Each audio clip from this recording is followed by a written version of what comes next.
Langsung hadir Fahri memang kencang kali ya turun tuh Tokyo Control.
And Pakaz.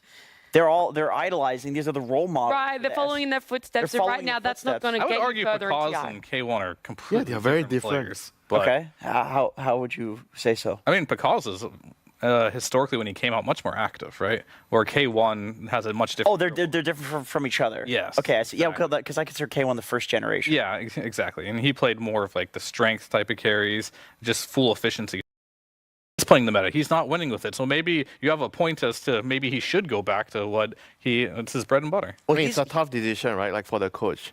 Like you know that maybe the comfort heroes are heroes that are like maybe C tier, D tier. But at the same time, you have to adjust and you have to. If you don't pick those heroes, that means that you probably have to ban. You have to move. Like if it's comfort, you have to move it up at least one tier just by default, I agree. right? So I mean, what I was thinking was that like Luna and Gyro are some of his most played heroes. And I do think that there are like hyper carry type heroes that he would have experience with that also function as like the hero that can go through the portal. Just because Luna, like because of the Lunar Blessing now being part of the innate, she can max her beam and she can actually be active. So like if you have those instincts for playing Luna in the late game, you can still have this like wonderful carry performance, the typical like Pakaz style, but then also do the early game rotating and stuff. But your muscle memory is so much different. Like for example, that old Luna, I didn't really like playing it too much because the way you play the map is you just farm, right? Like you don't really get aggressive. Like you think, oh, Glaive's max out, go farm, right? But the moment they switched it to Beam Luna again, I was like automatically way better at because I like that playstyle more. Because you play like in front of the hero just changed so drastically. Like I feel like if you're good at the old Luna, doesn't mean you're going to be good at the new Luna. That's fair enough. So it's just an adjustment period. The facets, the innates. Some of these heroes have just changed so drastically. I mean, we get Nog as a good example of that, right? Like this hero used to be a carry only. Now it can be a support. So even just because you're good with a hero in the past doesn't mean you're going to be good with it now. You just need to find an archetype of hero that the way you like to play and just find the heroes that do that best. Yeah, that's very true. A lot of the heroes that you're really good in the previous patches, like even for me, you stop playing for a while, you think that, oh, I've played this hero 200 games before, but now it's so different. So you have to be willing to put in the work and relearn and retrain your muscle memory, and you have to play this hero different. And the mindset thing also really, really helps you. You have to think about the hero differently so that you can make better decisions when you're playing the hero. I think Luna, for example, is a hero that you generally never show up when your team is defending the middle tower, but right now, when the enemy is attacking your mid tower, you really want to come with your beams. Well, look, we talked about Beastcoast a little bit there. Also, what we're expecting playstyle-wise, what we hope to see from Beastcoast to be able to take this series. And there is a lot of pressure on winning this best of 3. It's for seeding. It's going to see if you continue and stay in that upper bracket, or if you're going to fall to that lower bracket. And some players that might feel that extra pressure are the first-time TI attendees. So we have one of them on Falcons there in Mallory, but then we have 3 over on the side of Beastcoast. So who's going to be able to hold their nerve a little bit more, and who's going to be able to put out that performance and see themselves in a great position to make it to the main event? Yeah, I mean, I think for Beastcoast, they haven't had a lot of exposure on lands, right? So this might be Mallory's first TI, which TI in itself is very, very special. I mean, it's still the road to TI. He hasn't made it there yet, but like, still, it's still the same vibes and atmosphere you're getting. So like, that can still get to you, even though you've won major tournaments. You're doing really well at other tournaments. I've heard a lot of players be like, but it's like TI. It's completely different. It can feel a lot different for you. Where on the side of Beastcoast, they don't really have any LAN experience as a team. So not only do you have no LAN experience, you're going into the road to TI as well. I feel like that definitely is not great for Beastcoast. And it's kind of showing through the results as well that they're just not having the best time right now. And hopefully they can get over it soon. There's been a small shift, though. You know, the players, they're not in their practice rooms anymore. That's where they were playing group stage from. Okay. Now they're in the official setup. They're like 2 doors down from us as well, and they're facing each other. So maybe change of environment might lead to Beastcoast a bit more. Maybe it's a negative for Falcons. Are they facing it? Like they can trash talk each other. Yes, yeah. they literally. Good, yeah. Pretty much the distance is like from here to just behind Jenkins. So just behind me to just behind Jenkins is the distance. Well, I like seeing the 2 teams are apart. Yeah. So well, it might be for the other players down there. Yeah, I get some of the young players. You know, you're so used to playing matchmaking at home, you don't really see your opponents, and there's a lot of online events now as well. Yeah, it's really different, you know, when you can see your opponents across you, and some players, when they do something nice in the game, they look at you, and if you make a mistake, they look at you. You know, I'm from SEA, you know, whenever we are in a LAN cafe, we are playing against our opponent in a scrim or a tournament, and when you do something silly, they just stand up and, you know, give you a Did you ever do gesture. that? Did you do the pop-off winter? You know, when you like 1 to 5 touch it up? I try not to because I don't want other people to do it to me, but it's quite common in SEA. All right. Well, look, I don't know if we're going to be seeing it from either of these 2 teams, but there is that whole other aspect for them. Like I said, we talked a lot about Beastcoast, so let's talk about Falcons too. They topped their group, sure, but it wasn't in the way people thought. They lost the game to Nouns. They lost the game to Team Zero, and so then they had to go ahead and they played tiebreakers in a best of 3 against Team Zero. They did end up winning that 2-0, and that's how they ultimately were able to top Group C there, but it was not clean by any means. What are some of the biggest learnings over those 2 days and the 1 break off that they would have had Jenkins to be able to reset? I think in terms of teams that were trying things in the group stage, it's very clear to me that Falcons is one of those teams. They played a Wraith King in one of their games that they lost, the game against Nouns. This is a terrible hero. It did not work out. But I can understand, you know, wanting to try it. You know, if you see like a Faceless Void, for example, you pick the Wraith King. It's like, oh, I respawn anything. This was Doom, right? Against Doom, yeah, against Doom. Like anything where it's just the one and done. You press the R button, and then Wraith King survives. And all of a sudden, you have a carry that respawns. Like, oh, well, he dies a second time because it sucks. It happens. But they did figure out the SK plus Kunkka opening versus Windrunner. And Winter, I think you said the idea is to. Not only do you have a Blade Mail hero, and Windrunner with Whirlwind is doing uncontrollable damage, so she's killing herself, you also have the Rum buff to sustain through the BKB. And with SK, after the BKB, you've got the Epicenter. You can kill everybody, including the Windrunner, often through the BKB. But basically, they figured out this opening to play against what is looking like the strongest carry pick. So I worry for the teams that are going to go up against Falcons, because I think they got what they wanted out of groups, and they're looking good near the end of groups. They did beat Team Zero, who was one of the teams that they lost to. Kunkka should be pretty contested between these 2 teams. Those 2 teams here, they really like the Kunkka, and Falcon especially, they like to pick it early. I mean, Beastcoast, they also pick it, I think, twice. Yeah, really, twice, and Falcons. They didn't win, but it's on their radar, you know. Yeah. I mean, Kunkka's like the hero to look at right now for me, because it may have just started as like the Wind Ranger counter, but you play a couple games of it and you're like, all right, we have the Rum buff, I'm buying Blade Mail, which feels nice. I'm building Pipe, I'm building Crimson Nobody is dying, and now all of a sudden this Kunkka has a 70% win rate right now, which is absurd for how many games it's been played. So I think this hero in general is just going to see a bit more play, but it's not like just first pick quite yet. Right now we do see the Doom get through, which they're just going to immediately pick up, because this hero is mostly in the ban phase in the first phase here. And Kunkka against, you know, the Doom isn't something that's like a great one-to-one counter, but Centaur has always been one of those counters against Doom. You slap the Doom on a hero, just Stampede, run away, and try to reset.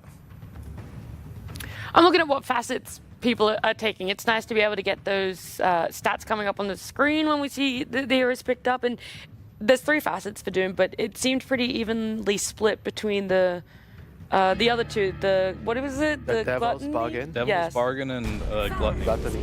Yeah. And then there's a third one that they added most recently that nobody has ever Doom been. Literally damage. zero. Yeah. Damage. That one's a meme. That's the It really is. It's 66. like that's the newest addition too. That's the funny part. It's Yeah. Like, here's a new choice for Doom, and Nah, we're good. we're good. Didn't need that. All right, give me pros and cons though for the facets and what situation you would want to be picking which one.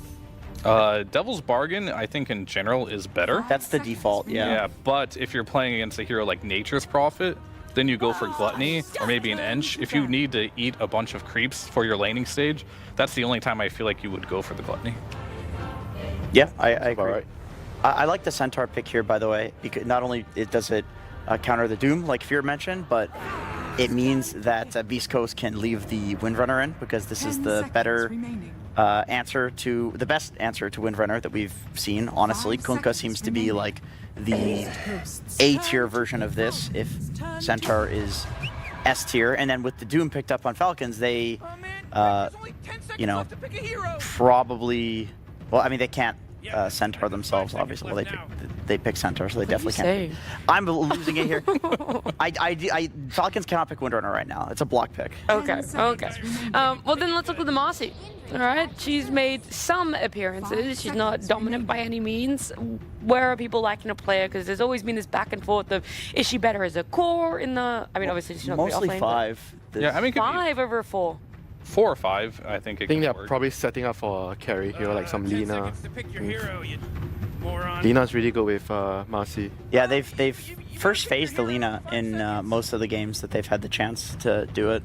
For But this is new though. I do like this from Beastcoast. They haven't played the hero yet, so it's good to see that they're trying a new style. It fits when you think SA teams in general.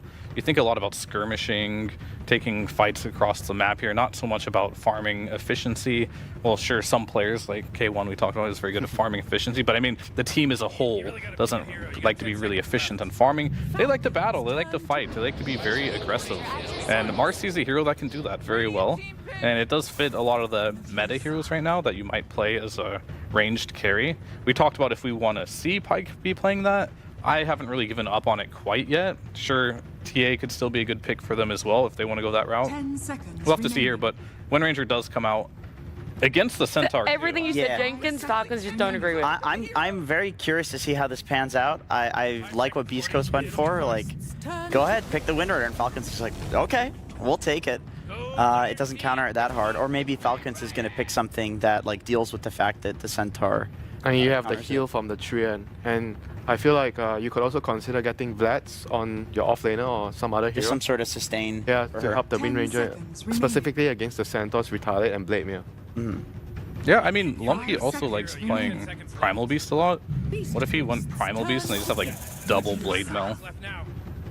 Medusa comes out here, and that is definitely an interesting pick in a lot of ways because we did see Boxy play at position 4 one game, but I have a feeling that Pyke more than likely will be playing this hero. That's what I'm thinking too. This is Yeah. one of his most played heroes. It's the most played hero for him. It fits the style that you mentioned, like these Gyro Lunas, 5 these like seconds cleaving, remaining. split farming type of heroes. You can get really fat on it. So Is it? Do you consider the current Luna, or not Luna, the current Medusa to be a faster paced hero than it was before because of the Gorgon's Grasp? Like, maybe slightly. do you actually show up to fights? You will still show up to fights, but your impact is still very minimal compared to heroes like Lina, Wind Ranger, stuff like that. But this historically has been the Doom counter, right? Throughout time, just because like you Doom him, 5 he doesn't buy seconds Satanic, remaining. he doesn't buy anything that lifesteals because Yeah. his HP's 200. She's right? also really good at dealing with the whirlwind. You just stone gaze when she comes. Yeah. But So- very slow. I mean, Windrunner is a diffusal buyer, is my only concern for the Medusa pick. Is it good though if you don't get focus fire? You moron. I feel like you just don't go That- diffusal. that's a good point. I've not seen it without the focus fire. Maybe if there's one time for this facet, it's against a Medusa. I don't think it exists. I feel like you just don't really think about just bursting the Medusa. I just feel like the damage, and I think what people are really overlooking about the Whirlwind facet right now is how fast you farm. with it, right? Like if for the focus fire, you don't farm, right? I see all the time you're stacking ancients for Wind Ranger. Wind Ranger is just getting really farmed by just farming stacks pretty much. And I feel like that is why this hero is being picked so much. It's because as all carries that get picked early on, these Lenas, whatever it might be, this Wind Ranger, the carry has to be good in lane and it has to be able to farm fast. And Whirlwind enables the Wind Ranger to do that. What if the Wind Ranger was a 4 and then you go focus fire? You make sure it's not the centaur you're looking at, but You maybe could play another it 4, hero sure. instead. That actually sounds really good. And that's why they picked the puck here, to leave that flex open between is there going to be a more advantageous carry or pose 4 that they want to last pick on Falcons. Yeah, that legit sounds good. I mean, people on 4 in general are going like 1 or 2 utility items and then carry items. I mean, if anyway. you're going down that route, do you like Slug against Dusa and Bat and Centaur. Oh, because yeah. then you don't even have to worry about farming or building that up for yourself as a 4. Turn to ban. Some heroes, I mean, Slark's just in a spot where we haven't seen him, I think, for reasons. And I feel like that reason is just his laning. I mean, Like, he got buffed a lot with the Barracuda. I thought he could like make a resurgence, you know. In I mean, it's definitely possible. His laning is much better. I mean, It's Falcons. a good Slark game, I will say that. Falcons is the team that'll pick Slark. It's just that they play it as an offlaner and not as a carry. That's true. That is I really mean, true. it's a pretty good offlaner. Play Doom carry. Cooking something now. I mean, there's a couple of heroes like Slark, Anti-Mage. I mean, Ursa's pretty decent against 5 Medusa as well. seconds remaining. What I mean, else is Anti-Mage there? kind of suffers in the lane, I feel like, against Centaur. Yeah, it definitely does. Don't want to pick PL. I mean, yeah, Anti-Mage is just... I don't think Falcons is really thinking about Anti-Mage at all. I don't think anyone is. Yeah, for reasons. Good You reasons. you pulled that one out of the trenches there, Theo. I mean, it's just historically, like, if you see... Maybe if you see a Medusa and Storm Spirit on the enemy team, that's when maybe... you And start thinking about Leshrac. That's right. I was thinking we might see AM as an offlaner if Medusa is picked as a carry, but Medusa's more played in the other roles these days. And then obviously Falcons already has the Doom. So I mean, yeah, we talked about the Wind Ranger being flex, but this Medusa is also flex, right? oh, they actually went for the Oh, troll. troll? Interesting.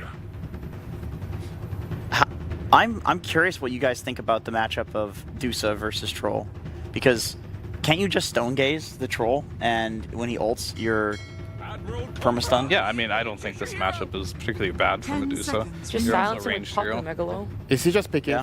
picking it You for buy the lane, Pike. and you can have the 5 dispel seconds against Bad Rider Napalm? I mean, it gives them what they're missing in their lineup, too. It can do Roche, it can hit buildings. Generally, pretty decent hero. I think against Centaur as well, it has pretty good... If you can get a net off, right, you can just, like, permanently lock someone The down. lane is definitely very powerful with Treant. I mean, this does mean, Nat, you were right about the Windrunner being the 4 position. I just want to would- know what facet is going to be picked up for 4, though. Yeah, I would be... Yeah. I'm very interested in seeing what his build is, because I do feel like a second or third item Diffusal Blade will I want to see probably come out. Drow. That's what I'm thinking. On the side of Beastcoast, Yeah. that's going to be their last pick, and you think shift to the Dusa. They'll just pick... Ooh, don't go there. Select your heroes. Man, And it's all good. the It's a way good to lane the top. into the puck. Yeah, it works. I mean, this hero has been winning most games it plays. Yeah. It's picked a lot against the Wind Ranger, but they already knew this Wind Ranger is not going to be a carry. This And is he has Focus Fire selected currently as the Wind Ranger. what's the mid Kunkka build? Is it also The same. Blade Mail Crimson? Yeah. It's the same. He might go Ags. That's still Oh yeah, Blade Mail Axe and Because I do really like the Crimson this game. I mean, I guess there's a Centaur that's also able to buy it, and probably should. He has higher strength gain. Yeah. But the Crimson is amazing this game. Like, Troll does small damage instances very fast. Windrunner, small damage instances very fast. Puck, with the coil and the Ags, is 10 pretty much seconds just remaining. Whirlwind as well. Like, they have 2 Whirlwinds Sure. on this team if they want it. So it's all of 5 this, like, very seconds small remaining. damage, but quickly. So I think this is, like, the best Crimson game that you could possibly ask for. And they have 2 heroes that are willing to buy it. Yeah. I mean, they'll probably just... I don't think you're going to get auras on the mid-Kunkka. I don't think so either. I mean, you're definitely going to go for the Agnums, which is going to be pretty cool, but I'm not sure what the build is after that. I guess maybe Orchid. just I see BKB. some players go Orchid. Versus Puck, yeah, Yeah. you could go for that one Orchid as well. Orchid Rush, I think, is probably the best. Orchid, maybe Blade Mail. Nah, you want to go with the Orchid. I mean, I do like Beastcoast's draft. Let's just put it at that. Like, this looks very competitive.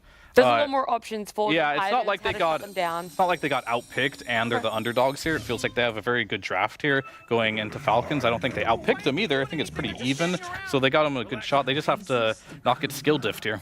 Okay. +1. I like. +1. Jenkins, anything else? I wish I Gonna- could be devil's advocate, but Yeah. I agree. I actually really like Beast Coast draft. I think there's a BKB hero in the troll, BKB carry. Even Doom is a, he goes in, he presses Doom. Like, you want to stall the fight for a period. And Kunkka is excellent at doing that. Centaur is excellent at doing that. You boat, you get the damage reduction, you ult out, and then you re-engage. And I think that Falcon's draft is a draft that you want to, like, back out for a bit and then re-engage against once they don't have cooldowns. So I really like Beast Coast draft, but I think Falcons also has options, and Beast Coast hasn't won a game yet, so it's rough. It's tough. I do like that you guys are giving them a little bit of favor, though. But before we head into our game #1 in this best of 3, let's head on down to Nomad, who is standing by with Owie. Thank you very much, Nat. Yes, indeed, I'm with Owie2000, and we're going to have a chat about the draft. My first question is, why Troll? Why did you feel the need to flex the Wind Ranger in this draft? Crit just said that he likes to play this hero into the Marcy Dusa lane. Originally, we honestly weren't really considering it. We were going to pick a new 4, but then we just felt like Wind Ranger was the 4 we wanted, so we thought Troll was a carry that worked. Okay, great. And do you have any concerns? Do you think there's any pitfalls in this game with the drafts you've seen? Honestly, I think it's a pretty good Kunkka game, and it's like a hero that's pretty strong this tournament. We gave it to him on 24, and like I don't think it auto wins a game or something, but honestly we didn't talk about it in a draft, which is usually a bad sign, but I think we'll be able to manage, hopefully, I don't know. All right, well, okay, and what about your team then? Who do you think's set up for a really good game here? Who could pop off? I mean, I think our bot lane should be pretty good. I think like the trolls should be pretty free, and I think like for me, like when we have pressure on side lanes, like our team will feel very comfortable to play. So I think that would be good for us. All right, Owie, thank you very much. And now we can get into the game with Treant and Lyrical. So much Nomad, and yes indeed we are here as Snaking is going to maybe die, or is all of Beast Coast gonna die? It was looking so good, and then as soon as we entered into the game it actually started to look bad. El Misho trying to stay alive there right at the end, and actually about enough time that Moose killed Snaking. Oh, Wow, so first blood going the way of Beast Coast. What a great interview there hearing it from Owie. They didn't talk about the Kunkka trend. No, they did not. Yeah, it's early, right? Okay. Early in the morning. We saw some of those faces look a little sleepy there. Maybe some faces that need to be washed here, and apparently some drafts need to be discussed. I love the honesty there from Owie. Oh yeah. He's giving Nomad all the good deeds, and yeah, it is a nice looking Kunkka game. So it should be a good one. We talked a lot about this whole setup, right? Like clearly coming into this, yeah, you're the underdogs as Beast Coast. So they come to this plan, like, how are we gonna deal with this Wind Ranger? So they just go right into the Centaur, trying to like limit the options there from Falcons. But Crit says, just give it to me. I'll play support. And you know what? It's something that I want to talk about a little bit, because there was a little bit of chat we saw on Crit's Twitter the other day. He's like, I just want everybody to know I didn't choose them. Considering the last couple of performances at both TI and the road to TI, and some of his faith that were handed out there in that one. But it is interesting that you think about why they ended up making this swap. They took the Wind Ranger into the Centaur, but then we're like, you know what? We're going to give it to Crit because he feels like it's good in this lane, and obviously the focus fire against the Dusa later on, if he can build into a Diffusal Blade, that seems awesome. But it does mean that it's, Falcons kind of changing their draft a little bit. They're the ones that are making the adjustment to what Beast Coast is putting forward. We'll see if it works out for them. Yeah, sometimes we have these discussions and ideas of like, oh, play your own game, don't twist your draft too much to counter the other team. But if you're so good, you want to be able to make these big shifts to say, like, not only are we so good, we're going to play these heroes that are just, like, straight up better versus these matchups. So that's the idea. See if it pans out for them.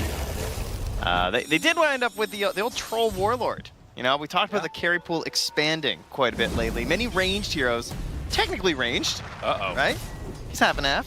Well, technically, he's taken a lot of damage. Also, figuratively, what's the opposite of technically? Is it figuratively? Yeah, that would make sense. Okay. Well, technically and figuratively, it's not- Skitter has to run away. It's a bit of a rough one up there, man. They are really putting in the paint. Get a couple of annoying duos, I suppose, on the off lane, right? Like, more so this one than the Wind Ranger. The Wind Ranger just kind of pokes and you can't really shut her down, but... Literally, that's what I was thinking of. Sorry. No, that would be... It's fine. No, that would be the opposite of figuratively. That's not the opposite of technically, just to be clear. Keep it back. Malrine had to make the jump through as the wave is underneath Lumpy's tower there. Does already have his bottle built up. And of course, one of these young guns coming in.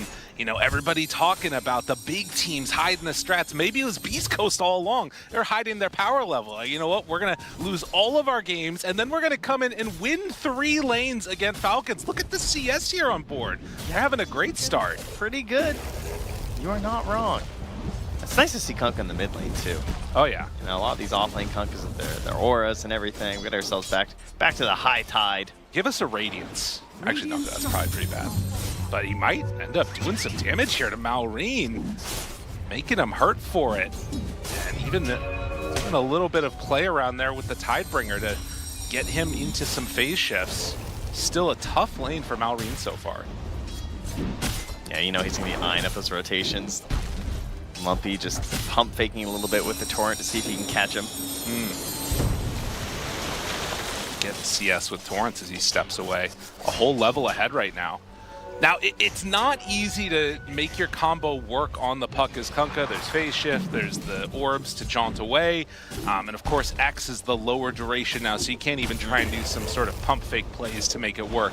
But maybe with some rotation, if you bring in like something like the Marcy or the Batrider, they could make some type of a play there. But honestly, just winning the lane is pretty nice too, because there's no pressure on these other lanes. They're having a good time. Yeah. As I say that. Yeah, Pake, remember, that's a low HP pool once that mana's gone.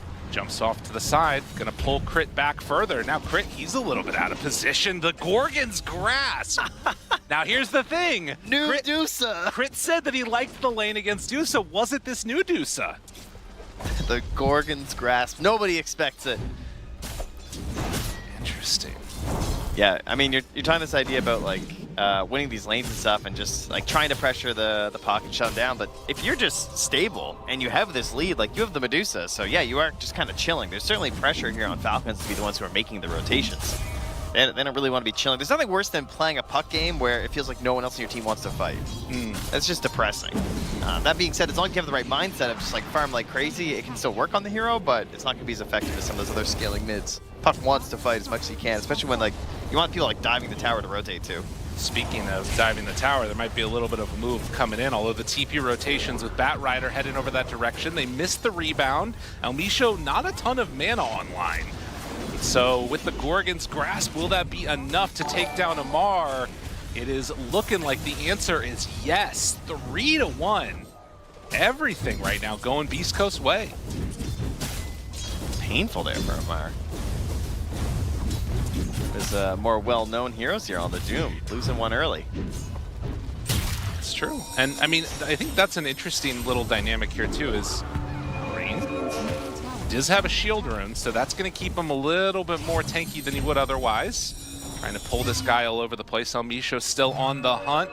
No more mana for the flame break, but you get another stack here. I mean, I don't think this results in anything other than just being a nuisance. I mean, it's very annoying. It is really annoying right there. I mean, it's funny because there's like zero. Gives him the smile. There's no way he dies. It's like impossible. Yeah. And yet he just still keeps chasing and forcing Malrine to just have to go back and be like, this is so awkward. That's pretty good. And he snuck that ward down too. And that time means that they can make the move over here for Skitter. Do they have enough damage to find a kill though? The Torrent follow-up connection is there, not quite level 6. And well, with another round of double edge, another stomp in a moment, does he manage to get out of here? I mean, Troll was living a long time. Well played by Skitter to get himself out of that. Was close. That pressure on Malrine, though, meant that he couldn't rotate. That's the dream for a puck, right? Like, that is where a puck should be, TPing in the tower and coiling 2 heroes. But he was so low on HP and mana, they couldn't actually make the play.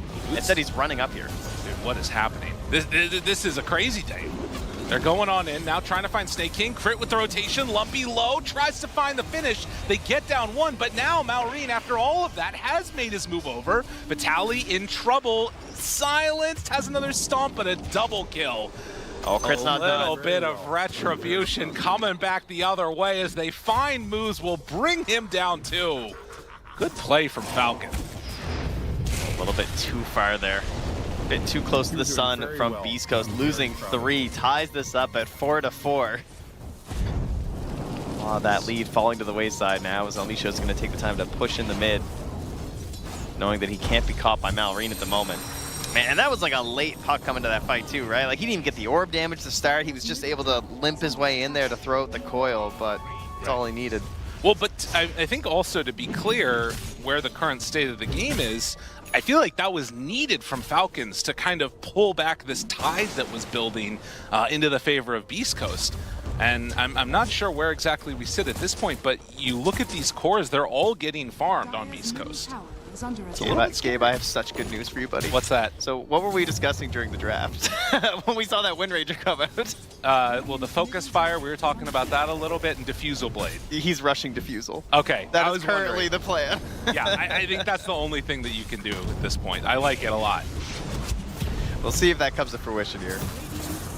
Needs to get level 6, that's for sure. Amar, nice little step back there. Able to get the Gorgon's Grasp. The match is going to connect, and well, Crit can't quite finish it off. Yeah, missed out on the coin flip there pretty much, right? Is he going to dodge right, dodge left? Who's low? Not gonna get sniped. These are just the warning shots. Skitter? Crit's dialing in. Yo, what is happening? Everybody's here again. They pull him back in, trying to take down Skitter, decide to go for Snaking instead, and now they're not going for anybody. Almishu, he gets brought down by the troll. Big Snake goes out, connects onto Skeeter, but he's fine.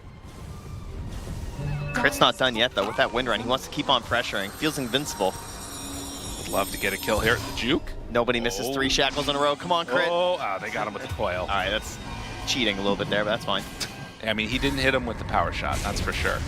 As Amar wants to run down this Centaur. That's a big HP pool. You know, some heroes, you doom them and you can just walk away. Centaur, not so much. Lumpy still queuing up that Blade Mail and going straight into the Orchid afterwards. Yeah. Looks like the call. I think our panel was talking about that build as well. Yeah. Super solid versus the puck. Puts a lot of pressure on the itemization that the puck is to go for, slows down the offensive possibilities, because you probably want to get that Yules. Right. X marks there to secure the invis. And I think still holding on to this bottom tower here. Feeling rather comfortable with it, as they're going to cut the wave up top. Oh, it's the Venomous Volley. I was wondering which of the Facet Shoe is going to go. So every 5 attacks, it's the Poison that reduces movement speed, attack speed, and cast speed. Good old cast speed slow. Yeah, I don't know if I've actually got a chance to see that one on the core Medusas. But to be fair, I just haven't seen that much Medusa recently. Yeah, when we do, it's support Medusa. Yeah. Including some of those high-level pubs and Boxy's game. But this is, as you said, certainly core, currently top of the board right now. So Oh, yeah. feeling like old Pake's having a pretty good time. And look at that, stacks being built too. So she's going to have a nice little piggy bank to go back to in the later stages. Of course, the big question mark is going to be, will Crit be free to just focus fire her down with a Diffusal Blade? Troll obviously will be able to do some pretty good damage, but he's going like more the Maelstrom route. It feels like this is really Wind Ranger's game to try and shut her down if possible. Yeah, and that was something you brought up when we were talking about during the draft, is like, if they do that, if they go for this Focus Fire build with the Diffusal, like, that puts a huge target on Crit's back. And then how much can anyone else target the Medusa? If Troll has this Gleipnir, doesn't have the same itemization, if the Wind Ranger's dead, how much of a problem will Medusa become? Lose. Onto Snake King, pop an ulti. Overgrowth is there. They make the move over from Malrine, and well, this is love to be a kill without the coil, but they end up dropping it. Okay. Not what I was fully anticipating. Oh, and now, Almisho. He's not able to get Malrine. Stampede. Chase, right onto him. Good damage. He went for the dive forward, and well, Malrine is going to get punished for that one as they chase down and kill the puck. On the other side, though, Deuce is starting to fall low, but the poke comes in. The damage mitigation. Decides to walk forward, finds the kill onto Snake King, and now Skeeter, he's in trouble. Lumpy's right on top of him, looks for the Tidebringer connection. X marks the spot after the torrent. He misses on that torrent, X comes back off cooldown. Now with Vitaly nearby, they're going to be able to find the Stomp double edge and the kill. Well, and they're going to get out with the Stone Gaze as well. Pig takes the exit route to the right. In your face, he says. Jeez. Backing away. I mean, what have we become? We have Arcane Boots, Maelstrom Troll, Warlord. He deserved to die, frankly. Wait. Wait, excuse me? That's gross. Yeah. Not a fan. It was like the Drow Null Talisman the other Carry day. players just have one build now. Yeah. Like an Arcane Boots and Gleipnir. They don't even look at their hero. Oh, it's really gross. But you know what? That's what Dota's about. Just trying new stuff. Living your life out there in the world. Blade Milk Uncle walks high ground, says, yeah, you want to battle? You want to do something, Skinner? Eat another boat, why don't you? Moves with the chase, finds him right there in the stomp. Whoo! This is not the start that Falcons thought they were going to get. My God. No, they're coming in here taking these stacks right away from him. I love how Moose has this like 2 points as well in the dispos. Like even though it's not that much of a difference, but just that little bit extra damage rate doubles the dispos early. He's been super active and aggressive. His Medusa doesn't get the sidekicks or anything early on the laning stage. They didn't try and like boost that up. It's just I'm gonna be moving this game. That's been the plan, and it's working out really well for them. 3K lead. I think it's really cool seeing. Crit though in behind. So they will not get a double Wisdom Rune this time. Right. Good sneak away there. Heads up play. That's needed. If you get double Wisdom at 14, it's pretty rough. So yeah, seeing that they have already come on in and stolen that one away, I'm just gonna have to let it go. Does get a power shot on his way out. But yeah, Manta done on Dusa now. Spamming out the waves. We'll see how they do over this next couple of minutes. But this 4K gold lead being built by Beastcoast, and the fact that Skinner keeps dying, he's bottom of the cores right now. Yeah.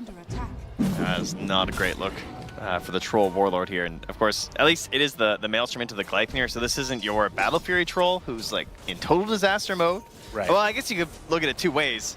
Because now when this Gleipnir comes out, are they actually going to be ready to fight, or would it have been better to just be Battle Furying away forever? That's a good point. Yeah, I mean, so far it's not looking good. I mean, if Medusa's getting into her next item, you're in some real trouble, and it will happen if you keep on finding these kills and find Skinner again. The Flame Break pushback, Lasso will beat. Oh wait, he doesn't have mana. No, All right, but they got the X. It doesn't matter. They find and kill again. This Troll going down. 2, 3, and 5. Not where he wants to be. And the reality is, like, you've got this Wind Ranger that needs a Diffusal Blade to be relevant in this fight. Still a little ways away from that being done. Yeah, it's coming up soon. I mean, soon is, I guess, 1,000 gold recipes a little painful these days, but that will be the next plan here. I mean, you have Doom Midasing away on the side lane, so Falcons, of course, pretty stompy this year over a lot of teams. There's actually not that many games where you're going to find them having to make the comebacks. Team Spirit, they love losing early. Team Spirit are classic. You think of them as like a bit of a Titan of Dota right now, but many times I have seen them in such a similar situation, and I trust them to make that big comeback. Falcons you don't often see here. Right. They haven't had to be put into that position. And the question is, how do you respond to that type of adversity in the midst of, the road to TI? It's this tournament that you sort of look forward to the entire year. It's a little bit scary at this stage of the game. And Amar has done the buy Midas, utilize it, sell, just to get your XP bonus, and now he is using that for the pipe. Okay. There you go. Tier 1 tower going to go down in the mid lane. They are going to be really dependent. I feel like we said this just yesterday in our other matchup, but they're going to be super dependent on this like one fight. When the Gleipnir comes out, they want to have that pipe there. They need everyone to be grouped up. They're going to have to hit all their spells because they have these skill shot abilities like on the Wind Ranger, which have been troublesome earlier on in this game. But they need one super solid fight here. And they find Amar. This is not the way you want your fight to start. It's going to take one creep before he goes. They're even saving the lasso, man. Yeah, no point using it. You do? Oh. Yeah, he's probably dead. Okay. Wait, what level's that Doom? 10? Nah, he's fine. Do some math. Yeah, he's fine. Well, that's not good. Trent, that's not good at all. No, I mean, they're playing a super split game because they kind of have to. They feel like they can't fight them 5v5 right now because the Troll's not ready. So they're just spread it all over the map, but they do have pickoff potential, right? You have this Blinking Centaur, you got Stampede, you got Marcy, who's been pretty aggressive this game, and then a Batrider, who now has Blink Dagger. Right. When you look up top there was a nice little observer ward nestled between 2 sentries of Falcons that was not found, which scouted Skinner, making the movement up to the other side. So that ward right there giving so much information about where Falcons are on the map. Yeah, right from the beginning, when Elmisho made that rotation through mid and planted the ward in between the tier 1 and the tier 2, they have kept these aggressive observer wards here throughout a lot of this. So not only spotting for these ganks, but they also, when they were trying to recover this game with the earlier rotations, they missed a bunch of them. And look at this. Skinner, he just, like, that is the safest farming I wonder in where the dire world. carry will be. And they scanned him out. Do they find him here on this side of it, though? They're gonna take a look to the left. He'll show up in just a moment. And there he is. How you doing, sir? Lasso, although Crit now moves in, is he just gonna end up being the death of both of them? As Skinner in trouble, Stomp connection gone. And you know what? I mean, they'll probably find that ward, but it's made its money's worth. The 3rd death up there for Skinner. Beastcoast just, they got their number right now. And again, just super aggressive wards right now.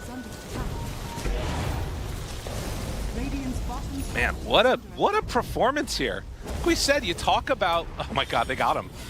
Yeah, they're all over him. Falcons nowhere to go. Can't even put up a fight right here. And once again, it's another sentry that just misses the ward. Like, consistently over and over again, these wards are just sneaking around here and giving you these free little pickoffs. Yeah. Beastcoast, having not won a game in the entire group stage, are now on the verge of taking down one of the favorites in the tournament in this game 1 of a best of 3. And now finds Amar. Needs to try and make his escape slowed down from the poisonous volley. And you got the Gorgon's grasp these days. Where are you gonna go? There's nowhere left to go.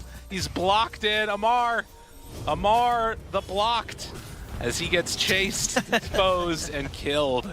They did lose Elmisho at the same time. Malrine picked up a kill. Nice. So they get something back on the side of Falcons. All it took was a amplified damage room versus the support, but you get there.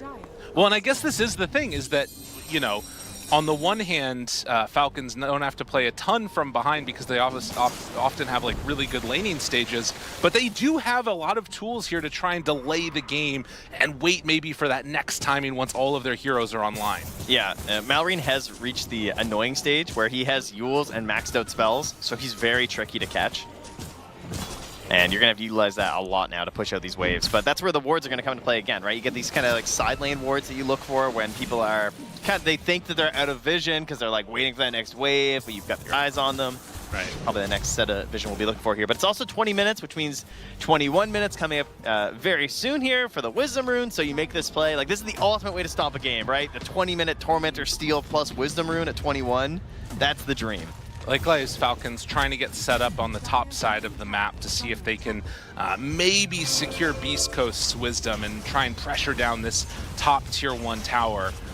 But yeah, of course, if they do decide to make the full move for the Tormentor on Beastcoast, it's hard to replicate that for Falcons over on the other angle. Yeah, and they're sending Lumpy back. Okay. So he's going to get their Wisdom, maybe? Oh, yeah. Waiting. He's got a Torrent play here. Oh, and Nice he got some with Torment. the silence. Takes him back. This is going to be a hard kill. Yeah, he doesn't care about the kill. Got the Wisdom. Stampede. Oh, he doesn't go to his... It's really going to work? I think it's going to work. Nah, he's fine. I mean, Coil dropped down, and Malrine. Oh, nice play. Although, Flame Break not pushed back yet. Still in trouble. There it is. They get the Orchid. Second salvo. Boat connects. And just like that, they use the lasso. Malrine. Yeah, he doesn't have his blink yet. Oh, nowhere to go. Oh, they're body blocking each other, though. Malrine, getting out of there. Barely. Yes, he does escape. I can't believe it. All right, well, they give him a little bit of a tip. Unfortunately, wait for it, wait for it. Does he take down Moose? Moose gonna live. Perhaps this is the turning point. Malrine's great escape. I mean, Skinner just died again. That is a bit of an issue still. He has Gleipnir Arcanes now on the Troll, so, you know, just needs a couple more items. just a couple more. I did not come into this game expecting to be looking for the many ways that Falcons could get back into a match. Right. Looking forward here. The right click sort of followed. They were able to chase him for a moment, but it's just going to be a tier 2 tower taken. If you're Beastcoast now, how do you think about trying to sort of close this one out or solidify the advantage that's been built up? Definitely a no panic and just protect your Dusa, right? Walk behind her. That's one of the best things about Dusa, that she simplifies the game in a lot of ways. Right. She's just a stupidly super tanky siege wagon. That is pretty nice. Moose catching some waves. The hardest part is balancing your attempts to kill Puck, because you're going to see this Puck constantly pushing out the side lanes. And so the idea is, how do we balance wanting to punish and kill this Puck? Oh, okay. Oh, that was getting a little spicy. While also protecting our Medusa. Yeah. Oh, the Gale Force. Okay. That could perhaps help pull the Medusa out of position. And Crit does have the Diffusal Blade now. I'm gonna actually go in for a Dragonlance. He did have a double bracer queued up after, but decided that might not be necessary. Went for the 2 circlets instead. One of the problems is that this butterfly is actually about to be done. It's completed. I mean, that's really scary. So that was a good idea, I gotta say. Butterfly versus Troll Wind Ranger. Yeah. Yeah, they're gonna be hard to kill. There's no two ways about it. This Aegis could be like the nail in the coffin if they decide to go for it even. I mean, how do you kill this hero if like everybody's around him? Even at high ground, I don't think it's easy because they don't have like displacement heroes on the side of Falcons. It's gonna be a tough game. We'll see how it goes. Centaur has not decided to go all the way in for the Crimson Guard yet, which is a little surprising. Eyeing up a Yules at the moment. I mean, I don't think they need the damage reduction. Yeah, you're right. Like, I'd rather just have the catch potential of the Yules. Killing couriers. Snaking. They'll TP out. Realizing what's going on there. Misho groups with the rest of his squad. Gonna push out this mid lane in just a moment. Yep. Captain Moose has the gem coming out here. This is like the closeout item.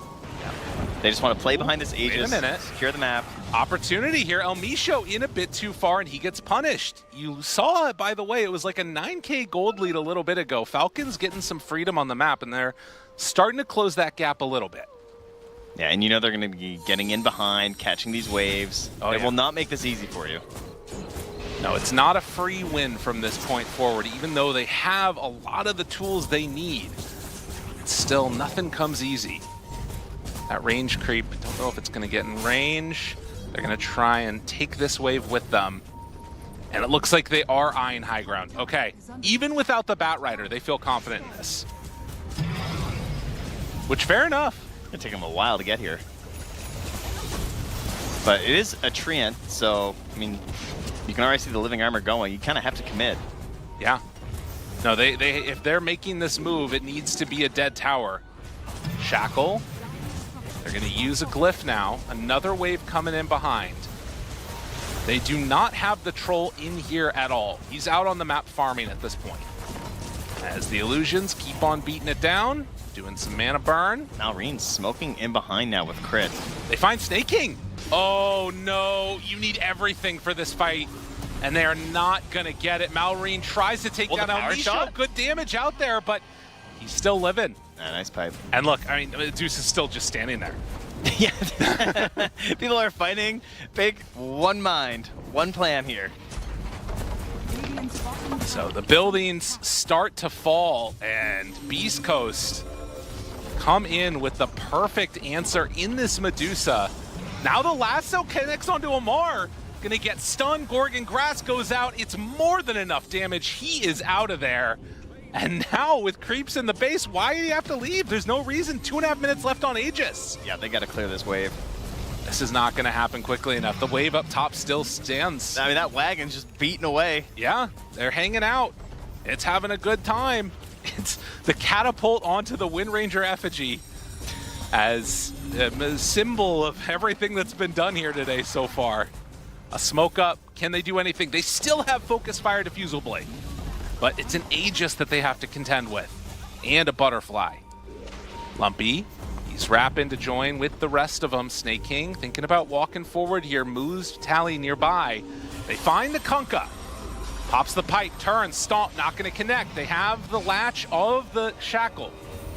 Both still at the ready. They have everything if they need to use it. The Doom is down onto the Marcy. Not a terrible play there, but they do get the Gorgon's Grasp connection. It's going to be Marcy all the way dead. Do they have any more? Stomp, Stampede, all the way forward onto Amar. Buyback from Moose. Trying to get out of there. Got to be careful. Oh, good torrent connection. The boat is going to land. And now Skidder jumps forward, finds him. That's Lumpy dead. An opportunity here with the lasso down. Skidder's still out in no man's land. He is going to get whittled to death. And with 2 heroes dead, 1 on each team, it looks like finally Beastcoast might play a little bit safe here. Yeah, 1 minute left here on the Aegis. They got some good picks there on the side of Falcons, of course, but it costs you a couple things. Death of the Troll, buyback on the Treant. You force the buyback out of the Marcy, but you're not getting these big kills. Like, you can see what they're trying to do. They're trying to attack the surrounding cast of the Medusa, and Pick recognizes that. That's why he's gone for the Scythe. Because he knows he's already indestructible. Right. He has the Butterfly. Can't really kill him. He's got enough damage. Just wants to make sure that they don't just blow up his allies. So has this Scythe to essentially protect anyone around him who tries to get jumped by the puck. Now, there is going to be another scary window here as the Aegis is coming closer. I mean, you can still die on this Medusa. It's possible without the Aegis. We'll see if Falcons decide to make the move as Troll is respawning. Kunkka still a little ways Here comes away. Crit, level 12. Shackle, gonna latch. He wants to save it for post-Aegis. 10 seconds left on this Aegis, and with that, are they gonna chase? Oh, it's a little bit too scary. There's so many creeps in the base. Yeah, they know their limits on Beast Coast. Well done. Okay, they're smoking and gonna run back in. I mean, if they get a pickoff, it's awesome. Snake King, an opportunity to catch one. Stampede jumps in, finds Amar. There's the Gleipnir, now the stomp onto 2, trying to do the damage. It's not quite enough. Managed to find the shackle latch. Amar getting lower and lower. Is going to eventually die. Snake King gets the overgrowth. They push them under the tier 4 towers, but it doesn't look like it matters, although maybe with a buyback there's an opportunity. And she's going down, no Aegis. Medusa dead. That is what they needed. That's what they're waiting for. Moose is going to die too. They went in too far. Vitaly trying to get his buddy out of there, and it's just going to be enough damage to take down that Kunkka. 3 dead for 1. Falcons managed to hold off this high ground. You could see the hesitation. Elmisha wasn't going to go. Yeah. He was not going to jump. He was like, okay, we can maybe get a cheeky pick top because you know someone's going to come and clear that wave. They're going to think we're gone. And Elmisha goes to the high ground and backs. But then Vitaly pops the Stampede, and he's like, well, we popped Stampede. Right. I guess I have to go in. And then he goes for the lasso, immediately gets Gleipnir. First time him's useful in the entire game. And that's what forces this fight. Man, what a close one. And again, you know, you can see if the Medusa runs out of mana, if you don't have that Aegis, there's an opportunity here. This Focus Fire just ripped her to shreds too. To be fair, the mana was already gone. Oh, yeah. Point is, Crit just kind of got forced off to the side. Man. Well, a big win there, cutting this lead down, but the question is, has there been too much damage already done by Beast Coast? You're down with no more tier 3 towers, there's only 1 set of racks left. I mean, certainly, if Beast Coast managed to get another Aegis, it's going to be Megas. Yeah. There's almost no way that doesn't happen. So the question is, can they contest that? Now, there is a chance that this, like, if it's a max Roche, it might not be bottom. Okay. But you can pretty much bet that it will be bottom. It's extremely likely it's going to be on the bottom Roche. So you could definitely just, like, set this up with the vision. Like, right. come, you know, a minute from now, start prepping your vision. Because, yeah, I would say Aegis is the win condition here for Beast Coast. Level 20 on Medusa, and very far ahead of everybody else, but is a hero that has these limitations. The mana, once it runs out, you die pretty freaking quickly. Vitaly does almost have the Crimson Guard completed, but the lead has been cut down to just 6,000 gold. You can see that swing that happens. Still a very strong lead built by Beast Coast. Can they close this game out? Oh my god, was that a Monkey King bar? What the heck? Crit is huge. Yeah. Okay. I mean, that changes a lot. Yeah, now, I don't know. Like, can she, like, alone solo Dusa if there's nobody else nearby? If he can get to her, Axe. He can't I guess solo there's her, Axe, but he yeah. can do a lot in terms of, like, if he hits the shackle, he can definitely do a lot to her mana pool. Yeah. Well, veteran Crit gonna need to make it done here on the big stage. See if he can find it in combination with the rest of the squad. But it's smoke up now. Oh, it's a pretty quick Rosh as well here. If they get a pick and go back to check, they might find it, but it's a smoke from Falcons here to the east. Pake's gonna walk right into them. Oh, jump, chase! Force staff, getting him away. Focus fire, everything available, but they can't quite get him. Medusa very, very low, already doomed. Crit wants to target. Can they bring him down quite in time? All the mana gone in the world, but they get the extra control. Skinner chased down, and Medusa is dead again. The rest of the team, they don't have anything to do damage in the rest of this fight. Falcons, they might have found the perfect opportunity here as they take down the Medusa away from her squad. You're and never that's out, 3 man. dead. You're never out when Doom's in the game. What? The 4 protect 1 versus the Doom. They're so dependent on this Medusa having a good fight and just, I mean, he even had the sense to like Manta and send them up, but that almost made it worse. Yeah. Because they're like, oh, well, that's the real Medusa. Instantly, we know there's one Dispel down. God. She's not gonna have that. The Rosh was fast, now it goes to Falcons. The win condition's out the window. And I mean, it was just free. You know, he holds the scythe till Crit shows up, manages to get him within in a second here, but then doesn't really end up mattering. I know, it's just way too much. The rest of the team was not there in time to help him out, and They just swarm her. the overgrowth that came out there at the end too. I mean, you gotta find a way to keep her alive. This game has been looking so good, but I mean, it kind of doesn't matter all these racks down and dead now if you can't win a fight. And in fact, I mean, Falcons, they now have the gold lead. I'm not seeing what's stopping them. How do you a fight that's not that disastrous? There's still problems, right? Like, there's still some problems. Troll doesn't have MKB. True. You know, if this Medusa isn't doomed immediately and swarmed by the entire enemy team, the fight will probably go better for Beastcoast. But yes, now there's an Aegis on this Troll, so some other problems have now arisen. Yeah, and find some good solutions here if you're Beastcoast. Skinner still does like no damage, it feels like. Like, look at this. It's really close to the end there. But nonetheless, time will tell. We're gonna see an Aghanim Scepter coming out for Lumpy. Oh, did he actually finish it? He has 3 components of it. Ah, I see. Hey, he's been thinking about that a lot. Trying to race moves to the Wisdom. Okay. And just like that, it was a big couple of changes that have happened over the last couple of minutes. We can listen in now to what was going on in those pivotal moments. Here.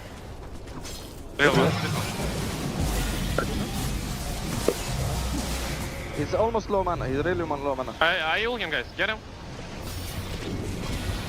They're going me. Dusha's almost dead.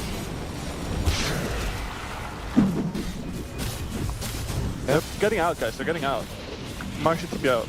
I'm helping Or with Mark. Kanka to be out. Help Skeeter. Or stay after, guys.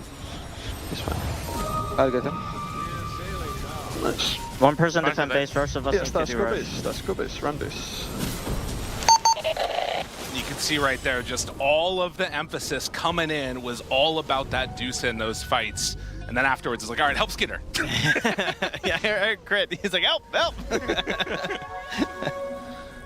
One of those moments, though, that changes everything. All it takes, those couple of pickoffs. Daedalus now done. Yeah, Daedalus is finished. The Eggs is finished and complete, delivered to the Kunkka. So they have some opportunities for the big Wombo combo. And, you know, recognizing how important the split push was, Malrine did pick up that Aeon Disc a while back. So being able to just catch all these waves, split it out, that means that they're pretty unlikely to catch him and get the punish. And Falcons can pretty much force the fact that it's going to be an Aegis fight, you know? Like, I don't think you're going to be able to pick off this puck and feel like you have a good numbers advantage. It feels like it's, if you want to go for a battle right now as Beastcoast, it's probably going to be 5v5. Right. No, absolutely. And I realistically, they're calling like they want to go down that lane. I mean, I think you can. I do think they're strong enough. Like, if they can actually just force that lane, right? Because, like, look where the creeps are top, right? They actually have sort of an opportunity here. And it's really hard to get the creeps in this position.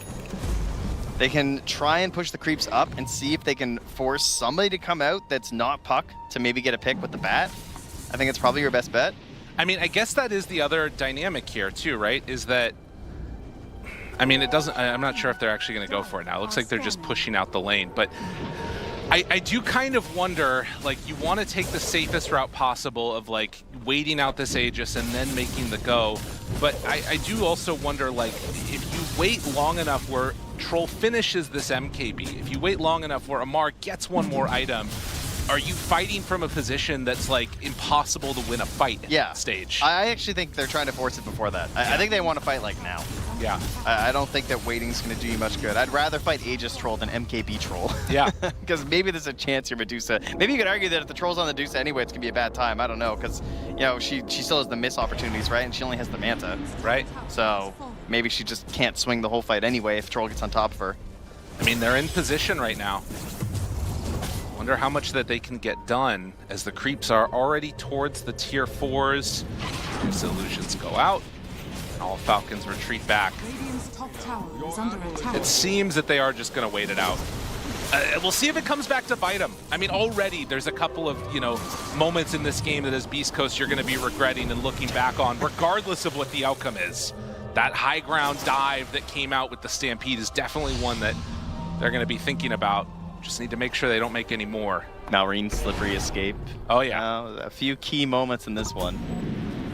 I mean, that's the thing. You're playing against one of the best teams in the world. Any mistake that comes out, they're going to punish. Tier 4 neutrals, though. Ogre Seal Totem, taken by Moose, who, in his own right, you know, Marcy can do some good damage, even though it's the lowest net worth hero in the game. Yeah. No BKB, though, so. Right. That does make it a little bit tough.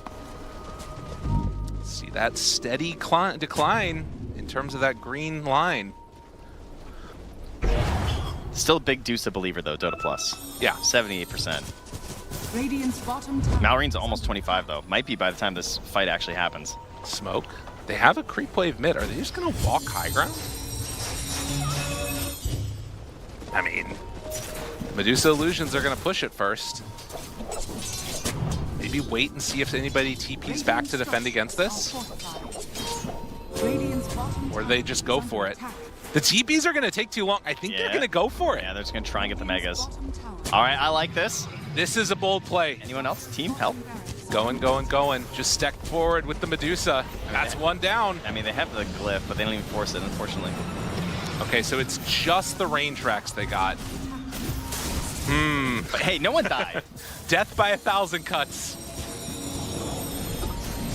I'm definitely counting that as a win, I think. Oh, yeah. If you're Beastcoast.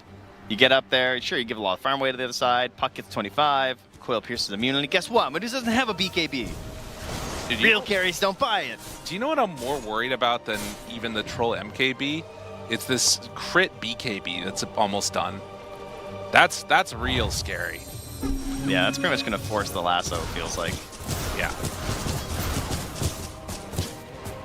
He's only level 16, so he doesn't have the full attack speed. Okay. Of the 500 with the diffusal, you know? But he's farming. He's staying out there. On the map. Skeeter down to a 6-second BKB. Crit gets his delivered. And will be 9. Now, do they decide to go again? Pipe, Crimson, Medusa with Butterfly, a lot ready. They're going to send out the illusions first. Lasso finds one. Not a bad one to get. Snaking in trouble. Snaking dead. Does have buyback. Buyback status, it's on everybody except for Crit and Moose. Can't quite get him there. A little status resistance. Again, chasing. Amar looking for a wraparound now. Gotta be wary of this. Yeah, they have that buyback on Snaking, so. He's smoked up. Moose, Glimmer Cape breaks the smoke. They see him. Now gotta be careful. Run away. Jump forward, wants to find him. Do they have it? The coil, it's already used, and now the focus fire, it's gonna come out soon. Already down to about only a quarter of mana, but the damage being done is so insane. Where is the creeps? But they get stunned. The bash was there right at the moment. Crit coming in, trying to take him down. Malrine pulls everybody in closer, but Medusa, that's the buyback. Now Yule Scepter lift up onto Crit, trying to chase him down. The Stomp doesn't quite connect in time, but now they have enough for the finish. That's 2 dead, no buyback. And with Medusa coming back in, they look to end this right now. The Hex is there, in your face, Beastcoast. It was getting a little bit dicey, but eyes on the prize. They're going straight for the tier 4s. Buyback from the puck. Are they going to be dissuaded from going any further? Tier 4 is ready. That's the glyph now. Now they back away to go get megas, or they're just going to try and end it, I think. Amar's selling items. He's trying to get the refresher. He sells enough He for gets it. the refresher. Hurry, Courier. The Facet, get back to base. They needed a time. Silence is there. Roche getting lower and lower. Yule Scepter lift up. He's still fine for the moment, trying to move in and find anybody, but the Hex was there. He doesn't get it off in time to Doom. It's not quite coming out. The boat is used. The base is exposed. Everybody focuses it down, and GG is called. Beastcoast win an upset in game number 1. Oh, they've got to feel so good about that right now. Yeah, okay. It got a little spicy, but you know why it got spicy? Because they had the courage to go for a little bit of a wild play. And in the end, they take the win, and Falcons, oof. Ooh, not often you come back to the camera and you see this. Although, to be fair, they kind of look like this when they win anyway. But still, that is not the winning Falcons roster right there. That is definitely not, as they take the L in this one. Game number 1. It's a 3-game series. We'll see if the coach can get them back on their feet. In the meantime, Beastcoast, they're feeling good as we head back to the panel. That was a very intense end to game number 1 there. Everyone hoarding around the throne. It was really intense. Good comeback, though, for the small amount that it did matter, Jenkins, for Falcons after such a rough start to this game. All the lanes kind of going not their way. Yeah, they almost did it, but I think what we saw was the call to, you know, doom the Medusa and then crit with the Diffusal Blade and MKB. They're like, okay, let's just like pop everything on Pike. He is the, you know, sole proprietor of Beastcoast. He's the reason that they're winning this game. They're all rallying around him. But I love the call at the end that Beastcoast did once they threw. Fear, I know you're going to have a lot to say about the throwing of SA Dota and your experience with Thunder Predator.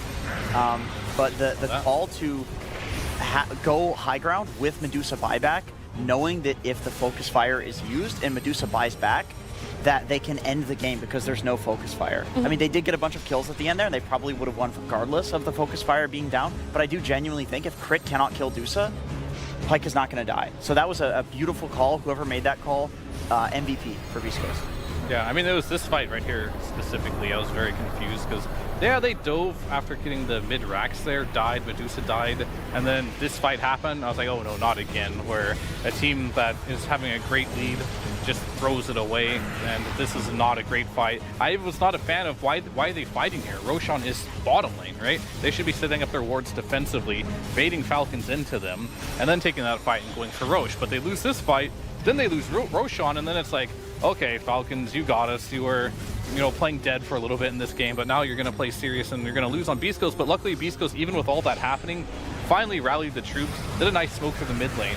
You know, took that tier 1, so not tier 1, the range barracks with that smoke, and then just kind of camped down there until they had their buybacks up and took this last fight of the game, and they ultimately end up taking it. I think El Micho getting Snaking at the beginning of that fight was pretty critical for this because they killed Snaking immediately, and then Falcons decided to fight when Snaking was dead, and they just didn't have that route for that fight, and they have the buyback on Dusa, and then it's just game over. Yeah, normally what I feel like we praise Falcons for, especially for their supports, is having this convincing, or they're sure that, okay, we buy back and we just go in. It didn't really happen, and so there was a little bit of a lag towards this team fight winter that ultimately did end in the loss for Falcons and the win for Beastcoast. But you all favored their draft too. You thought maybe it was a little bit even, a 50-50 on the draft, and it was down to how they execute it. But when I look at it now in hindsight, it felt like Beastcoast really had the one up in the draft. I mean, not really 50-50 though. I felt like they had the easier draft to execute, especially like we saw how powerful again Kunkka is. I can't imagine this hero being last picked again, you know. This hero should be in the early phases, either pick or ban right away. I think this hero just does way too much. And on top of it, I didn't really like how they switched the Wind Ranger to a support. I felt like if you committed to Wind Ranger, you have a Treant in the game, you just need to be confident, Because you pick those two heroes together to kind of deal with the Blade Mail and the Retaliate from Centaur. And then in the end, I don't know what's the thought process. They decided, okay, maybe that's not good, after they see the Medusa, and they decided to, pick another carry, which I also felt like it was weird, because Troll is not really that great against Medusa later in the game, He's okay early, and maybe if you do better in the lane, but he also didn't do well in his lane. He also lost his lane. Yeah. I was going to say, does Troll beat Centaur in lane? Because I feel like this is also another like run at you and slowly poke you. I feel like with Treant you should type hero. With Troll and Treant, you should. Really, don't you just go 2 points of retaliate, triple bracer, or two bracer chainmail? I mean, I feel like Centaur can always win any lane with the right support matchup, right? But I think melee heroes have the hardest against Centaur because you get double edge spam. So I think you should be able to win that lane just because, as you mentioned, you're laning with the Treant Protector, and it should be able to give you that sustain. But I do want to say, like, I want to highlight the, well, of course, Centaur here, he did really good in this particular game. I liked his itemization with the Yules. Whenever you play against Troll, he's anti-Troll, right? He has the Crimson Guard, he's got the Yules on top of that, and we also saw the Kunkka just building as well, like the Aghanims with the Rum debuff. He just made his team really hard to kill. And this Troll, you mentioned it before in the post-game, this is like a Dream Crimson game, and we saw this Troll have very little impact in these team fights. He didn't get Ags until super late. It was like Gleipnir BKB. I'm not even sure if he finished the game with the Ags. So, the Ags would dispel the Crimson Guard. My bad. Yeah. So it's, but he didn't feel like, so he didn't have Ags. So given the other heroes in the game and how the game was going, he felt like he needed the Gleipnir and the BKB. I mean, any game where you're behind, you need a BKB. You're not running into a fight. Even against Bear Rider, I think it's quite common to get Ags because you don't want to be dragged around in the fight with the sticky napalm, the flame break. I just don't think it's particularly good against Medusa. Like you're some spell casting, spamming hero against Medusa who loves to get these wand charges. It's just not that great. Yeah, I wanted to highlight the supports on Beastcoast a little bit as well, because in the bot lane we saw Moose end up getting a nice rebound and getting first blood onto Crit. When I think of Falcons in general, I generally think of like Crit and Amar always winning their lane, Amar always being top net worth, but they lose that lane, and Elmisho also makes rotation down there to continue to keep them down in the laning stage. And I feel like if you shut down Amar, like that's already a great path to victory, because he's normally like, almost every single game I watch, if they're winning, Amar's like #1 net worth in the game, out of control. Doom is no exception for that. So I think these guys like had not only a good strategy, but they played it incredibly well too. These supports really held it together in that early game. Yeah, I can tell you, Amar is like after the game, I don't want Wind Ranger in my lane anymore. I mean, it's hard, that lane it's not like the strongest lane. And if they're going on Doom, like I feel like if I'm a melee offlaner, I want a support in the lane that either has some stun or something to protect me. Power shot, it's okay. You can kind of slow them, but it's not very reliable when they're diving in, they're TPing in, the Bat Rider in, like there's nothing much you can do to protect him, apart from just run away and just let him die. It's no hoodwink, that's for sure. I also think about, Jingis, when you're talking about this Falcons draft, you said they're almost a lineup that wants to poke a little bit or try and like bait out some spell usage from the side of Beastcoast, disengage and then re-engage a little bit. But it was really hard to do that when Beastcoast had the lockdown of the Centaur and the displacement of the Marcy, and then you had the Gorgon's Grasp now, and like they just had so much. And it's like on the side of Falcons, you have the Overgrowth, which is a long cooldown, almost 2 minutes, and then Coil. Yeah, honestly, I mean, I think Beast Coast team was better at doing that, because it's like, yeah, okay, you Coil, you Overgrowth, you Doom, all these things are placed down, all of a sudden you Kunkka Boat, there's the Rum buff for the duration of these spells, you Centaur ulti, you leave, both cooldowns are down, but then the team who has the item advantage is obviously going to win the team fight here. And the reason that Beast Coast had the item advantage, I completely agree with Fear and want to go off of that point. I love seeing Moose on Marcy. I think that he looks the best when he's on roaming heroes. I'm just going to lay all the cards on the table here. Moose is a 4-player. He's not a 5. He switched to 5 for this team. He's always been a 4-player, and he's an exceptional 4-player. So I really like to see him on heroes that can rotate and be active. They do really well when he's Enchantress. They do decent when he's like SD. I don't want to see him on a Treant. I'd love to see him on Marcy. This is traditionally it's a very 4-style hero. Clockwork, I think he'd look very good on. So I just feel like in this game, they have figured out something that works for them. And I'm interested to see if Beastcoast is just powered on now, and if we get a very competitive All right, game speaking of Treant, do you like seeing snaking on? I was going to say, it was the first time as well for Falcons playing Treant Protector in this Because it's tournament. kind of funny too, because I played with snaking for a long time, and my read on him, even though he played a lot of roles, is he was always an offlaner, right? Who played many different roles. One up from the four. Yeah, an offlaner, right? It's how it works, honestly. And then when he came into the scene as a POS 5, he often played heroes that got farmed very easily, Maranas, Enchantresses, these type of heroes. Treant doesn't do that for him either. No. So, yeah, I mean, I feel like Insania is like that type of 5, right? That doesn't mind having little net worth sitting behind. He's you, a true 5. playing slow. Me Yeah, Boschka, Sixth Boschka position. Treant. Yeah. I was surprised that Enchantress went untouched in this draft, actually, for game number 1. No team wanted to pick it up. No one banned it either. It just kind of flew under the radar. It might change next game. I feel like, especially for Falcons, they're definitely going to rethink their early game strat. The support duo, so. they need Yeah. they need to put a lot more pressure. They need to have stronger lanes, like Fear mentioned. I feel like this hero is very likely going to return in the next game. Are we wrong about Treant, guys? Not true. No. I've always Are we been right. wrong? No. I'm right. I've always been No. right about it. Yeah. I mean, I feel like okay, the- so here's my opinion on Treant Protector. It'll be Okay. nice. I think you have to be a nice. tree player to play it. Yeah, I don't want to hear you. Yeah. Yeah, pretty here's much, my like, opinion. Tree's a very hard hero to play, right? Thank you. Like it's an easy hero, but it's very difficult. It's very easy to grief your team as a Treant Protector. You have to know exactly how to play this hero without ruining the game for your team, because you can just be AFK very easily on this hero and not be in the right places. And if you're not in the right place on the right time on this hero, because you have that invisibility, oh, I can be so deep on the map playing by myself, like that's just not the right way to play it most of the time. So this hero is not easy to play map-wise, especially at this level of I mean, competition. one thing to note, right, when you're looking at a Treant player and whether you want to know that he knows to play the hero, it's like you look at the middle game, and when everybody is farming, is he actually always far away from his team? Because I feel like if the Treant player is good, he's always trying to look for information.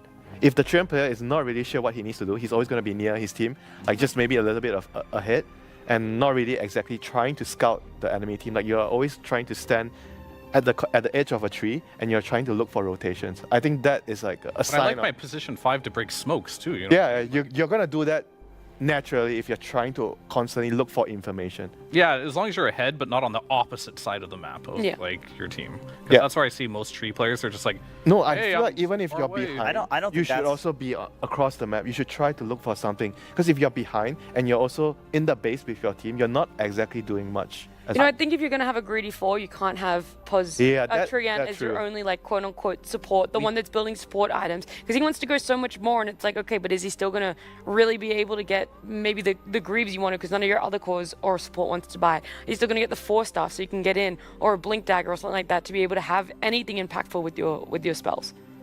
We've done it again. We've talked. I'm done. Yeah, I yeah. just- Well, this was Phoenix fault, actually. That was your idea. Okay.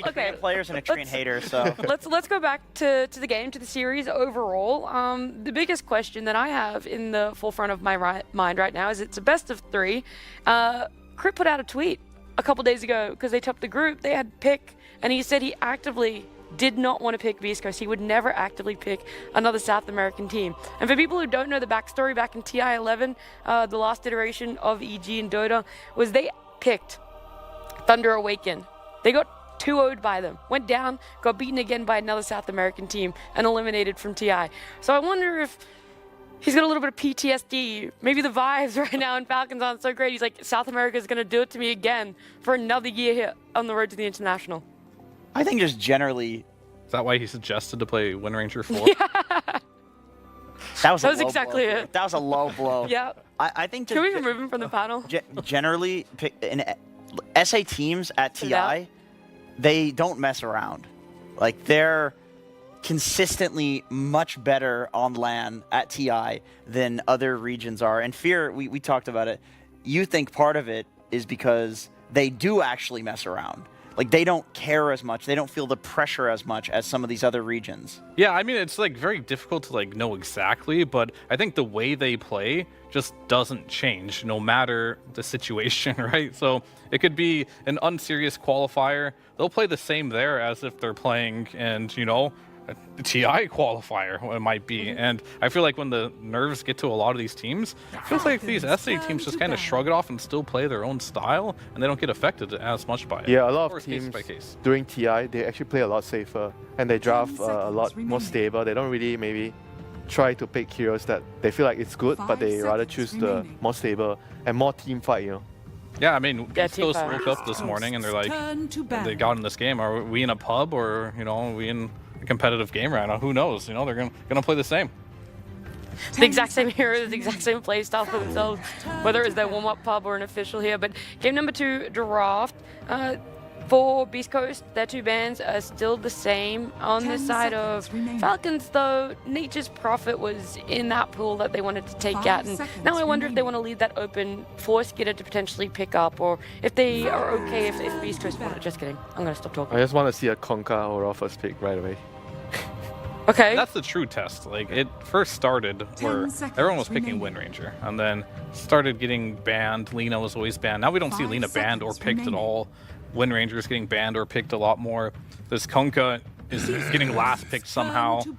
I think in further series down the road, we're going to see Conka sneak his way into like the early bans for sure. And then we're going to see teams start experimenting with, what if we just first pick this hero? Is this hero that good? And if it works, it's just going to be perma-ban. I mean, Falcons has done it, and Yeah, it alright. worked out great for them. So they are. We need more of a sample size, I think. Yeah, sure, but you know, they are playing right now. Maybe they'll realize after giving it to Beastcoast in the last phase that's So what is potentially the a mistake. answer to Conka? Timber? Well, I think they like to pick the Tusk because of the Into the Drinking Buddies. Snowball is a save for if someone looks like they're going to get maybe perma-stunned or really locked down, and so it gets taken out. Oh no, it's not the Conka. It's the Doom. Yeah, so that one's going to be a swap up. Both these teams like the Doom as their opener. Falcons had it for game 1, Beastcoast now for game number 2. I mean, I wonder if they're going to ban the Medusa, because we all know Skeeter, he loves buying arcane boots as a carry, and Medusa's the best hero to buy arcane boots on as a carry, and also good versus a Doom, and they just lost to a Medusa with a Doom, so I don't think you pick it right now. You could, but yeah, they're first probably pick would going be suspect. Oh man. This hero is also good versus Doom. Pretty much when you think of Doom, you want to play a hero that just pops some abilities that even if you get doomed are just going to still persist. you don't so care. you link, you press R, you know, these TBs, they press meta, stuff like that. Like, you don't really care if you get doomed, or if you get doomed, you're still going to do a lot of damage, and Razor does fulfill that. Most There's a lot of places this Razor can go as well for the side of Falcons. It can, but I feel like against a Doom, it makes the most sense to put it as a carry. Okay. But yeah, I don't know if the mid Razors really thrive. Are you a fan of like a position 4 Doom? Like when you pick Doom early and you see the enemy making some adjustments to counter your lane, like do you think that moving it to the 4 role is I just smarter? don't. I feel like that type of strategy is almost dead, where you're just like overly flexing heroes. I feel like these players are just. I thought you were making a joke about how they moved Wind Ranger from 1 No, to it 4. actually happened in the group and they stage. lost, right? Okay. I think that's my Yes. point. Like That's these, what I thought Winter was leading to. these players are just But no. so good right now at these meta heroes that they have a strategy to make it work no matter what they're playing against, instead of like the old days where we would just start shifting pieces around to confuse your opponent Right. and just win by strategy like that. That type of strategy, generally speaking, as we saw last game, isn't working as well as just like being the master of like this hero, knowing how to play it in every situation. And that's exactly what Falcons does in general. Like, Yeah, they can play it in invented any that meta. situation. They did, yeah. And it looks like Beastcoast also believes that. They ban out the Luna, so they think that it's going to be a Razor mid or a Razor off lane. Is Razor mid good though right now? That, I don't really. Depends on matchup, I think. Yeah, He's I mean, only good offlane I in, believe in, sure. he's only good in specific lanes. It is usually Malrine or Amar playing this hero for Falcons, and Beastcoast believes that as well. Kunka ban. That makes sense. Yeah.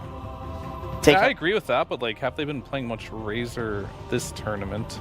Amar. is Played the it only once one. on They him. always go back to it, it feels like, every tournament, Yeah. even when it's a bad hero. Because they'll- it's a hero that overlaps with a couple of their players. Yeah. The hero pool, so it's always going to be on their I radar. mean, I always made the running joke that, They also didn't win with it, by the way. yeah, they didn't. Skeeter in the past has loved playing Razor. Like, he loves this hero. But then he got on a team with Malrine and Amar, and he just never got to play the No, hero. he doesn't play it. Hey, he's played it twice this year in officials. It was at Good for him. PPL Yeah. Balahia. I'm making a bold call here. When they had a substitute. Clock Clock Razor, Razor. that's pretty strong. That's a pretty strong lane. They're setting up for this Doom, I think, in the safe lane.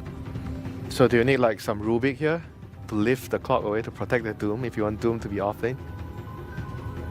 Or some way to protect him. You need like some way to 10 seconds deal with this remaining. clock and Jakiro. Jakiro? Double hit the cogs. Oh my 5 god. seconds Okay, remaining. sure. What is it not? That's pretty good. You can actually get kind of farmed just farming cogs. You legitimately can. I don't know why you're laughing at it. It's just such a goofy counter. Yeah, it is. It's a silly innate, but it is very good. Oh, yeah, I've always loved that. Snapfire innate. too, I guess. You kill wards faster. You do so many things faster. Yeah, I think 10 seconds I like remaining. snap better because you can just low committal like cookie the person out of the Yeah, cog. that's true.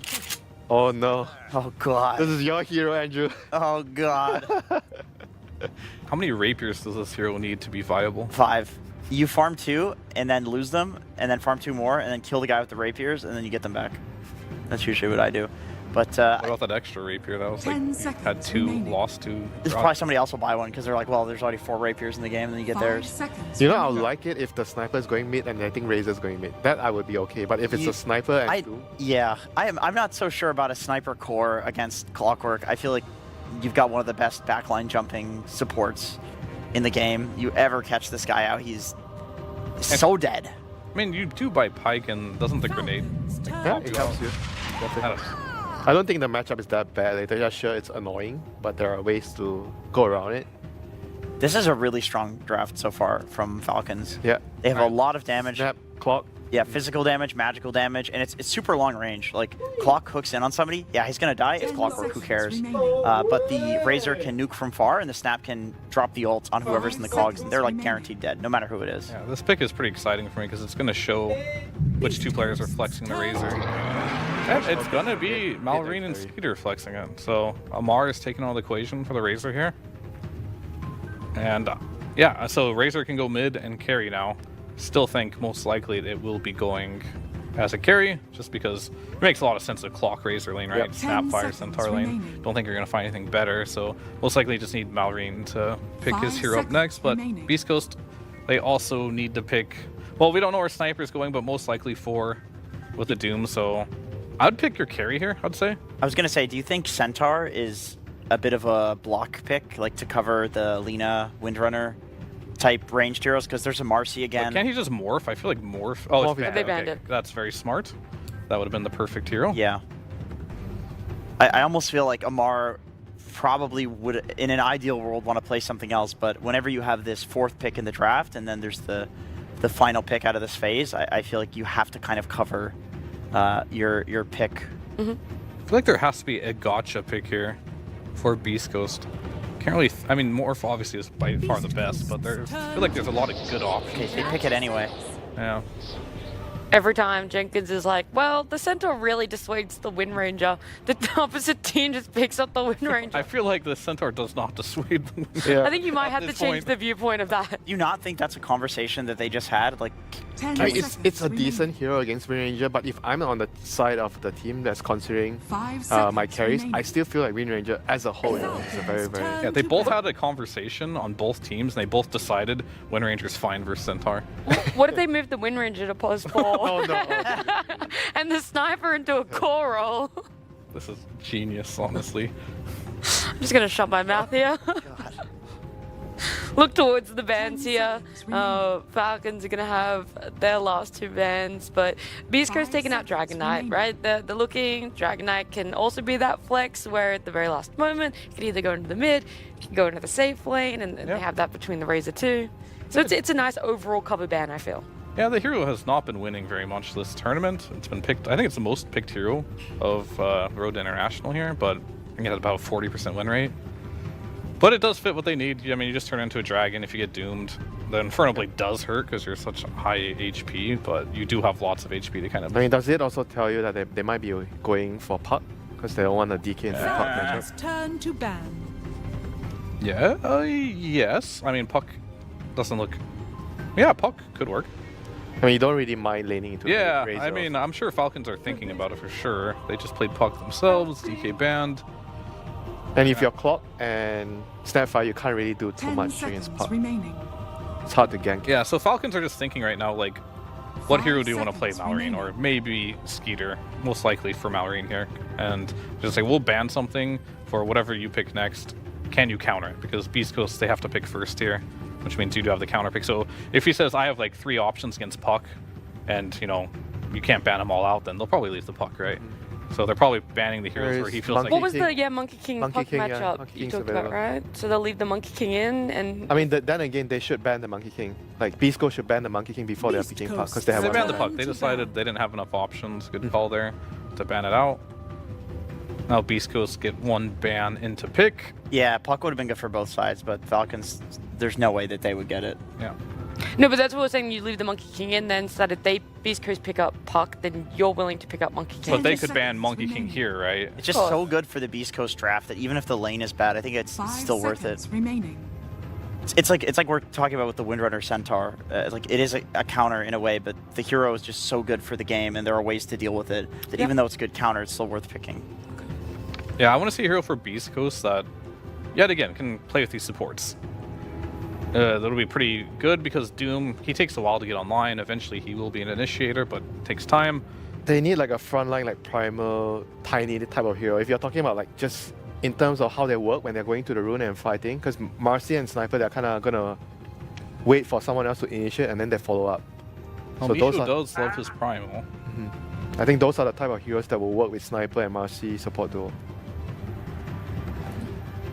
I mean, I don't know about Ember because Ember kind of got nerfed a lot, but he's in the category of those kind of heroes. Yep, he does play a lot of Ember.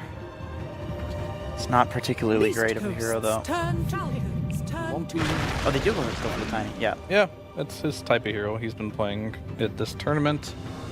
It's kind of what they needed.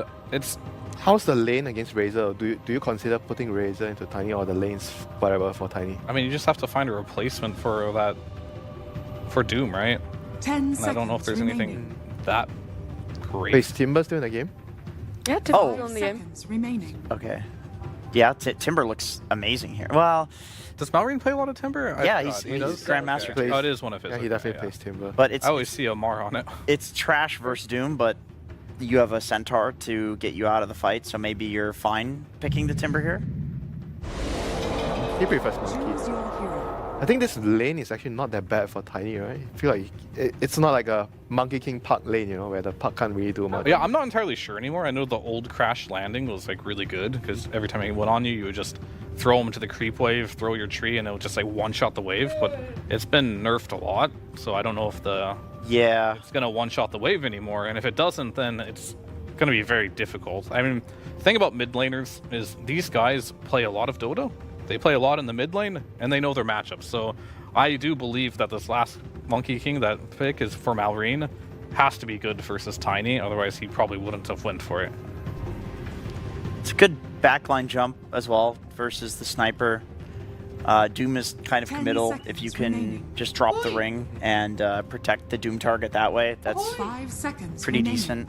Yeah, This and Monkey King is Snapfire also like cosmetic is so he's like the go-to mid right now. Like he's really, really useful in all stages of the game. Good in the lane, very useful at securing your side lanes. Good setup as well. Like a hero that kind of run around with the clock snap. You can, like Monkey King. Honestly, I consider this like a global hero with the yeah, most Yeah, people he do. is. the Strider facet. Like he's so fast at running around the map, getting kills. Yeah. Look, we just had a little preview right there. When we're getting into game number 2 here in our best of 3 to see who goes into the upper and lower bracket, we're going to swing by Nomad, who has another coach interview for us. Thank you very much, Nat. Yes, indeed, I'm here with Mariano as we're going to chat about these drafts. But firstly, I mean, first win of the tournament against the strongest team of the year. I mean, how do you manage that? Well, you just gotta choose your wins, you know. Fair enough. It's a good win to choose. What were your thoughts after the last draft? You know, what was the communication? Did you think it was going to go that well? The difficult thing against tier 1 teams is not beating them once, it's beating them twice. We had good preparation, and I think that it worked out for us.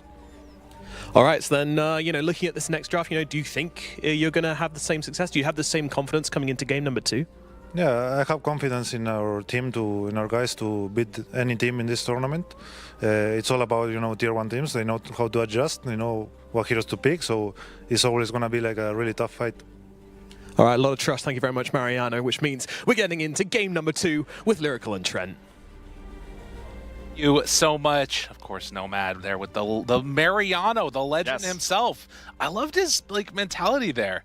Difficulty's not beating him once. It's beating him twice. It's like an anime line. That's pretty good. I gotta say, it's the right mindset. That's for sure. Absolutely. Because we've seen upsets in the past, and oftentimes that's unfortunately how it goes. You get kind of an awesome game one, and then the upset doesn't continue, and then the upset is upset, and then the fans of the team who was supposed to upset are then upset.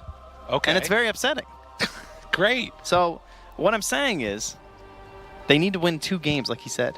That's really good, Trent. That's Thank you. Really, really good. No, I can dig it. And of course, like I think that we talk about kind of the young upstarts on this team. People think about it as a young team, but the reality is there are a couple of these like storied players, and of course their coach too, that's been around for freaking ever. I mean, this guy was back in 2014. We were watching Mariano under Papita. It was a way back in the day.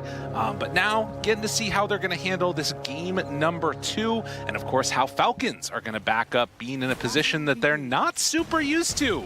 Losing games on LAN, or just in general, to be honest, as Mar already dropped down somewhat low. Look out, the sniper's coming. He's gonna take you down, and bam. He tries the first one.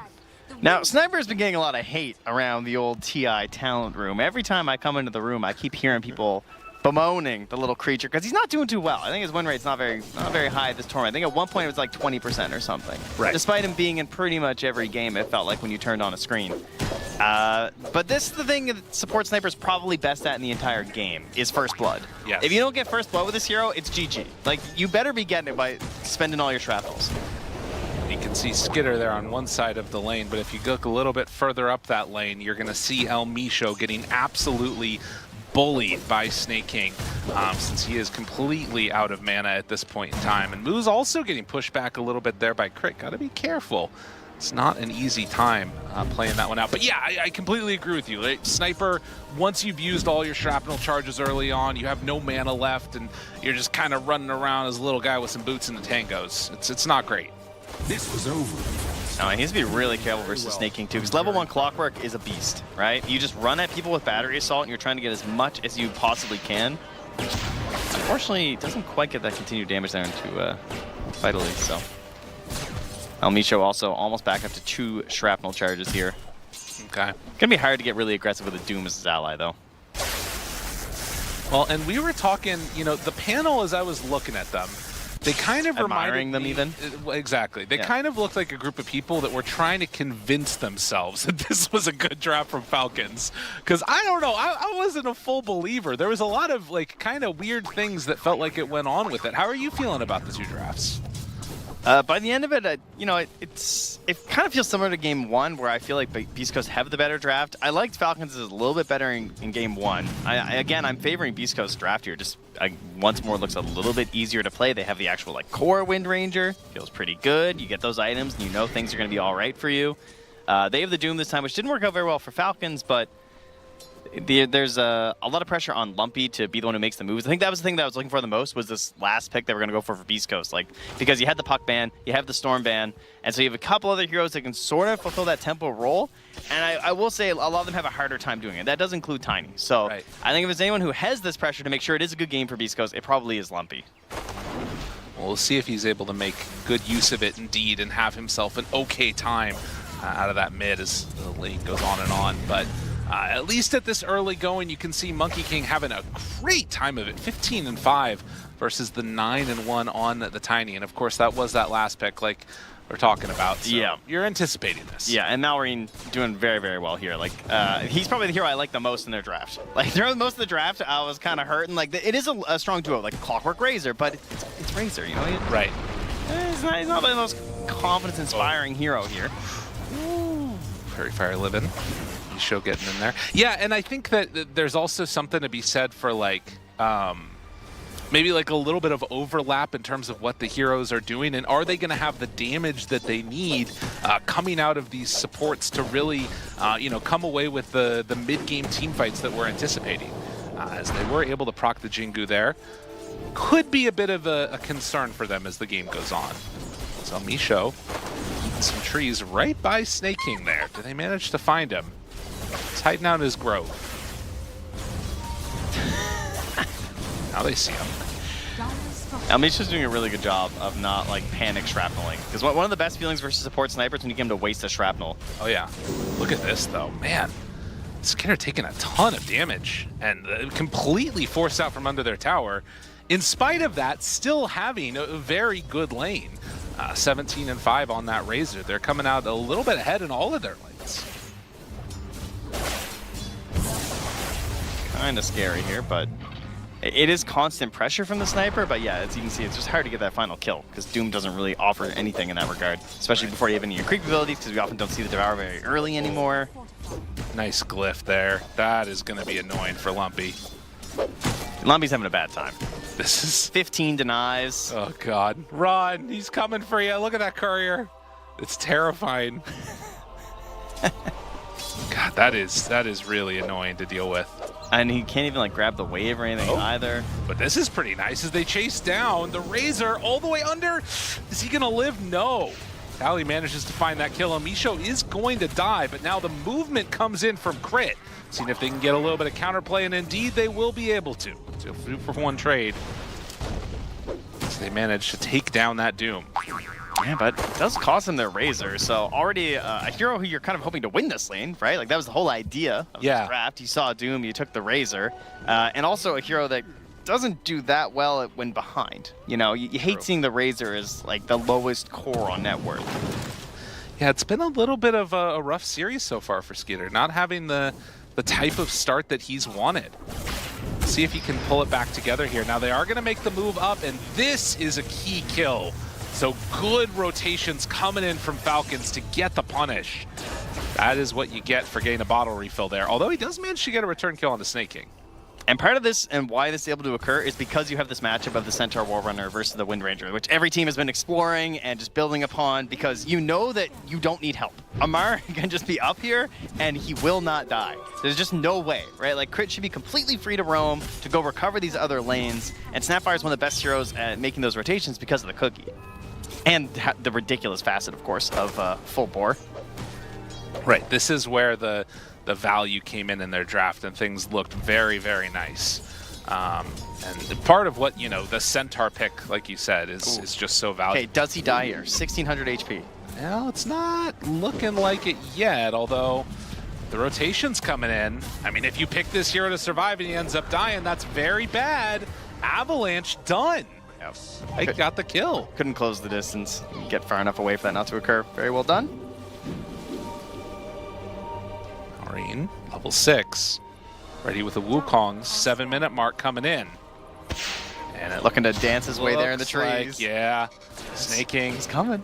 Moving forward. The tally's there. Oh, and he's just going to get pushed and pummeled around a little bit. Does not want to die, but will.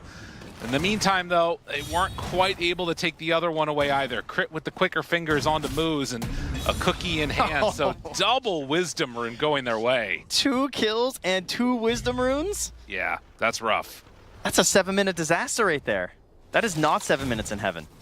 That's 7 minutes of hell. It's just nothing good. Man, and Tiny is so far behind right now. Doom comes in, not again. Bro, not again. Malrine is just all over him right now. What a sick play as they are just abusing this Doom. That is nuts. Yeah. Yeah, that's a bad time. Elmisho. Oh, they're not done. Yeah, he can't really do much to help here. He is mega dead. They're like, yeah, there's a ward up there. Surely, it's no ward. It's just a Monkey King. Yeah. Razor is no longer behind. He is catching up to this Wind Ranger.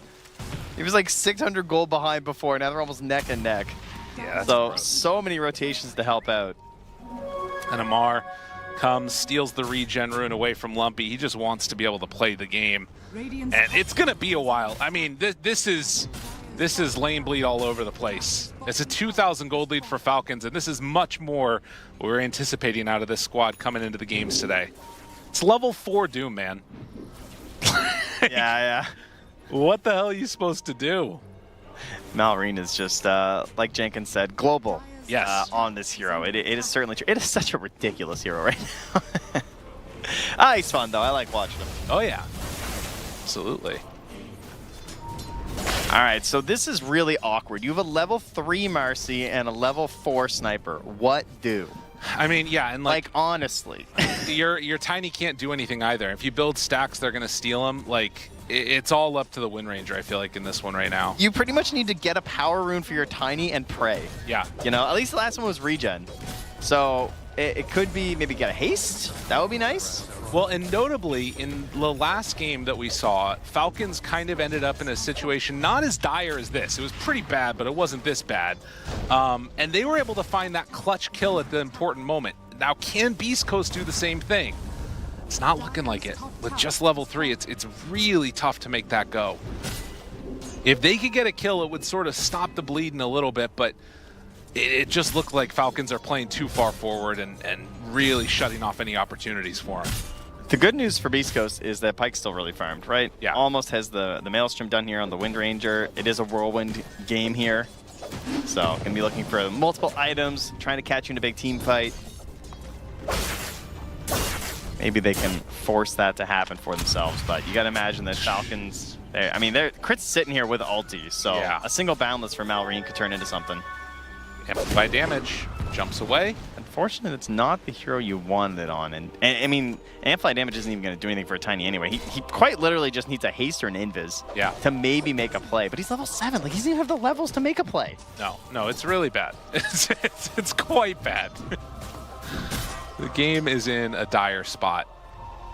And really, it just, I mean, El Misho, he's gone. Although if they make mass TP rotations, maybe they could find a turnaround toss.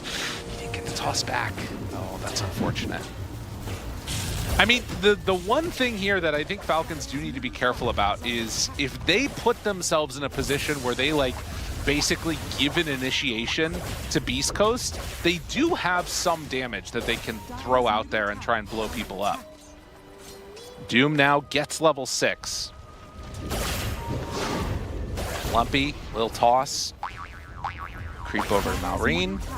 Tries to pull the aggro off of the tower, but it will be tier 1 tower going down. Oh, they're desperately trying to force something here. This is good. They use the Doom to make sure there's no stampede. All right, all right. They can at least get a guaranteed core kill. Guaranteed. Yeah, no, we're good. Yeah, they'll find him. Blade Mail finished up here with his 4 bracers. So much needed, and yeah, you can see Vitaly already queuing up that Midas and wanting to go towards it. Falcons looking for some retribution themselves. They get Pyke, there'll be a huge kill. I don't think so. He says no. Doesn't think it's going to happen. Does he get found, though? Ooh, barely get through the gate. I mean, that's huge. If they can get away with these heroes, this is really big. The gank made the move that they needed. They're cutting into the lead. They're still getting farm. Snaking TP mid. No, Amar! Please, help this guy out, man. He's level 5.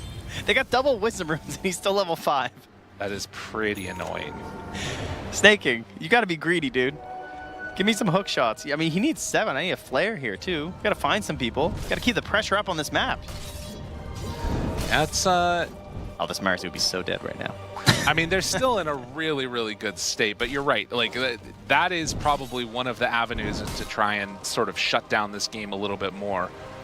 I mean, they're at the point where it's like hookshot plus kisses, and kills are going to be flowing with the mobility of a Monkey King. And I think if you get hookshot kisses thrown out, that doesn't stop you from playing aggressive with Falcon's draft. They're still incredibly strong. But like all these little things, even, you know, getting a free wave here, that's level 6 now for Snake King. And he's just backing up Speeder too. Yeah. I mean, this is the one thing, right? You look at the kill score, 8-5. It's a 3,000 gold lead. It's very good for them. But if you're not getting kills with this lineup, are you really going to be able to keep accelerating the lead? Oh, nice play there. Using the illusions to body block. Yeah, that could have been bad. Good escape from Lumpy. Up top. Stampede. And the cookie goes right over the top, but it will not matter. Kiss is used, Stampede used, got the kills. There isn't an ops board here spawning for Lumpy. He knows that Snake King's lurking nearby.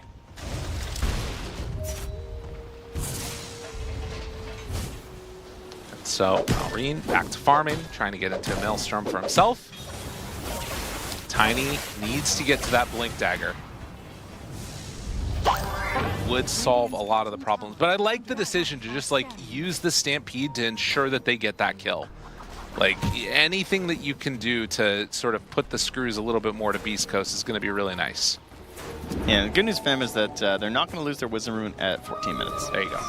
Nobody's here. Moose grabs it. He's still level 5. That's really bad. Wait, after the 14-minute Wisdom? It's been a rough game, Trent. I mean, he also has 2 points in the sidekick this game, too, so he also recognizes, like, he can't go for this 2-3 build he did last time. Right. Like, my Wind Ranger needs me. I gotta buff up this Whirlwind if we're gonna have a chance in the team fight. That's also why Pike, he's going for this build where he's going for the Maelstrom into BKB, as opposed to the, like, Gleipnir Rush that we've seen some other Wind Rangers do, because he actually wants to use Whirlwind early, which you need the BKB for. I mean, he still could make the swap if he wanted to, depending, but I have a feeling that, yeah, the BKB will be what he goes for. And how close are we? That's just about 800 gold away for Lumpy to finish off his Blink Dagger. Throws it out, backs away. Mar, 4 bracers and a blade mail. Gotta love those builds. Yeah, he's chilling. But yeah, it's very much a wait for this window and try not to lose anything along the way. Snaking, they're going to actually ensure and pop ulti to kill that ward and keep their other ones alive. Moose farming up some cogs for this trouble too. Rest of the team moving in. Moose in a world of hurt. Okay if he dies. This is fine. This smoke is over. Wind Ranger gets away. This is okay. Like this is pretty ideal, to be honest. Yeah. I don't think there's any way your support's surviving, so just take it. Falcons keeping that pressure on and waiting for their items before we start to see any type of, big push for objectives yet. Obviously, the big thing that you could be waiting for would be that 20-minute mark. Like not realizing that there's a ward nearby. In trouble, there's the hook shot connection and is going to be brought down. They wouldn't stick around, right? Well, unfortunately, they would. All right, this is Blink's done. Skitter. Are they going to run into triangle? This move from Beastcoast has to work here. Okay, he has BKB though. Do they? I mean, he has the Doom too. They saw him on this ward. He's going to come and farm this. It's right by a tier 2 tower. Right. It's a bold move, but they're going to go for it. Avalanche toss, but there it is. Stampede and BKB to run away. Snaking, already taking a lot of damage out from Tally. Now the cookie comes out as well. That's Wukong's command down. That fight did not work the way that they wanted it to and can't even quite get the kill on the clock. So they lose Omisho. They're going to lose another here. Snaking, does he manage to get out of there? It's looking pretty close. And, ooh, power shot. Moose. Oh, now nice. Rain, they get him. Lumpy? Oh, Lumpy making some plays here. I think Pike's out though. He's not coming back to help. No, that's going to be the end of the road. Tries to snipe Snaking. Please come help me. Matches. Don't die for Lumpy. Snaking? Blink. Oh, gets one more hit. Jukes to the side, wants to blink away, and Lumpy gets a little bit out of there. Why? Why, Pike came in to help. He's going to be punished. Does have another shackle. Not going to matter. Well, he saved Lumpy. True. But not worth, man. You are the carry they need. You can't sacrifice yourself with Tiny. And this is now Falcons starting to put the hurt to him. Nice play by Snaking, though. To lurk around, then go for the hook shot at like 10% HP. Oh, yeah. He's King the same be level gaming. as the Doom right now. Okay, well that's impressive. I'll give him that. We were talking about his level 6 earlier. Yeah, he was struggling to get there, not so much anymore. Lumpy never ended up leaving. No. Doesn't have a TP. And let's see where he decides to go to. Looks like he's just going to try and grab another wave. Does not have all that much mana, which is a little bit concerning, but nonetheless, we'll keep cutting those waves. Omisho tries to run away from the Razor, and it looks like he will get out of there for the moment. Is he going to die? I mean, his courier is dead. I think he's dead. Yeah, I'm pretty sure. All right, Lumpy. Oh, they let him go. Amar doesn't want to play this game. Oh, well, now his monkey's here, so yeah, he's just dead. Dun, dun, dun, dun, dun, dun. Just buying some time. I mean, Courier Dad didn't have a TP. What else can you do? Space! Yeah, I mean, you're not wrong. Oh, Lose gets out of there. Nice jump to the right. Juke away from it. Though. Stampede. Ooh. His friends did not stick around, so yeah, he's dead. 8,000 gold lead now as Beastcoast. Look at LBG. Okay, we got a plan. We have a game plan. Just cut the waves. Cut the waves. Do not play Dota. Play Lane Simulator. It's fair. A little PoE action here. PvE, that's the one. Yeah. So they're gonna grab another wave there towards mid, back away. And for Falcons, you gotta imagine at some point they're gonna start looking towards those objectives, whether it be Roshan or thinking about shutting down the rest of these tier 2 towers. But they will have a Doom with Midas. Man, mid tiny in a behind game is a tough time. Oh, it feels bad. Well, particularly like when you're playing against like Centaur, Razor, you know, these heroes, you're not finding kills that consistently on them. And even, you know, Clock and Snapfire, big strength guys. I mean, he's level 13 though, and he's definitely got quite a bit of damage. True. Snake King though, 1900 HP. Oh no, wait a minute, toss back. Oh, the damage reduction from the Invis rune, I think kept him alive against that. That's unreal. Oh my god, so unlucky. That is nuts. And now Lumpy unlucky, gets tossed in. Wait a minute, the initiation that was promised, and they stampede him run away. That is why that hero is an answer. That's only a level 11 Doom still, so he's gonna live. You're doing very well. Otherwise he'd be dead for sure. Isn't even afraid. Goes back to farming. What's the equal? What does that mean? This is the all chat. Maybe you just misclicked. Must have been what it was. 21 minutes, Wisdom Rune. Maybe he means it's gonna be 1-1. Oh, I know see. they're equal now. Oh, I like that. That's nice. And assassinate. Nothing afterwards. Full Gleipnir done for the Monkey King. And Beastcoast could be thinking about taking down that old Tormentor, maybe. Yeah, I mean, 3-point sidekick. I don't think they can actually just do it with 2, though. No. Definitely not without Whirlwind. Well, it's, right? They're whirlwinning. Oh, definitely not when the enemy team's here. Oh, no. They got him again. They got him again. All right, BKB run away. Wise decision. Dire's bottom tower is under attack. Yeah, this is very much a, you know, Falcons are going to take whatever they want across the map and not giving any objectives up for free. Although, oh yeah, crit, he comes over and takes the Wisdom too. Doing their best here to just nuke these waves. Dire's bottom tower Try and push it out. Delay. And I mean, we have seen some crazy late game scenarios where these tinies start to do some pretty insane amounts of damage. Eyes on that phylactery, maybe eventually an Aghanim Scepter, what have you. It does feel like in this game it's going to need to come off the back of an overextension from Falcons. And, well, this one, not so much an overextension as Moose is dead immediately. Amar also bought a gem, I think I just saw. Oh, that means it's probably Roach time. Yeah. I mean, this Razor's going to have BKB Manta Aegis. It's very strong. Yep. It's going to be super hard to deal with.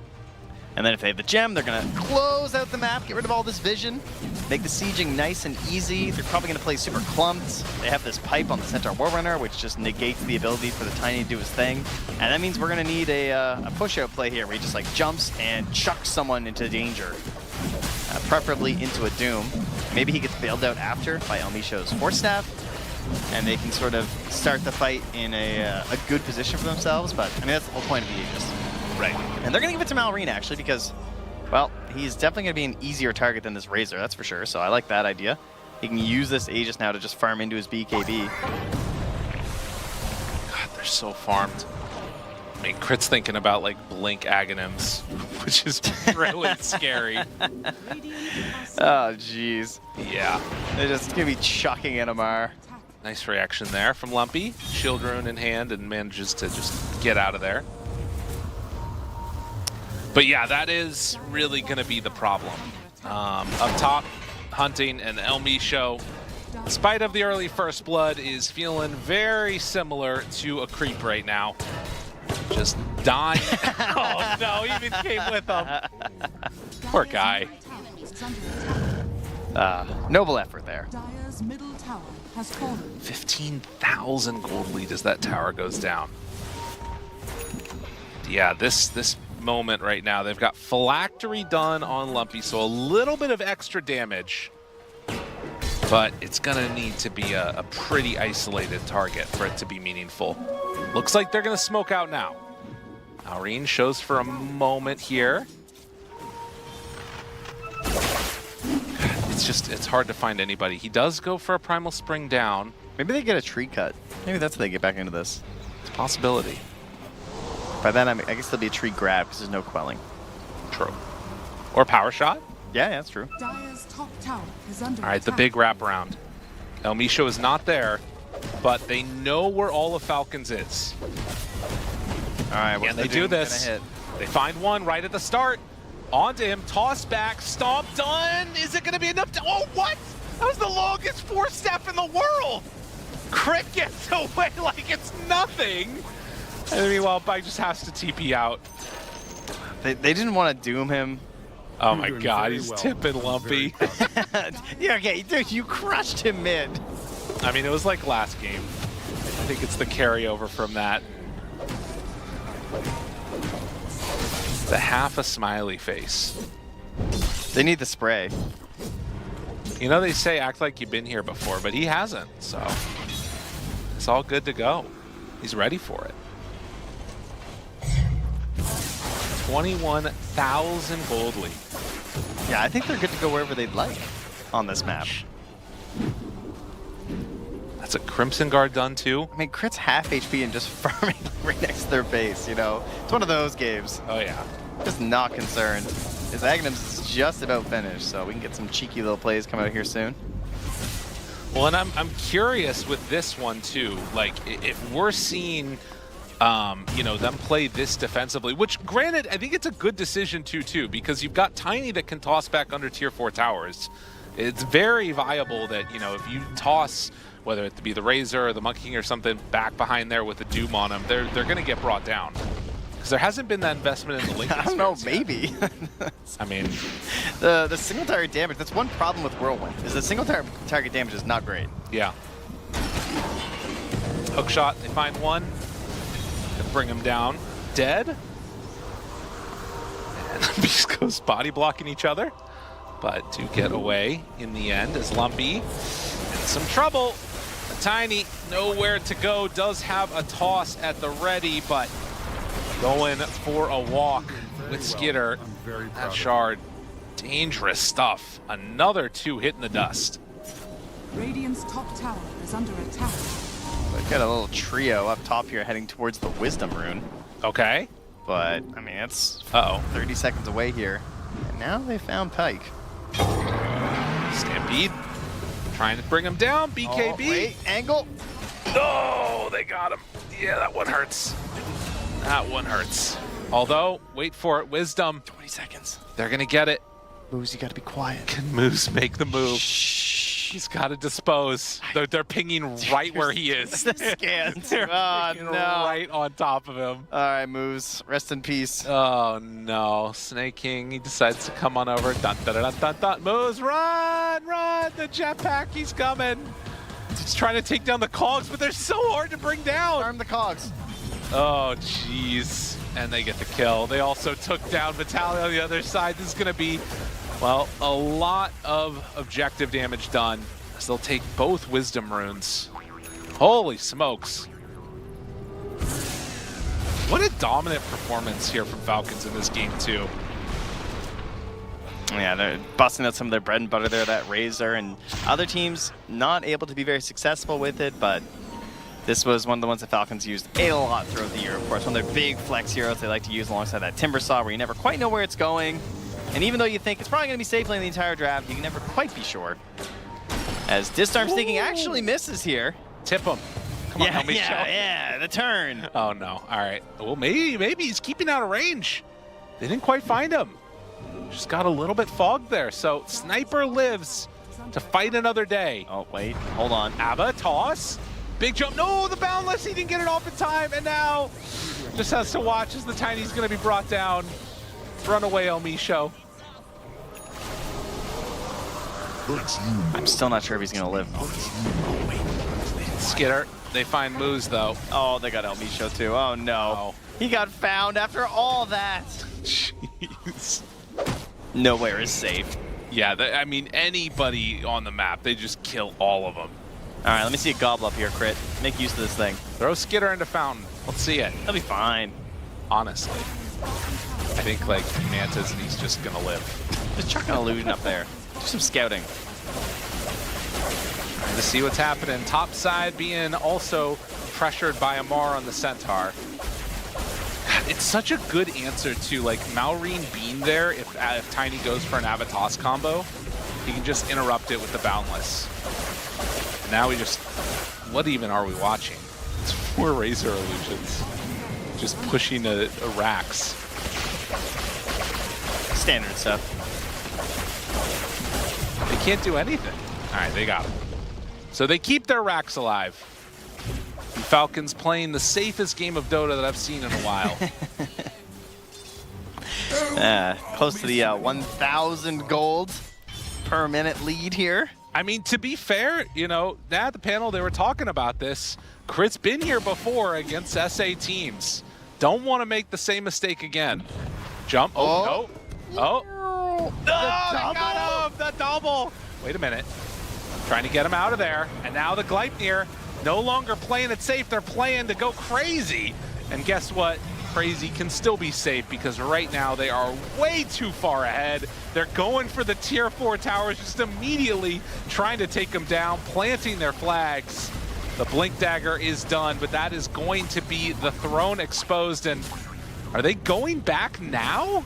That's a flashy Snapfire Ag reveal, I gotta say. Well, not reveal, but you know, first real use we've seen. Amar says, guys, I don't want to leave. We're taking the throne. I'm going to take it one axe swipe at a time. So they set their sights onto it. They did reset the glyph by taking that melee Rax. Moose observing. Observing what's going on. Of all time. How much can they get done? The Ancient exposed. Beastcoast pulls him back in. Amar is there. They have the jump in from Snaking, trying to dodge for the moment. Skitter gonna get the link up, take down that Doom. Lumpy tossing back into Fountain. Snaking, he's still gonna live though. And now, eyes on the prize. They take down the Ancient. We're going to a game 3. Yeah, they made him work for it. You take our ages. We're not calling it quite yet. See if they can exhaust them heading into game 3. As, looking pretty much the same, like I said, after a win here for Falcons. That's right, starting to wake up. You can see Snaking there. Get your stretch in there as well. And for Beastcoast, obviously, not the way they wanted that game to go, but do still have the memory of, you know, what happened in that game number 1. I feel like this was one of those matchups where, you know, I think Jenkins and Fear were talking about like Moose and his performance, wanting to be in the sort of position 4 type heroes. See if they can get it again in the next game. But for now, let's head back to the panel.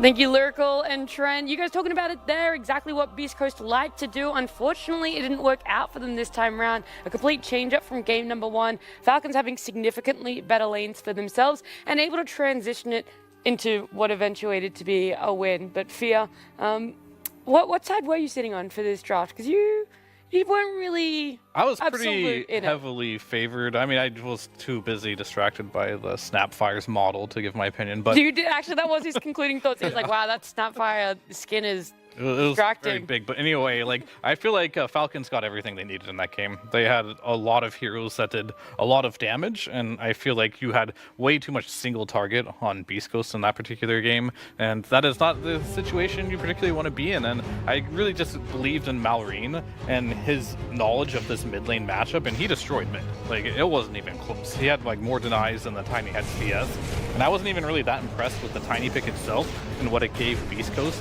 as a hero. And he wasn't able to really do much with that either. So yeah, overall good draft by Falcons here. This is something I expected to see in game number 1 from them. Yep. Drafting just their comfort heroes, playing fast, playing aggressive, and not doing too many of these cheeky counter picks. I really like crit on Snapfire and as a hero like that, and just making sure that Amar has a good laning stage. And Malrine transitioned a good laning stage into like blowing the game wide open for his team. We saw there he went for the Wisdom Rune, kills the Doom, waits for him to TP back in, and then with the Jingu that he got from killing the Doom the first time, kills the Doom again.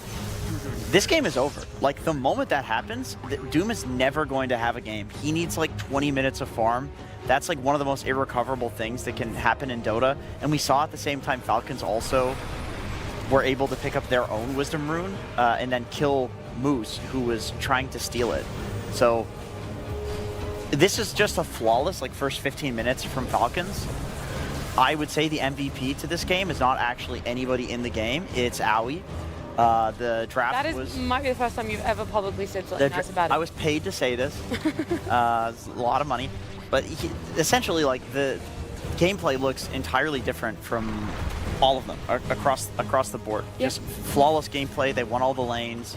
They made all of the rotations to get every single resource on the map. Skeeter went mid on Razor. Normally you'd see Skeeter do the Skeeter rotation through the portal. But guess what? They had such a good off lane that they had already taken that tower, and they had taken the safe lane tower. So Skeeter's like, okay, well, I want to make this rotation. Where am I going to go? He goes mid on the 10-minute catapult and then takes the mid tower. And they completely closed out the map with the first 15 minutes of the game. I think the other thing being El Misho on the sniper here going 0 and 10 is a completely different game winter compared to when he was on the Bat Rider in game number 1. Didn't have that initiator. Thought maybe being a sniper, extra damage could have been enough to get a better laning phase, but it also felt like it kind of crumbled around having a position 4 like that. Yeah, I mean, this game is a very good example of why sniper is just not a very reliable position 4. He might be like good in certain games, but when the games don't go well for you, you want a support that can still offer you something, you know, as a position 4. And you saw how like the Monkey King kept coming over to bully the Doom. He literally couldn't do anything. Yeah. So if the lane is not going well, this hero doesn't really offer anything else. And after the laning phase, he's basically another carry, you know, like you're trying to farm. Yeah. And you're not really gonna go mid gank, or you're gonna push a tower. You're just not gonna offer anything. So if you don't get your value out of the sniper in the lane, this hero is gonna be very, very hard to pull. You're kind of hoping that like your first 2 minutes of the game goes so well because Shrapnel is OP that he can just have some aura items like a drum and a solar by the time your team needs you to do stuff. But Falcons was playing so active that he did not have a cooldown on the shrapnel. He had like one shrapnel every time Malrine went bot, and then he's like, well shit, what do I do next? Or earlier than that, he just didn't really have the mana. He was always just that little bit short as well, and then you see both Snaking and Skittler surviving on what felt like the same amount of health that the shrapnel would have done damage. So it was just very small things there. I also want to back up what Winter was saying about the sniper not really being that pos 4 that's giving results, because it's tied up there with the most pick hero of the road to the international so far, and it has a 29% win rate. So it has been picked 24, 25 games and roughly a 29% win rate. So it's doing pretty poorly when it comes to those stats. It's really rough for them, but it doesn't mean that we have a tied series now. Falcons getting game number 2, Beastcoast having game number 1, and there's going to be this change up for what could be a whole different internal meta created for game number 3 for you. Yeah, there's been 2 Doom picks now and lost both games there. Sure. And both games, the lane that the Doom was in, we kind of criticized the POS 4 with it, but is it the POS 4's fault? Is it the Doom not? Doom also does not have a good win rate. He has like a 40% win rate. There's a few heroes that have been very highly prioritized. I kind of had that feeling about Sniper coming into it, just because there's always a trendy hero in a certain position that people like to pick, and sometimes there's like one person that's very successful with it, and people are trying to emulate, and I think like Soxa is a very good sniper player, for example, and he could probably make it work. But the win rate in pubs didn't look good. The win rate in competitive doesn't look good. I've looked at the individual Dota 2 Pro trackers of a lot of these 4 players, and it's like, oh wow, this guy has an 80% win rate with Shadow Demon. What a great player. Oh, 20% with Sniper. And it's still the same amount of games, like really, really trying to make it work. I don't understand the obsession with some of these heroes, and I would guess it's probably because there's some stuff going on in scrims that Of course, that we're not always seeing. privy to. Yeah, or like flex potential, but we've very rarely seen the Sniper flex. Doom can't be flexed. Some new meta heroes like Kunkka are looking a lot better and a lot more flexible. Well, look, let's keep this conversation going, but I'm not going to limit it to just us. We're going to bring in a 5th person here. Purge, you're going to give us some more information about what's happening here between Falcons and Beastcoast. That's right. I want to talk about how good Sniper is as support, guys. Watch this. I've got 2 good clips before everything goes bad. And that's going to be the glory zone that the players are always remembering before This is what drives them to pick the sniper. Exactly. Look at that. Snake King walking into the creep wave. He's going to get shrapnelled twice. He almost dies. He has to pop the healing Lotus. And he's got a salve ready to go. He's like, all right, here we go. Popping the salve now. And then boom, it gets interrupted. This lane is actually kind of ruined here for Falcons as a result. Watch what happens afterwards. Skeeter's now half HP. He's going to get dived under the tower. He's going to almost die here. It's really, really scary. Or does he die this? Okay, he dies this. I can't remember. Okay, he does die this one. That was the second time he got dived there. Crit with a great TP rotation is going to help ensure that they kill the Doombringer, but if not for that TP, maybe a little bit hairy killing the Doom, and then they stick around when Doom comes back. This is when they kill Doom the second time. Snake King's going to trade his life out for this. So if the supports don't do a really good job here in the response of them both getting really low and being pressured for a while, it gets way harder. And here's that clip you guys saw when we came back from break. The Monkey King rotates over. He won his lane so hard that he gets to use his hero resources to further offset that lane disadvantage that they got from those sniper trades. And you know, in this clip, Sniper's doing absolutely nothing. But he has no shrapnels. But the laning stage part, when he did have shrapnels, it was pretty sick. So they did give themselves a little advantage in the lane there. They did bully the Razor, but mid was won so hard that Mallory was able to also win the off lane. And then Tiny spent this first, the next 10 minutes collecting his Blink Dagger. It took forever for him to get online. They were just too far behind. Every time the camera clicked on Sniper there, shrapnel's on cooldown for like 20 seconds. Do you think that's the most broken spell, Purge? The shrapnel? When you have charges, yes. Okay. But then they go away and they don't come back for 2 minutes. Yeah, it does take a minute and a half for all of them to respawn, which is a big issue. All right, well, Purge, thank you so much. I like that you brought a different opinion around Sniper as a support compared to my panelists who are all not in favor of Sniper, unless apparently... I haven't said anything about the Sniper. What would you like to talk No, about? not really. I just know that you don't really like to fixate on one hero, you know? Oh no, I mean, I feel like the Sniper itself is doesn't feel that great, personally. I really think in the laning stage aspect, it can win you the lane, and that can sometimes be invaluable. But I think in this particular game, Mallory just 1v9 in this game. He won mid, and then he also just destroyed bottom. Yeah. And it just broke the game so open that it was unplayable. And there's nothing. If that was a Lion, if it was a Snapfire, the result would not have changed in this game just because Mallory would have made that same rotation. Same with Crit, his rotation was also very Yeah, good to that I was going to say, bottom. Amar could be left alone as well. He went 4 bracers, the blade mail, and he won the thought lane. about the 5th one, but decided 4 is enough. He did, yeah. Took the I towers. mean, this comes back to the last ban, right? They banned out Primal. I felt like that's probably like a drafting This was mistake. Beastcoast banned out Primal for Should that have banned ban. MK, yeah. Yeah, because they already knew they wanted Tiny. Yeah. So they needed to ban Monkey King. And Monkey King is not like a hero where nobody's picking. It's been picked so many times already. course, yeah. So it definitely should have crossed their mind banning the Monkey King. Because Primal is I'm not sure if the lane is going to be difficult for It's not Tiny. going to be like it was in that game. Yeah, but there's no way it's Right. the same like Monkey King. Maybe there's also that part because isn't Malorine Grandmaster in Primal, so they could Yeah, but still, like more Malorine. from a strategic point of view, based on matchups, that's definitely a mistake. Yeah, whatever they were thinking, unfortunately, was just. Don't think it again. Is what you're saying. I think so. That's one way of saying it. Yeah, I think so. That's what I heard. Yeah. Yep. Another one of these situations where we had Owie had to come in and carry his team on game 2. Now Mariano has got to come in and give the speech. You know, what the hell are you guys doing? You're a bunch of Is clowns. that how you would talk to your team? No, that's how Mariano talks to his team. Oh, okay. He why did rules you- with an iron fist. Why did you not ban Monkey King, guys? Yeah, I think told so. you. Will Monkey King be brought up earlier in being picked? Will it sit there in the bans as No, well? Konka We're seeing should be. the common heroes. Conker should be brought in earlier. Brought in earlier. Where was it banned? It was banned in the second phase, so it could have been picked up earlier, whether for either team, or it also could have been banned earlier too. So the Monkey King, the Conker, the Doom, the Snapfire, which got picked up there, but Tusk, Dragon Knight are common heroes, but they've been banned out in both games right now, in game 1 and game number 2. So I wonder if that one's also going to go. Trend is going to continue, or if they look at this and go, we really need to start widening what's taken out of the pool here. Isn't this series just all about what you're going to do with Doom? I think you should ignore it. I think you win if you ignore it. Well, that's the thing. Like, are you going to? Because in their minds, Doom is the best hero in Dota, right? And like, do you want to ignore it? Sure, you have a game sample of 2 now where it lost, but Doom is still Doom. It's still a really good hero.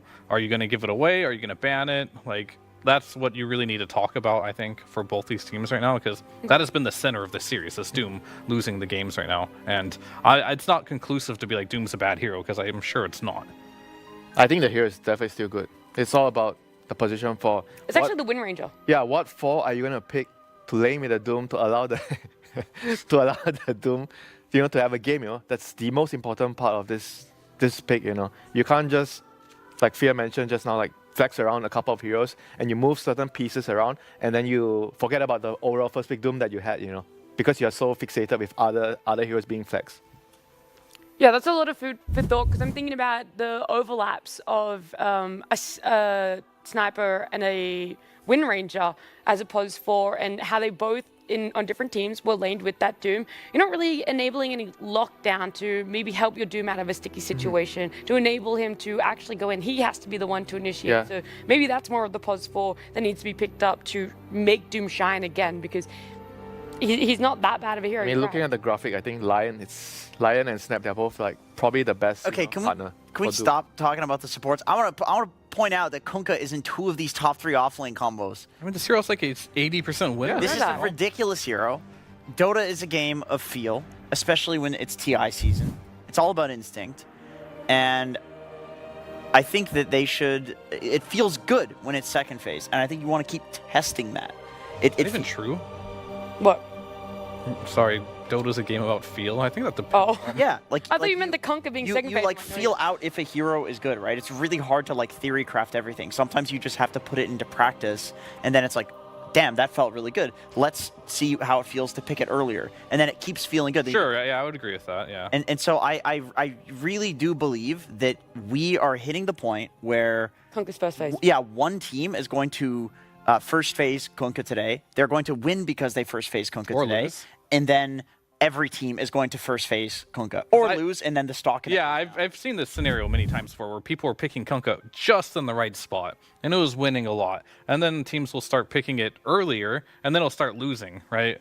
So it really comes down to, do you want to be that first team to escalate this pick, and you actually think no matter what, does he have is good. like any really bad lane matchups right now? That's what I was thinking. If you Monkey pick him... King. Oh, Monkey King? Monkey King is... But can you offset it by picking like the right position for?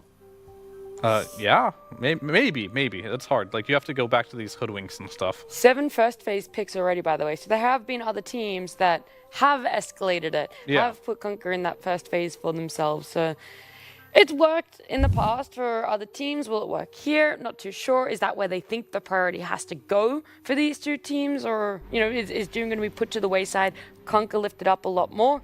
We'll have to see. Draft will be coming up on our screens very soon. While we're still on the topic of Kunkka, though, his facets. Let's talk about it. Which moments do you want to be picking which facet for him? And do you guys know how close it is between the 2 choices? The High Tide and the, what's the second one? Grog something. Grog. The one that gives you Grog Blossom. buff on X. Throwing words out again. Last time I was correct, so... Yeah, you were right. I keep going Just picking random words.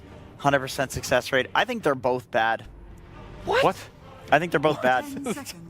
I think they're both not good facets as well with Jenkins. I don't think he said bad. They're not like Bristleback bad where they negatively impact. Okay, those are terrible facets. That's bad. Those are awful. Right? Or the Lone Druid unbearable facet. Those are just bad. I went for that the other day. I was very confused when my bear turned into a guy. It was really confusing. Not good. But basically, I think what he means by bad is like they don't really change the hero very much, right? No. So like whatever facet you do go for, I'm gonna say like the Tidebringer one is probably better because it gives you a little bit of edge in the laning stage. Yep. I think having that edge in the laning stage is really important just to like snowball the game. A bad facet would be Primeval Power. Okay. That's a bad one. That's a bad one. This one's like, What's that? Oh, that's the Treant one I went when I played carry. Oh my I went mask and God. mask. Let's not talk about Tree again on this panel. I was waiting to see how long it would take for you to It catch really unravels quickly here. Hey, well, look, either way, the Doom was the biggest question coming into game number 3, and what matter has been formed between Beastcoast and Falcons, and it's being picked up by Beastcoast. The bans aren't really any different. Centaur is the one that gets taken out here. Otherwise, Naga is taken out. Tusk is left in the pool. Omni is left in the pool as well.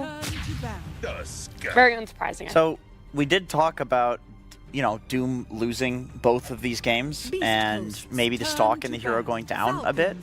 But it was Doom versus Centaur both times. And Centaur is exceptionally good against the Doom. You know, Doom the guy, and then Centaur presses ult, you run away hasted, and... Andrew, Tusk is a mini Centaur now. Drinking buddies. Is it good enough? 25% movement speed. Okay. I'm with it. Make sure you turn off your alt cast so you drag your teammate away from the Doom. Yeah, I mean, I'm definitely a believer in the drinking buddies now. Just seeing it in action, people... every time I see it, it's like, is it really that long of range? Like, how is this balanced? Yeah, when you turn on alt, it's longer because you don't move the other guy. But when you're trying to escape from Doom and you're trying to save your teammate, you should turn it off. So you drag your teammate over. Drag your teammate and snowball to creep or something. Or you just let, like based on the situation, you could just let him run with the move speed bonus, the 25% move speed, and then snowball later. Or you can snowball the guy or the Doom and then he can't chase. To be fair, everything in Dota is balanced. It's a perfectly balanced game because every hero has a counter, and that's why Dota is a perfectly balanced game. So true, Fear. Couldn't put it better myself. But let's look at the bans here because there's a big change up in the second phase.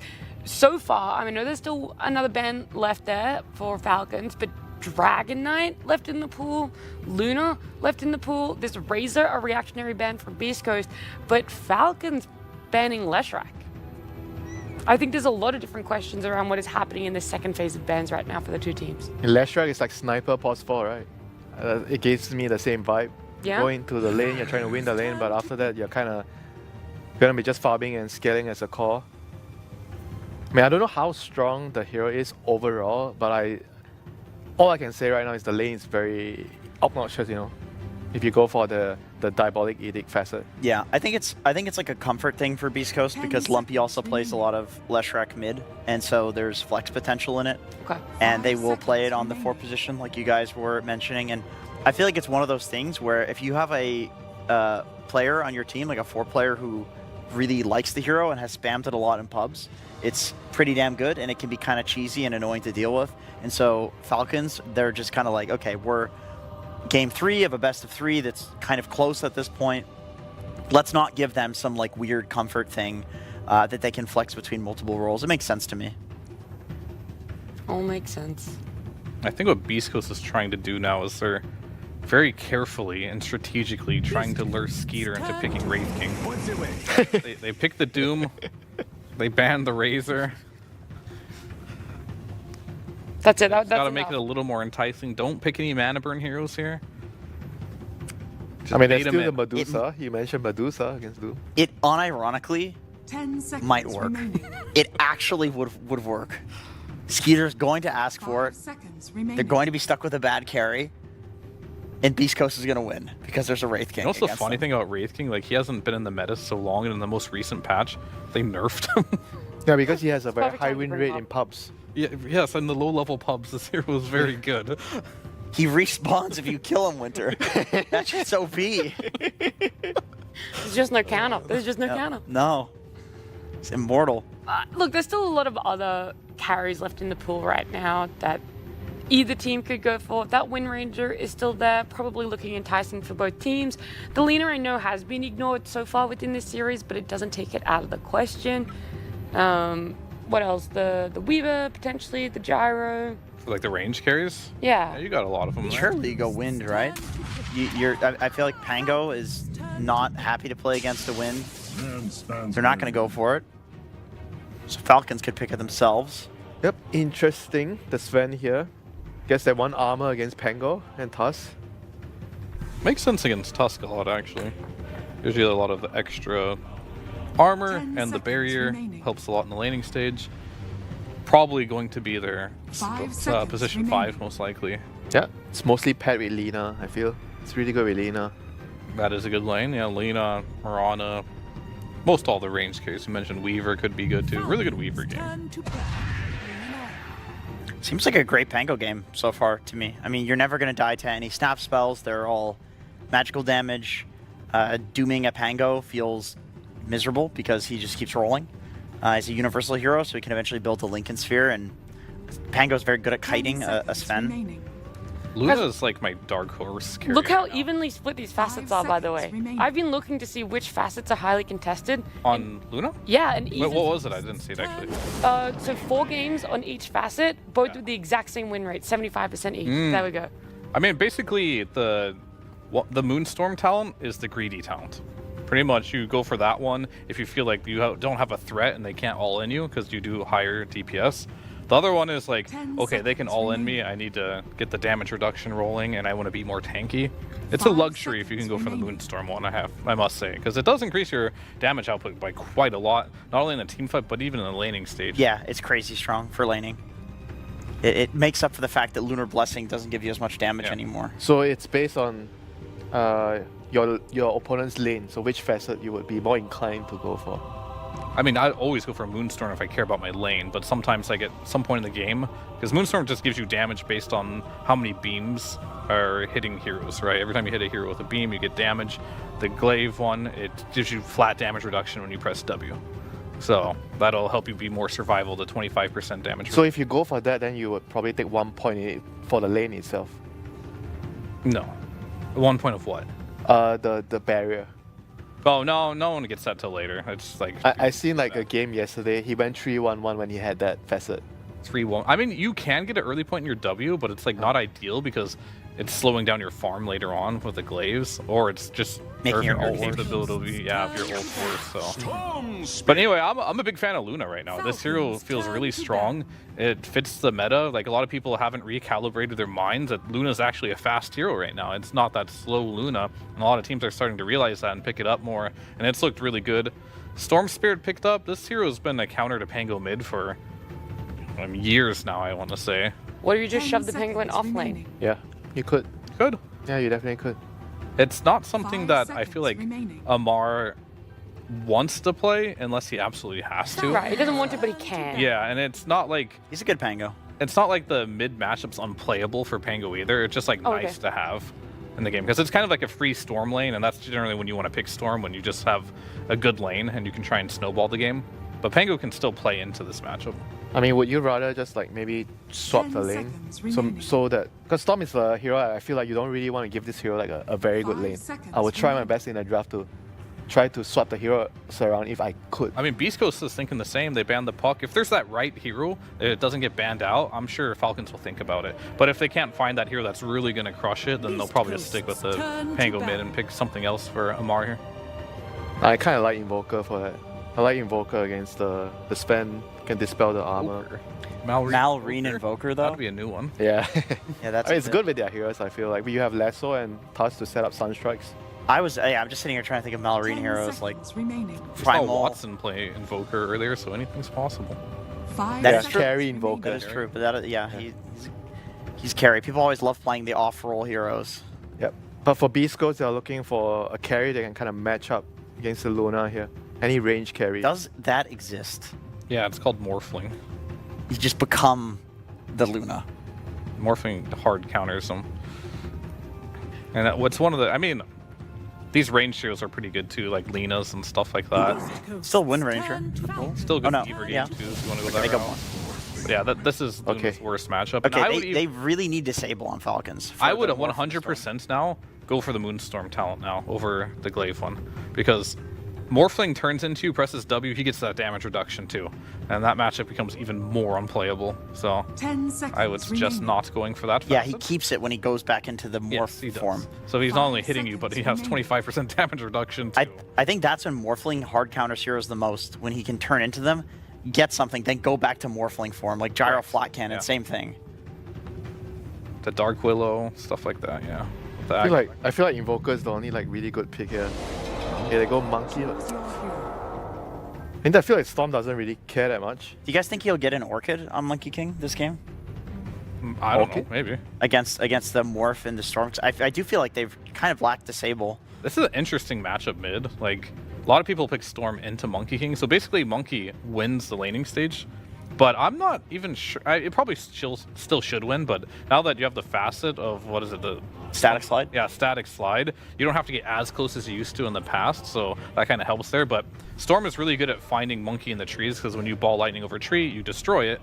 And then so if you kind of like either scan or see him jump to a tree, you have that reach. So they're really picking this mainly just for the laning stage. Malring yet again thinks that he's going to crush the laning stage, snowball it to another lane as well. But I feel like this is not as free of a lane as the Tiny. It's not the same with like Monkey Puck or Monkey Tiny. I feel like I'm going to root for Beastcoast lineup, overall lineup. I feel like they have the stability. Their draft looks very, very easy to execute. And on Falcons side, there's a lot of risk involved with their lineup. Like if certain small little detail didn't go right in the early game, everything could just fall apart for them. Yeah, and I want to talk about Jenkins said earlier about Pyke, the heroes that he likes playing and stuff, not really these semi-carries. He gets to be a 1v9 carry in a game where he absolutely can 1v9, so that's good for Beastcoast. Yeah, I'm also leaning towards Beastcoast. I see a lot of really good one-to-one counters. Like I do really believe in the Luna late game. I agree with you that this hero just looks like a monster late game compared to before, but you have the Doom. You can... Doom always like picks one guy, they're out of the fight. And then the other one-to-one counter is, like you mentioned, this Storm versus Monkey King. This is a very good matchup. He's taking the Moon Shield facet too for Morph. He's taking the Moon Shield facet. Man, I really do think Beastcoast took advantage on this draft. The only thing that I'm a little worried about is Moose is playing Sven, which is more of a traditional, boring, do-nothing pos 5, and I really like to see him on heroes that can rotate. You kind of can with the Sven stun, but it's not as much as a Marcy does, right? So that's my only concern for Beastcoast, but otherwise I really like their draft. Well, look, he could show that he has a different way that he could play as opposed 5, be able to succeed that way, but either way, we're heading into a game number 3. Let's jump on over to our casters, Lyrical and Trent. Thank you so much, Nat. Man, I gotta say, every like solo shot of just Jenkins next to Winter, it's amazing. That's what we're here good. for. Yeah. But we do have an amazing game set up. Personal growth is what we need out of Moose. Can he play the boring position 5 that nobody likes to play? No. Can he transform the boring Sven into the move Sven, right? Get all around, get these stuns off, set some plays off on the side lanes. That's what we need. I would be down to see that. I think that I really like the Beastcoast draft a lot here as well. To be honest with you, I've liked all of their drafts. I feel like Mariano's put together a really solid performance. We'll see if in this game they're going to be able to sort of, deal with the issues that came up in that last one. Anything do you stand out you saw in the draft that was really surprising? I think the final pick there, the Monkey King, is the big thing to look for. It's just like, can he do it again, right? Is Lumpy going to have a bad time? A few more lumps coming his way, perhaps. Is that why he's Lumpy? Can he take the lumps and recover? He's static sliding, that's for sure. Yeah. There is a pause. Don't worry. We're not missing anything here. That's why you get to see our lovely mugs here. I feel like I kind of look like Storm Spirit a little bit too, so if I'm doing the static slide, that's good. It's like I cosplay it. Yeah, I don't have the facial hair for a Monkey King. No. He's got a nice beard, so you can just have to do both. I'm sorry. What can I do? Yeah, I don't have the matchup to cover this. We could fight like... Nah, that's good. All right, fair enough. Well, we are going to be into this pause here now as we get ready to go. 1v9 is what they need out of Pyke this game. We'll see if this Morphling can do it. And as we talked about, or rather what Fear was mentioning, was the Moon Shield facet for Luna will be a problem. Because if Pyke just runs right in, turns into the Luna, all of a sudden you're going to get exploded. Or rather, he's going to be able to have all that extra bit of damage reduction. But maybe they could see something. The big answer that used to be there for Morphling was the Lincoln Sphere. People used to play that or use that against him. Could be an idea. Yeah, I think it's not so much 1v9 as 2v8. I feel like Skitter's really helping him out there by taking that facet. You're not wrong. That's pretty nice. The stronger you get, the stronger I get. But not really, but kinda. Brilliant. Thank you. Yeah, it's going to be an interesting one to watch. And of course, we were doing all this theory crafting about what mid-game team fights might look like, when in actuality, if they have a similar laning stage to what we saw last game from Falcons, Beastcoast aren't even going to get an opportunity to do anything. Gonna last. I'm gonna be real. I still barely buy that item because I just assume one day it's gonna be gone. Right. It's too good. Okay, so you just won't take advantage of it. Yeah, like, no, it's just like, it doesn't feel right. Shout out to the Obs right there as well, pointing out the other thing that we noticed during the hero pick stage. It's actually a ricochet for El Micho. We have seen way more often the full bore get taken, but this time around, at the very least, deciding to go for the ricochet facet instead. Yeah, I'm very confused by that one. It feels like a raw laning phase choice. Yeah. Or just saying, like, I want normal scatter blast, but man, full board's just, it feels so incredible to use. Like, maybe he's saying, like, I'm gonna go like Reeves if I can and try and stay really tight in this game. I'm gonna be playing in with my team anyway. We need more frontline. I think it's what you're talking about right here, actually. Yeah. It's easier in the laning stage to deal with the Tusk if the up close damage is greater, as opposed to the full bore, which you can stay a little bit more outside the fight. And it's not just that, of course. It's the close damage, but it's most importantly, it's like when you're missing your attacks, right? Like, now you're gonna get this bonus damage back onto him instead, so. Right. We'll see. See if they can spread the damage across multiple targets. Crit, you can't blood grenade couriers, but with those boots, still able to run them down. It's a slaughter out there. That was also a salve that was taken away from them too. Snaking, go for the Drinking Buddies play. Amar gonna try and do the best that he can in this lane.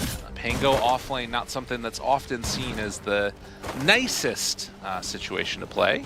Yeah, one of his more recent pickups too. Amar had to put a lot of work into this hero to try and create something else, because like a year ago he didn't play Pango, I'm pretty sure. Like, I think he had like 0 pro games or something. Yeah. You know, it's one of those ones where he has really worked on it to create more of these abilities for them to flex during the draft, because that's what took Falcons to greatness in the first place, was the flexing of the Razor and the Timbersaw and the Dragonite, and making it impossible to draft versus this team. Right. Well, and so far, at least, it's turned out to great success throughout this year. We'll see if he's going to be able to make it work again here on this big stage. As Flame Break, little pushback there onto both of these two heroes, trying to mess with them and mess up that last hitting on the Pango as well.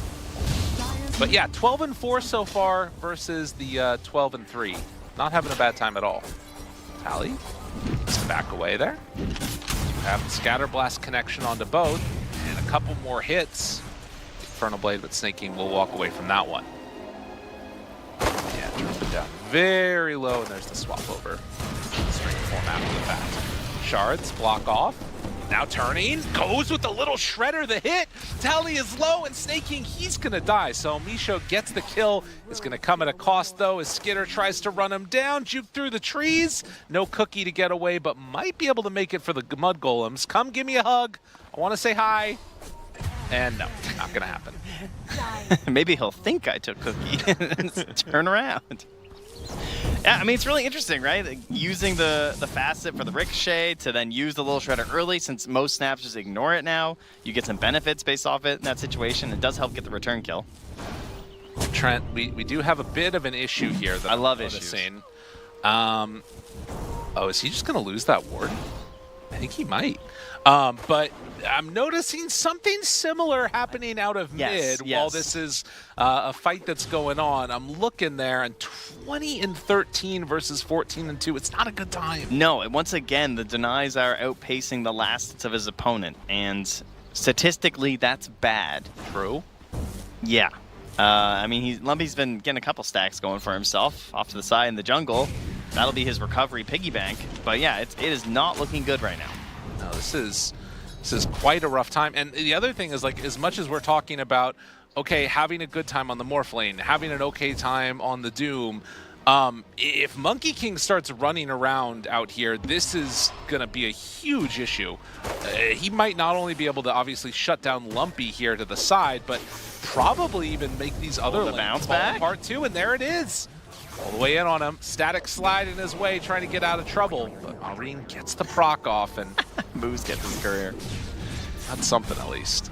Success for the support Spad. He's just sticking on crit like glue, turning the 1v1 in the bottom lane. Giving Morph an okay time. Likewise, though, same thing for Amar. He's not under any sort of a threat here. So one of the problems with the offlane Pango is often they get a little under-farmed here. Is Moose and Crit both take down some observer wards. Okay. Fine, fine. That was a really weird battle going on between the two of them. I wasn't exactly sure what was going on there, but you know, sometimes you just gotta make moves like that. Now Reen getting hot in this tournament. And he's doing great there on the Monkey. And then, of course, you know, Crit very much known for his Hoodwink throughout a lot this year. But with the other hero he's been crushing on has been this Bat Rider. Back when it was like first pick, first ban for a lot of teams, Falcons were playing it a ton, and Crit would just stack and take over the game on this hero, getting these super early Blink Daggers at like, you know, 10, 11 minutes or something on these support bats and just roaming across the entire map. So again here, he's trying to go over these stacks, but Moose knows, right? He loves Crit. You know, he's been from the region, NASA, the brothers. Oh yeah. He's gonna make sure that he understands the game plan of his opponent here and wants to try and shut that down. Very prepared for that playment and blocking it off with the Sentry right at the start. So won't have that giant piggy bake to return back to after the fact. And the other big thing to watch for is Falcons already have a 2K gold lead is going to be, will they manage to secure the Wisdom Runes this time? Losing those at 7 was so rough. Or steal some stacks as well, because they know that Beastcoast have a few up here in the triangle, and Malorine's moving in. Now Moose makes the move, needs to get out of here. The stun to try and walk away. I mean, he's very tanky. Moose taking them far away from the bounty runes, which it looks like the battle might be happening. This is the funniest heat map of a 5 Sven I've ever seen in my life. He has not been bottom. No. He's been anywhere else. Bro, and look at this. They might lose it again. Oh, yeah. It's going down. Wait. Snake King steals it, and they can't get the other one. This can't afford to happen to Beastcoast here. I mean, the Monkey King just provides too much. It's a 3K lead right now. Yeah. I mean, it's all well and good if you have a Morphling with a great game, but if he doesn't have the tools to get online, this is not going to work. Yeah, there's the movement of the Sven. Making his way. He's gonna chill down for a little bit, then into the jungle, then into the mid lane, and now he's the top rune. Sure. All right, Morphling, you got it, buddy. Meanwhile, Falcons wanting to put the screws to Beastcoast. After a game number 1, they banned out the Medusa in this one and have just come out swinging. Mid lane, they're going to jump here. Moose making his rotations like he likes to do, and they're going to get crit. Okay. I mean, this is a much better hero for Lumpy in terms of ability to catch back up finding kills, right? Obviously, you're still going to want runes, and might be able to get it. It looks like it's going to be an Arcane spawning up top. Lumpy can't really afford to use his mana pool to go there, but maybe they could find something on the Snake King here? No, can't do it. Just total shutdown here. I mean, Skeeter's here. Yeah. There's a Luna. Are they coming for the stacks? Are they going to make a little play for this here? What are we doing? He just wants to eclipse somebody. Sure, it's not the biggest stacks in the world, but taking them away is nice. Yeah, I mean, they're just straight up stealing gold from your opponents by doing this. Likewise, Beastcoast, fine. Anything you can do, we can do better. Good choice. Nice moves. I like that one a lot. And not getting caught by an early Eclipse play here. Like we've seen so many people lately with these Lunas now suddenly having actual damage early in the game. Being able to invest points in the Lucent Beam. Lamar comes in, says, hey, guys, they took away some stuff from us here. Pretty annoying. They didn't block the Ancients, though, so Crit will get another stack on that. Yeah. More dragons farmed. And that gold lead cut down now to just 2,000. As it looks like Monkey King wants to make the move down bottom, see if he can get something done against this Morphling. Hard area to use the Rolling Thunder, unless they catch him back here at the camps. This part's not nearly as bad. They're already through. Oh, they're through the twin. Skeeter's been so active this game. It is hurting his net worth. Yeah. But he's here again. And they find him immediately. Needs to be careful. Gets the push away, but they get the Doom off before the Rolling Thunder, and Morphling manages to live through it. Okay, things starting to feel a little bit better as they do run down. Lumpy full mana pool used. He wants to be involved in this one. Gets the kill at the end there. And in the meantime, Vitaly is in no man's land still. El Misho backs away with him. Are they going in a bit too far? Snowball in, and no more mana means that Snapfire likely dead off to the side. Crit chasing down moves with Malrine. They split up, find 2 kills. Not bad. Turns into 3. Oh man, that is... Felt so good getting that Doom onto Amar, but it still ends up being a pretty good win here from Falcons. They continue the pressure immediately after with the help of the Seeds of Serenity. They're not going anywhere. That said, it was a nice catch-up being able to be involved in those kills. You take a look at like the top 5 cores, less than 1,000 gold separating the net worths. It's really just the Doom that's a little bit behind right now, in spite of being involved in that kill.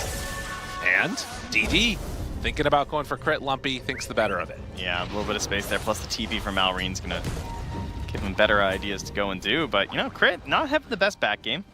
He hasn't been free to just farm it up or anything. Been a little bit busy trying to make these moves and rotations, doing the D-warding he's up to now. So at least be a slightly later Batrider blink than usual. But he's also stacking up his Ancients again right now. In the meantime, looking down bottom, they would love to be able to take down Skitter here. Pike in the area, and they're instead going to find the kill onto crit. How can they take down this Morphling? Morphling playing aggressive, realizes I can make this move. Snowball already out. Shard's going to connect. The rest of the team converging on this area. Waveform through just finds the solo. Now Malrine and Skitter making their move. The Boundless Strike forward needs to get out of there. Oh! And the Eclipse, it's just barely enough. Oh, well played. What happened? They were just a little bit slow. Yeah, they that move. It's like he wanted to go on both of them, but then he gets a solo kill, so they all turn around again. And then he just left defenseless there. Another great move by Malrine, crushing these 2 games on the Monkey King. He's just always in the perfect spot, setting up for that Eclipse kill. Like, these guys are so close to getting these good moves, and then Malrine's just there to smack them back down. Yeah, they need to find a way. I feel like you got to Doom the Monkey King maybe even here, but he's not like a great hero to Doom anyways. Snake King, off to the side, they bottle the Invis Amar. We get that roll off now, hunting in. What can he do? Vitaly drops the Doom down. Okay, now the chase is continuing, but they already have the Boundless out and about. And it looks like that might be enough. Oh, he's living through it. Right at the end. Oh, don't die to neutrals. That'd be bad. But Boundless used, Rolling Thunder used, Doom used. Morphling and Storm still farming. Take that as the win right now. But they are keeping a pretty solid lead here on the side of Falcons. Based upon what we've seen so far, do you feel like Falcons are under pressure to make these aggressive plays? Do they need to be building up a gold lead right now, considering how scary Morphling gets later? I think it's okay, because their cores are still farmed. Their Luna could be like 8 or 9K though, I feel like this game. Like if Skeeter, you know, but they've been choosing to play aggressive and be involved on this Luna, not super AFK. Right. And he's getting those stacks now, so he is going to shoot right up to the top of this chart, despite being the 3rd core a moment ago. Now he's at the top thanks to this big stack from crit. That's going to slow down the blink again though. And no tier 1 tower to TP to means that no chance for Vitaly to get in and help out his buddy. Yeah, that is a good point. The sort of slowdown of this Batrider has meant that there's a window where you can actually make some stuff happen around Storm. Yeah, he'll get it now, though. They're giving him the mid lane. He got all the assist gold from the stacks anyway. Right. So it's all good. Didn't get to farm up too many of them themselves, but they all add up in the end. Getting towards that Manta on the Luna as Lumpy clears through these Ancients, or at least some of them. And what's really good about the Tusk is that it's a support that has a lot of just like single target damage that you can pair up with the Batrider. So he's a melee hero, so he gives you that little bit of like sustain and body in the engagements, but he's also got like Finger of Death, like come like a line or something like that, right? So you can come and help with these lassos and everything. And that's probably what they're gonna look for. Just smoke up together with the help of Malrine. You just do like Boundless into Blink, Lasso, Walrus Punch, boom, dead. Good ward here. Oh, unfortunately, he doesn't have the trees cut anymore, though, so I can't actually spot where Snaking's moving. But yeah, this is a freebie. They're even going to Wukongs just because Snaking was a little far away, but he gets there in time anyway. Smoke up with the other 3. trying to get active here with the level 6, and the jump on the Skitter. And the kisses. Pulls him in, tries to bring him down, and easy peasy. Now Pike in the area. Malrine, they turn onto him, needs to wait for him away. Walrus Punch comes out, still strength form switch over. Can they keep him alive? Doing what they can, pushes to the far side of the shards. That keeps him alive. Big save from Amar coming in with help there. He really did not want to have to morph there, but had to use it for the Luna, I guess, anyway, before she died. Yeah. All right, Tally, he's got his Midas done, though. So, yeah, you're taking out this Doom, but he is going to start to catch back up eventually. It's going to take a while. You know what's the other thing I just realized? What's that? He has taken the death throw power. So if he dies, he's giving over all of that extra base attack damage on the Doom. 60%. It's actually pretty hype with the morph. That is pretty crazy, actually. I mean, he's been dying a lot too, so you know, a genius. That is, yeah, I mean, it's one of the best heroes in the game to give it to. Now, find one, already dead, and the turn onto Monkey King didn't have enough damage. Snowball save, Lumpy waiting for him to come out of it. And will they be able to bring him down with that Doom? Lasso already used, Vitaly's starting to die. And in the end, it is going to be Monkey King getting away. Moose could not run him down. Malrine, so slippery and hard to kill on this Monkey King. 2, 0, and 8. Definitely the assister, more so in this one than actually getting the kills himself. She's happy to do. Just tons of setup here, as again, Skeeter farming ancient stacks, but they're not even his own. I guess they were stacked by Snake King to be technical, so kind of are. Malrine giving the other temp to Lumpy yet again.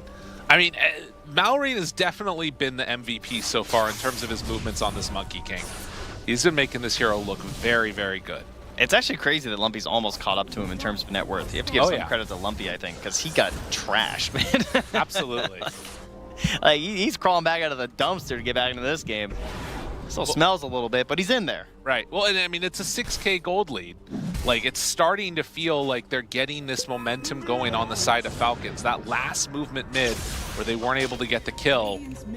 I mean, you know, you imagine how different this looks if Malrine dies there, but was able to survive through it. Kisses are up and ready to go here again from El Micho, so Zip into Kisses is back on the table, but they don't have anyone who's making themselves vulnerable. Amar was down here on the wave, but he's got this pipe, wand. It's hard to bring down. Oh, yeah. They are a lot of magic damage right now. Smoke play coming. Crit and Malrine together. They want to make a move for 20 minutes, I guess, or somebody that's going to farm this. Yeah, just looking for him farming the Ancients, coming through again, stealing those. Like, they're just playing really active on this side of the map. It's nighttime, so you can do this with Luna team. Oh my god, and look at this, how defensive he's playing. Is he just within range, though, of that ward? They see him now. Oh, they know he's back there. Crit would love to go. The Monkey King, the tree is moving. Do they see him? They jump forward, find him. He gets the strength form off. Will it be enough to keep him alive, though? No! As they brought numbers, what a sick play. Oh my god. Yeah, the map moves are just too good. And trying to tilt him, too. The incessant tipping. Stuns come out now. They find Amar. Somebody else that occasionally teams have tried to tilt. As he drops also, can they find anything after the fact to try and punish the lack of abilities on cooldown? He did not get out. He stuck around on the high ground here. Zip tries to escape, does not have a ton of mana. Gotta run. El Micho, is he gonna be there? They can't quite get him run down. Yeah, there was still Cookie left too, so if he tries to like jump in after, might not have any help. So they're still getting trades, but it feels like every time Falcons is just getting that little bit more out of these engagements. And Malrine already setting up so much this game, and now purchasing into the Gleipnir once he finishes up that Vitality booster. So just be more and more control. There is the Manta on the Morphling, but Storm, no defensive options versus that right now. Just gonna have to help for a Cookie or the Blink War Stomp there from Vitality. Where else will they go? They find another ward here. Moo's doing a really good job of dewarding. Yeah, the wards have been great for Beastcoast. I mean, that was what really carried them in game one.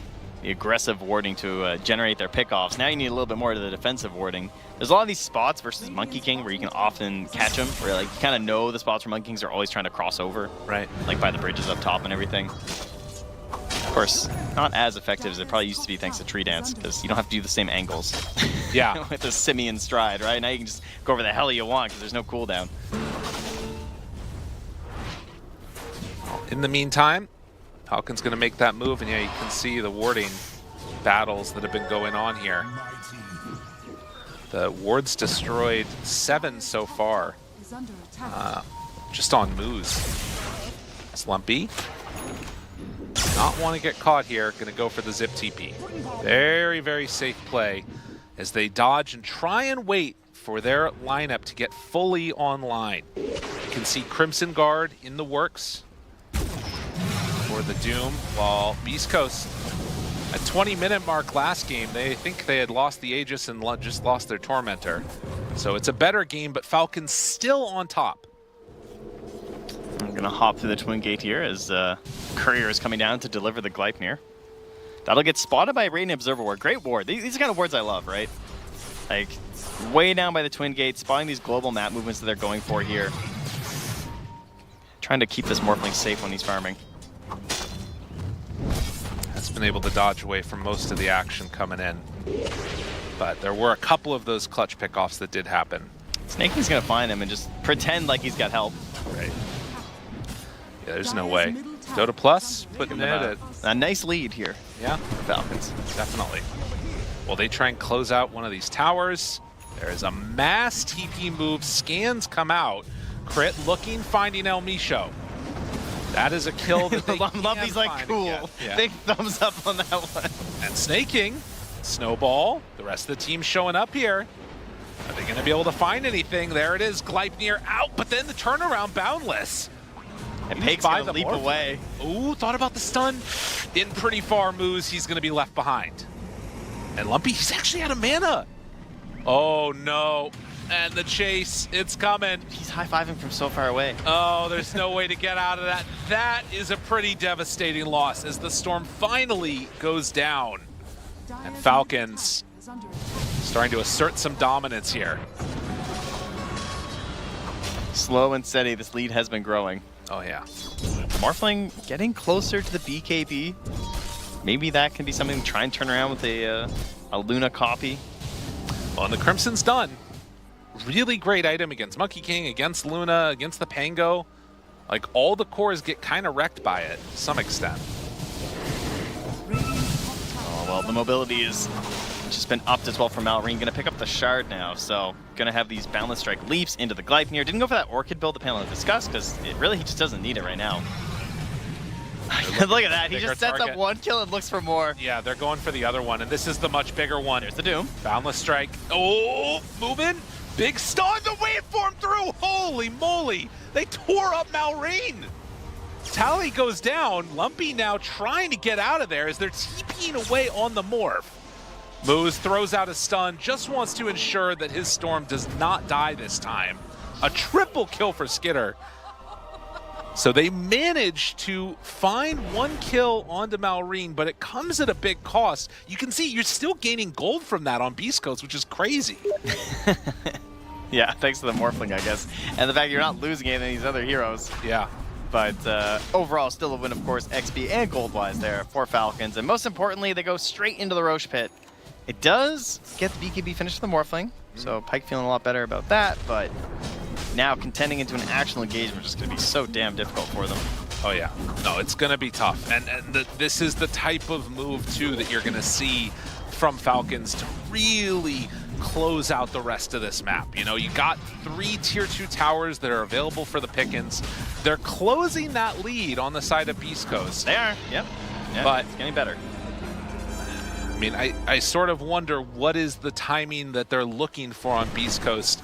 And maybe it's the BKB on Lumpy. You know, he's getting closer to it. I think in terms of timing is important, but I think what's most important is just like the way the fight breaks down and how the Doom interacts. Like, yeah, the Blink War Stomp Doom. Like, who can you grab? I think if you get the Pango before all the before he's like, you know, obviously like casting all his spells. That'd be great. But he also has a mech and then a crimson, and so of course he'll still be, and a pipe, sorry. So he's gonna be popping all of that. Right. Yeah, that's gonna be a little bit problematic. Waveform used. Obviously, if you can find the Morphling now, pretty huge, but Omisho is gonna run into all these heroes, and that signals Pike to get the heck out. So they will lose the Snapfire. While Lumpy is cutting waves, killing creep camps underneath a ward to keep him a little safe, although now Malrine shows up. He's going to zip TP.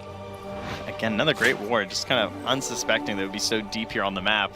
I think this moment right here is going to be very telling for how Falcons feel about this game. Shield Rune, Luna, there's an opportunity here to really like push the tempo if they wanted to all group together and go high ground. If they're feeling stressed, you could do that. Otherwise, just play it safe. We'll see how they decide to handle this. I think you just clear the tier 2s. Yeah, I think so too. Like, clear the tier 2s, get good wards down. Again, it's nighttime, so Luna can just move without fear. You have this bonus vision, you have this Monkey King on your side who's just going a little ape all over the place. Yeah. Skitter stepping over here. And it looks like they are going to just secure this triangle That area. scan found Pike up here. Oh, wow. Okay, He just jumps next to him. Hello. Okay. Yeah, he has to. It's the only way he lives. Jump, jump, jump. Oh, no! Oh, no BKB used.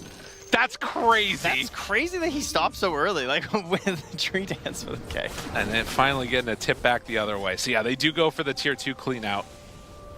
Oh man, it's so frustrating though when it's level 1 on the morph. Yeah.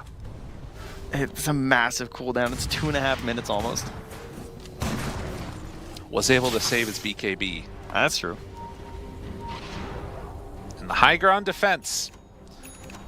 Will it even be a defense, or are Falcons going to just make the move that we so often see of farming together out on the map and denying areas? It looks like Beastcoast want to make a move themselves, and in fact, Amar, completely alone over there, just gets eviscerated. That's really well done. No use to the Doom either, so now they can smoke out and go for someone else. Probably smoke out, take wards with you, try and get something down. Their lanes are a bit of a problem, but I would love to see them try and fight during this. Although it's this issue of the morph still being on cooldown. Right, 70 seconds. So then you don't really have the full power of your carry either. You still have Kisses though, and Doom, so feels pretty good. I think you kind of have to. Yeah, they're gonna start it off. Morph gets the shard, coming out to him. What happened to the Storm Smoke? Why isn't he getting smoked? Oh, okay, wow. He really had to get in there. I swear he walked next to Almisha like 4 times. It didn't get smoked, but finally got it, so off they go. Trying to push out the waves. And Falcons, will they get caught unawares by this? I mean, it's kind of a weird move, I guess. Moose is not in it. they're smoking to like defensively guard their Wisdom Runes. Like, yeah. Maybe the monkey will jump in here, guys. I mean, Falcons showing some respect and not wanting to go for that play, which it makes sense. It's like a crazy move to make with 1 dead.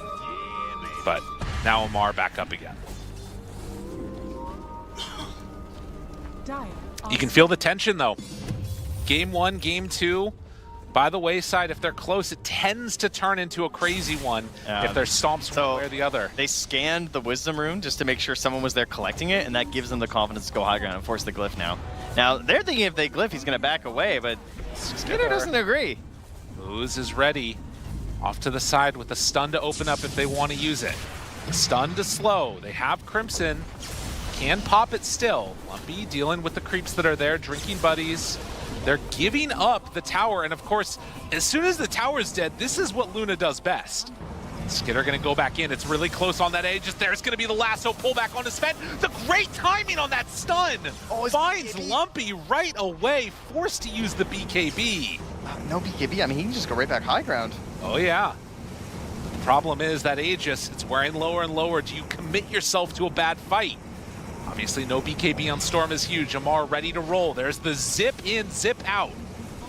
Trying to put a little bit of pressure onto him, but that's a full set of racks gone. As the Aegis fades, they're able to get that and just slip away into the night here. Very hard to chase. And again, no BKB on Storm. Like, you just can't feel confident going out after that. Oh, yeah. Not what they wanted to see on Beastcoast. That was good risk management, I think, from Falcons. That was well worth it. No, they played it quite well. And right on that 20-minute, 8-minute timing too, so like not, you know, no one holding back for their own wisdom room. They scan, make sure that they're not full force up on the high ground. They don't have that great setup. And then you can also say like lassoing moves can be maybe seen as a little bit risky, right? Because like that's not a target you're thinking about. Right. But it's worth it, because again, it just crashes their numbers, makes it harder for them to defend. Moves doesn't want to buy back. I still do kind of wonder what the damage is going to look like from this morph when he manages to switch into the Luna form, if that's what he does. He's been going into the Monkey King more often than not. But it's going to be something to watch for, because I feel like in many ways we just have not seen Beastcoast take the fight that they want altogether. It's like trying to dodge away from things constantly. See if maybe those nerves are starting to get to him a bit. I think that's also going to be a shard done for Storm. I mean, Amar's like the poster of this like couple of patches right now too, right? Like he's on Pango, who has defensive barrier creating spells. His Greaves are almost done to go with his Pipe and his Crimson, so it's just, and then if you blink Doom him or whatever, like he still pops his items. Of course, you know? yeah. So, like you're finally, you know, we're talking about how they haven't got that one team fight that they're looking for as Skitter takes down his Courier. That hurts for Pike. No more Demon Edge. You just need so much damage in these fights just to chew through what Pango's going to help his teammates with. Right. Well, yeah, that, I mean, and finding a done Daedalus for Pike would be huge. Yeah, that would be a good way to get some damage. 2.5 minutes without it. That sucks. Yeah, and like now he has no buyback because he bought out for that. El Misho likely going to die as he sees, well, maybe not. Okay, he's in some trouble. Run away, El Making Misho. space. Well, the Flame Break pushes him forward, actually, but yeah, it's not going to be a good time. Falcons. 12,000 gold lead now. And as Beastcoast have to dodge away, it feels like every second that goes by is pulling further and further into their lead. But at the same time, you can't fight yet. On the side of Beastcoast, you need those items.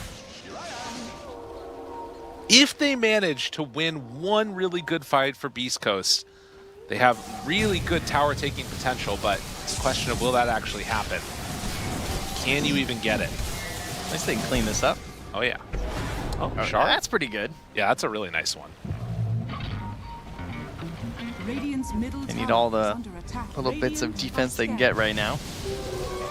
And it's a short-ish Roche. 30 more seconds here, so that's going to spawn. They're so afraid. They should be. And that's when Falcons are just going to go for the finish here. Yeah, you can see the line continuing to trend down. And it's going to be a Lincoln's for Luna, so she'll actually be able to defend against the Morph as well. Yep, good choice. Oh, that would be painful. I mean, there's on her. The Doom too, so. Oh yeah. It's a very good Lincoln's game here. And then Bat's going to have the Aghanims by then, so Crit is only 1,000 gold away, so they can probably just get like Aegis picked up here. Get themselves the banner, of course. Oh yeah. You can see there. Grab that on the second Roche. I feel like as Beastcoast, you gotta, like, this is where the fight has to kind of happen. Can't afford to give up this Aegis now. They'll see the Luna, don't know if it's illusion or not. Now they'll see a second one. And 10 seconds until Daedalus. Gotta clear out this wave and then get themselves over that direction, as Roche has respawned. This Courier better hurry. I don't know. They're smoking up. This is it, Gabe. You gotta make something happen. Win All or right. lose right now. Upper bracket, lower bracket for Beastcoast or Falcons. Where's the lasso? Where's the Doom? Lumpy gonna try and get a bunch of vision to start this. Daedalus assembled. It's a daytime fight. That's good news for Beastcoast. Okay. Vision out. Lumpy using some mana. We'll be able to bottle up through it. Snake King off to the side. Of course, the snowball save is going to be really key to how this goes as well. They drop down a ward immediately. Moose takes down the Vision. Falcons. Who is presenting as a target? It's Snake King first. Buyback statuses are the other things to watch for. They only have buyback on the Bat and the Tusk. Snake King's flexing big right now. Oh yeah, the smoke wears out, and now it's like a puffer fish when they blow up. It's like, you want some? Falcons see that Luna, or rather that Roche is up. Right, Manta, send them out. Lumpy gonna catch that wave. Wave's not really that much of a concern right now. And, oh, they're thinking about going for the tier 1 tower. I mean... Or are they? I was wondering if they want to take it so that way there's not a quick reinforcement, but it's way too healthy. Yeah, it's too spooky. Don't go that far away from the team. The other thing, it's about to switch to nighttime. They're going to need to go through the gate. Beastcoast, they think they missed it. Oh, Okay. no. Not only that, but now it's the... Oh, no. That would have been so good, actually, if they caught someone. Oh, God. Stun Roche. Don't let him go Roche, through. don't go. Don't go. All right, so now they need to smoke and run the whole way It's across. not going to happen, If they dude. ever... It's done. Yeah, no, there's no way. That is the saddest thing. You have this big moment, this big fight that you want to take, and you don't even get an opportunity to take it. Devastating moment for Beastcoast. They'll take the tower. It's a bit of compensation here. And perhaps the Wisdom Rune if they're feeling bold. Oof. Crit is definitely getting theirs. Jeez, man. This guy has just got a little timer going. Every Wisdom Rune crit is there. It's guaranteed. That is painful. So TPing away, they don't get the Wisdom. Now they have to defend against 4.5 minutes of Skitter Luna. And he is not afraid. No. And he's going to get another tower. He's going to open up these racks once more to the bouncing glaives. Snake King jumps forward, finds Moose. Got him caught. Where's the save? There's nothing doing. Wait, wait. Okay. Got there in time. No BKB in inventory right now for Skitter. Okay, that's a comeback item. That's good. No buyback. I like it. Going for the big play here. Get no buyback on everybody. The blue hole. Who cares? Just make it happen. Gotta find a way to defend against this. Oh, it's coming in. The bounces. They're looking. Oh, help! He's taking so much damage. They can't quite get it. Now they get it. Tries to walk away. El Misho, cookies out. Banner down. Can they find more? Pulls in.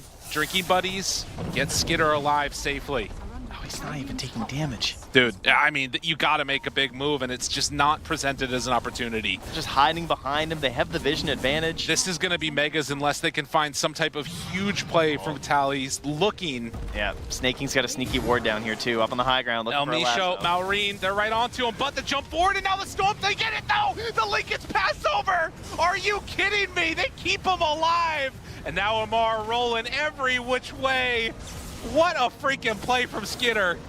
As Tally tries to get out of there, but it is all too late. There is no way they're going to be able to take this fight now. Maureen drops the Wukong's command. This is going to be Megas in just a moment. Pyke throws it off to the side. The Boundless Strike is there. Stun now connects, but another Lincoln's is out.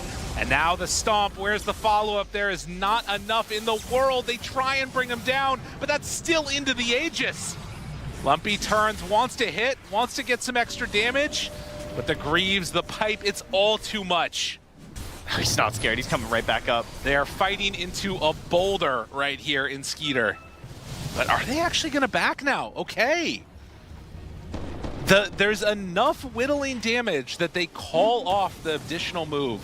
Oh, it was Maureen's Lincolns, excuse me. It might have been a passover. I think they broke it once, and then it still hit on it. Crazy. Yeah. No, I think it was just his, yeah. It's so hard to go in. Like... the double Lincolns is just perfect, right? Because this Morphling's trying to deal with that as well, trying to get these good copies, and then on top of that, trying to get these Dooms. So the itemization is perfect here from Falcons. And now even Vlad's now picked up a little GG item here from Snake King. Oh yeah, all the auras, every single one. Yeah, it's truly disgusting here. 2 minutes left. Cookie, Stomp, out, tries to bring him in. Lasso, huge! Wait a minute, do they have enough? Can they bring him down in time? Pyke trying to stay alive. The snowball hits onto him, and already Vitaly, El Misho, they're dead. Skitter sets his eyes on the prize. All right, last chance here. There's one more morph.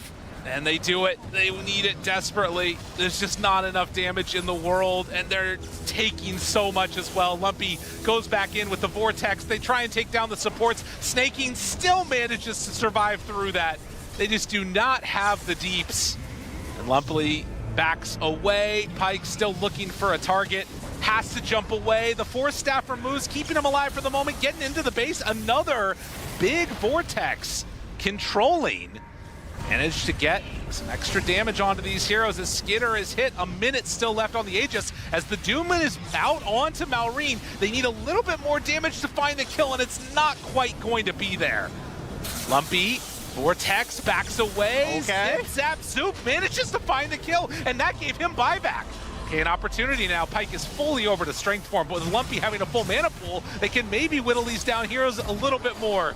But Skitter godlike, and still with more time on this Aegis, it's just becoming a bit too much.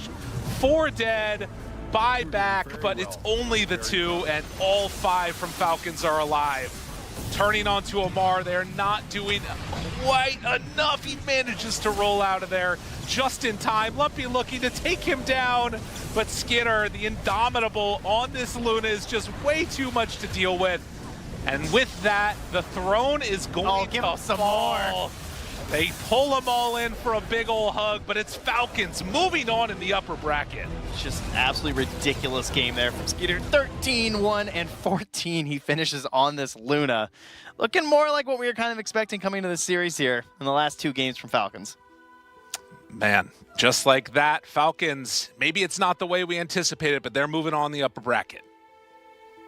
Definitely not in the fashion we expected at all, Lyrical, but it is finally a win for Falcons there. 2-1. Did have to go that extra distance for them. And the other thing that we have to bring up is another Doom loss. I mean, this series in itself, that's 3 games we've seen Doom, a loss every single time, Winter. Yeah, I mean, all 3 games, the Doom kind of had a tough time in the laning phase. That's why we keep going back to, you have to understand what position for to pick. You can overall first pick the Doom, but you need to kind of cover the holes that are going to appear later by the enemy counter picking your lane by having a good position for in the lane, which they kind of have this game with the Snapfire. But ultimately, I feel like the lane shouldn't have gone that badly, just in terms of individual execution. They could have played the lane better, and that kind of made the game really, really difficult for them. Because even the Morphling also didn't have a good lane, you know, so across the board, all 3 cores didn't have a good start in the game. Yeah, I wonder if their communication wasn't like that last clip we saw where it's 14 minutes in the game. Luna obviously doesn't have any items or levels. It just walks up and starts hitting a tier 1. Instantly gets bursted. Probably knows she's going to die there, but I wonder if they're talking about like, yeah, you may or may not die here, but it's going to bait a good fight into us. So Skeeter does die, but they get a bunch of cleanup kills afterwards. Yeah. And it's just like, having that sense of like, I guess we talked about it before, like not being greedy as like a carry is like really good right now, and being willing to like sacrifice yourself to make your team have these windows where you can actually win team fights. Honestly, Skeeter's been, for me, a stand-up player for this team in this tournament so far. He has been so incredibly active. On this Luna, we saw him, you know, stealing Ancients, trying to use his ult. We saw him going to the mid lane and taking the tower on Razor. He also did that in this game, as we saw in the clip, a couple of times. In fact, right after he died in that clip, he respawned and he didn't like TP to his jungle to go farm. He TP'd back to mid. Yeah. It's like, well, okay, they used all of their stuff. Let's just do the same thing and take the mid tower. And it's so instrumental in Falcons being able to close out the map that their carry is so willing to always, at the very least, if he's farming very near his team. They did a 4-man rotation to the Wisdom Rune. Like last game, we saw Malrine go to the Wisdom Rune, and Falcons, whatever the comms were, whatever the calculations were, they were like, okay, maybe with the 3, it's not enough this time. We need to bring 4. We bring the carry as well. And I think making a call like that is difficult because you can waste the carry's time. You also risk if like you die there. If you make that 4-man rotation and you die, the game is over. But it's just a really good read on the game to bring him there. Like both games, they got both Wisdom Runes at 7 minutes. And as a support player, that's one of the most miserable things that can happen to you. Yeah, I mean, he had 1 death, by the way, and that was that 1 death where he just walked mid. It looked really silly, to be honest with you. It's like this Luna's just hitting this tier 1 tower, just instantly gets blown up. And like, but they have a really good understanding of the game where he does die there, but he doesn't do that again, right? He's like, that's my 1 death I can afford to help my team. After that, I'm going to play for myself. But yeah, I wanted to highlight Malrine here at 7 minutes into the game here. He just has like an Orbic Roshan, a Wraithband. He's just ready to go. And then this is the 7-minute play that you talked about, Jenkins, here, where he just makes his way all the way to the 7-minute Wisdom Rune here. He's like, whatever mid, I don't really care. We're going to prioritize this Wisdom Rune. Just hops all the way over the 7-minute stride. Ends up killing the position 4 there, secures his team the wisdom rune, and this is like goes back to like even we talked about Skitter doing it, Malorine's doing it. They're all sacrificing a little bit of their game for the team to make sure that these supports get their levels, and then it all just turns into like a snowball effect. And this is what these good teams do. They do all these small things for the team to make sure that they're getting a good position in the game. There's going to be some more questions I'll get to ask you guys in a little bit, but right now we've got someone who is very good at asking questions. That's Nomad, joined by Snaking.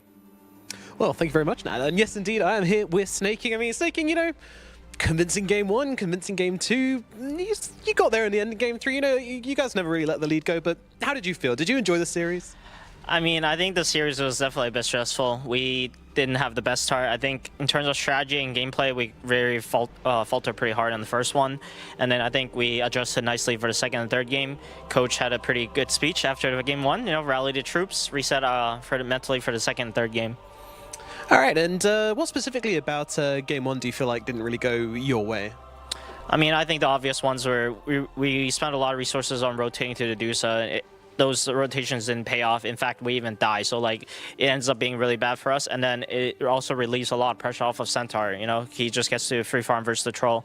So all in all, I think the early game didn't go so well, and then the mid game just kind of is a product of having a bad early start. Yeah, very insightful there. And, you know, how do you guys reset then coming into game 2? So obviously, you know, you came back really, really strong in that second one. You know, what was said in that coach kind of motivation? I mean, I think we've been watching Ted Lasso, so, you know, after game 1, we were like, go fist memory, you know, it's got to be Ted Lasso. And you just kind of have to forget about what happened, identify what went wrong, and then just reset for the next game, and don't let it bother you too much. Absolutely, and Crit on Twitter, he's talking about the coin flip, you know. So why do you decide to do a coin flip rather than actually choosing your opponent? I mean, this is something Crit already said on social media. I didn't know he was superstitious, man, but apparently he is. So because of TI-11, you know, they were on top of group, I think it was Group A, and as evil geniuses, and then they met the super underdogs of South America, and then somehow, as the favorites, they managed to 0-2 into just leaving the tournament, you know, as one of the favorites coming in. Yeah, and did you look across into Crit's eyes and see any flashbacks after that? I mean, after game 1, the PTSD was for sure coming in, you know? He's definitely sweating a little bit, but it's okay. I think we did a good job of not letting that happen and resetting. All right, thank you very much, Snaking, and best of luck in the rest of the tournament. And back to Nat and the gang. It's nice to know at least one curse was broken there for Falcons, at least on the side of Crit there. And nice to know that in the back end, it's Ted Lasso is the TV show that's been bringing the team together a little bit more, Jenkins. He gave away his secrets. I know, he gave it all. On his first day of playoffs as well. I mean, after that first game, it looked like they needed a coach intervention. I don't think when the whole team kind of has the mistakes that they're making and it's not just one player. I mean, sometimes it's one player that's so bad that they need the motivational speech, and that does happen where like the nerves are just getting to them. But that it looked like the fundamentals were off on game 1. And we've seen that a few times with Falcons, and they've even said it in interviews where they think they're a team where their fundamentals are just extremely good. They go to all the runes, and they send the right number of heroes for each rotation, things like that. And so they just had to reset that, and now he was able to do it.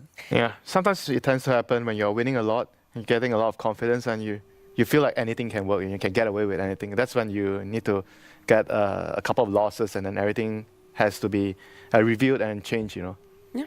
Something else that happened in game 2 and game 3 that was for Falcons is that they got their hands on a Monkey King last pick. And Pedro's going to break it down a little bit more, just what this Monkey King can do and why he is such a good mid or carry right now.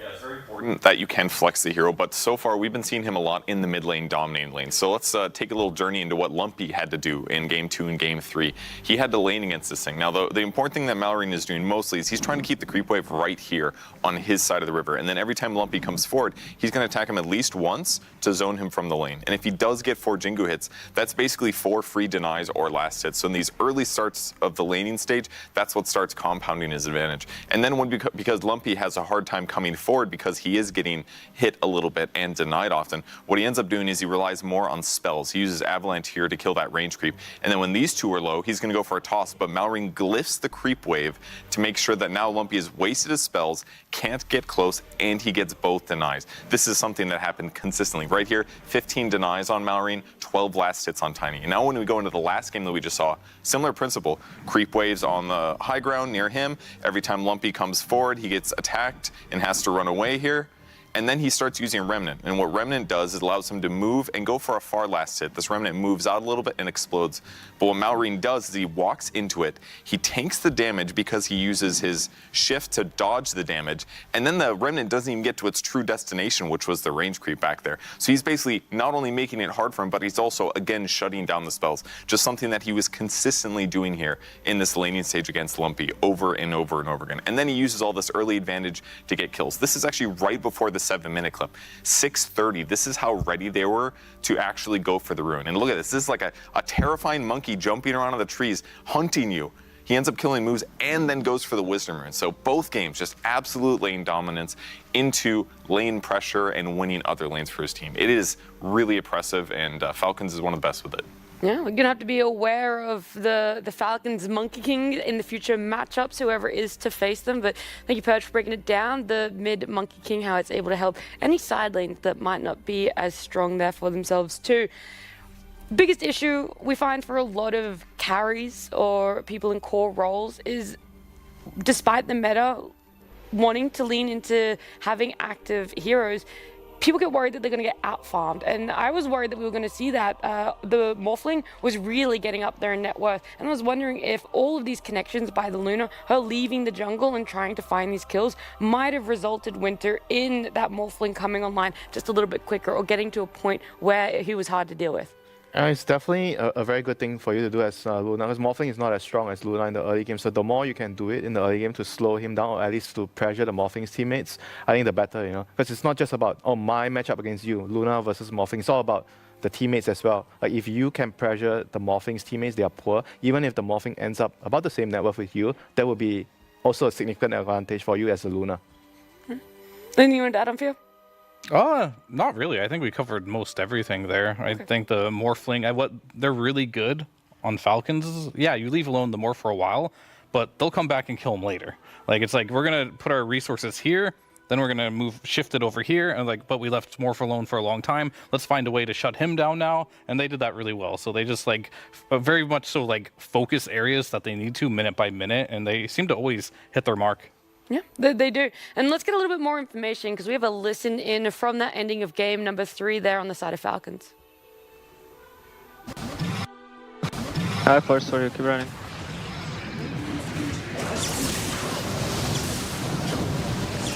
Try to get storm.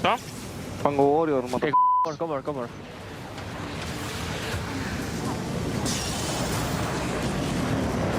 And another one. And another one. Another one. That was the only thing they said in that clip.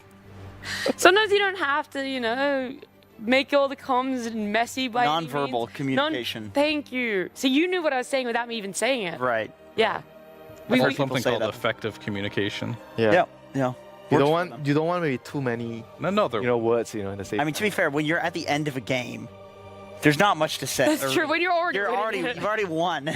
You're just kind of enjoying the spoils of war at that point, if you will. Ahmad definitely was. I mean, that man was literally living just by the slide, shield crash helping him as well. But look, another one is what Falcon said. Another one is what you're going to get. We're going to get another series, 2 more teams coming up here soon. But before we do, let's catch up with Topson, because he had a lot to say before the road to TI started. I am here with Topson from Tundra. Topson, how are you doing? Doing great. I've watched you for years, obviously. And I often see, if I could describe the way that you play mid, if I may, you tend to take risks that I didn't see other people thinking of taking. You'll dive to a point where I think no one else would have thought of that.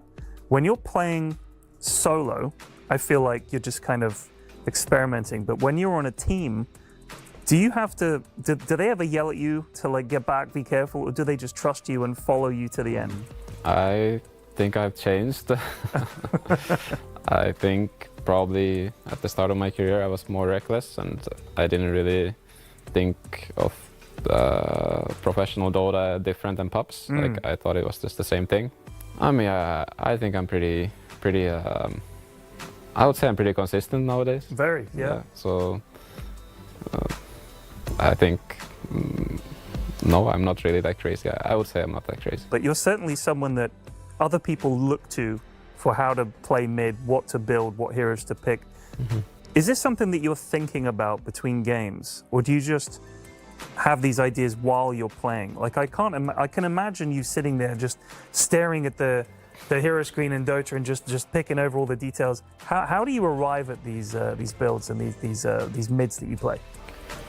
I mean, it's just a lot of practice, a lot of repetition, and then of course when there's new patch, there's always a lot of inspiration to figure out what's the best build again on these heroes. And obviously we have our coach also with us helping, like if there's something that I have missed, for example, so then he helps out, like because there's the website, the Dota 2 Pro Tracker, everybody can just like look some hero and then see the top builds and like see what every pro is building on them. So it's very easy to just kind of figure out the best builds now. Yeah. I like to play mid occasionally, okay, but obviously not at the same level. Let's put that straight out there. But I like to play kind of unusual heroes mid as well. I would like you to tell me which of my favorite mid heroes are viable and which are not. All right. Okay. So bear in mind that I'm Archon, so these are not good. Venomancer. Unplayable. Unplayable. Lion. It can work. Yeah. It can work. Yeah. Good enough. Shadow Shaman. That's a rough one. Yeah. That's a rough one. Yeah. Is that going under unplayable? I think it's probably better than Veno, but still pretty rough. Yeah. Okay. What about Witch Doctor? That's one of my favorites. Before the nerfs to the healing, like the damage facet, yeah, you could have played it, but now I don't Not see it. now. Yeah. What about Lich? No? Okay, well, fair enough. Without going into too much detail then, if you could just describe what you think the current meta is like in Dota compared to all the years gone past. I think it's very fast-paced right now, and like these, at least the last patch, and I don't feel like this patch changed that much. I think the meta will be pretty similar, and these fast teams like Gladiators and Liquid will be pretty strong. Liquid has been looking very strong. GG always has a bit of a rough scrims and stuff like that, but they always end up figuring it out, you know. So I think those two teams are probably gonna be the hardest opponents. But of course there's Falcons and Spirit who this kind of meta, I don't think it suits them as well, but they are very, very good, so they will figure it out how to play against it or play with it. But obviously I'm just guessing like what it's gonna be like, but I'm guessing that's kind of the meta for this TI. So yeah, it's just gonna be some auras and ending the game 20 minutes in kind of thing, you know. Like that's what I'm guessing. Okay. All right, well, Topson, I wish you all the best in the tournament, and thank you so much for joining us. Thank you very much.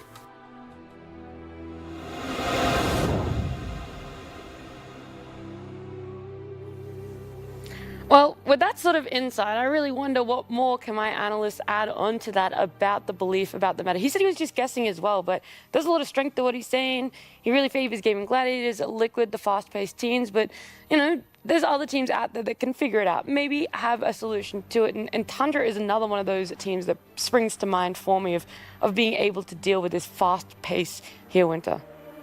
Yeah, the thing with the fast-paced Dota is like I feel like if you don't match it and you don't do you don't copy them, it's kind of difficult to do some other different thing. You know, the other department I would maybe try to focus on slowing the game down is maybe pick strong lanes. You know, to like BBT, you try to draft some late game, and you have good lanes, so you are hoping that your victory in the lanes is going to allow your carry to reach the angle.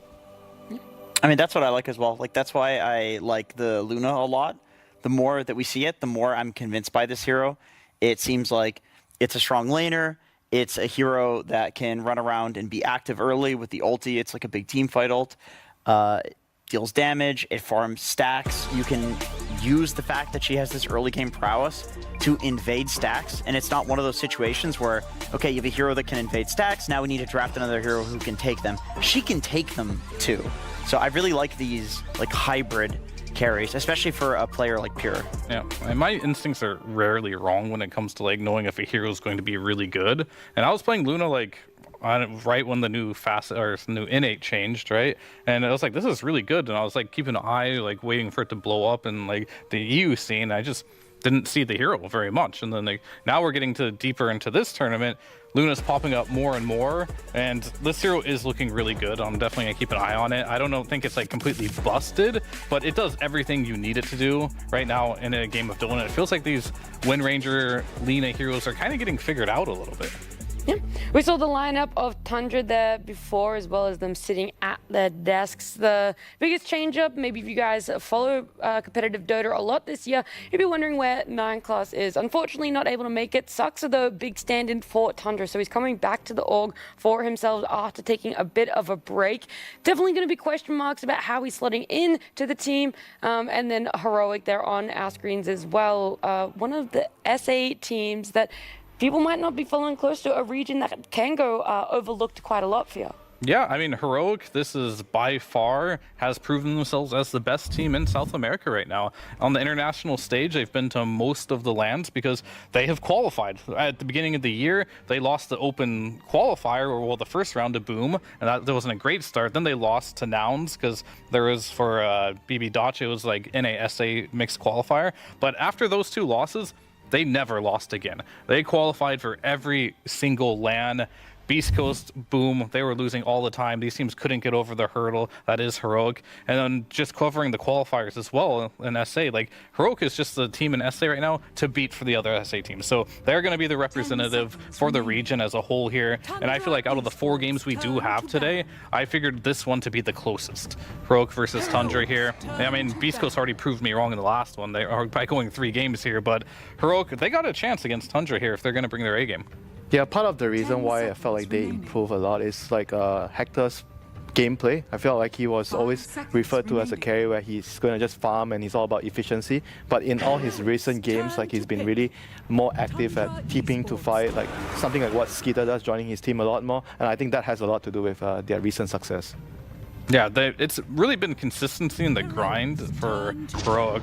I had a chance to talk to Devi Lam. I was like, why are you guys so much better than everyone else? It's because you're getting more LAN experience? He's like, no, we're just trying really hard, and we have much more discipline than a lot of the other teams in the region here. Like, we're watching the replays, we're not messing around, and we're taking this very, very seriously, which is very nice to see. I mean, I would say this is a pretty superstar team in my eyes. Like, this is one of the highest average MMR teams of all of the teams here. Analog recently, I mean, he proved himself on Hikori originally, but at around that time he was like hitting the MMR of the, you know, top world-class mids, and since then he has looked like a world-class mid. This guy started out as a YouTube content creator. I remember talking to him about like making YouTube videos and thumbnails and stuff, and he just got so good at making these videos and guides that he's actually getting to like 12k, 13k, 14k MMR. He's like, all right, I guess I'll go pro. You know, and then you have Schofield. Like, this is one of the most unique 4-position players on the entire planet. He's in my he's my favorite player to watch, period. Because in NASA, we have this rule. I always bring it up. It's called the Schofield rule. And that is, if Schofield is, of course you know it. If Schofield, can you just say what the rule is just to verify that we all know the rule? I mean, when Schofield is deep on your side of the map, you don't chase him. Yep, that's let the him rule. be. Okay. Yeah. Yeah, This let guy, him do it. if you chase him, he will waste your time and more. He's the greatest time waster on the entire planet in this video game. Yeah. He's so good at it. And everybody in NASA, like, you just repeat the Schofield rule, guys. Like, don't chase him. Like, go do something else because he's going to waste your time. And micro your couriers. Tundra Totally great, perfect. Well, that does sound like quite an annoyance to come up against, and some of the heroes as well being banned out or picked up for the side of Tundra and Heroic could be quite a nuisance too. We know Tundra have favored Mirana a lot for themselves, so first pick, that's what they're going to get for themselves. Big change up from our last series, Doom being completely untouched. They're not even looking towards it. Something these two teams aren't I feel, willing to put in the wheelhouse or fit into their drafts right now. But Mirana, Ench, two really big favorites across the board going in the hands of Tundra. I mean, it's a little bit funny because, like, when you are in a situation where you're playing the next day, you do all your prep the night before. So they didn't, like, see last series and be like, oh, Doom doesn't look good, let's just not pick it. They were going to pick whatever they're going to pick regardless. It's probably already predetermined from their prep. But it's, yeah, they're not putting as much value on the hero here, which is cool to see. And maybe they might be right after watching the last series. The Doom might be a bit of a debate. I think it was good prep to not worry about the Doom. I guess so. Tundra Esports. Okay, they go for the classic. The Ramses. This is Mars. like speed drafting. Yeah, they're going so fast. They are getting everything that they want. Invoker's actually Thompson's second most played hero at this tournament, which is a little interesting because other teams are not really valuing it that much. He is going for the Witchblade, Dragonlance, like right-clicking build, and I think with the other heroes that they're drafting, it does make a lot of sense. Mars has great setup for Sunstrikes and all of Invoker's, ground-targeted spells. They have a Enchantress and Mirana who can both deal damage and like supplement ganks, but they need other heroes that are like getting in there and starting it. Invoker can run around and start stuff. Mars, obviously, one of the best heroes at starting stuff. Tundra looks like a completely different team when Ramses is on Mars. This guy absolutely carries team fights. We've seen them like lose Pure in a fight, he dies, and then Ramses just carries the fight on Mars with like the supports afterwards. Yeah, they definitely need to stick to that. I feel like the games that where I've seen the team not do so well is when they give Ramses a more greedy hero. The Alchemist game, like I remember that game the most. When he needs to farm and when he needs to farm, and it creates an imbalance in the team. Whereas when they always put him on this like steady offlaners like Mars, Centaur, like everything is very set in stone for him. Like he can't really be too greedy. I feel like that's when the team shines the most. Draft is going to be around either Thompson or Pure. I mean, there is a new hero that Ramses has played outside of the Mars that's trending. It's the Conka.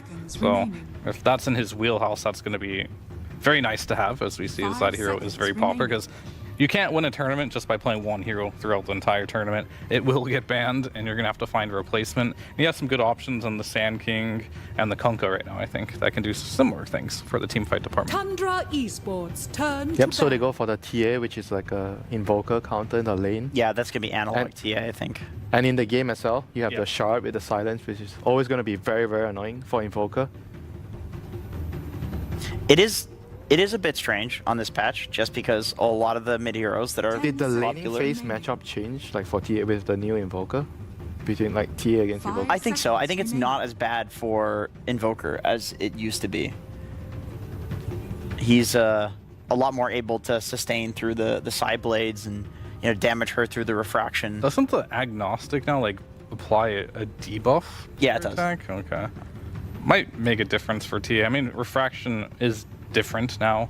It's not just like every instance is a block. It does have like HP barrier now. So I mean, TA from mid also the way that you play it changed. Like people are going Dragonlance Blink rather than like the Desert Rush. So yeah, of course. It's maybe TA can also, because usually you would like if Invoker is going to struggle in this matchup, Invoker would rotate and then win the lane in a way that way.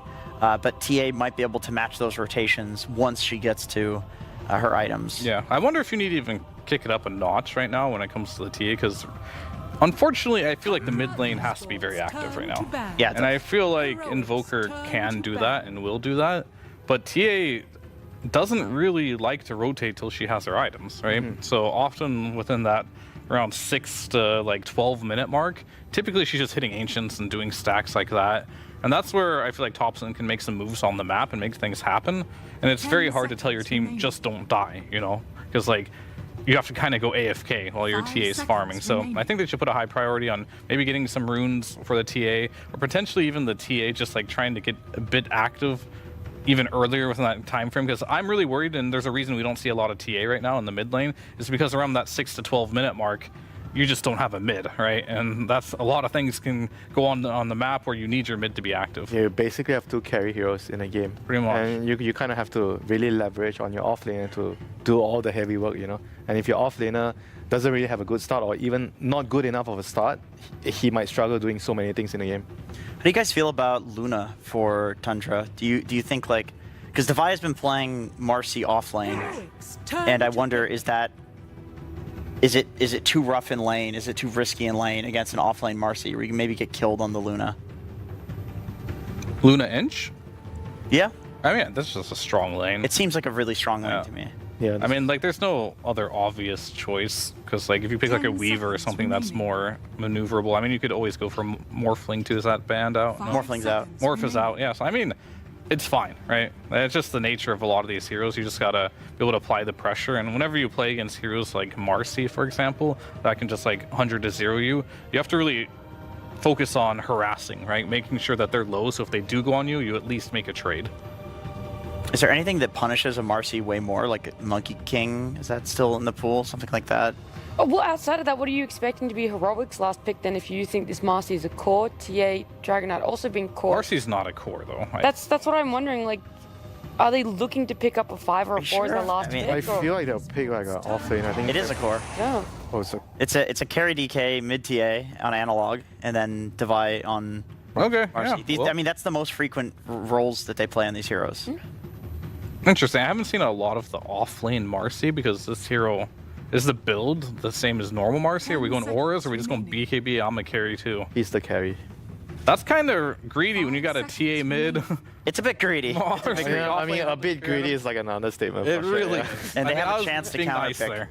I honestly, like, I am still feeling the Luna just 'cause I feel like they can abuse the greed and group up and push with that hero, while also not like lacking an early game carry. I mean, there is a chance that Pure just plays this Mirana, right?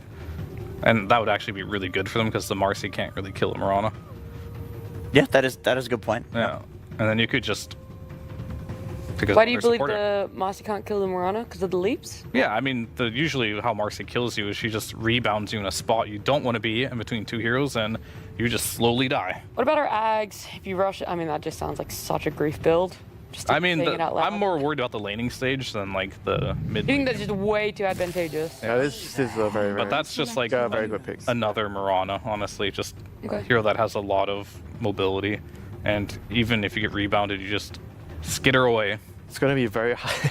It's gonna be very hard for them to catch like a hero like Weaver.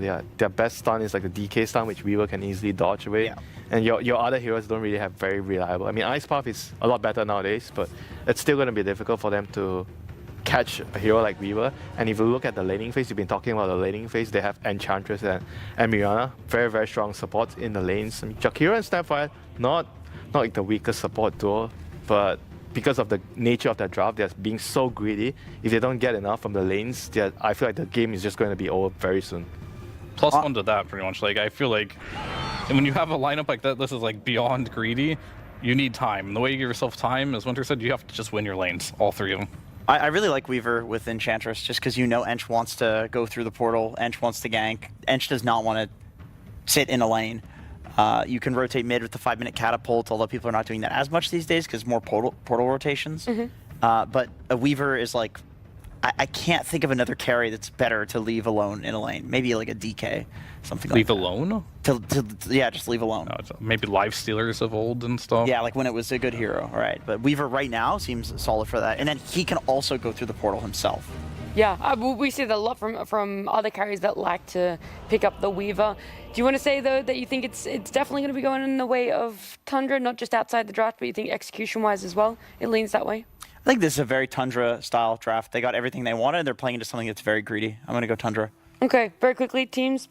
Yeah, based on meta, Tundra. Okay, all right, we're all Tundra here, and that's lucky for you, because Nomad has our coach on standby for the side of Tundra. It's Moon and Nomad. Thank you very much, Nat. Yeah, I'm here with Moon and Meander. How are you feeling? I mean, those first 4 picks were really quick from you guys. Does that kind of represent your kind of confidence and maybe predictability from Heroic?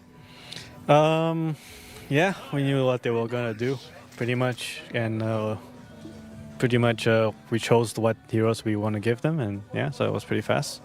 All right, so they've kind of done everything you're expecting to. Does that mean you've got like a ton of confidence coming into this game? You know, you feel like this one's kind of in the bag? No, confidence, yes, in on the bag. I don't think that I think that way about Dota. I just, see what it is. Sometimes opponents, they surprise you with some strategy. Like this game, they bust out the Templar Assassin. So we'll see how it goes from here. All right. So is there anything you think could go wrong for you guys in this game? Yeah, if the Llama pops off, then we have issues. But that's why we wanted the last pick versus guy. Fair enough. All right, thank you very much, Meander, which means that we can get into the cast for game number 1 with Cap and SVG. Moon Meander shouldn't say it's in the bag because he's been here before against one specific man on the roster of Heroic. Isn't that right, Avery? Talking about Hector? I am talking about Hector. There's been a lot of Dota players at TI that have played against Hector, and they underestimated Hector, and then Hector knocked them into the lower bracket, or he eliminated them from the lower bracket. I do not underestimate Hector. No, you do not. You have been adamant. You said this man finds a way to make top 8 at TI, and you would be absolutely right about that. At TI 9, Infamous, they made top 8 by beating the North American squad of Newbie. TI 10, well, we'll not talk about TI 10, but TI 11 on Beastcoast, they managed to make it top 8 by beating Evil Geniuses, and then last year, they actually made top 8 through the upper bracket by beating none other than Tundra. They beat Tundra last year in this exact same format, managed to take down Tundra in order to get upper bracket, and then they went down to the lower bracket, and they made top 8 there by beating... Do you remember? No, actually. He was playing on Nouns. It was the North American Derby where it was Shopify had to play up against TSM. TSM beat Shopify. Then they had to play up against Nouns, which had Moon Meander and Whitemon on it. So there is a lot of history here with Hector and this squad of Tundra, both the organization and individual players. I think this is where he shines. There's something about these clutch, first 2 rounds of TI matches that this man, his playstyle just excels. And I think it is the consistency, right? If you look at Hector, he always finds farm. It's something that Heroic play around, and their other cores are going to come to expect. As Devi Lama already putting in work with this Marcy. We'll talk about that in a minute, but to me, it's a big piece of the puzzle you have to crack with this team. I would never assume Heroic are underdogs in these types of matches, even if on paper Tundra has been the far stronger team in recent tournaments. Yeah. You don't want to let this team get away with their playstyle. Cause the chaos around the map, Schofield's making space, Devi Lama's diving you under towers, KJ's getting deep wards, and all of a sudden Hector comes out of the jungle with 2 items on your enemy character. That is how they're going to win a game. Tundra need to control the pace, control the map, and just play their style of Dota where they get farm on all 3 cores and eventually just steamroll you in the 5-on-5. Absolutely should not underestimate a South American squad at TI. They have caused many an upset in the history of this tournament, and we saw probably the worst looking of the South American squads in Beastcoast already managed to do a little something there against one of the best teams in the world, and Falcons taking him down in that game once. So definitely Tundra. I mean, you got some veteran players on here. Maybe Soxa didn't play with Tundra last year, but I'm sure he watched what happened there, and I'm sure he has told his team not to underestimate these guys and not to underestimate the Devi Lama Marcy. You said you wanted to talk about that a little bit later. I mean, we've seen this combination before, too. Snapfire plus Marcy. It is deadly. We saw how much burst damage comes out with the extra hits coming in on top of the bodyguard. This lane combination is ferocious. Kind of reminds me of the Timbersaw Lion lane that we've seen a bit. The amount of spells you can just throw out consistently over 5 minutes and the amount of burst damage that can come out with the synchronization is extremely high. So you can't just, be up on the side trading and find yourself caught in no man's land. You're going to get bursted down. And we have seen Devi Lama just go ham with this hero. He has dominated lanes with Marcy. And the biggest factor to me is he has found a huge amount of net worth on this hero that I think people just don't expect. There's been games he's leading the net worth chart at 15, 20 minutes on a hero, in theory, that has no real farming tool. So you cannot give him a good start on this hero. He does a lot of work with it, and you can't underestimate it. Like you said, Tundra to me, they do have a lot of veterans on this squad, and I go back to Thompson here. You're starting kind of your upper bracket run, in theory. This, to me, is a player where, I mean, you play against this man, flip a coin. You're either going to get him on, some mid-Shadow Shaman and he's 0-8, or, he's playing Dawnbreaker and he goes 20-0 versus you. He's Invoker, he's styling on you. Will it be Dogson or will it be Godson? Yeah, it really is a coin flip in some ways, and it feels like it's out of your control. It's in his control, right? How much he shows up on any given day, what he's playing, what new way he's going to play it that you might not understand, and in some ways your best strat is to just pray that he doesn't do what he's done to a lot of other teams in this tournament to you on any given day. Yeah.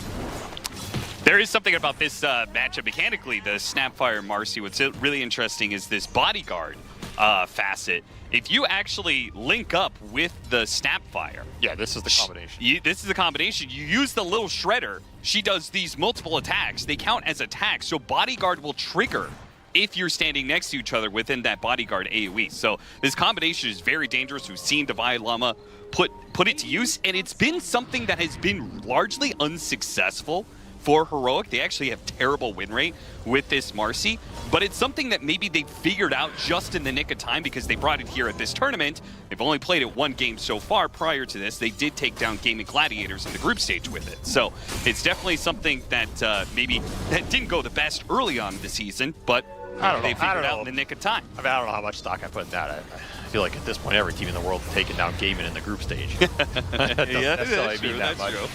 So far, though, lane's going Tundra's way. They have the top 3 net worth cores, top 3 CS pretty much, and they're getting the Enchantress roam to mid with the Weaver, who's pretty independent. This is a kind of explosive support duo between this Mirana and Enchantress in terms of the roam potential mid, and it's not something that often you want the Templar Assassin to play into. This is the big impediment for Analog in terms of getting his hero up and going, converting into Ancient stacks on the triangle later. Enchantress is just the king of early roams to runes and invading the triangle, getting deep wards up, snowballing off some support kills. Heroic really need to keep checks on these supports and make sure this TA has a good game. Already, though, he's just getting dominated on that CS chart. Thompson is putting in the work one-on-one. There's been a little roam action a bit, but honestly, this Invoker, 17 denies. With the extra crazy deny XP you get off the innate. Oh yeah, I forgot about that one. That's a good point. Shot down, Whitemon does die here, so Heroic are still picking up kills, but you can see from the net worth, it is not changing the fact that CS-wise, Tundra is walking a pretty big lead ahead.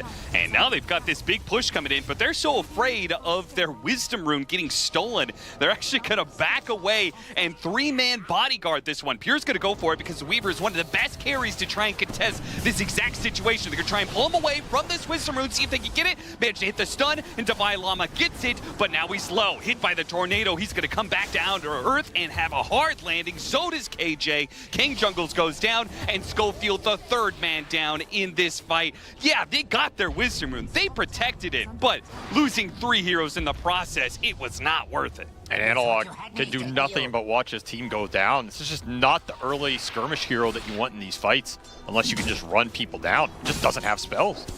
Tundra bring the numbers, outmaneuver Heroic in this early laning stage, and are building a significant lead. And I was talking about the experience differential. I mean, it's starting to add up. Thompson's like a whole level ahead of this TA just in the one-on-one. He's already pushing towards 8. This is a hero that can just get out of control because you get the extra levels, you start building up these extra quas points early, your spells are stronger, your lifesteal is stronger, you're insanely tanky with the early Wraith Band treads. This is not the Invoker of old that you can just start right-clicking to death in this early part of the game. Like, Thompson's gonna fight you back here. Yeah. He might be the strongest hero on the map right now in terms of just a straight-up duel. Do you think this is a situation where Heroic, they went very greedy with their cores? The panel was talking about it. If they're doing core Marcy, that's going to be one hell of a greedy lineup. Well, it ends up being core Marcy. And we saw Divine Llama, he goes like kind of just this carry Marcy build. He doesn't go like auras or anything else. He's going to go BKB. He's going to punch you in the face. Like, are they going to be able to fight Tundra if they lose the lanes and Tundra starts snowballing into this 15-20 minute window? In theory, it could get pretty bad. Like, if you really start to close out this map with the Invoker running around, the Enchantress Mirana can connect to any of these plays. You get arena'd, you're worried about an arrow coming through, potential Sunstrike on top of that. Yeah, it could get nasty around the map, but the onus is on Tundra to snowball, right? If the map gets shut down a bit, if Heroic can stall out this early game, they can recover. Divine Llama, I think he spotted the Ghost Walk or something, knew that the Invoker was here, but ultimately his retreat was into a dead end. No support was going to TP in to help him out. Snapfire is now there to pick up the experience and gold of the creep wave pushing in. Ramsey's pushing in the creep wave on the other side of the map. Tundra seem to have full control of this game. They are getting the tower pressure they want, which is this mid and bottom. The last piece of this early game for Tundra is going to be, can you invade and take away the stacks from this DKTA lineup? Because you're talking about how can you stabilize and recover with the greedy cores here. Yeah, I mean, it's your stacks. It's your ancient stacks in particular. for these two cores. Yeah. If you lose enough of the map here that you can't secure those, you are going to start bleeding a lot more than just supports around the map. But Divine Llama, he TPs down here, finds nothing off this play. Hector, not happy about the early game. This man does not like when his teammates start feeding around the map. And Pure, he goes through the gate with Divine Llama, follows him everywhere he goes, kills him, and gives him a tip too while he goes down to his grave. Now the Templar Assassin is going to start clearing through those stacks, yeah, but if your other two cores are struggling, like there's only one set of stacks. There's only one core that's going to be able to farm them. What about the other two? I mean, that might have been what Hector was yelling about. He's like, you take my stacks. Someone's getting off this team. And it's usually not me. Usually. Thompson's just so strong right now. He went this early Witchblade as well. He is going to do some serious damage. Just run into anybody across the map, hit him with this Witchblade, just force him down. You're going to have either support that can connect to you. And then this Weaver is just going to be able to play solo. Like, you don't have the best ways to set up on him and actually all in him.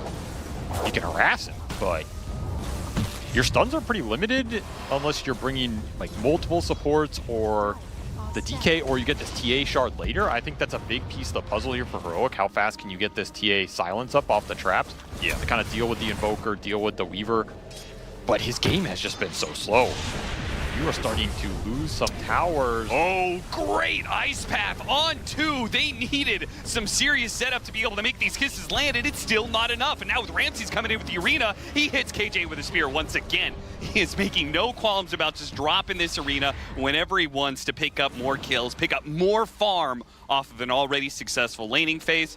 They do manage to push Tundra away from their tower for now. But they are going to start bleeding out more and more objectives with this kind of net worth lead. Tundra rocking a 5k net worth lead at 12 minutes. You have the Midas on Hector. Interesting choice. Maybe he feels like this early game's so rough, you got to recover and just push this ultra late. I mean, I guarantee you he will be highest net worth at some point in this game. It will happen.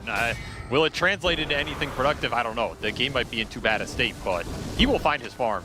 And for Tundra right now, the biggest objective is this tier 1 mid. They want to force this down, open up the ancient area, get rid of this tower and this zone that the TA can fight around, because if Analog loses his tower, he's going to be stuck in no man's land. Right now, you can still fight around this, set up your traps, and get a good engagement. No snap ult, though. It's going to be hard to repel. These ranged heroes are just going to start putting in the work here. And they've got great supports to defend towers, but there's only so much you could do against a like 3 or 4 man squad of Tundra that's bullying you and has a net worth lead. So eventually those towers are going to drop. That's the second one that Heroic have lost. And if they lose that offlane tower, then you lose full control over your ancient area, and that's going to be free for Tundra to invade at will. I think a big part of this meta has been the rise of ranged cores in general. Yeah. But also just this concept of a ranged hero with long-range nukes. Because you can start to force people out of areas. And I think it's one of the things Heroic are going to feel in this game. Like, they have a Jakiro who's pretty low range. You have to be fairly... Is that enough? Oh, so close. 20 HP. Like, this dual breath compared to things like an arrow setup or something, you know, it's a bit clunkier to execute here. No doubt. And the Marcy has to get in there. The DK kind of has to get in there. This TA needs to get in there. Meanwhile, Tundra just running around with Invoker, Mirana, Ench. Like, they can start to poke you down, see what's happening. Plays like this, you're scouting out, getting information at fairly low risk. Yeah, speaking of getting in there, Mirana and Enchantress can play in your jungle, and Heroic really do not have the heroes to go for the punish. You saw how easily Saksa was able to evade Divine Llama's attempts. Need the TA Blink and Shard to really close the gap on these heroes and convert. Radiant Play for your 15-minute timing, I guess. Well, Hector's trying to build up what net worth he can, but he's struggling to catch back up to the Tundra cores, who are all sitting at the same net worth, 7,300.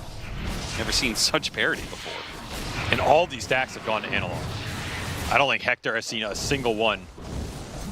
And I do not think he's too happy about it, but I mean, that's where the Midas comes in, I guess. Maybe part of that decision. Like, if I'm not going to get stacks, I got to get the extra experience somewhere. Strategically speaking, like, why do you think Heroic opted for such a slow-paced lineup? Because I do not think of Tundra, they're maybe not the fastest of the European teams, but they are a European team. Like, you know they're going to be able to pick up the pace. I just question whether or not the greed, this was the team you wanted to go greedy against. I mean, there's not a lot in this tournament you're going to do much better against. So, right? Like, there's a lot of European teams left in this event. There's a lot of teams that are going to play strong laning phases. If part of your strategy is to get a little greedy and try and outscale your opponent, I mean, it's not like there's a lot of good matchups for you in the event in general. You're going to have to just plow through some of these teams that are going to take advantage of it and have a lead and just make the recovery at some point.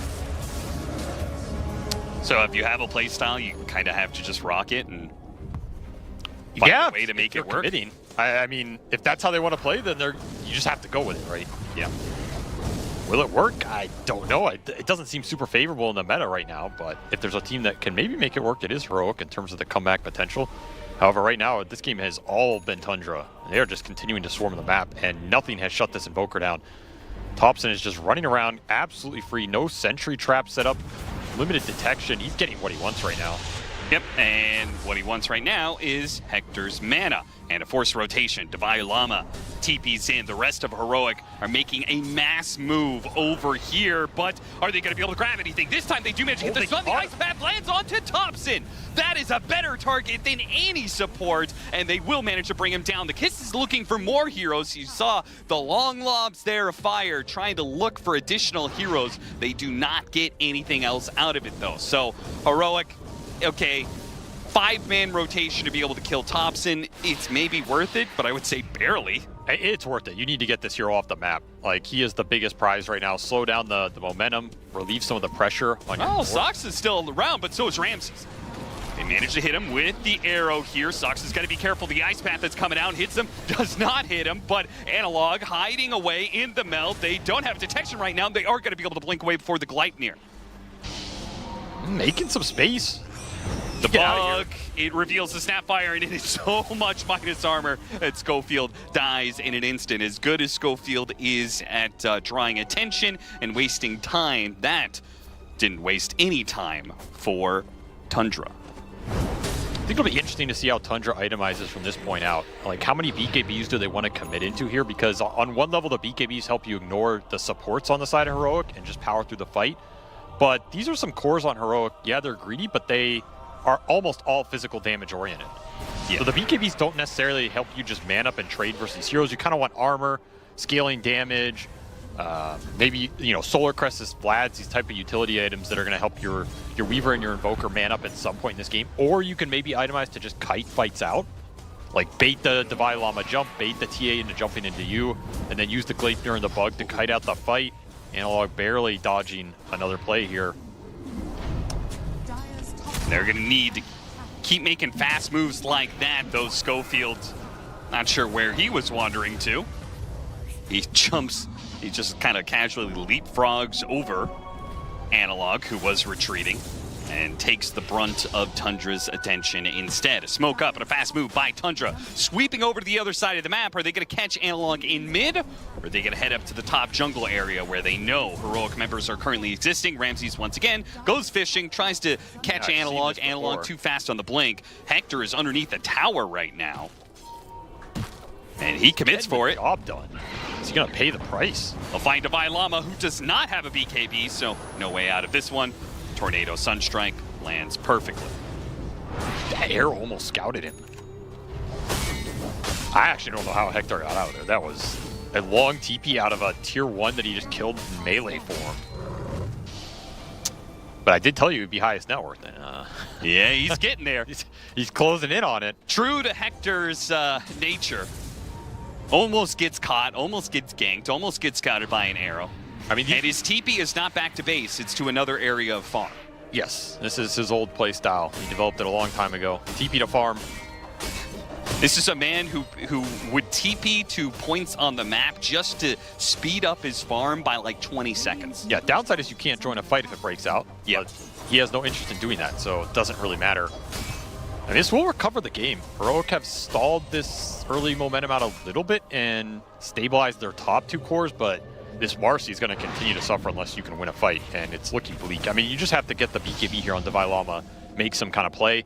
If you're Tundra, you are definitely looking to steal Roshan at some point. Take it away from the TA here.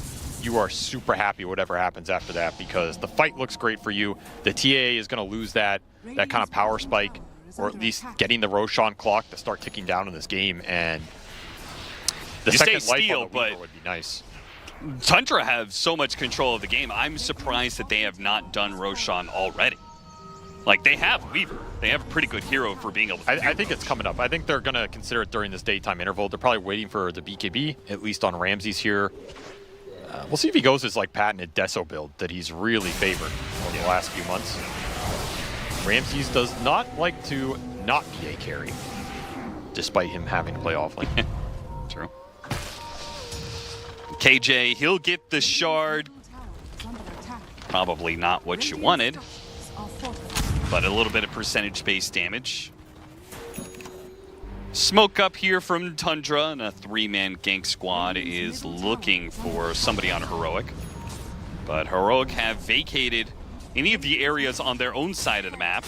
Hector continues to do Hector things, and will also be employing a Nightfall impression here pretty soon. As undoubtedly, when he runs down these lanes, he knows it's going to be a BKB TP away.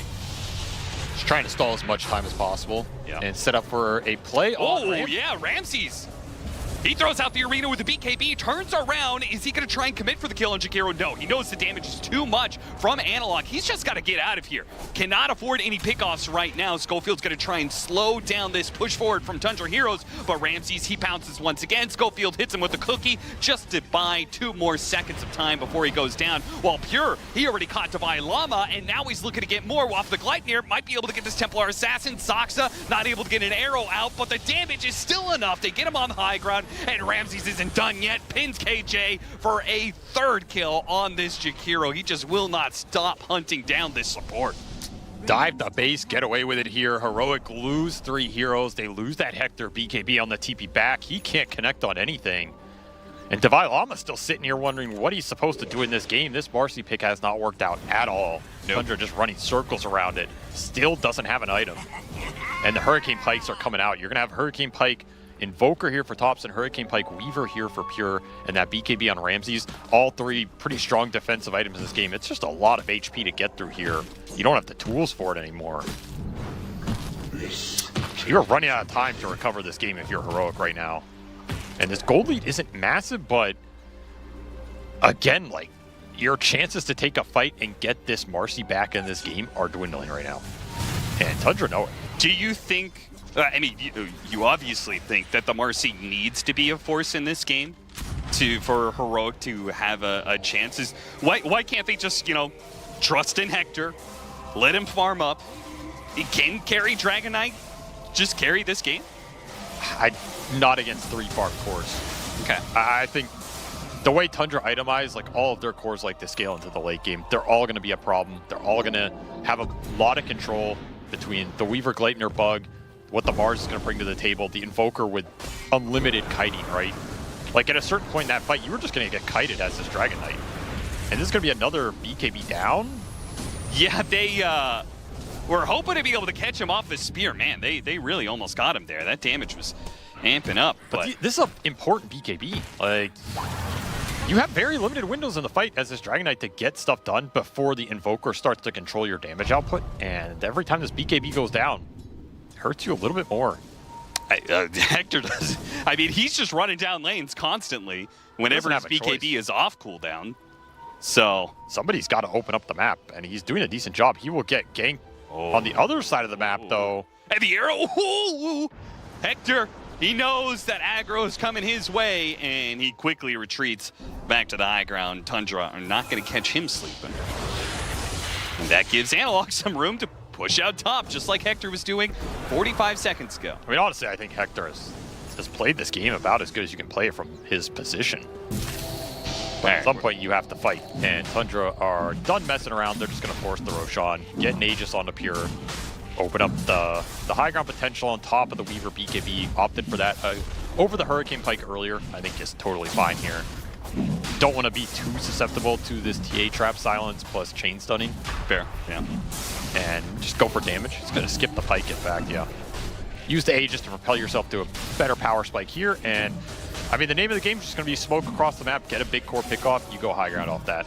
Gem for Ramses now, help deward the vision that's letting Heroic split push the lanes, and yeah, deal with TA traps as well. It's been some time since we've seen Heroic try and make a play in this game. Just do not see the openings. Macropyre missed Ice Path though. Soxa easily eludes that one, and just like his cores, he kind of just runs down lane and accepts his fate. He doesn't have a BKB to get away. He's also just going damage on this Mirana. Like, it's Dragon Lance for the Mirana into the pike with the Solar Flare on top of everything that we didn't mention, but it's very good for this tri-core lineup and good for the two supports. This is another reason I just don't think you're winning ultra late here if you're Heroic, even if you get to it. Like, you're looking at 5 right clickers that are all going to be buffed up by Solar Flare. Yeah. That sounds extremely difficult to overcome. Get the spear back. Even if it doesn't come with a stun, the reposition is good enough. Divine Llama jumps in after him, pops a BKB, and finds that 5 right clickers is indeed a problem for him. As chasing in, Pure, in some trouble. Chain stun, he's gonna lose that Aegis, though. Ramses does manage to hit a beautiful pin onto Schofield with the arena locking down 3. All he needs is the heroes to follow him up. He'll die inside of his arena. The heroes couldn't get there in time from the side of Tundra, though they will grab that gem. See if Pure is able to get out with it, though. He's away, out from underneath the tower, no problem there. And away they go. So, a trade-off of Ramses and the Aegis for 2 kills, a gem, not too bad. I mean, honestly, that there were a lot of little things that went pretty well for Heroic in that exchange. That could have been a game-ending push if I think Tundra played a little more disciplined, slow, and you know, Ramses went in very deep, gets caught by the rebound under the tower. It's a great arena, but ends up just going down as a consequence. Kind of an awkward fight. Hector gets to connect with some big damage for once, get to use a BKB to not have to TP out. Though I guess when you're in your base, there's not far to TP to anyway. True. Launch that one again. As they start off with a poke, beautiful spear back. They just blow up the Templar Assassin so quickly. Did force the Mars BKB out early, which I think eventually is what cost Ramses on the second go, but of course you're going to take this every time. TA down, open up the 5 or the 6 on 4. Nice chain stunning here to take down the Weaver. This is a great arena. The rest of the team is just nowhere near. And Divine Llama does get to put in some work here. Yeah, he's like one God's Rebuke from killing 3 different heroes. If you had that Deso, it's true. This is where he's probably like, I told you guys, the Deso build's broken. Why am I building this Hex? But Hex is the very disciplined choice here. It will absolutely ruin these heroes off the initiation. Like, you can go for the Hex, guaranteed spear back, throw down the arena, and then that fight is very difficult to take. Yeah, it gives them better opportunity to shut down this split pushing that Hector and Analog keep on doing, relying on their BKBs to get away. And this is not a game you needed extra damage on Mars. Mirana and Ench will pick up the damage. Well, you got it. You got it. You got the Wisdom Rune. He's smiling about it. I mean, honestly, it's probably worth space for Hector. That's true. More Hector space. I love how Thompson knows that, like, Hector is up here. He didn't show on a wave or anything. But he's like, this guy's up here somewhere. Farming the same jungle that he's been doing nonstop. All right, I'll pose a question to you. If you're Thompson, and it was like the 3rd time this has happened, do you buy Basher here? Does he buy Basher? No. I mean, it's Thompson, man. Give this guy a chance to buy a weird item. He'd probably take it. He buys the second scythe. They can have 2 scythes. You can't scythe BKB. Yeah, but he can bash. He can be You can ruin his day. Well, you know, now you say it. He's getting to some of those later talents. Alacrity Basher.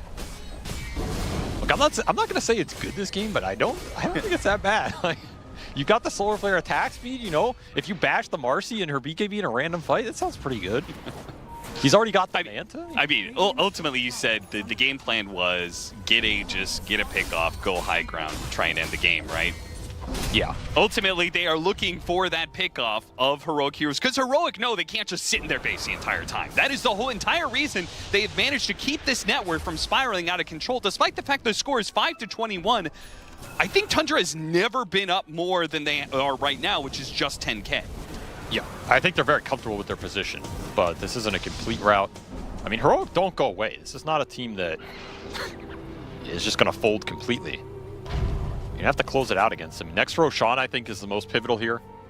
Tundra are going to push ahead of that timer. Hit it with the sight. Follow up, chain stun, spear, and they've got the damage. That's a huge grab from Ramses. Putting the Hex instantly to use, finds the biggest target. Can't beat TP out of that, my friend.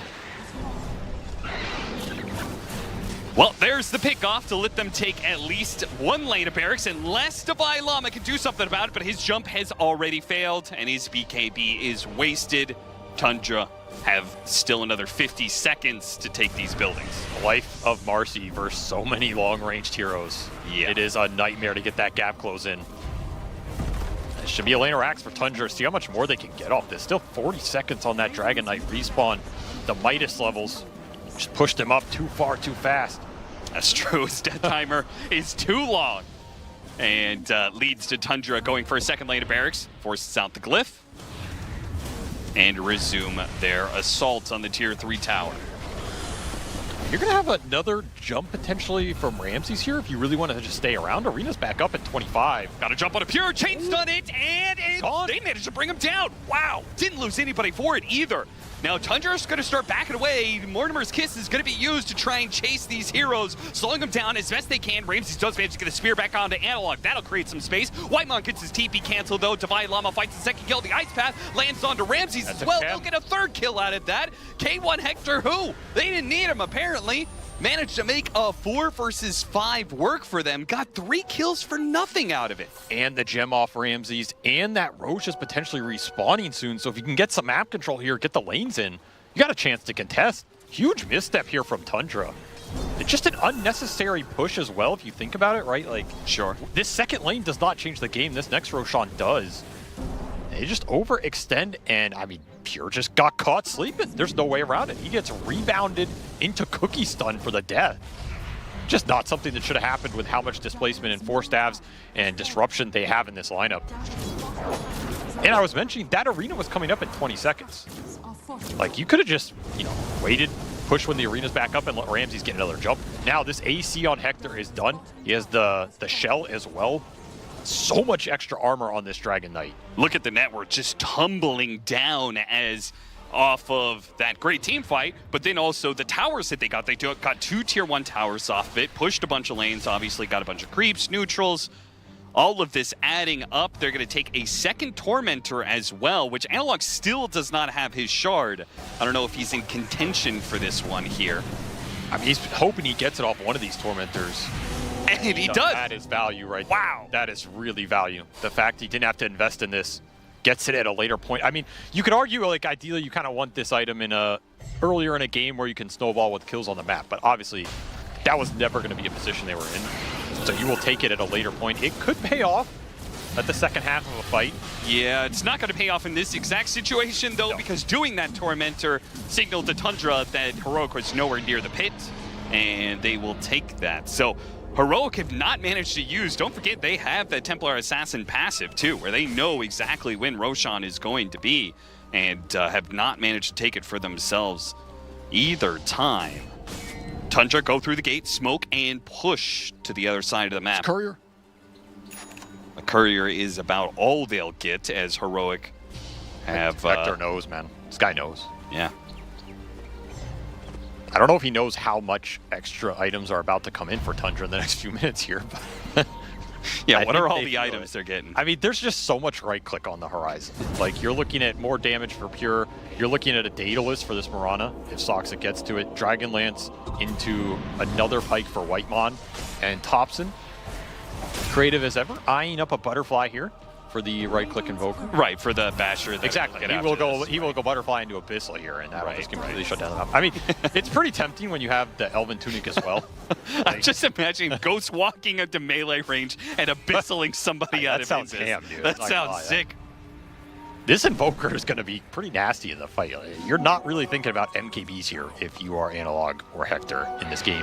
You put the Butterfly on top of the Tunic here, you're almost at the 50% evasion. Yeah. It's going to be a lot to just power through here. Yeah, we've seen some of these Invokers turn to this right-click build. Laurel from Team Spirit did it in the past. It's strong. It's strong. It's very strong in the late game. Is Heroic strong enough to step up to that? Still a 6,000 net worth lead for Tundra, and they have an Aegis to work with. They've taken the mid lane to Barracks, and they're looking to take this final tier 2. But Heroic, oh, the tornado right as he blinked in for the kill. And now the Manta, oh, he managed to dodge both of the stuns that were coming out from Heroic. Their initiation falls flat, and Pure's going to be able to get off the ultimate, so they're clean here. They're going to be able to chase down Heroic heroes, no problem. Can they get anybody else? A beautiful Ice Path, Macro Fire, not too bad. Thompson's dying. Oh, what a trap laid out from King Jungles on the high ground. It's just the perfect ice path to stop what could have been Tundra breaking open the game once again. That was just a beautiful setup. Maintains his position on the high ground, finds the angle. Didn't even have to use the Dragon Knight BKB, I think. And they recovered the gem, I believe. Yeah, so honestly, not the worst trade here for Heroic. Because, I mean, you're going to trade Divine Llama for anybody in this game every time. Dude, that's such a Thompson, like, tornado right as K1 Hector. Then he mantas the attempt, jumped it from Divine Llama. That was beautiful. It was absolutely beautiful. So clutch, and then he ran into an ice pass. Walks into an ice pass. I mean, what can you do? That is life sometimes. But I mean, I don't think any of them expected this. So like 2-man ice path into 4-man macro. No. And you're just stuck on those trap shards. And the Manta had already been used, and he piked aggressively. Just no way out of that. I mean, Divine Llama's woes continue in this game. This has been a very frustrating game for him. Oh, yeah.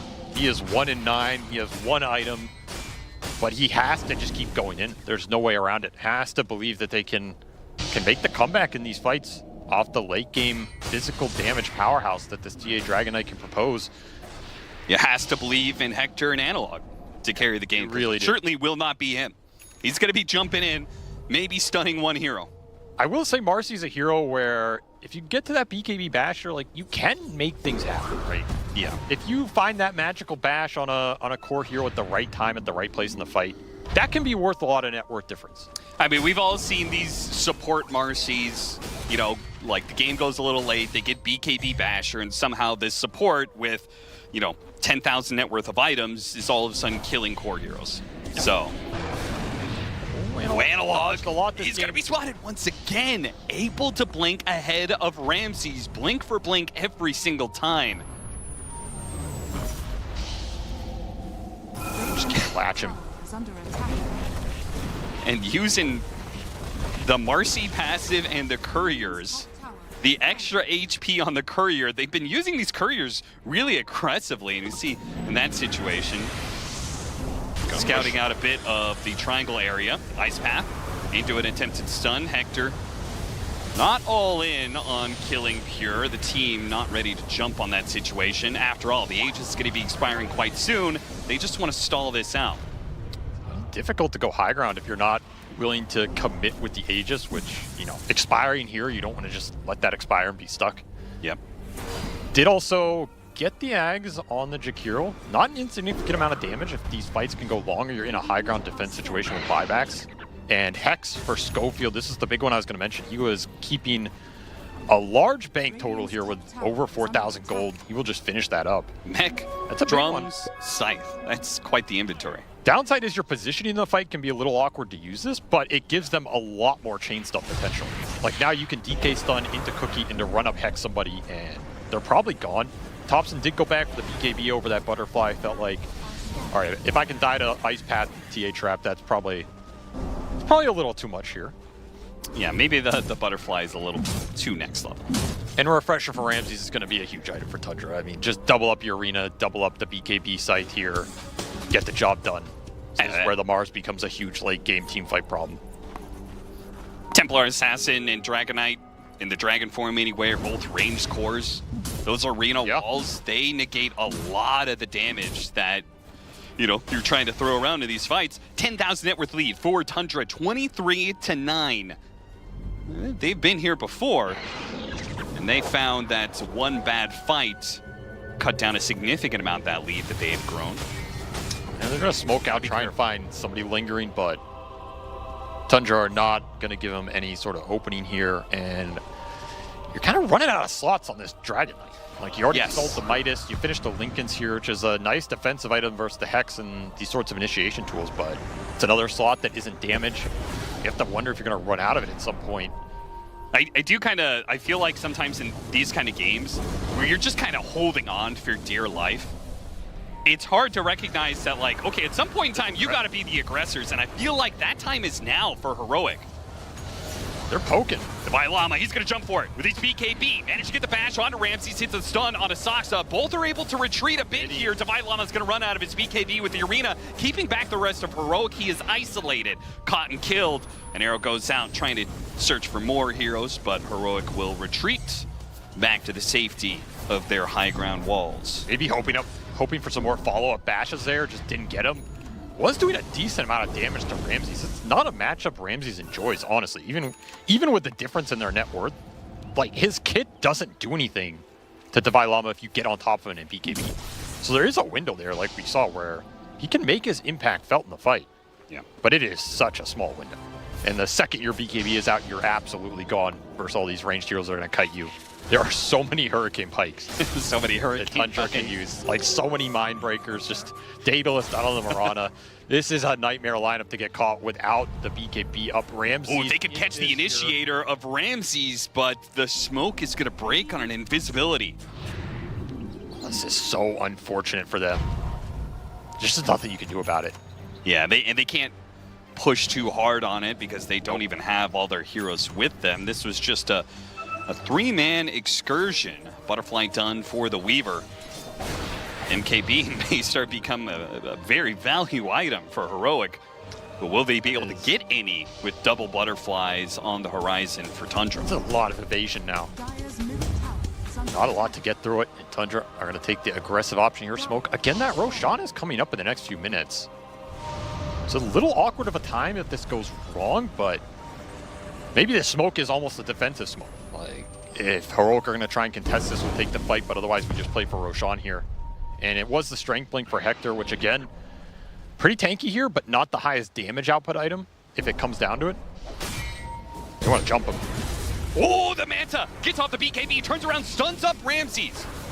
Now Ramses gets psyched on top of that one, attempt to hit him with the cookie. Pure's going to jump forward, go for Schofield. Schofield, he'll be diced up by that damage. BKB has to go up from Divine Llama as Ramses attempts to catch him inside of the arena with a spear to go. Pure gets the kill he wants. Fall back, control the Roshan here. Just keep playing around Ramses' initiations. Lincoln's pays off for Hector. Able to Manta dodge the second round of the control. But nobody else was there to help him turn around. Could have been a dangerous situation for Ramses, honestly. Yeah. Did not BKB on that jump. Tundra, unlike Heroic, do not know exactly when the Roshan's going to spawn, but they know it's going to be sometime soon.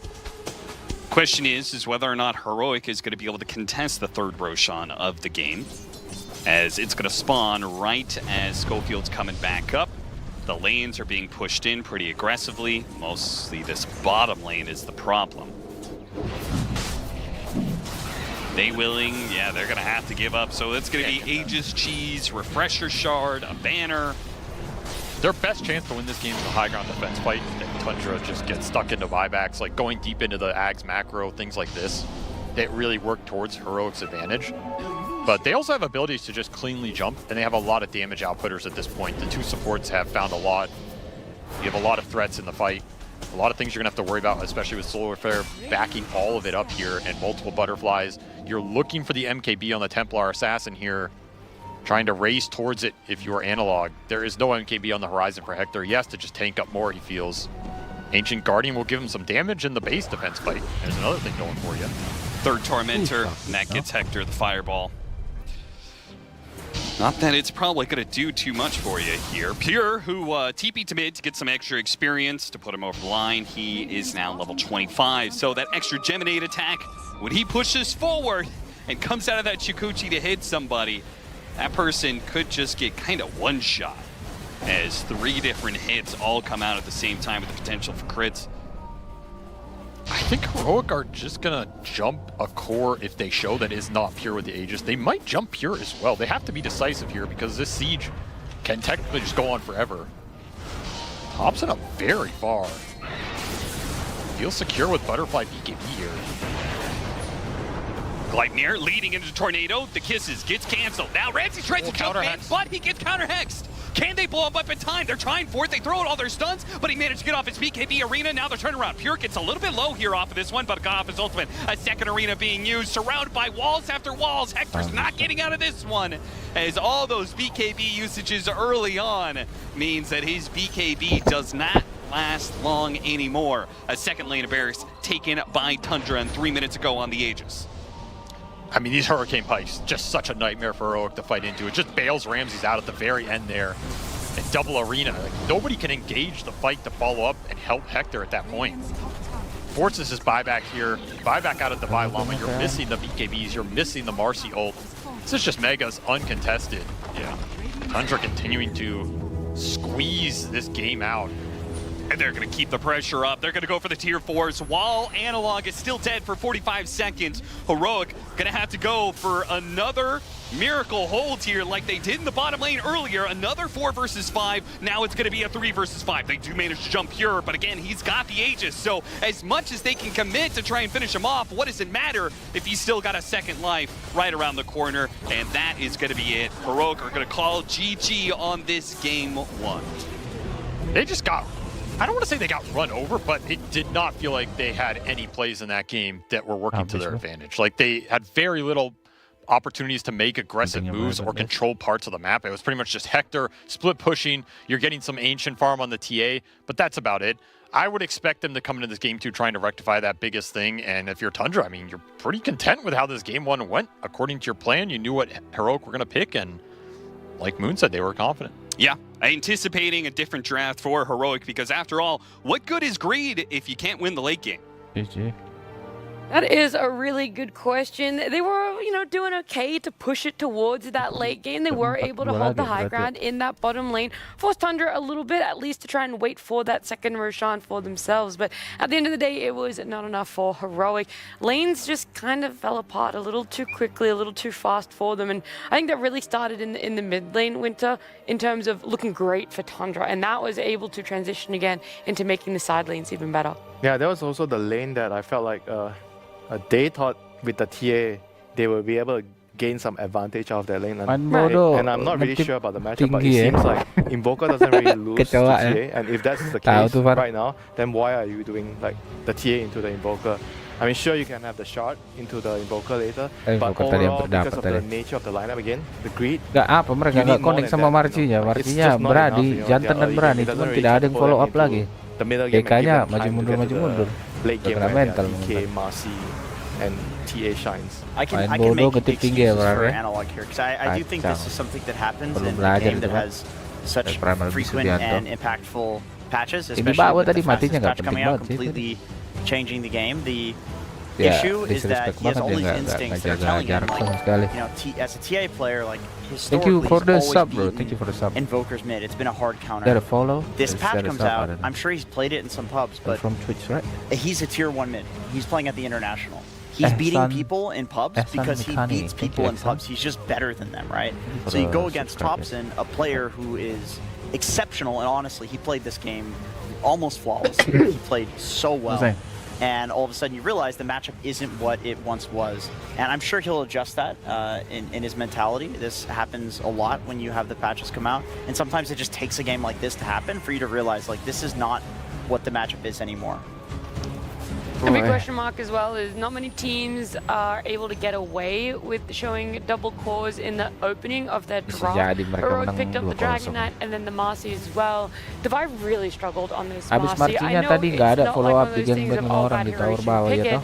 There were a lot Dia of udah manggil loh, dia rotations to his frustasi lane sekali tuh early, mainnya. and then on top of that where Dia he nggak went ada to follow somewhere up, that dia he udah thought he make could get free move tapi farm. tidak Before you know ditanggapin, it, there's tidak. the Nah ini Weaver bagus and nih Jokero nya nih showing guys. up again fear, and Kena this semua kena Marcy was ulti, really keluar, falling off from that tembak well. gitu. Jadi Yeah, there's a lot to kalau say nggak ada about yang di that. I depan think in the draft nggak itself, apa. I'm just like, Marcy's not a core, and Nggak Jenkins bisa like, Yeah, she Nggak is. bisa He apa plays mereka it. nggak bisa And ngasih damage I gitu. didn't believe Sementara it. Now nih, I see this game. dia mau nangis and dia loh. They You still tried. don't believe it. It was a call. I don't know if the I believes The it. network didn't show that it was a Kan dia kena core. juga sama But top let's shot just dia tuh start tadi. with why they picked Di it. Hurricane They're Pike, cheesy, di right? Manta, They're going di for this Dodge, bodyguard di fast KB. with Snapfire, and theoretically what this does is you put the bodyguard on your Snapfire, and then whenever your ally attacks, you attack.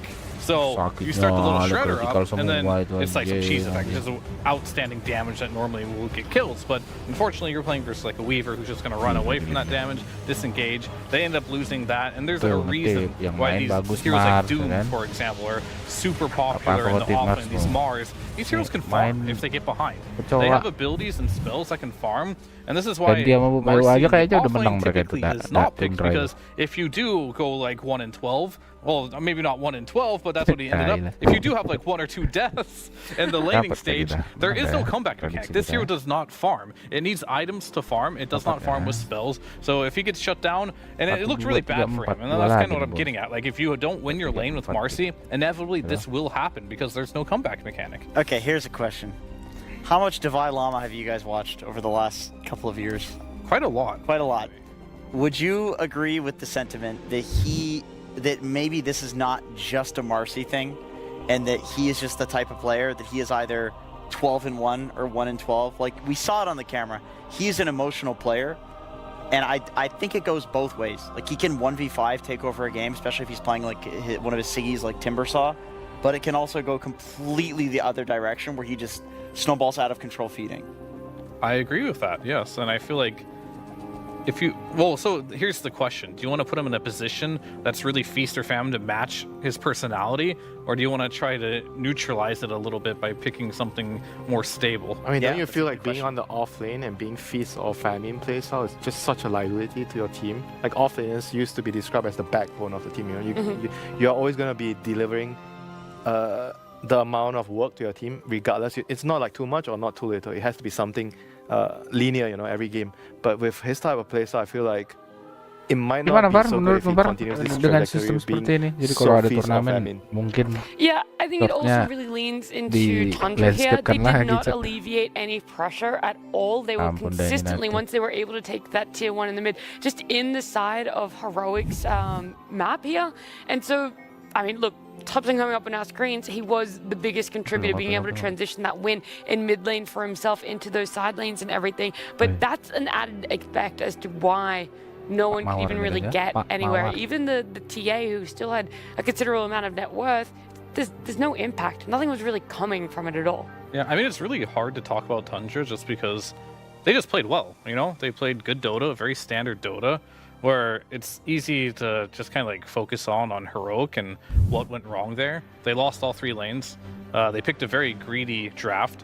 Hector's going Midas instead of Armlet on DK, so the one comeback you do have potentially as Divai Llama is maybe your carry joins a fight here or there, and you get a couple kills in return there, but he's Hampir AFK dia ada, farming. He doesn't have an armor. biasa He kita can't 1 join menit these itu kan fights. viewer Mid lane retention also ya. known very greedy. TA Orang just farms. nonton Yeah, she lost her dan lane too. semenit, She's just dah farming. pergi. So you're in a Kalau ini situation di- where you just di can't play TI, Dota anymore. pas I lagi said TI before the model game kayak started, they had to gini, win dia all 3 lanes 3 menit, to really make this 3 menit strategy dia bisa work. sampai 3 menit They 3 kali lost lipat all gitu. 3 Jadi lanes, kalau and it was kita just live pretty stream 10 straightforward jam win for itu Tundra bisa in my dapat eyes after that 200 happened. jam, 200 jam Yeah, I tayang. agree. I really like 50 jam the tayang ke atas gitu.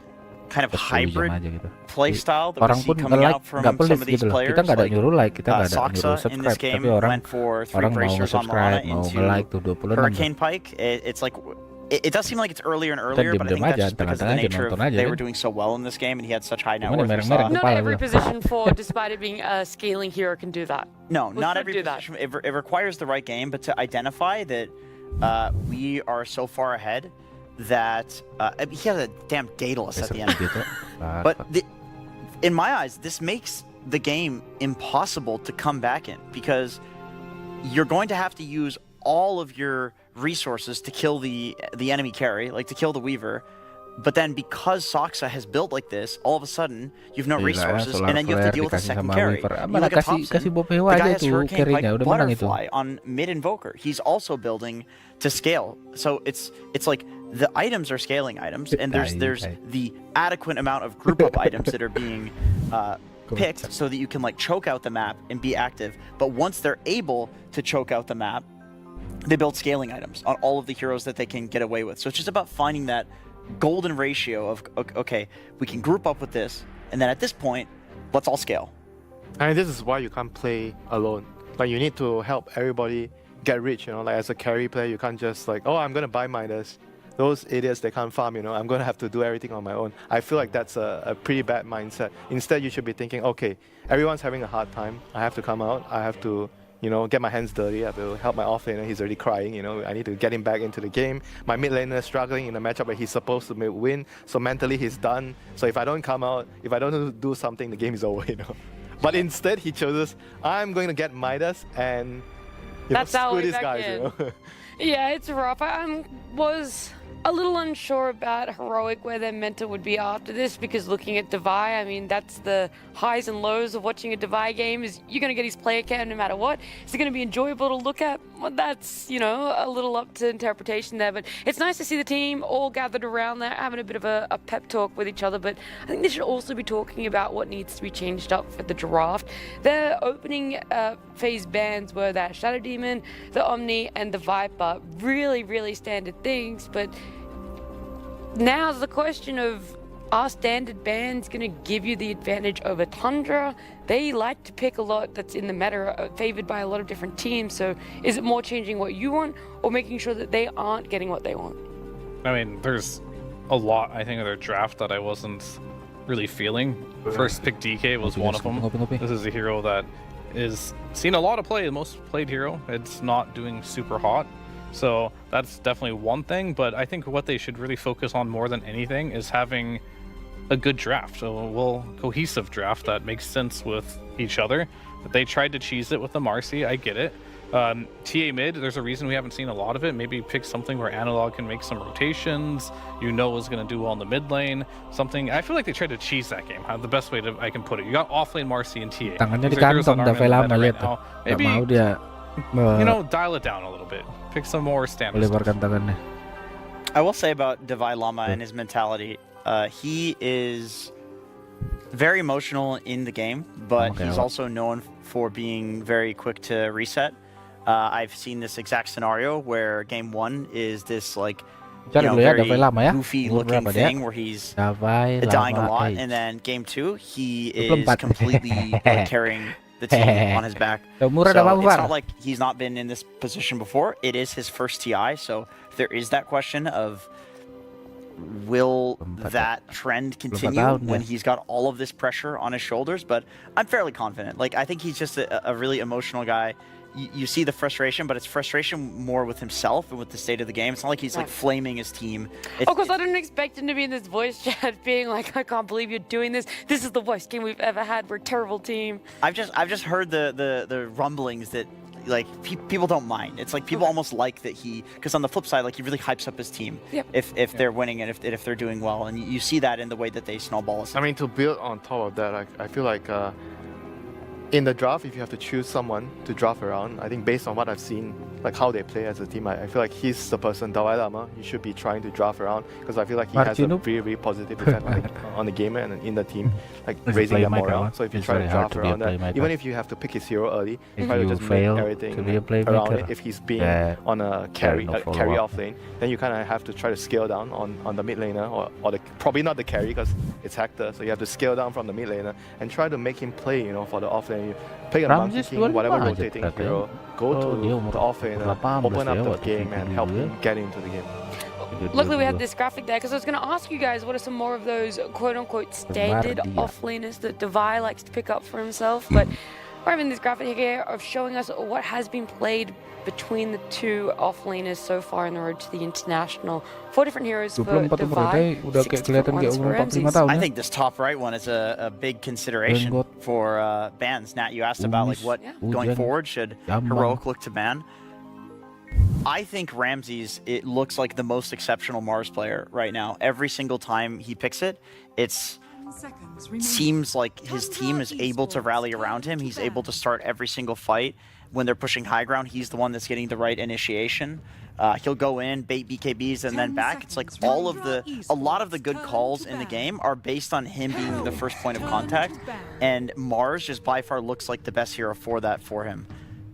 Yeah, I mean, I think his Mars is really good, and it kind of shows that his experience as a player and his ability to read the map really shines while playing a hero like Mars, who buys Blink BKB, as you know, compared to like the Zoo heroes that just walk around and farm. Sometimes it feels like, you know, when he played the Alchemist, to just go back to that, he can get into mode carry, you know, start doing the farming patterns. But when he starts like playing this Mars, he gets his dagger, he starts having his killer instinct. He's good at both, right? But I think this team needs him to be moving across the map and making plays.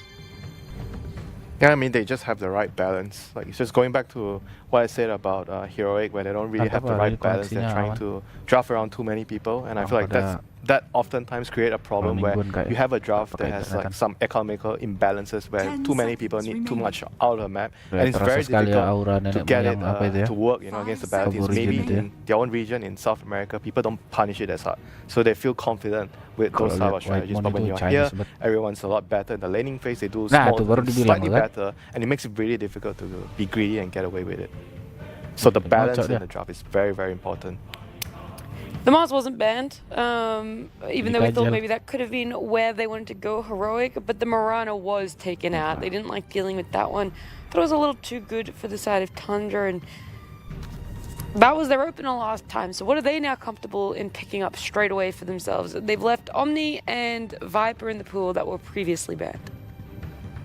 That's a good question. We'll have to see. I mean, probably a response to Enchantress. Everyone has their own response. We've seen Nyx be pretty popular. Usually if you can deal with the creep, it's typically addressing the Enchantress or having some way to deal with it. And Tundra, they're going to go for the DK. This is a hero that I'm starting to like less and less the more I see it, if I'm going to be honest with you. I mean, what about on Tundra, though? I feel they love, yeah, I mean, there's always the first guy doing right? this. Yeah. But yeah, we'll have to see. There is always the exceptions where a hero does emerge from the meta because of one player, right? And that one player still believes in it and it's still good. So I will save my judgments for after this game. If Pure still loses with it, then I give up on this. He played it once already and he lost with it. Okay. Uh-oh. Just so you know. Well, but Ramses has... ruining it already. I pre-give up on well, this hero. okay, there's two times in which Tundra have picked it. And it's gone on Pure once, they lost with it. But it also went on Ramses and they won with it. So a little bit of flex. Maybe Pure wants to try and rectify his win rate with the Dragon Knight. Maybe they just mirror the Enchantress. Because I do feel like DK, at the very least in the first like few levels, does not really care about an Enchantress too much. You need some extra damage there from maybe the carry and like position 4 rotating to kill a DK. Yeah, but it can get ugly though. Like I don't know. The carry, like the Ench can pretty much make any carry that's good versus DK even easier to play. That's right. You need a kill lane. I mean, you're talking about when you're talking about mirroring, you're saying so wherever the Ench go, you're gonna go send your DK to that lane. Yeah, maybe. Because they played on both the side lanes. And I'm not really a big fan, even though they won with the offlane DK. I feel like offlane DK is really not my... It is Ramses on another farming hero. Yeah, I don't really like that, you know.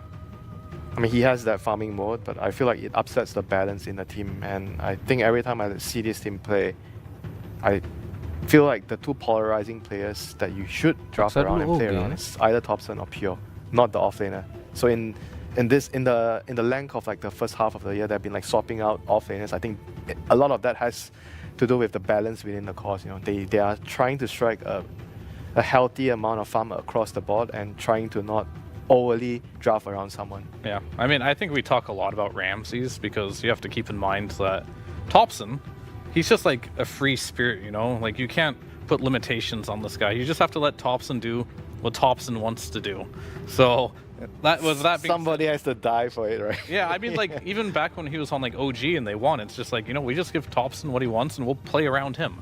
And like even on this team, it feels it has to be the same because I feel like Topson isn't that type of player. He says he's mellowing down, he's getting more stable with it, but delusion. That's delusional. That's PR. That's PR training. He's told to say that, you know. Anytime he streams, there's like 15 more YouTube videos about the builds that he's doing. He has not mellowed down at all.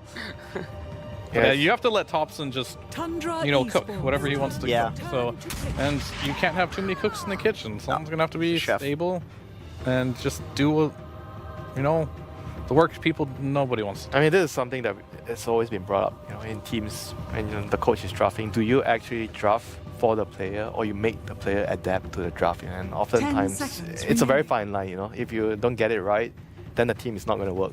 You've got to have like your pawns, the grunts in there that are willing to do whatever it takes to win. Yeah. They don't need that space.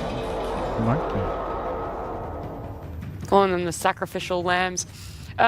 Monkey King. Well, actually, let's talk about Snapfire. Snapfire Dragon Knight could potentially be the lane combo that they want to go for on the side of Tundra. Might not happen as well, but let's talk about it as if they were going to be together. Where would you want to put the Monkey King? Is this something that you're looking at fine to be in the safe lane with an Ench against that combo, or it's more looking towards to be a mid? I think the default is mid right now, but in your face. So basically, the reason why Monkey King mid I think is almost always okay, unless you're playing versus like some dazzles and stuff, where we've seen that and it got completely destroyed. At least you have a backup option of running across the map and getting kills. The one problem you have with Monkey King in the side lanes is that there's 2 heroes on the side lane, not one. So it's very difficult sometimes to get that Jingu stacks off and win those trades, because you're pretty weak in level 1 to 2. Even if you do get the Jingu stacks, it has been nerfed, so you can't really trade anyway. Where Monkey King, he gets up to level 2, level 3 very quickly and can just kind of like play. So basically, the more heroes Monkey's playing against, the worse it is for him. That's why the mid lane's best for him. And it's easy for you to cross left and right. And you have the level advantage, sometimes the bad matchup, but you're still getting levels. And that alone is enough for you to have contribution in the game. If it's a DK side lane though, let's say it's a DK off lane, and it's like really obvious in the draft, then do you pivot the Monkey to be a carry? I think DK Snap will win versus a Monkey. Okay, I was going to say, I do think that's part of the reason they picked the Snap is because it makes it really hard for Monkey in a side lane to get Jingu stacks. Yeah. You just scatterblast him and scatterblast him, stun him, right click him, and walk away. He's half HP and like just rinse and repeat, right? Okay, now this is interesting. One of these 3 heroes that were just picked as a core. Sniper is like, I feel like I remember them running it on carry and mid. It's 90% likely to be the Sniper. 8% likely to be the Snapfire, and 2% likely to be the hero with the Gleipnir. 2's a little high. I'd maybe give it 0.5%. I mean, I think it's a 0.5%. Thompson loves Sniper and Snapfire, right? I haven't seen his Jakiro, but I'm sure he's tried it. It was funny, we were listening to the interview with Ted, right, saying the heroes that he wanted to play mid on Ted, and he shut down Flame Yeah. But I literally saw Thompson play that in a pub. I mean, they nerfed it right away. After he actually abused it, it got nerfed right Hello, away. Mr. Khalid. Right. They're like, no more of that. That's not happening. I think the Jakiro is kind of good here. And support work, and killing off the trees to catch the Monkey King, yeah. Even just throwing down the Macro Pyre in the Monkey King ult is a lot of the time enough to kill him. Very annoying. Kills the Enchantress. So you just like can't be where you want to be. Yeah.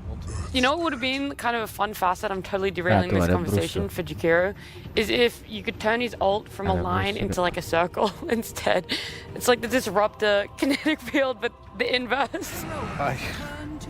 Anyway, that's fair. Anyway, I don't know, but it's funny. One of these 4 heroes is Divine Llama, right? Wait. No. So it's analog mid. Earth Spirit.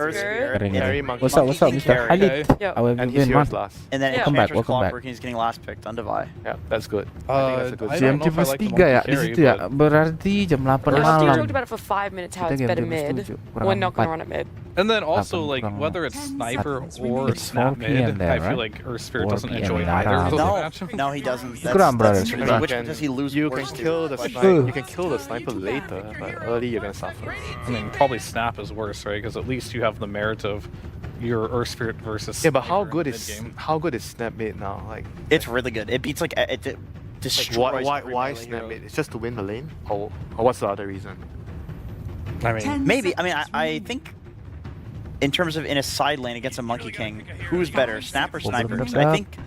I feel like Sniper with the Shrapnel, the new Shrapnel, that's pretty strong. I don't know how you're ever going to get Jingu off without killing yourself. Yeah, I'd rather have Sniper be. I mean, let's just look at their heroes, right? I'm looking. And dikasih Earth Spirit, don't dikasih dire Monkey heroes untuk look incredibly ugly together. Yes. Yeah, but Sniper what about main how core, good habis kau itu. Like maybe that's just like we know. I saw this monkey shit roam over the map in a few seconds. Yes. single target. Yeah, like- sometimes you just show get the you what is feeling, oh my happening God, actually, This is like Monkey. this is never gonna work. And then you look at like the massive So, AoE he potential, has all two the items facets, these right? heroes We'll buy confide on full. Tundra. If It's like, you so live- basically, Heroic's draft. The reason I 3 don't like it seconds, is very you can similar get to out game of number one, and this is Wukong like a skull, man, playstyle but preference. only It's not very much more so than 3 playing seconds, right? You all eggs in count to one 3 and basket, then and you it's have like to back to the skirmishing. circle. Like we need to skirmish. We need to make these small snowball. Right, and after that you got this Simian Stride. This is to overpower, man, because he has 70% win rate, right? Treant has no cooldown, while Monkey King is above 90% health, right? So 90% health should be 95% health, man, right? So maybe full health is better, right? So it's way too overpowered, man. If you Treant cast rank, look at that, 450 Treant cast rank at level 15, right? And then Treant, this is Treant. Cooldown Primal Spring, 0 cooldown, which is very overpowered, man. This facet is broken, man. Also, people like playing DK. DK, they don't care about these two, man. They don't care about these two. They choose this Fire Dragon. Look at the shield, man. The shield is changing. The sword is changing. Depends on the facet, right? Look at this blue, looking so cool, right? And then the red one will be so cool, man. So that's why people picking Monkey King. Check. We're gonna finish drafting soon. Not yet. Yeah, the people don't hesitate to pick the Monkey King first pick and the DK first pick because they can farm really fast or gank really fast, right? So what a broken hero. They will abuse this until to the maximum points. So let me check. We have win 4 prediction today. So we just need to make a 2 correct prediction. 2 more. After that we can play. Maybe we can watch until the end of the day. Come on. Alright, that's good. I just want to predict this one, eh? Hey, choose your Mars hero. again. Ramses gonna be Mars. Oh, Slark! Oh my god. Davai Lama offlane. Oh, look at that sniper. Top Sonic sniper. Yes, I know it. I know it. So they got DK as Evelyn carry. Grandma is quite tanky, suck can cover. The Kiro can cover also with Icepad and stuff. Can make the sniper quite a bit safe. But this guy needs to be watched carefully. If he play cores, right? Thompson cores, so careful, so dangerous. Look at this guy. Davai Lama, Slark offlane. High go. Ditching, please. Also Barasi. Thanks man. Anytime. Okay, I'm gonna predict this. Let's see. That is so beautiful. Feels like a lot of things are going that way right now, Jenkins. Having a hard time covering If this herself. were a different team, La, la, la, la. I might. If this were like Falcons that last picked the Slark, then I would trust the ability to win the side lane so hard and execute and snowball.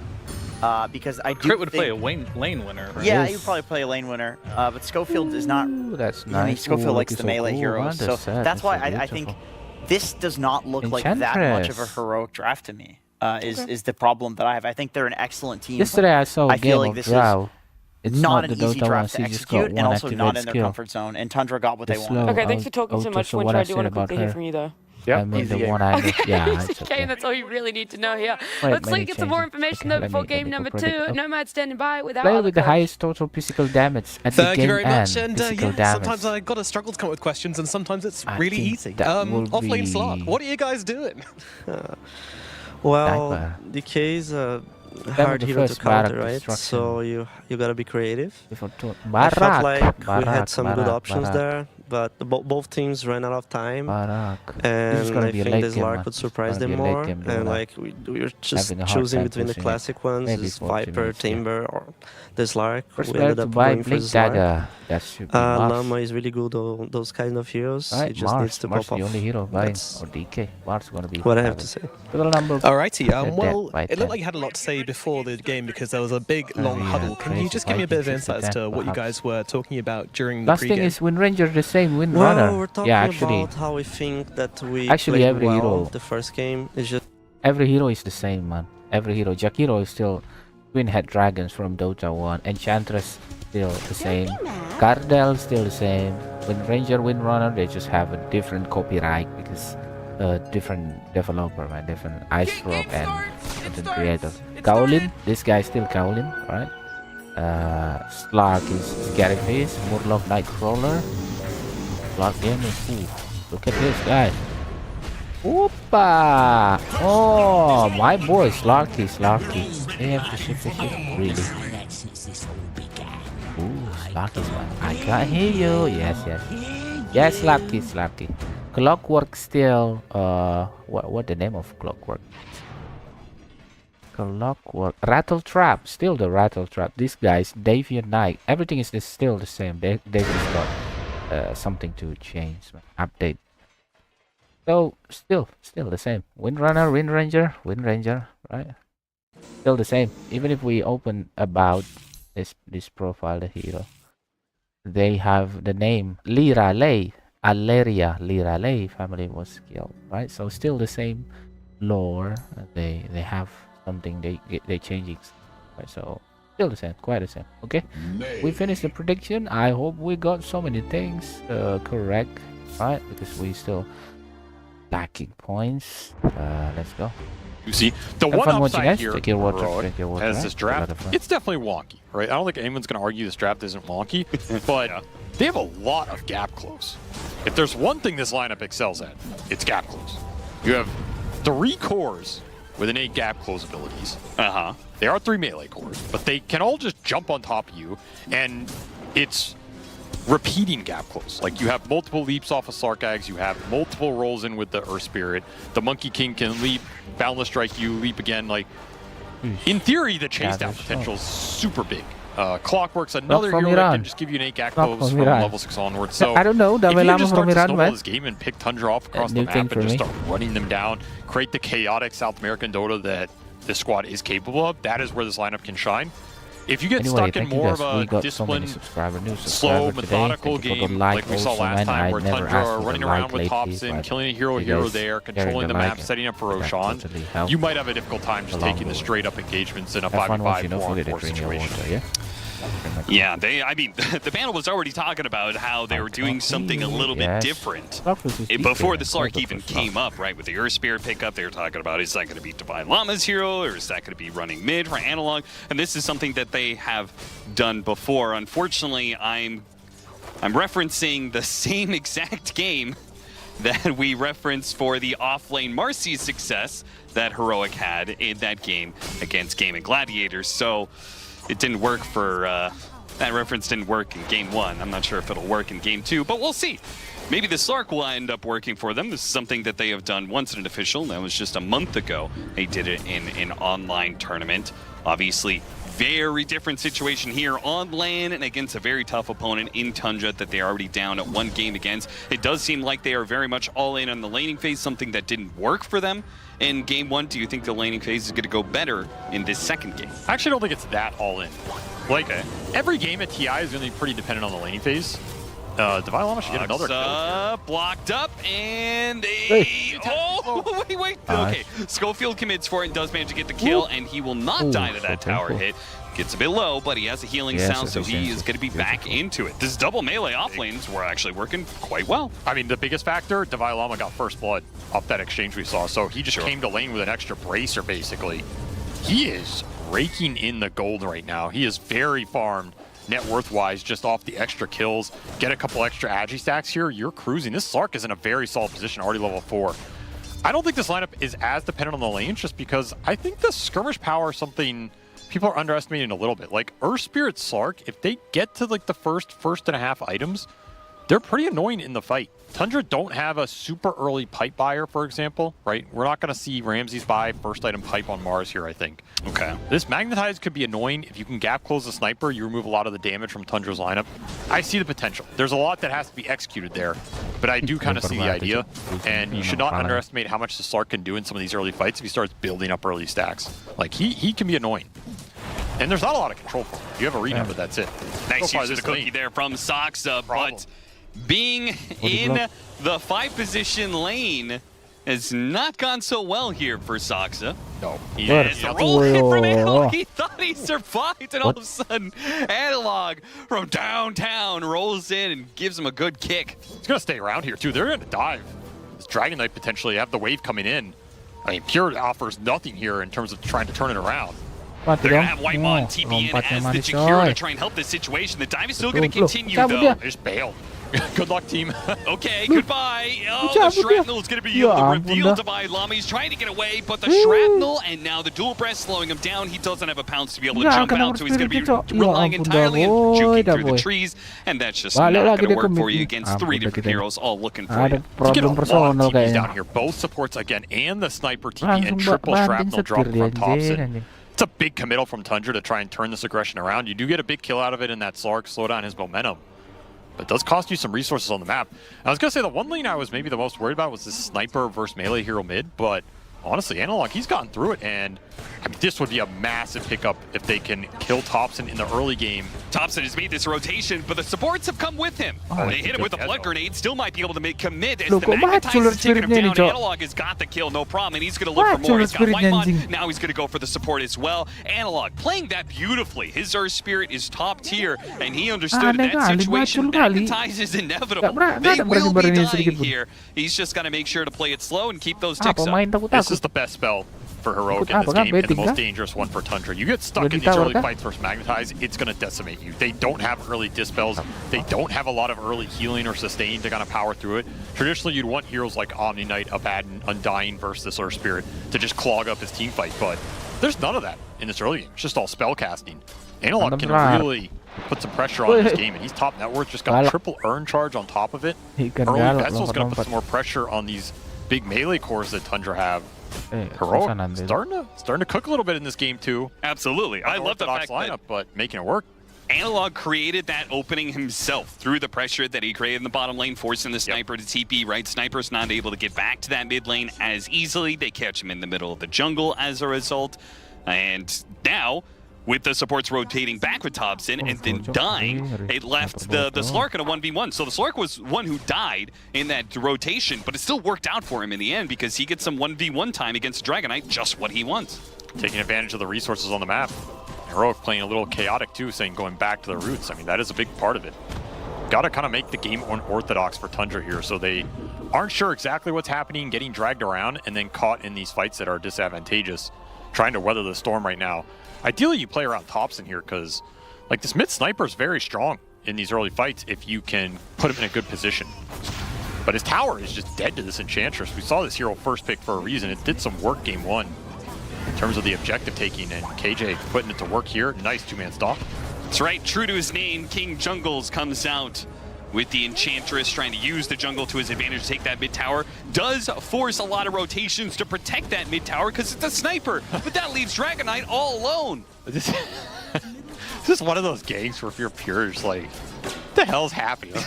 Why is there a Slark Earth Spirit clock on me at like 8 minutes, you know? Yep. It's like one of those bad pubs where you can't tell if the enemy team gave up or not. It's like a Sky buying Meteor Hammer. Like, what's happening now? I just want to farm, guys. We'll see if he opts for the Midas in a maybe similar recovery position to what Hector was last game. But it's Hector going aggression this time. No Midas for him. He's just going the Gleipnir. This is not a bad position for Heroic. I feel like not at all. Tundra wanted more out of the sniper in the early game.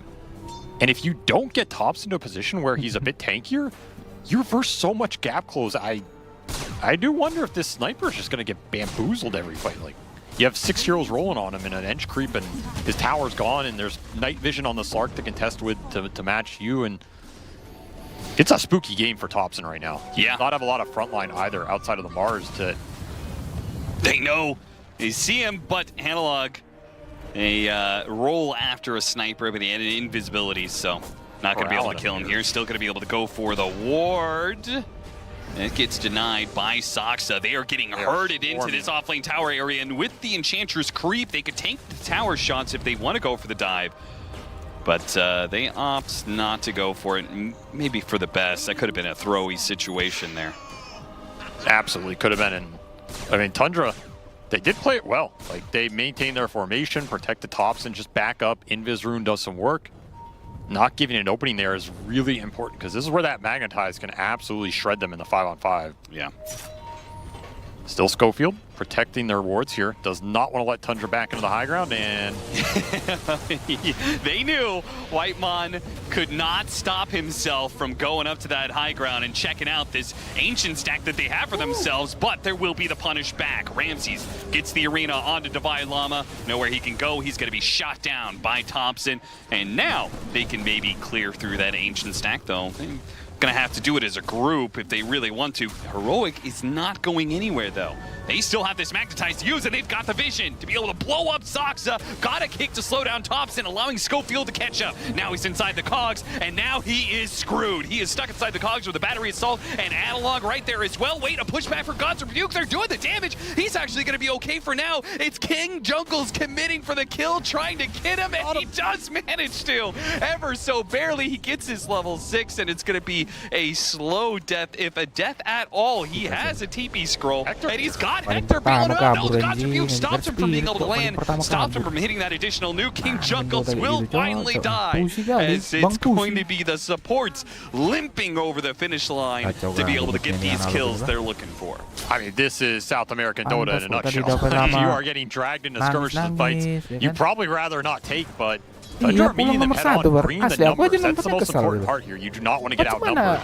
And a huge component of that fight, we saw him damage Earthspear, I think would have decimated that entire exchange. But he magnetized the first target he rolled on in Soxa, and Soxa immediately died. So this Magnetize just died with him.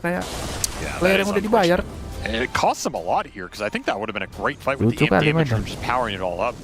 Tundra happy to get through that exchange, get some ancient camps for the Dragon Knight, as Heroic continue to just pick up the pace and continue to swarm the ramparts here. It really does feel like this is the exact same situation, just shoes on the other foot here, where Pure is just farming away his Dragon Knight, and his team is being decimated. Yeah, this looks like a mirror image from last game, but he didn't go the Midas. So. Gak ada mental dah. Ampun dah. Maybe you should rethink that. Schofield will be caught trying to play too much around this triangle area, and Heroic looks like they've finally been kicked out for good. Ini kalah ini yang kanan. Not that Hector minds. He's swarming the exact opposite side of the map and pushing in that bottom lane deep. Bet you wishes he was Wraith King right now with all this space, man. It always does kind of weird me out seeing Hector playing a non-strength hero. He's caught here. Should be dying. Here's the trickery.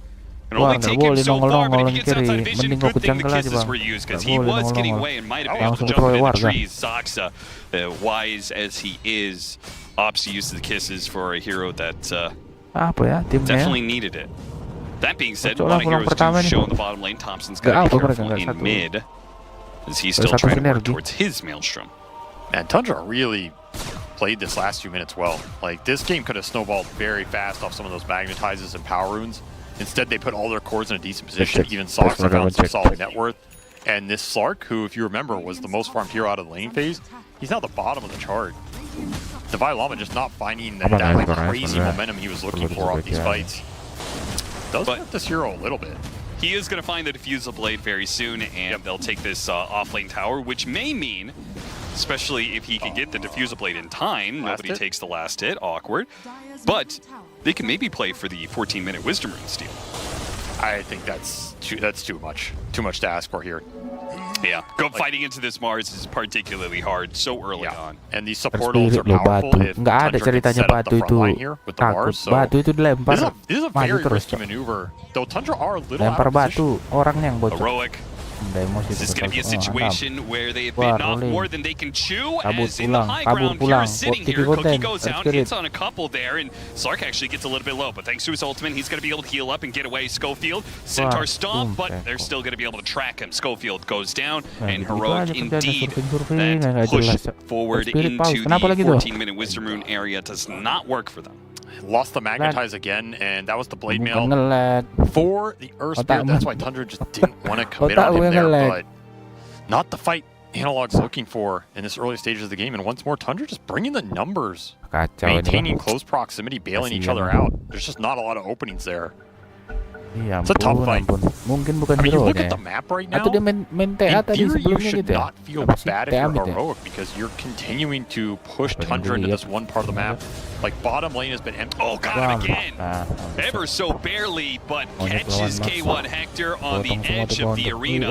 And this is going to be a Oh, constant dan- problem nah, for him ini until he membuang can get apa the loh? shard or a Hewan BKB monkey. on the Waduh. monkey king. Bacotin tuh. Memang gimana ya? Aduh.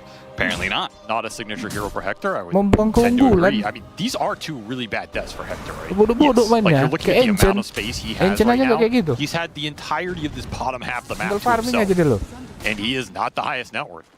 I think there are a lot of Mereka heroes he berusaha would be, like ngegeng kan Chaos hero-nya, Knight or Wraith ngegeng King, some semua of these nih. heroes that could Geng-geng ghost hero. shove the wave. Tapi maksain These banget two udah deaths that ngegeng tuh Ramsey's butuh caught farming, him Cok. have Nah, ini really midnya slowed farming down terus, the kacau. gameplay and kind of made the space Makan making that space dari Heroic were carry, doing gila with nggak the tuh? 4 other heroes. Analog, bit of oh a ini moot point. analog. Wah, bang pusing. See that heat map all over the place. But it is not translated to Oh, nah, a hit free switch game. up. No. And that's a big deal. And in fact, Tundra have completely evened out the net worth in Bangkok, this bang game. pusing. So you have your Diffusal on the Slark. We saw the Blade Mail on the Earthspear as well, pushing towards that vessel. This is kind of where these two heroes can shine in terms of the early skirmishing with the early power spike on these items. And you have your nighttime as well for the Slark vision. So this is kind of where you'd want to aggressively make a move, smoke. Again, you kind of know where Tundra are. They're only in one part of the map, so you just have to force it and break them.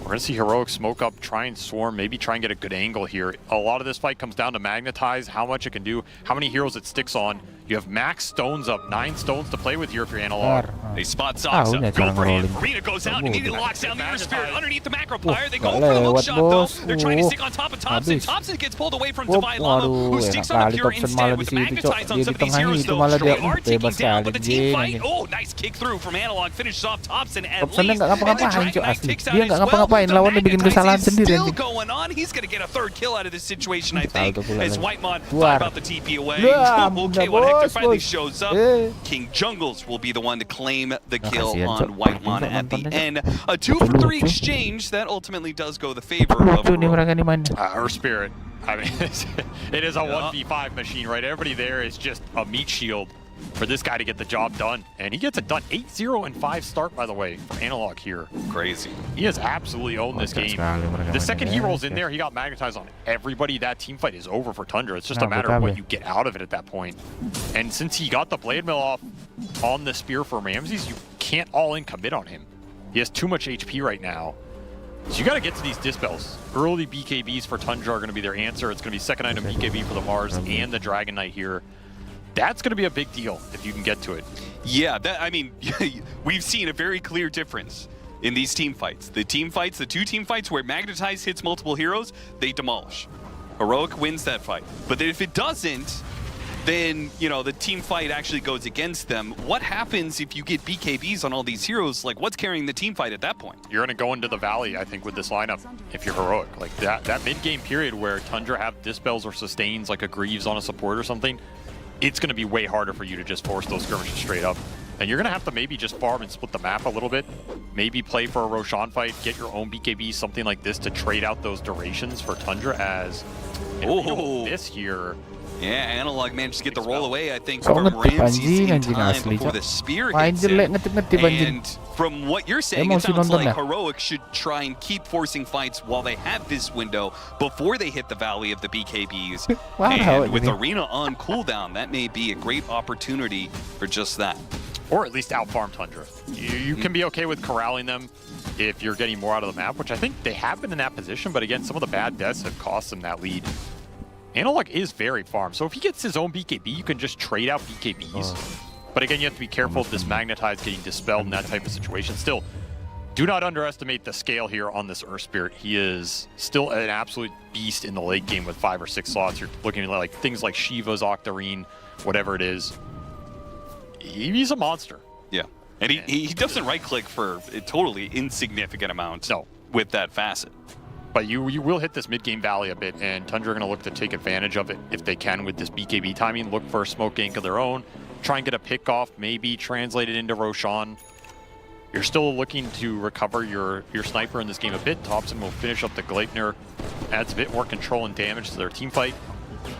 Gleipnir 1, Gleipnir 2.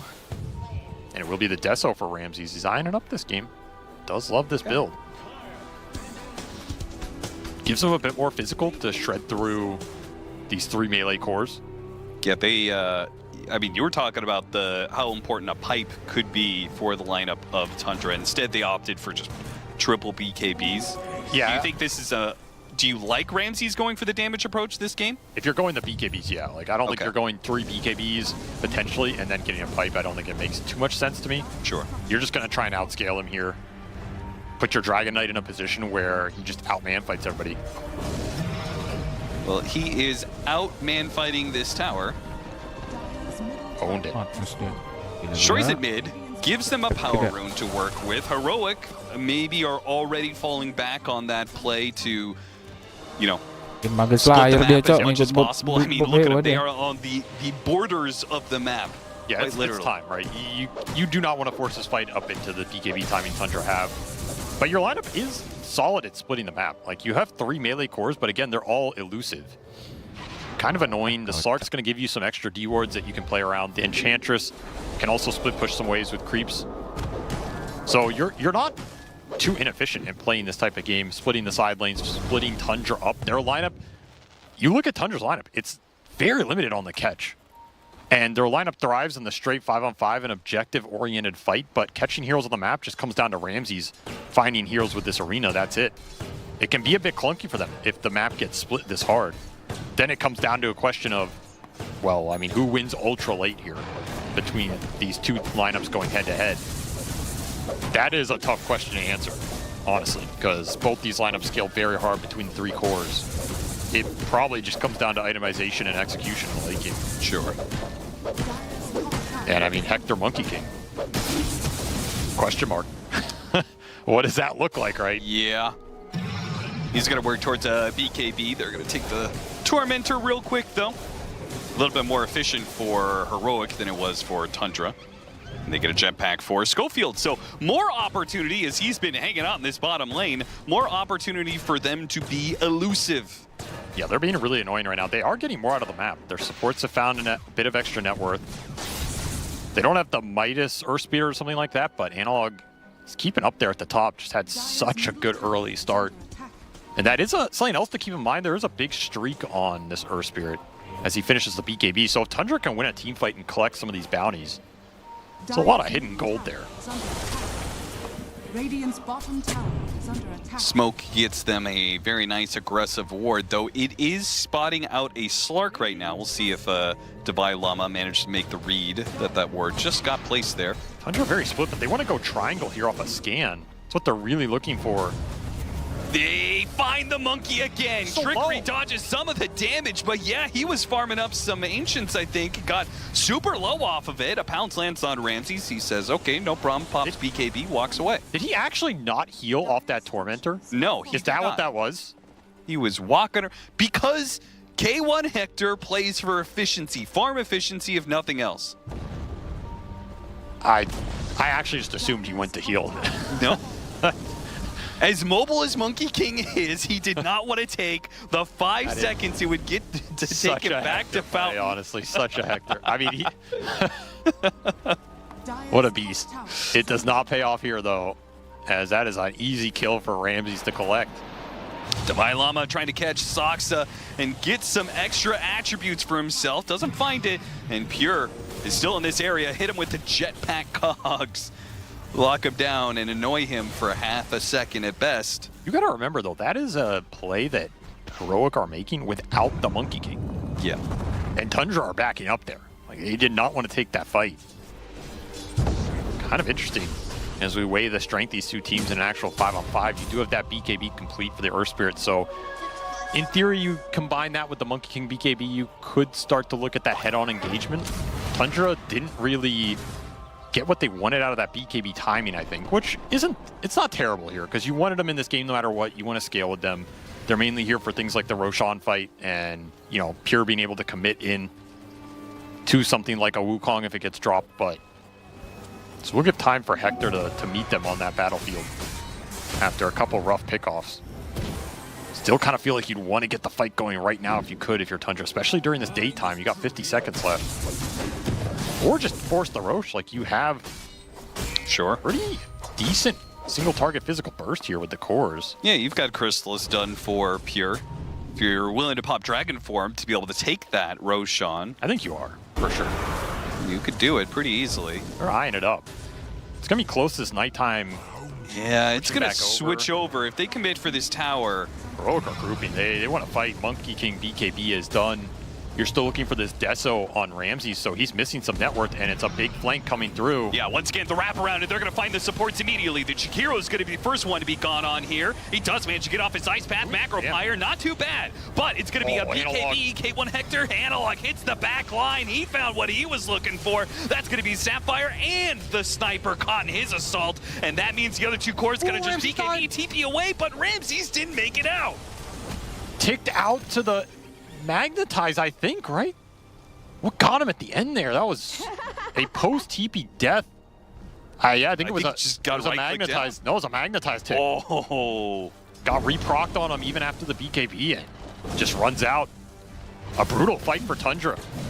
A kind of daytime started fight. They did not win, and so much of that is the gap close. Analog finding the back line immediately on the tops, and this is the weakness of this lineup this game. If the Sniper gets gone on and these heroes just BKB start hitting him, you have nothing to bail him out. There's no BKB control in this lineup. There's nothing like an overgrowth or something to, recreate the gap so tops can go to work. He's just food in the middle of an exchange like that. That is a big win for Heroic in this game. And they get an Aegis on Hector. So now, my friend, you can go and get picked off if you want. Tundra have made a lot of good reads of Heroic's movements, but that one seems that they completely caught Tundra off guard. Yeah, they just didn't have the right angle. This Earth Spirit was immediately on them on the backside. And you get some good damage out of the Jakiro, but these cores can't take down the Monkey and BKB Wukong anyway, so it's kind of wasted here. Yep. And Analog just got the job done, man. I mean, this hero has been beastly this game. No way around it. In fact, what is he up to now? He's 9-0-7, level 18. He is enjoying life.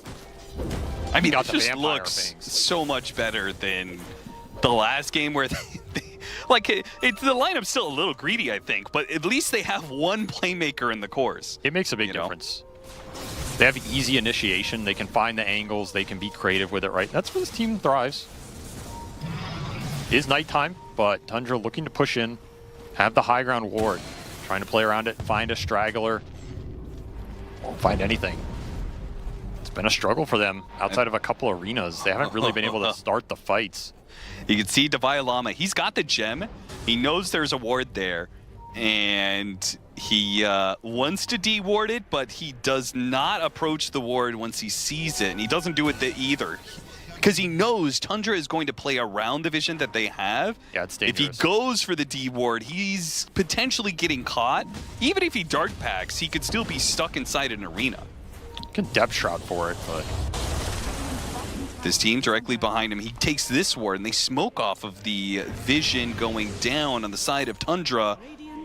And it looks like Whitemond's going to get caught up in this one. Heroic, I think...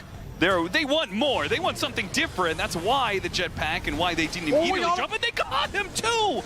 Oh, the hook shot from across the field catches Thompson. They wanted something better off that smoke, and by golly, they found it. Ward saw him running up there, got the rocket flare to land, and I mean, easy lineup for Schofield. Made the correct play, which is go for more. Heroic, they can start to snowball this map right now. They have every ability to do so. And one of the big things in this game is, like, you have initiation sources between the cores here and the DK and the Mars, but if you jump in with a DK or Mars to try and latch somebody, and you drop a depth shroud on that hero. Yep. That team fight seems a little awkward, like, especially if you commit BKB. Ooh, hit him with the Dragon Tail immediately. That damage, it adds up pretty quickly. Oh, he juked him. They thought he was going to roll upwards, but he actually rolled to the right, juking the attempted blocks. I do not know if he should have gotten out of that one, but no, I don't think so. He will live to fight another day, and that's a big life. He's going to roll after them anyway. Despite his BKB being down, they still want to take this team fight with K1 Hector's BKB, but it looks like it may cause some depth shroud. It's trying to help him out, but the cases are going to come in, and they'll do the AoE damage. In fact, Divine Llama, he's going to TP away underneath his own ultimate and depth shroud. Heroic want to bail. That is That was a risky fight to take. No BKB on the Earth Spirit. That just felt like you were asking for it. And again, that was the big streak to collect. Went to Soxa here, I think, so he gets the 1,000 gold for it. Happy about that one? Well, I don't know if the rest of Tundra's happy about that one. No, like that gold could have been better on somebody else, but it is what it is. I mean, Soxa takes what he wants. That's true. It's a TI one. He took 9 classes spot, you know? All right, well. You don't have to phrase it like that. I think that was a little over the top. Also, daytime is coming, Avery, and that means that Tundra are going to be happy to take fights, I assume, right? They should be. You have to start thinking about this next Roshan. Like, you still have a minute left on stages if you're heroic, but if you're Tundra, the way you win this game is you get a Roshan in this game, and then you start to push with an Aegis Dragon Knight. So if you can wear through these periods where kind of nothing happens, and set up for that, in theory, you're not too sad. Yeah. But I get, of course, this is a long way away. And you still have 40 seconds here for heroic. I don't think they're going to get another fight out of it. So you kind of waited through this Aegis period if you're Tundra. And you can start to think about the next one, what that looks like, what you're going to gear up for in terms of that head-on fight. BKB will finish for the Slark, and you're going to get an Octarine for the Earth Spirit here, plus 1 more item for Hector. It should be the Ags he was eyeing up. He's pretty much finished with it. This Monkey King's gonna scale, man. It's gonna be kind of a beast. Yeah. I guess the question is whether or not they have the lockdown to keep heroes within the Wukong's command, within the Aghanim statues. Yeah, Ramsey's flirting with danger here. Yeah. You know there's a gem. He just figures that if the Slark is going to see him, he's going to be able to blink away faster. Analog would be a great pickoff, and he's going to hit him with the Spear Arena combo. His team, though, is not able to follow it up immediately, and Analog gets off the BKB, and he can walk away from the team fight if he wants to. Hector's right in the middle of all these heroes, but he just got burned out. Macropyre, Ice Path, and just raw physical damage from Pure is enough to put him down, and it's going to take Divine Llama out of the fight as well. Analog trying to clean something up, but he finds nothing here as Ramsey's TP's out in time. A very disjointed fight for both teams as the cogs in the arena separated both sides there, but Pure, he is standing and delivering right now. This Mask of Madness Daedalus just ripped through Hector. Did not have the survivability. No, I mean, he took so much damage before he gets off the Wukong's command. Right, like that Wukong's command gives him all that bonus armor, but if you die before it even goes off, basically. But look at how much this Dragon Knight's doing right now. Paladin Sword on top of all of it. He's hitting for 450, basically 500 a hit. If you crit on any of those, it's a nightmare right now for anybody on the side of Heroic because you don't have the big armor items up yet. You don't have a Shiva's, you don't have an AC, you don't have a Butterfly, you don't have Satanic. Whoa, Thompson!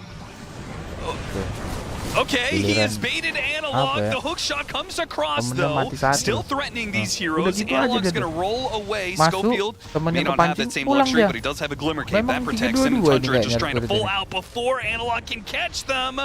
And they all do manage to get away, at least for now. Schofield's still hunting with the jetpack, but without a hook shot, it's not going to mean much. I'll be honest, some of these exchanges, like, I don't know who's trying to beat who. Somebody's wrong in these things. What was Thompson's game plan there exactly? I think he was trying to bait somebody to like overcommit in while they were still missing some heroes and weren't set up. So you think he knew the sentry was there and they could see? I don't know, man. It's such a weird play, honestly. Too hard to get into the mind of Thompson. I've tried for years and I've given up, so you just accept what you see. You trust it as reality. Nonetheless, he has recovered in this game. He's top 2. He has. Something that I was surprised. I mean, I thought it was good Ramses going the Deso build because I wasn't sure if Thompson was going to be much of a force in this game, considering all the gap close. Just looking for the early BKB. Start. He has kind of everything else. The Invis with the Shadow Blade, the Grenade, the Hurricane Pike for some disjoint. Get that BKB, you can get rid of the Earth Spear problem that's plagued him. Tundra hitting a very strong point in this game, and Mjolnir for Pure. Ooh, if they do not manage to stun him and wear through some of his HP at the start of the fight, I think he's the ultimate beast here. What do you think of why the Mjolnir exactly? It's just so much damage, man. Okay. And you have like monkey soldiers and random stuff that can proc it. You can also throw the charge on on the Mars or somebody else if you really want to. Okay. It's just so much damage. It's overwhelming. If he gets to stun Hector, for example, you might just die in a stun here. There's Depth Shroud that can bail out this monkey, but... Yeah. There are some interesting saves, right? We got the Depth Shroud. We also just picked up the Shard for the Earth Spirits, and now he can pull allies away. Meanwhile, though, Tundra, they've got Cookie, they've got the Concussive Grenade. There's a lot of weird saves, I would say. Yeah, both sides have some ways to bail out their cores. You're going to have to stand and deliver. Hector will look towards that Butterfly. That'll be his kind of pseudo-defensive item of choice to deal with this Monkey King. Mjolnir does help you through that a bit. I don't think Pure's going to go back for an MKB or anything in this game. I mean, you want to get as much done with this DK right now as you can, because nobody's contesting him. And again, this is that like next Aegis period I talked about a while ago. Tundra geared up for it. If they can put a second life on this Dragon Knight, it's absolutely untouchable. You're going to need a lot of Slark stacks to get through that. That is a big if, though, because we are stuck in this cycle of nighttime Roshans. We are. Favors Heroic. It's Yes. a dire side outpost, Roshan, during nighttime for the Slark, but the vision right now is being controlled by Tundra. They're set up and they have the position. So if they want to hold this high ground, you negate a lot of that advantage. At the same time, there is vision thanks to the clockwork, and they also know with these other lanes pushed in that Tundra's up here. By the way, very limited buybacks available for Heroic on this dire side. You only have Slark and Clock. Okay, so Divine Llama, maybe he's got to be the one to start things off, but they managed to hit the hook shot, or excuse me, the arena on Schofield, who was looking for a hook shot opportunity. Well, there's going to be your first buyback, one of two. For Heroic, Divine Llama, he's going to put himself on the front lines here, start going on to Soxo, just mentioned for himself, but Analog gets on top to Thompson with Hector there as well. It's easy for them to get the kill on the Sniper, who does have a buyback though, and he's going to use it now. Kiss is going out, Clockwork, a dive back for him, a roll in to be able to stop those kisses though, and now Soxa's up next, but a spear bails him out for a second. They turn around, throw out some whatever damage they can down to Analog. Pure's taking a lot though, with 2 cores on top. He turns around, look at the damage though. Oh, it's adding up quick. He's taking down 1 core. The AoE has brought Hector low, and he'll finish him off with a triple kill, maybe an ultra, as he looks now towards the Enchantress to slowly get him down through that ultimate, and they will win that Roshan fight engagement. Now they're not going to go for Roshan immediately, it's still not up, so let's hit some high ground. Just a beast of a team fight from Pure. Nobody was touching him there, and you have to think about the target prioritization here from Heroic. They were going for everybody but this Dragon Knight. It works if you can stay alive, but that's the big problem. You can't stay alive versus Guy right now. And Pure talking to his teammates here saying, yeah, you like that fight? 1v5 there, bro. I A-clicked them. I sat in the middle, and I did what I had to do. I mean, they found Thompson at the start. Analog gets on top of him from a crazy angle. The Sniper can't bail himself out. You use Clockwork's buyback to get rid of the arena at the start. Hector's BKB is very early here, and it does cost him in the end. I don't think the ideas were off, but it's just nobody can deal with this Dragon Knight, man. The damage is overwhelming. Boundless Strike puts him in an awkward spot, but then right here is like, oh what yeah, are you doing? Red Dragon Central. Look at that splash damage, man. And Thompson's able to come back into this fight on the high ground through the gate. Yeah, it's a big deal. His buyback counted for a lot here. Tundra had all the others available as well, so too many lives to get through here. So they do manage to get themselves a Roshan, and wait, did they? Yep. The Aegis. Oh, okay. It's just a small little icon. It's on Thompson instead of the extra life on the Dragon Knight to go high ground. Reward him for his buyback usage, and Pure probably feels like with Satanic he cannot die anymore. I can't believe that. I feel like now the only point he dies is if you do kill everybody else and can bring him down 3 or 4 on 1. But you were having issues surviving that. Also, that buyback cost Thompson his BKB right now. Sure. So you got to give him something to play around with here. Hex for Ramses, more initiation power, and makes life a lot harder for the Monkey King and Slark, and even the Earth Spirit, these very mobile heroes. Need the Shivas on the Earth Spirit too, so he can actually tank some of the Dragon Knight damage here. Yeah. Analog is having issues standing his ground, as is the rest of Heroic. I mean, Hector is not faring much better. I don't know if this Butterfly is really going to do it anymore. Tundra pushing their advantage. They're going to hit the high ground. Pure with 4,300 HP. One life is seemingly pretty good for him. Divine Llama, Scythe, but he had the Dark Pack going. Quickly pops the BKB for fear of his own life, but that's exactly what Tundra won out of that. They got a little bit of ability and item usage out of him while still pushing forward. Taking the tier 3, now the barracks to fall. The damage adds up, though, from the Enchantress. Gets Puro a bit low. You can put the DK in a position where you can all in him somehow. Could be interesting, but your lineup, it's kind of difficult to do that. Like maybe you can hook shot, cog him back or something. But yeah, and use like Depth Shroud to make it so he can't target anybody with that Satanic. It's a tough ask. Yeah. And right now he's pushing the advantage, got the tier 4 item advantage as well here.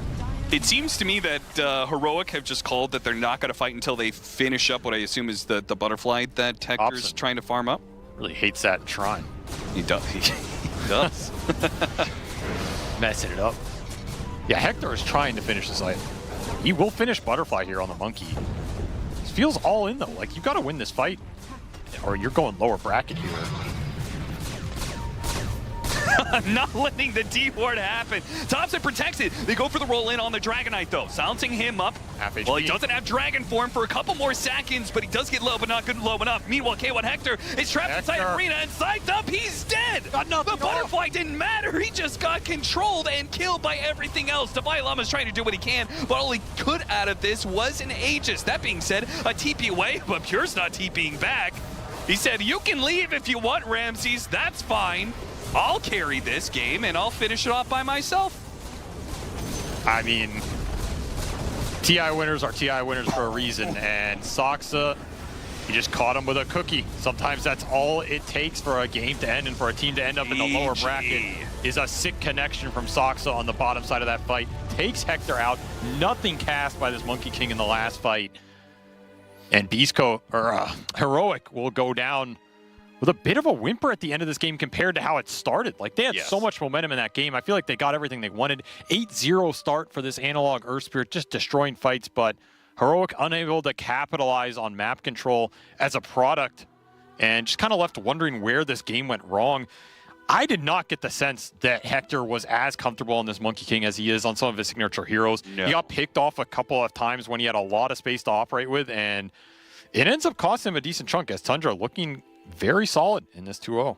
Yeah, and questions about Heroic. I mean, there were questions about Heroic coming into this tournament, I would say, just because of the fact that while, you know, I would say 3-4 months ago, you would look at Heroic and be like, oh, they're a team. They're obviously the best South American team, and they're really taking it some of the better teams. They have come into this tournament not looking their greatest, and now they're going to be starting off in the lower bracket. Not a great position for Heroic, and they're going to need some time to be able to think about what they need to do to change form and make a lower bracket run work if Hector wants to be able to reclaim yet another top 8. Meanwhile, though, Tundra's staying in the upper bracket, and we'll see what they can get accomplished there.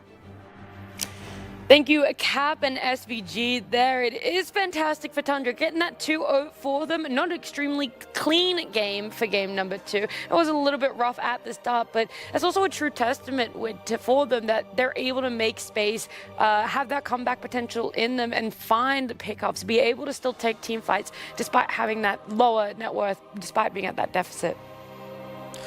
Yeah, I mean, I feel like in the beginning there are a lot of problems with dealing with the Earth Spirit. Right? He TP'd around. He had a good lane, and he was able to use it to pressure, especially the bot lane. He helped Dalai Lama, which we kind of didn't really think that he would get a good lane from the slug, but he did. He had a really good start. He was able to use it, you know, run around the map, pressure, try to fight around the Ancients here. Like, without a good start, this was actually not really possible for them, you know. They kind of got baited by the Jakiro. White Mo ran up, they went on him, and they kind of traded a slug for a Jakiro here. Yeah, I mean, there's a lot to talk about this game. First was going to be, like, I did not expect as well with Winter that the bot lane would go so well. It went really well for them. I also didn't expect for Analog to just, like, pop off as hard as he did on this Earth Spirit. I feel like this game may not have looked as close as it did if Analog didn't have the performance that he did on this Earth Spirit. He played a really good game. And then on the top lane, I wasn't sure about K1's Monkey King as well. I mean, he still doesn't look as good on Monkey King as he does on other heroes. And it begs the question to me for Heroic. It's like, this does not look like their usual drafting and their usual style of play. And I wonder, like, why they're choosing to go down this route and be so experimental this late into the tournament, because they're now landed in the lower bracket here. But, you know, they tried something out. It didn't really work out. Tundra, they're continuing to do what they do best. They're sticking to the script here, and even though they did have a rough early game, they still came back with superior team fight, good map play as well, and good baiting. I agree with that. That I share the same sentiment that this just does not look like a heroic draft, and I don't necessarily think that they need to do this. I think they're a good enough team that they can play their own style. I do think that being able to experiment occasionally is good, but probably it could have happened in the, you know, the group stage where there's no lower bracket if you lose the game. Yeah. I will say Devi impressed me on the Slark. Like, he did win the lane and he was doing a lot. This game seemed like one of those games where Heroic won the lanes, they snowballed, they did pretty decent, but then Tundra did something exceptional to come back. They played a fight really well. Ramses hit some really nice pick off with his amazing Mars performance.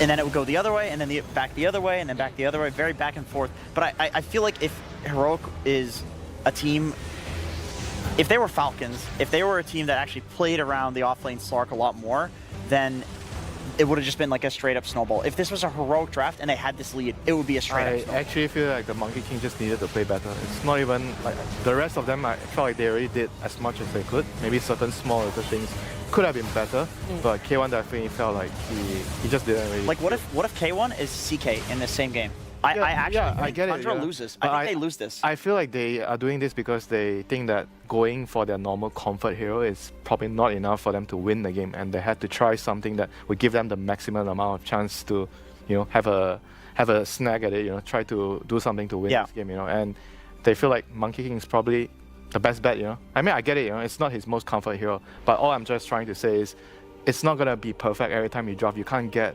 all your players with their most comfort heroes every game and with a lineup that makes sense with each other. Sometimes you have to sacrifice something, and in this particular instance, they feel like they needed to go with something that Hector is probably not so comfortable with to try to bind the draft together to have an answer to the sniper.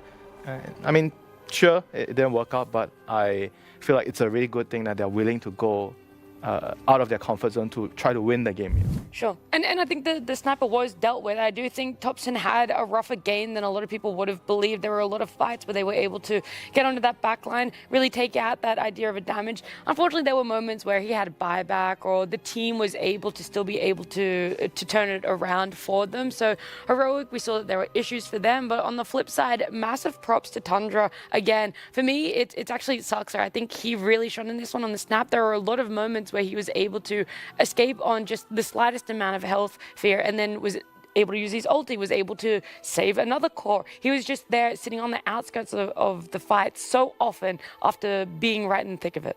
Yeah, I mean, Soxa played really well. I think White One also played really well. The two supports were always just saving people, staying on the edge of the fights too. Faith is restored in DK for now as well. Yeah. We were playing it, so it looked good. It did look good. Tundra being our winners here. They're going on to the upper bracket with a 2-0. So let's head on down to Nomad and Whitemon. Thank you very much, Nat. Yes, indeed, I'm here with Whitemon. I mean, firstly, how's the series? Was that one a fun one to play? Yeah, it's very fun against like South American teams. They're playing so fast.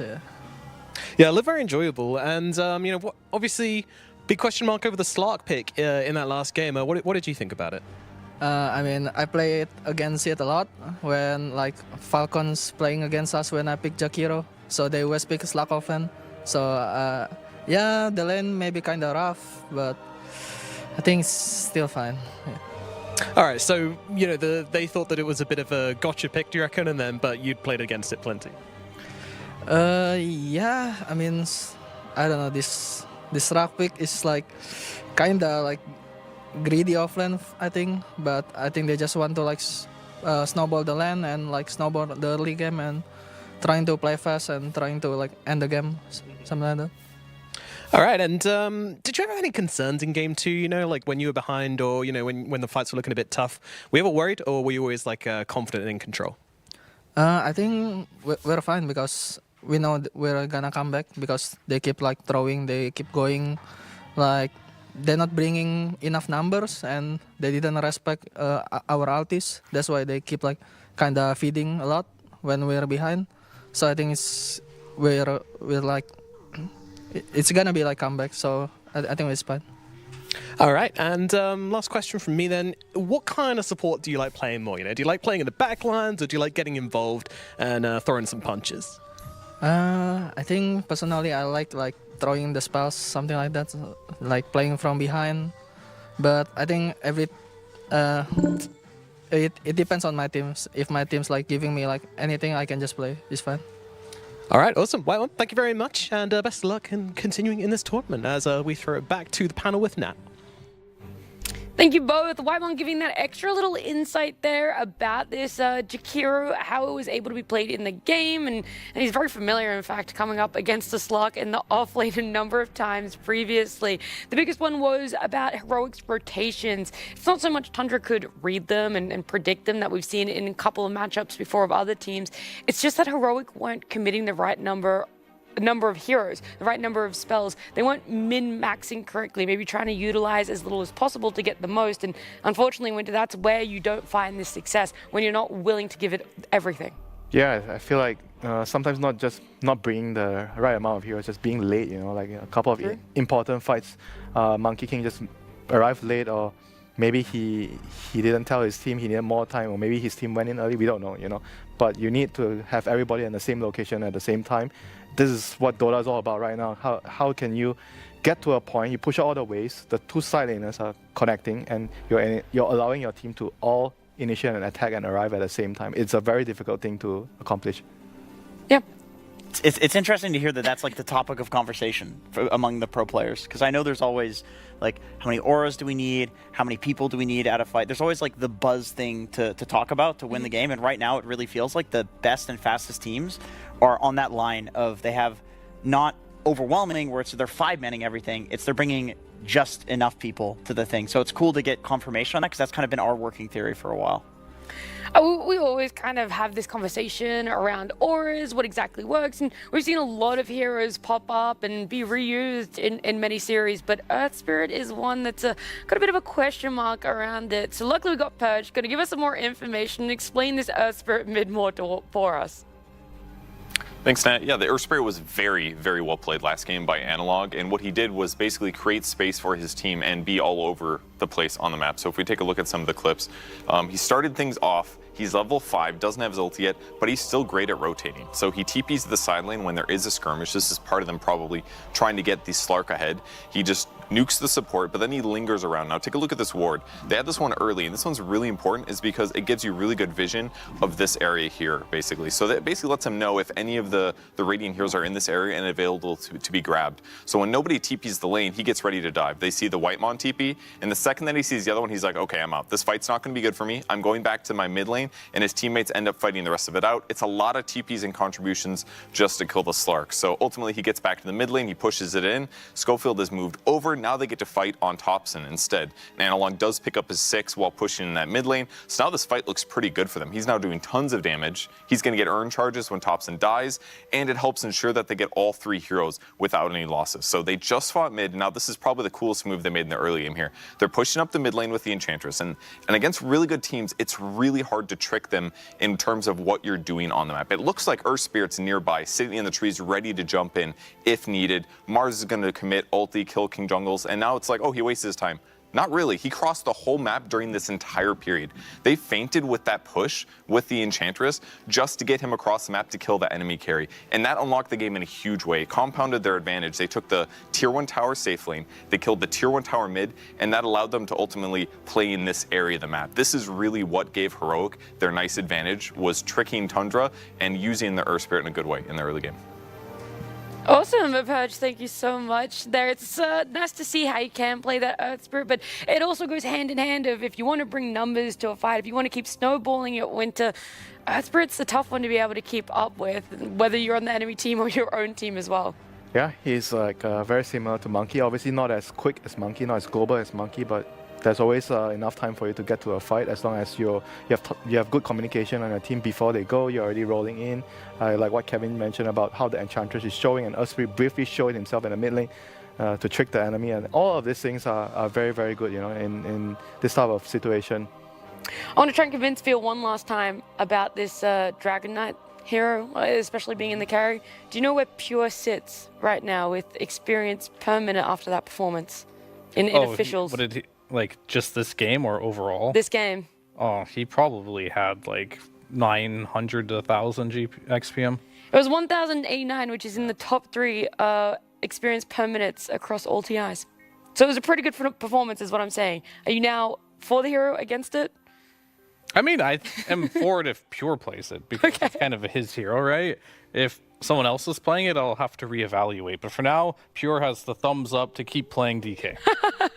You got the seal of approval from Fiat there. We're also treated, though, to a little bit of a listen in. We've got one moment from that last game. I'm hoping it was with the Tundra listening. Okay. One pop. Behind. Fight together. They're coming from behind. Watch Cloak. Cloak after Biber, guys. I just salty. They're going on me, both, of course. Spark is hitting me. We still can fight, guys. Cloak. Yep, standing clock. Watch the source. I'm gonna stun yours. Stun yours. 4 seconds. Okay, I can stun after. I'm standing a spirit. They dying from me. I can force you out. Kill the monkey. I can stun the monkey. What's this? He's going, guys. He's going. It's cancelled. I can stun him. Guys, push the wave. Push. Alright, I am here with Nouns, the only American organization representing here at the International. I'm joined by their captain, Fly. Fly, firstly, how are you doing here in Copenhagen for the International? Doing good. It's nice to be back here. It's been a while for me. But yeah, it's great to be back at TI, you know? It's always a special feeling. So once again, I mean, yeah. Even after this many times, it's still special? Of course, yeah. It happens once a year, and you never know if you're going to make it, really. You know, like, you don't go starting the year with the expectation, like, oh, for sure I'm going to be a TI. And this year has been kind of a wild ride, so, you know, it's nice. You know, it has been a little tough for you guys at points. Was there a point in this year where you were thinking, like, you're starting to doubt, or you're wondering, you know, is this the year I don't make it? You definitely have those thoughts. You know, you just can't really let it get you down, right? Because, you know, when you start losing, you're like, am I still going to be able to make it? Am I good enough? Are we good enough? All these thoughts kind of seep in, but in the end, you have to just trust in yourself and in your own ability, and, you know, hopefully whatever happens after that, and you just do your best. I think for you, as, you know, with all the experience you have, it was kind of, you know, you've been everywhere, you know, you've done it all. So were you kind of like guiding your team, you know, through those rough patches, and, you know, do you feel like you're maybe the reason why you're able to come out the other side and see the light?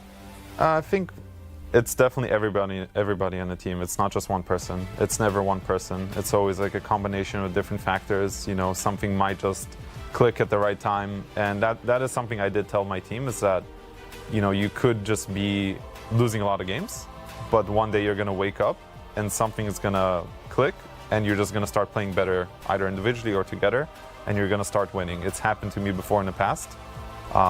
And it sort of happened for us this year when we ended up qualifying here, right? Like, we played the best Dota I think we've played all year. How did Milan coming into the team kind of, you know, like help you guys out and change Nouns? I think Milan came in kind of before the qualifiers, and it definitely helped because I was feeling overwhelmed, because I was basically doing coach and captain. I was doing both those roles. And I wanted to be able to focus more on my own gameplay, because nowadays you have to be really good at your own individual role. You can't have some guy who's like, you know, not that good. So it helped me individually because he took a lot of the responsibilities off my shoulders. He would help with, you know, our training routine, replay reviews and things like that. So it's been a great help, and I think he's a very smart Dota mind in general. So he brought a lot of good fundamental ideas to the team that we were lacking. Obviously, we've had some changes throughout Dota this year, you know, facets, and most recently Ringmaster as well. As a support player, what do you think of this new hero, Ringmaster? You know, is it free MMR? I love Ringmaster, yeah. It's been free MMR. I think I'm something on like 8-0 with him. I haven't lost a game yet. I try not to play too much because it's not a hero I'm going to play at TI. So yeah. I was trying to avoid it, but you know, every game you queue up right now, people are going to first pick Ringmaster and like High Immortal. The hero's, he's OP. Let's be real. Even after nerf, he's pretty OP. I think I look forward to playing him later after he gets nerfed a little bit, because I think he has all the fun tools in the hero, right? He has like a save, he has like an AoE control, he has like some skill shots. So I think the hero is very cool. What would it mean for you if you were able to finally lift the Aegis? What would it mean? I mean, that would be amazing. I think it's one of the things in Dota I have not been able to achieve. So, of course, that would be a dream come true for me to be able to lift the Aegis. Don't want to think too far, you know, we'll take it a step at a time, but that would be awesome, yeah. All right, Fly, thank you so much for coming to talk to me, and good luck at the International. Thank you very much.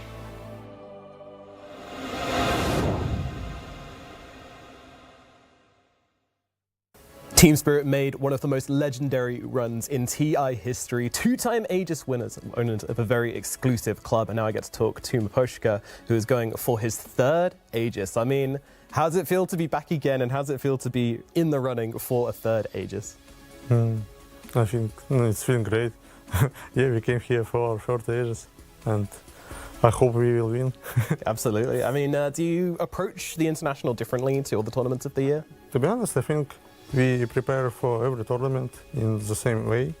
I think, of course, it's a little bit the question about motivation, and on some biggest tournaments our motivation is a little bit bigger, but I still think that our preparation is not like very different between other tournaments. Would you say your motivation for this is the highest? Yeah, I think so. That's good. I mean, you know, I do want to look back at the Esports World Cup. You guys did pretty well there, but you know, how do you feel about your result?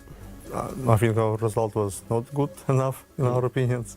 Like, our form was good, but we met some problems on tournament, and we couldn't solve it. Actually, like, we met some problems with heroes. We not adapt to meta at the tournament.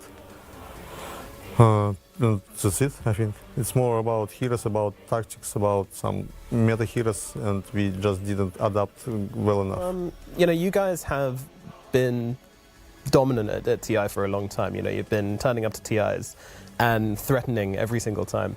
And you look at other teams throughout history of Dota, you know, like Liquid and VP and Secret, you know, these teams, they had eras of dominance, but they were very short. Yet you've been able to turn up again and again, and, you know, now you're going for another TI and you're looking in great form.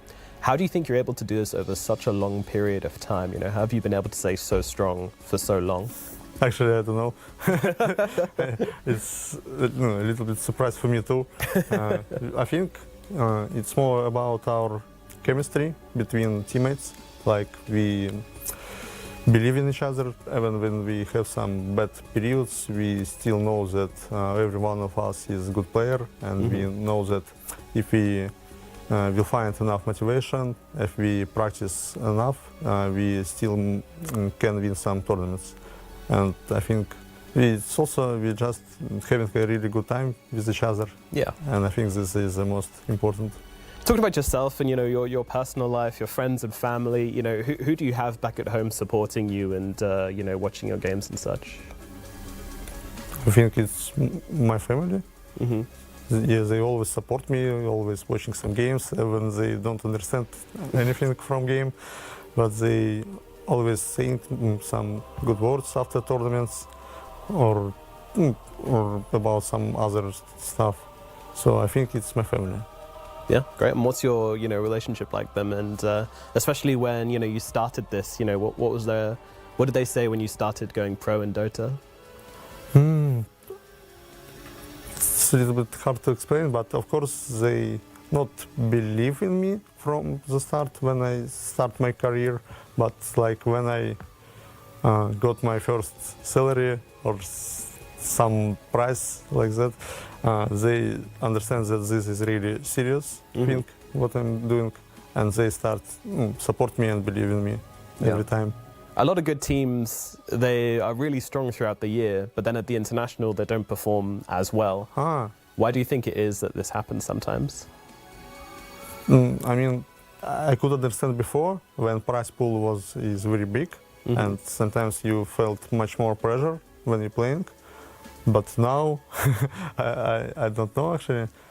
I mean, it's hard to say right now because, for example, previous International, there was only 2 teams who won tournaments. It was we, Team Spirit, and Gladiators. Yeah. And the grand final was between Team Spirit and Gladiators. Yeah. So it's hard to say that on that TI we will see But I still think that Extreme, Falcons, Gladiators, they will reach top place. What would it mean for you to be the first team to hold 3 Aegises? What would that mean? I mean, need to do it first. Yeah, and then you'll after know. I can say All right. how I will feel myself. All right, brilliant. Well, I think that's about it. Mposhka, thank you so much for coming to talk to me, and best of luck at the International. Thank you so much.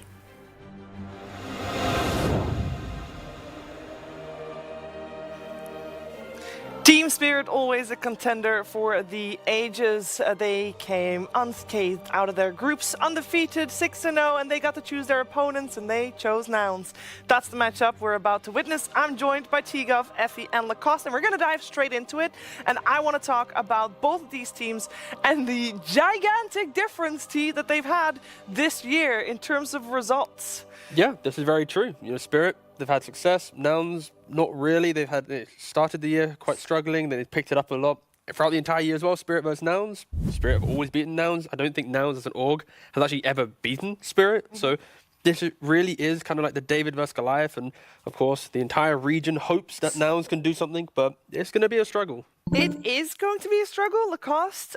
We dove a little bit deeper into Nouns and, you know, all the D and Qs that we see here, because I will say traditionally there's a different team coming out of the North American region, and Shopify Rebellion now, of course, the missing team. Yeah, I think there's a lot to say about North American region. It always been like that, having these like 2-3 strong teams. Always somebody was unable to qualify. Always, you know, big drama between these teams. And we can see once Shopify decided to step down a little bit, you know, some players taking it easy, you know, taking streaming as their primary job. Things do look better for Nouns, I would say. And I think the other also example, it's not related to this because the team is not here, is also at Riyadh Masters this year. We had PSG Quest, who were kind of blocked by Team Falcons throughout the whole year, and suddenly they reached 5th place at Riyadh Masters. So same things could potentially happen to Nouns. They do have the opportunity here. Problem is they're playing against Team Spirit. Yeah, that's gonna They got chosen. They're the chosen ones. Yeah. Not a good sign. Not in a good way here. Let's compare a little bit more between these two teams, because, Effie, there is just a little bit of a David versus Goliath situation going on. There really is. Like, you're going up against Spirit, two-time TI winners. This is TI. You're already coming in as an underdog, as a team that is representing the region pretty much by yourself, and you haven't had a good group stage performance already. So it's not like you're taking momentum and confidence from the group stage games if you're now into the series. But we saw yesterday that in Aurora versus Team Zero, that even a team that didn't do well during group stages, what's standing between them and the upper bracket is just one best of 3. One best of 3. One day where you're just drafting really well. Have a good day. Incredibly well. Just have a good day, just pick the right heroes, and I think we're going to take a little bit more of a focus to the offlaners before we dive into the draft, because the offlaner hero pools, Effie, that's something that you wanted to highlight in particular regarding this matchup. What made you want to show this? I wanted to show this because Gunnar has been playing a lot of Tuskar offlane. He's played it 3 times, unfortunately, to no success, whereas we look at Collapse's hero pool and you see Kunkka is his most played hero, and this is kind of the flavor of the month offlaner this patch, because Kunkka basically erases damage. Then on the other hand, you see Doom and Timber, not unusual, Slardar and Magnus, maybe a bit more unusual, but that 3 games of Tuskar on the side of Gunnar turn them into a Kunkka Gunner. Come on, because this hero works for a reason, and Collapse, who's known for his initiation offlaners like Magnus and Slardar and whatnot, he doesn't care. He's playing Kunkka as much as he can because it's a hero that provides your team with so much value. So in a series like this, I want to see less cooking from Nouns, if I'm being honest. They have had, both teams have had, a day off. Or I say off, I don't think any team is gonna, you know, do nothing on their day off. They have had a day to prepare, which I think Lacoste might result into potentially switching that Tusk out for something more viable. I think it also comes down to them playing certain heroes that they feel very comfortable playing. Gunner, when he was playing mid back then, he was the Tusk player. He was the one who kind of invented it, rushing the Ags with the Blink Dagger, of course, so maybe there's something to it. I checked his Dota Pro tracker. In the last 8 days, he played 11 games on Tusk, so he still believes in the hero, but I gotta agree with you guys that this Kunkka kind of feels like the hero of the tournament so far. With all the damage mitigation, it goes up to 55% with the boat and the rum buff. It feels incredibly strong, and it needs to be addressed. It does. Let's see if it will be addressed in game number 1 as we are in the game 1 of this best of 3. Winner goes to upper bracket, loser to the lower bracket. We got Nouns on the Radiant side, Spirit on the Dire side. In the first round of bans, almost done. Team Spirit have the ability to open up with a pick. T-Gov, anything in particular you wish to see from this matchup, as the bans seem to be pretty cookie cutter? Yeah, in regards to openings, you mentioned it a lot already. Like with Kunkka, that could have been an option. They go for the Tinker, and I think the key thing for Spirit is I hope that they just bring aggression from their POS 3 and POS 4. I think they have yet to lose a game, but it's always been strong body on collapse, the Mag or the Kunkka, and then a high damage 4. Like a lot of other teams, they go for like playmaking 4s or it's maybe like independent offlaners, but I think Spirit have kind of the right read where it's like you play the lane together for 10 minutes, you break down your opponent and your carry, and then by the time he's recovering, you can't fight at 15, 16, 20 minutes because the offlane done so well. So I'm really looking for Nouns at least to respect this and make sure that Fly is on an aggressive support to bring the fight to Spirit. It was their bread and butter pretty much. Team Spirit, textbook example is them playing range position 4, melee position 3, and they combine it, high damage as you said. Even in the meta where people are playing double melee in the offlane, they were still picking these range heroes for Mira, and now that these are kind of exclusive, you don't want to end up with 2 melee heroes in the offlane because it feels really bad. Position 4 and 5 kind of swapped. We had a lot of these Tusks, Marcy's being played as 4. People realized, you know what, we're going to give them less priority and pair them up with the range heroes in the safe lane, which uses them as a body to soak up the damage for the carry, so feels much nicer. 5 seconds. So this Tinker from Team Spirit is pretty interesting because it's their first Tinker, this TI, and when they have the overall first pick, they've always chosen to take Sand King, Naga, or Kunkka. But I think that this Tinker, they're taking it away from Nouns, who have run it before this tournament, but I think that according to their preparation, for them to give away the Sand King, which is a high-value hero, and take Tinker, which we've seen the win rate pop up on screen, it's 44% so far, the hero has been nerfed. Still good, but it has been nerfed. They think that Nouns' best playstyle and best strategy is with their Tinker, so they wanted to take it.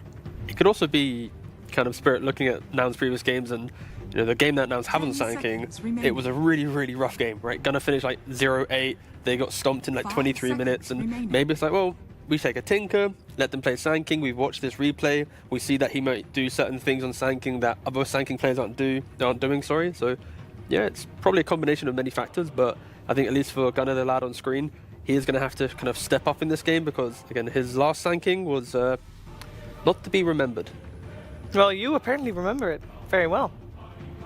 Yes. I hope he doesn't remember it. As viewers, we remember it, but as players... No, I got there we go. I got where you came from. Don't you worry. All right, so we have still got a couple bans to go to before we go into the second stage of this drafting phase. And I feel like Team Spirit coming in with a, as we said, completely new hero for them, at least in the last few days, is kind of goes to show what kind of preparation they've done, Lacoste. And the fact that Nouns took so much time in their bonus time to then answer with the Sand King, do you feel like they might have been thrown a little bit off guard by the Tinker pick? I think so, because they didn't open up with this Tinker, and it feels like they are trying to think what's going to happen if they don't ban certain heroes. Enchantress is going to be banned out. This is Miposhka's specialty. I mean, everything they played so far has a 100% win rate because they did win every single game, so hard to take anything away from that, but feeling like Sand King as an opener, it can be okay, but Sand King, especially from the offlane, if it's not a flex, so far Copy did not play it.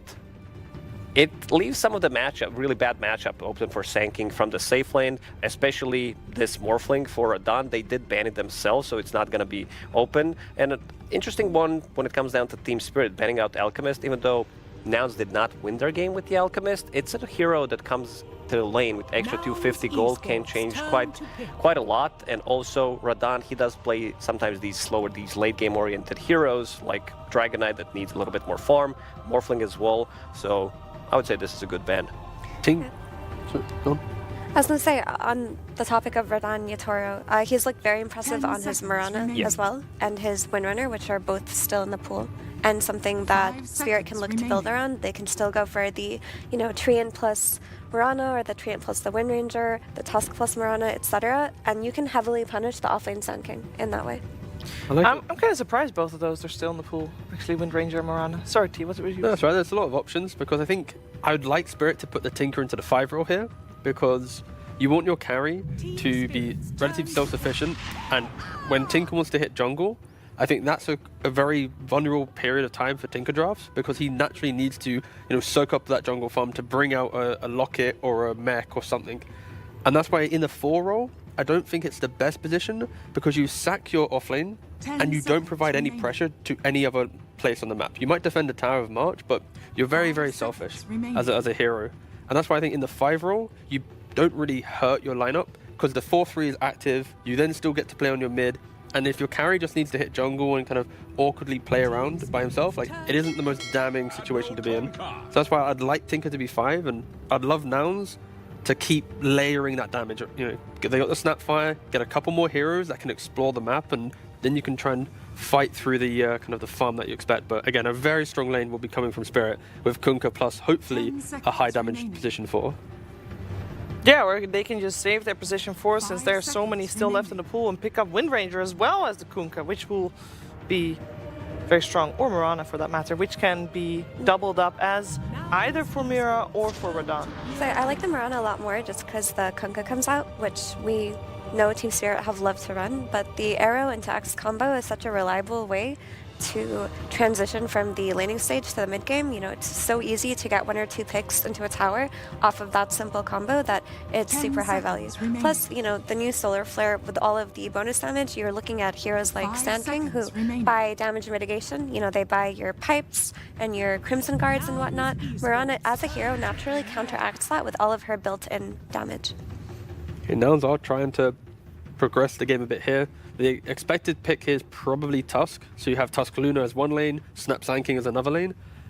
It's very much a draft that kind of screams, this is what we're doing. There's no kind of surprise here, but if you play a good lane and get your group timing, your early BKB Luna, your Blink Pipe on Sand King, like, it does play itself out, but I would be worried a little bit that, like, Nouns, the underdog, going for a very kind of face value draft against a team like Spirit is potentially exploitable, but if they can hit their timings, it will potentially be a very formidable lineup. They played Luna and Yuma in one of their 2 wins that they've gotten, and they paired it up together with the Treant Protector last time, and they will do so again. Yeah.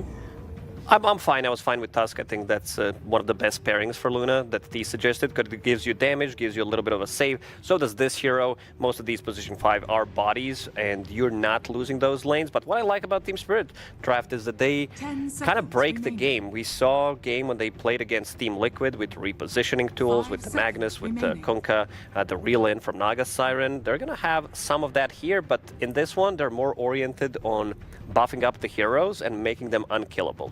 Mirana's going to go pew-pew most of the time with the Solar Flare, some Solar Crest. There's the Alacrity, kind of a combo that they already used, and then you have a Boat Thrum, any Crimson Pipe, whatever it's necessary, Defense Matrix on your Mirana. This hero is not going to die.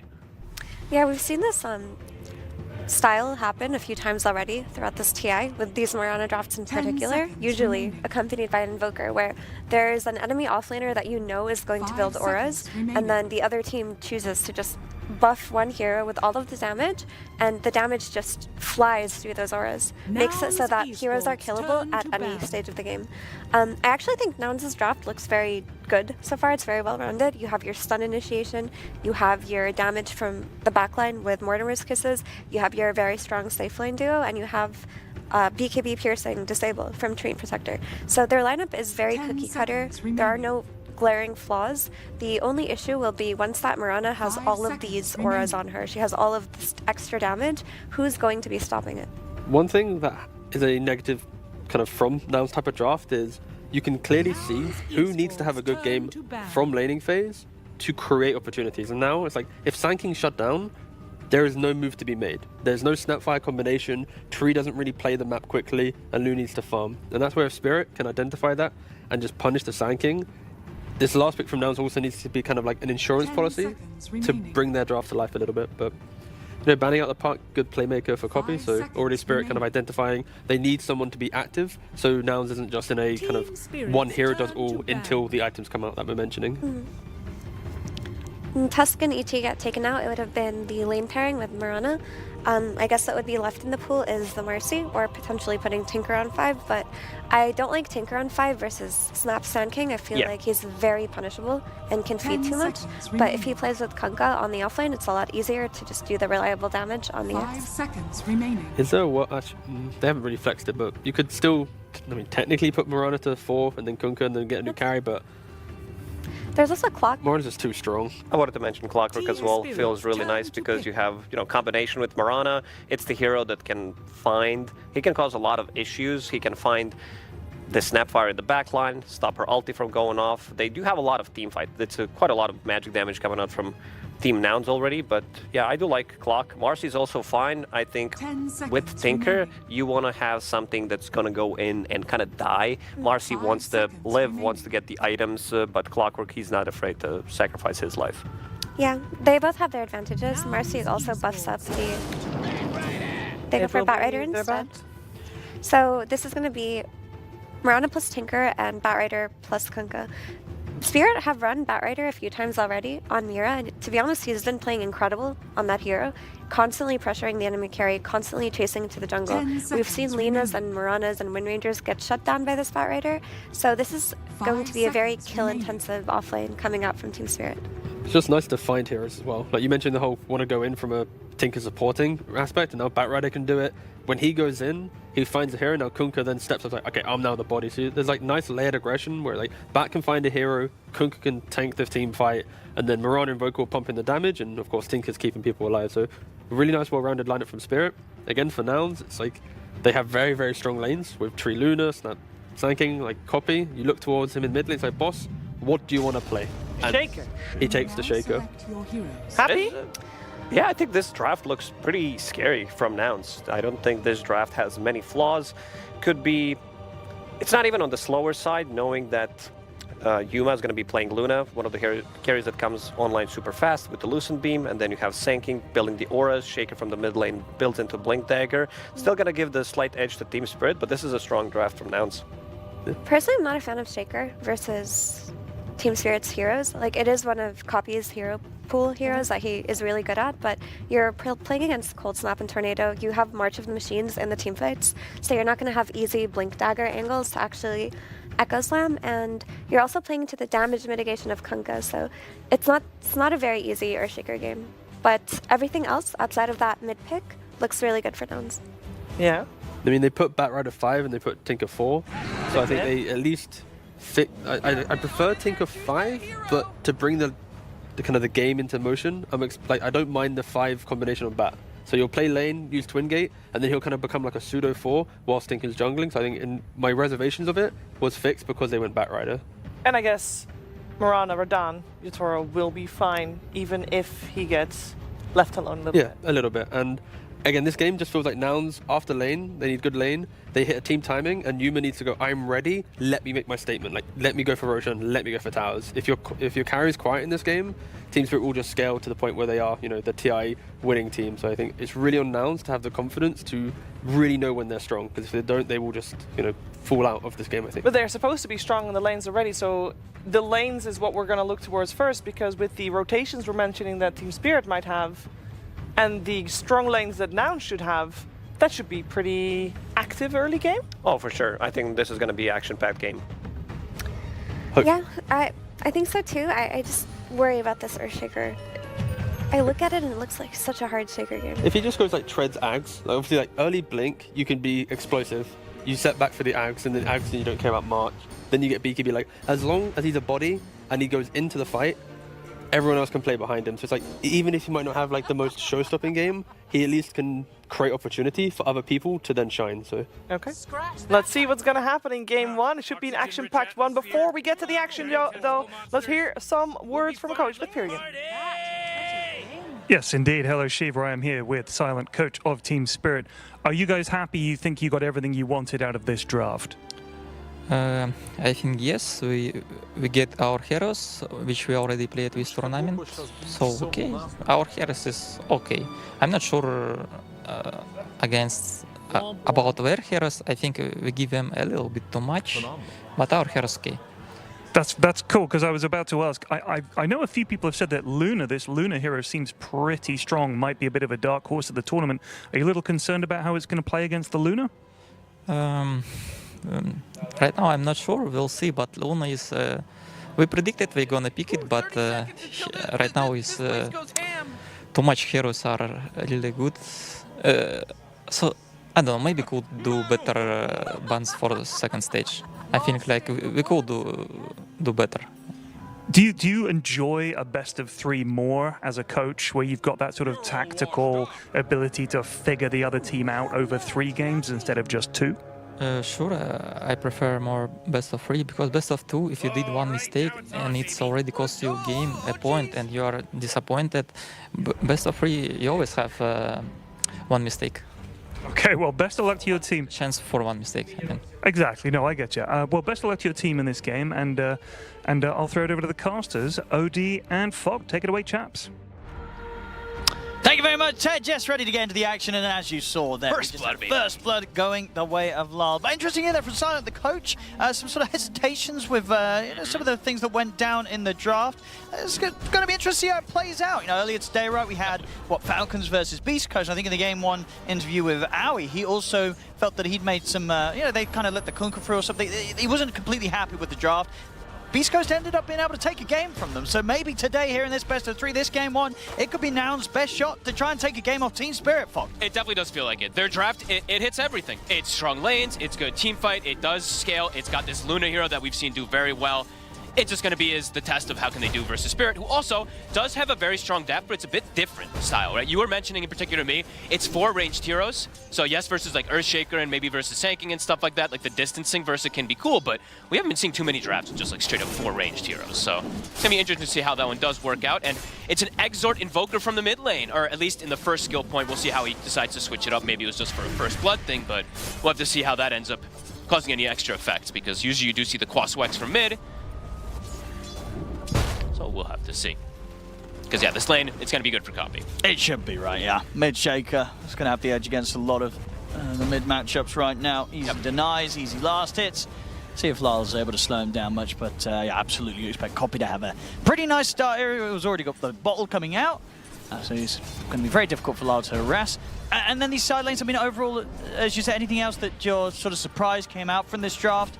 Well, I wasn't certain if Spirit would actually do the Tinker because they hadn't played it, so that one was a bit interesting. You saw that Nouns actually hesitated for a bit to adapt after that first pick, how they were going to go down that route, but it's just the Sanking. I know this is a really popular hero right now, but the amount of times I'm seeing now that these ranged, it's always ranged safe lanes. I feel like this hero just suffers a lot in the laning phase. Yes, he comes back because he can farm very, very fast and stuff like that, and his itemization's nice, but the lane's been some problems for me, for the SK. So we'll see how that one ends up going down also. Yeah, it could be difficult for the two of them to really pressure Radahn. Yeah. You get the chance to go on Miposhka. These two being the 2 ranged, this should be able to place their advantage and make it very difficult for Nouns to get aggressive, unless Team Spirit start to make some mistakes on this top lane. Yeah, pretty much. It's going to have to come from those mistakes. But Tundra has to be very careful because it's a Bat Rider as well, too. It's a really strong lane versus a melee. Not going to get the arrow angle there. Radahn tries for it. Either way would have been difficult with the creep wave coming in to find the connection. So Gunnar will be fine for now. Gets the Lotus. There you go, Miposhka. So they got both Lotuses. It looks like the Tinker was also able to claim that one down bottom. Mira is able to get that one in. So this lane is cool, though. It's not a particularly most aggressive lane that we have seen from the Kunkas. I think a lot of the times I've been seeing, especially from Spirit, I think it's been Kunka Snap almost every game, if I'm not mistaken. But it's a very strong defensive one, right? The March is always going to keep Collapse sustained, and he's always going to be able to play inside this lane versus the Luna tree, which this is a devastating lane, right? Tree Luna, very, very killable. Oh, yeah. It's so much damage. Stuff, so. But yeah, indeed, Spirit having ways to deal with that output that Nouns are going to have And between the two of them in this lane. Cool thing to point out, just as I was looking at a lot of other players, not many are doing it, but Collapse is doing it almost every game. He does take the grog on the Kunkka, which is really interesting, just to get that extra bit of damage delay and extra bit of protection for his allies. It's very strong. Gonna get the setup here onto Fly. Can they get aggressive down here? That'd be pretty cool. See if they can finish him off. Yeah. They certainly can. Very nice. Angles there for the Tidebringer hit to come in, and Team Spirit, they take Fly down. And Kunkka's such a good hero. Perhaps even with the Tinker, who more is defensive, they still can do it. It's very cool. And now Miposhka, he's actually just making some moves around. And I've been seeing this a lot now, especially with these Maranas. We saw it from Cloud9 yesterday. They leave them alone sometimes because the hero can just, you have leaps, you have these ways to protect yourself, and then you have arrows to arrow catapults, arrow neutrals, etc. So I like that we see those type of mini rotations from Miposhka there. Since there's no bottle on Invoker, they want to deny the runes from that Earthshaker. Yeah, they're able to make sure the copy doesn't get either of them. Yep. On the 4-minute spawn of the water runes. So that, I mean, Laurel, of course, he's going to suffer, but he got first blood, and his lane so far 18-4 to 23-8. It's not perfect, but he's probably relatively even. I'll actually check for myself really quick. Yeah, he's about 100 gold actually ahead of the Earthshaker right now because of the first blood and stuff. So very cool. Lane. Trying to put the setup here onto Yuma. Collapse trying to come in with the body blocks, but he's taking a lot of damage himself there. Collapse. Gotta be careful. Yeah, going a little too aggressive there on the two of them. I think they overestimated the damage output that the two of them could do there. Collapse and Mirror does not work out. End up feeding a kill away to Nouns. He threw the scan. Does he go for it? Would it be enough? Oh, it would have been enough for sure. Yeah, it was worth the shot there. Worth the shot, Lal, but not quite able to get him. Actually, I guess sort of big brains it, right? Because he, instead of going for the obvious straight line, he assumes that the copy's making sort of a movement around, but was it to be? So copy keeps it safe, keeps it simple, and ends up saving his life there. Yeah, a bit of mana wasted, of course, for Laurel, but he's doing great. I mean, this matchup is now... against a Shaker, you're happy. Excellent. Yeah, absolutely. I mean, the first blood helped a lot, and he did do kind of what I figured. It's just the 1 point in the exort, because like playing with multiple points exort from mid, then you're not a playmaker. And for mid right now, I think you almost have to be in a lot of these games, especially for Spirit. He always plays like these super playmaking styles, so... No, yeah, I mean, as you said, you take it to get that first blood. In that situation when you see, hey, you know, if I get this online here, I'm getting first blood. And realistically, they do have good setup for Sunstrikes on the side lanes. They have X, they have the arrow, so they can potentially get those early on. So yeah, I like this, and I like now that he's going to be going down Quaswex, because, excuse me, Miro was talking about it on the panel. Quaswex is amazing versus Earthshaker. It's very annoying to play versus this Cold Snap, this Tornado, and stuff like that, so... Radiant's courier has been killed. I'm going to see if I can catch out Mira. He's looking pretty dead. And not really a whole lot he can do in this situation, apart from just try and waste as much time as possible. Copy makes easy work of it. Well, he got information. He saw the blast as well, too, so he's like, okay, 3 heroes actually chased me, so... Yeah, I think if anything, that's allowed Miposhka to move up onto the high ground, sort of check out the status of what's going on here. We'll spot out the few stacks that Nouns do have going. He doesn't have the Firefly yet, so he can't really go for any type of steal. Invoker doesn't really want to come over here and steal, so these are a bit tough for them to steal unless they bring a lot of heroes early. Gonna have their eyes on the mid hit. It's a hard play to go for, especially with Copy having the shield rune in the bottle, so not something that they can try for in terms of a kill, but do manage to keep this mid lane in a situation for Lal to continue to have a very good time here on the Invoker against the Shaker after a rough few first minutes of play. Yeah, Copy's got to be careful how he uses the shield rune, though, because of that dispel. You know, the Tornado does have to be a bit cautious if he does look to play too over-aggressive. And look at the CS right now, looking really good. We see Radon, Toro, of course, at the top. Collapse now, on him. Getting gone on. Got the cookie set up, and Collapse. Can he get his way through the tree line? He cannot. Mira's not able to save him. Lal's coming with the counter rotation, so they'll be able to turn and punish Lelis with the Tornado Cold Snap combo. So Team Spirit, they'll find a kill in return, but is Collapse getting knocked out of his lane once more? Super quick rotation though, Laurel. He got down there so fast to be able to get that trade kill at the least there for Collapse. Collapse buying the time. Used the X there, almost lives. The little bit of rum buff that he does, you know, of course, get, but tried to survive. Power rune, who's gonna get it? Yeah, they're gonna bring in, bring them back, make sure that they would have the chance to secure it, and as it was, ends up being bottom, so arcane rune for Lal. Copy continuing to sort of just be controlled in that area, not getting the chance to get the refuel on the bottle. I mean, him or Gunner can do those ancient stacks later on as well too. I've seen a lot of these Earthshakers even echo slamming some of these big neutral camps, so if he does want to get that enabling. But he is slowed down a lot. A lot of times when I've seen these Shakers, it's you get your treads and you get your blink usually between like 10 and 12 minutes. Right now, it does feel like it's going to be a bit slower. because of these last few moves and how much attention they've put on it too, right? I think we've seen the runes just checked constantly here from them. Very good understanding of how to play against this from the side of Nouns right now. And yeah, all three cores are feeling good on the side of Spirit. I mean, what is that sort of timing do you feel that Nouns are going to have to wait upon to make the players? Is it just looking towards copy? I think progress he can make before they can really start trying to hunt down and slow down some of Team Spirit's cores? I think mostly it'll be copy with the Blink unless they walk right into him, of course. But I think Yuna can actually do some cool stuff on the Luna. I've seen a lot of really interesting rotations just from taking a portal, using the Eclipse kind of combo. So I think there's some moves that he could actually make on this Luna if he sees some type of like sneaky opportunity. But for the most part, I think the Blink is the ideal before they want to make a big one. Smart money. Yeah, he's all in on trying to get that lane, of course. No points in the fissure just now, and Gunner's gonna start working on the stack. Should be able to clean it up pretty nicely. Spirit, moments ago, of course, we saw them scanning out this area, stepping into it, but they're probably not going to be coming back anytime soon. I mean, Owen, look at the map right now. Nouns has 0 heroes in lanes. That's definitely allowing Spirit to kind of maximize what they get out. Not something you see too often. In its entirety. I mean, it's efficient, of course, for these heroes to go and hit these jungle creeps, but it's, yeah, you're just giving Team Spirit pretty much full information of what's going on in a way. There's nobody showing at all in those lanes in particular. They have wards to see people sitting in the jungle too, so Spirit can kind of pick what they want to do at the moment. And let's see if Radahn can keep that net worth in particular consistently above that of the Luna. I mean, Luna still does farm a bit faster, of course, so probably going to see the Luna get ahead if she doesn't get ganked in some time, but... It's certainly going to be a very good timing for the Maelstrom on Radahn this game. And he has very good combos to be able to join in early with his team, since he's going to have the coverage of this boat early on for the protection. And these auras that will come out very early, of course, too. Overall, very close on the numbers. Just that slight lead right now. Just slight. Spirits are able to maintain out of the laning stage. 3-3 on the kills, 10 minutes on the clock. The worry for me is just that this is that last pick Earthshaker, right? So they ideally wanted to have some... It's a good start. It's a good opening from Fly. Sets up with the overgrowth from the trees to catch Radahn by surprise and allows them to take him down. And maybe... Does he want to go for this kill? Meposhka is going to keep toying around with Yuma. Pretty sure Yuma can just earn for him in a second here soon. Going to say a little bit greedy maybe here from Meposhka, but no, maybe not. He's able to Firefly away. They don't have the lockdown to stop him, so... He must be afraid of others there, because he could just turn and perhaps just eclipse him. And it was available. Of course, you know, Collapse and Lal are in the neighborhood, and that's probably the big one, right? They don't know where Lal is when he's sneaking around the map with the Ghost Walk.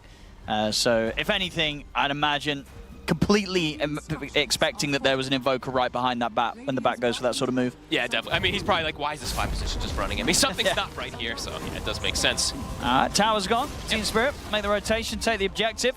Mira was able to clean some big stacks while they were able to pressure that too, so he almost has that Holy Locket actually finished up. After he finishes the stack, he went to defend mid for a second there. Once that's online, the sustain he's going to be able to offer with the March is going to be very difficult for Nouns to fight into if Mira's able to sit his position at the back. It's time to make moves. They have to do it. It's got to be a straightaway play. We're going to have a little bit of a pause here. I just want to see them be able to get a kill and try to transition things into towers, because I feel like the towers are going to start become problematic for them to set up on if they start losing this type of advantage early. Because early game, I would say their draft, it's like, it's 90%, even, I mean, it's like 85%, 90% magic damage on the side of Nouns. Oh, it is, So if they start to slow down too much and a pipe starts coming out, the heal, the sustains and stuff, I have some big concerns. So yeah, let's get that acceleration going. They got to go straight for Radahn, right? When you're looking for this sort of smoke play, he's the top lad that you're looking for, right? Yeah. You want to find this Barana. Absolutely. A kill into a tower is the ideal. And Radahn, he's already sort of swept through the top line of the jungle, so making his way elsewhere on the map does mean that he's going to be a safe distance away from this first movement of Nouns with the smoked up shaker. And he drew it on the mini-map. Look at that, the line, he knew exactly they know, where so they were gonna go. First attempt here with the Blink Dagger timing, not going to be an immediate success for Nouns. They will, at the least, they got the tower, so Gunner is able to get that space, and his net worth after finishing the stacks, he's up at the top, so pretty much even net worth game besides that little bit deficit on that Earthshaker, of course, there. Now Spirit, so they're ready to start heading back towards that top lane, but this time with reinforcements. Radahn, not on his own, Lal and Mira nearby.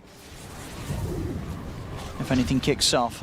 Maybe considering setting something up, they do indeed have to take into account there's a high chance that Nouns have more around here, ready for action themselves, and they do. Copy in the trees. Starting fights is a little bit weird for Spirit without the Kunkka in the position. Bat Rider's not going to have a Blink Dagger for a very long time as this 5 position, so overall making that play, it's like Laurel kind of has to put himself in a very dangerous position. If he does want to be an initiating Invoker, he has to be in front line versus an Shaker Sanking, so maybe need some time to be able to get some way to initiate these fights, or they have to have the Kunkka there to try to look for them, so.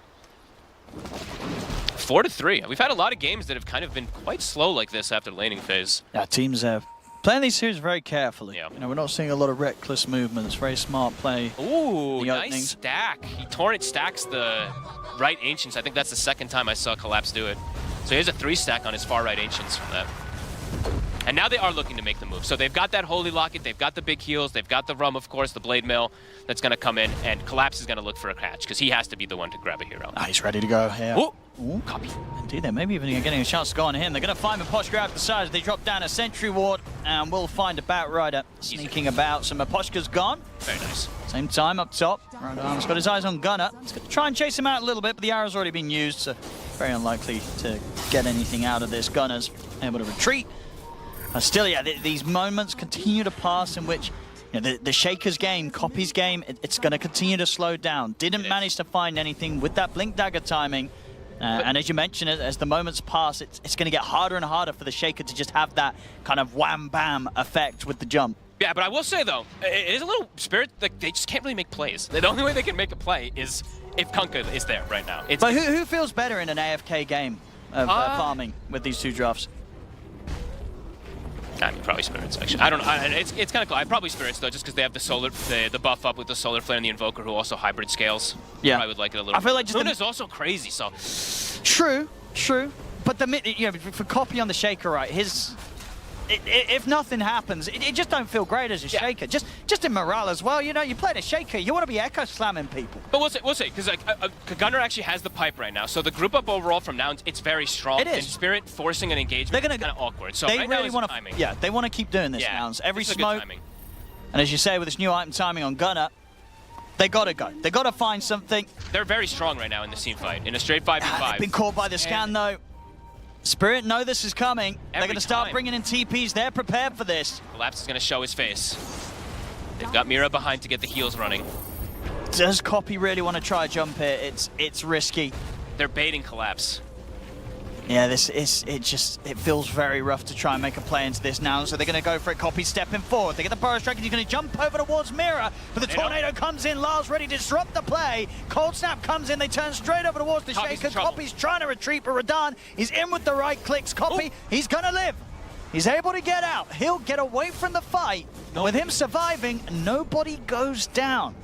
What? Oh my goodness, that was going to be a beautiful Sunstrike there. Nearly caught him off the back of blinking up to the high ground. Wouldn't have killed him. But it would have been cool. But it would have been very cool if it hit. It would have, wouldn't have been close to killing him. We'll give him a mild bit of sunburn with the level 1 Exort, of course, at this point.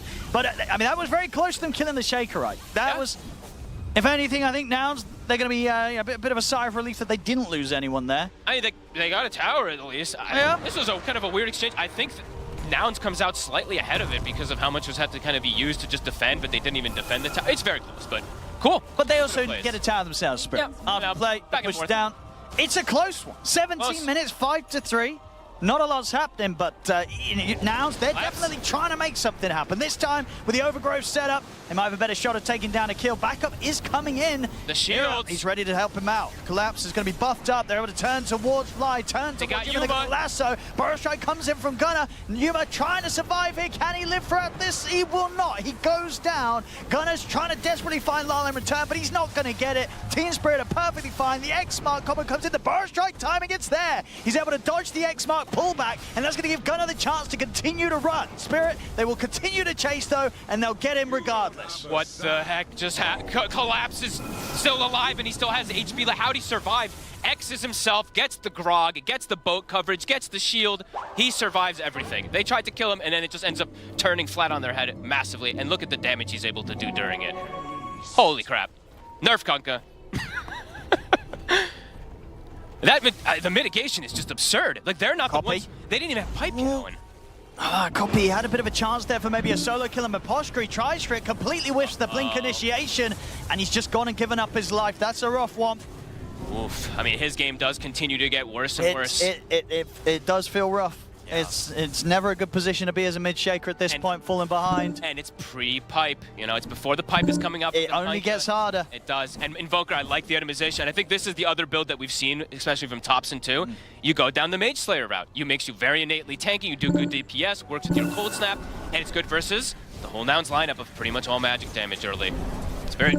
They're just taking the fights beautifully, and I think Nouns is kind of falling for the trap and the bait of, yeah, we can kill the Kunkka.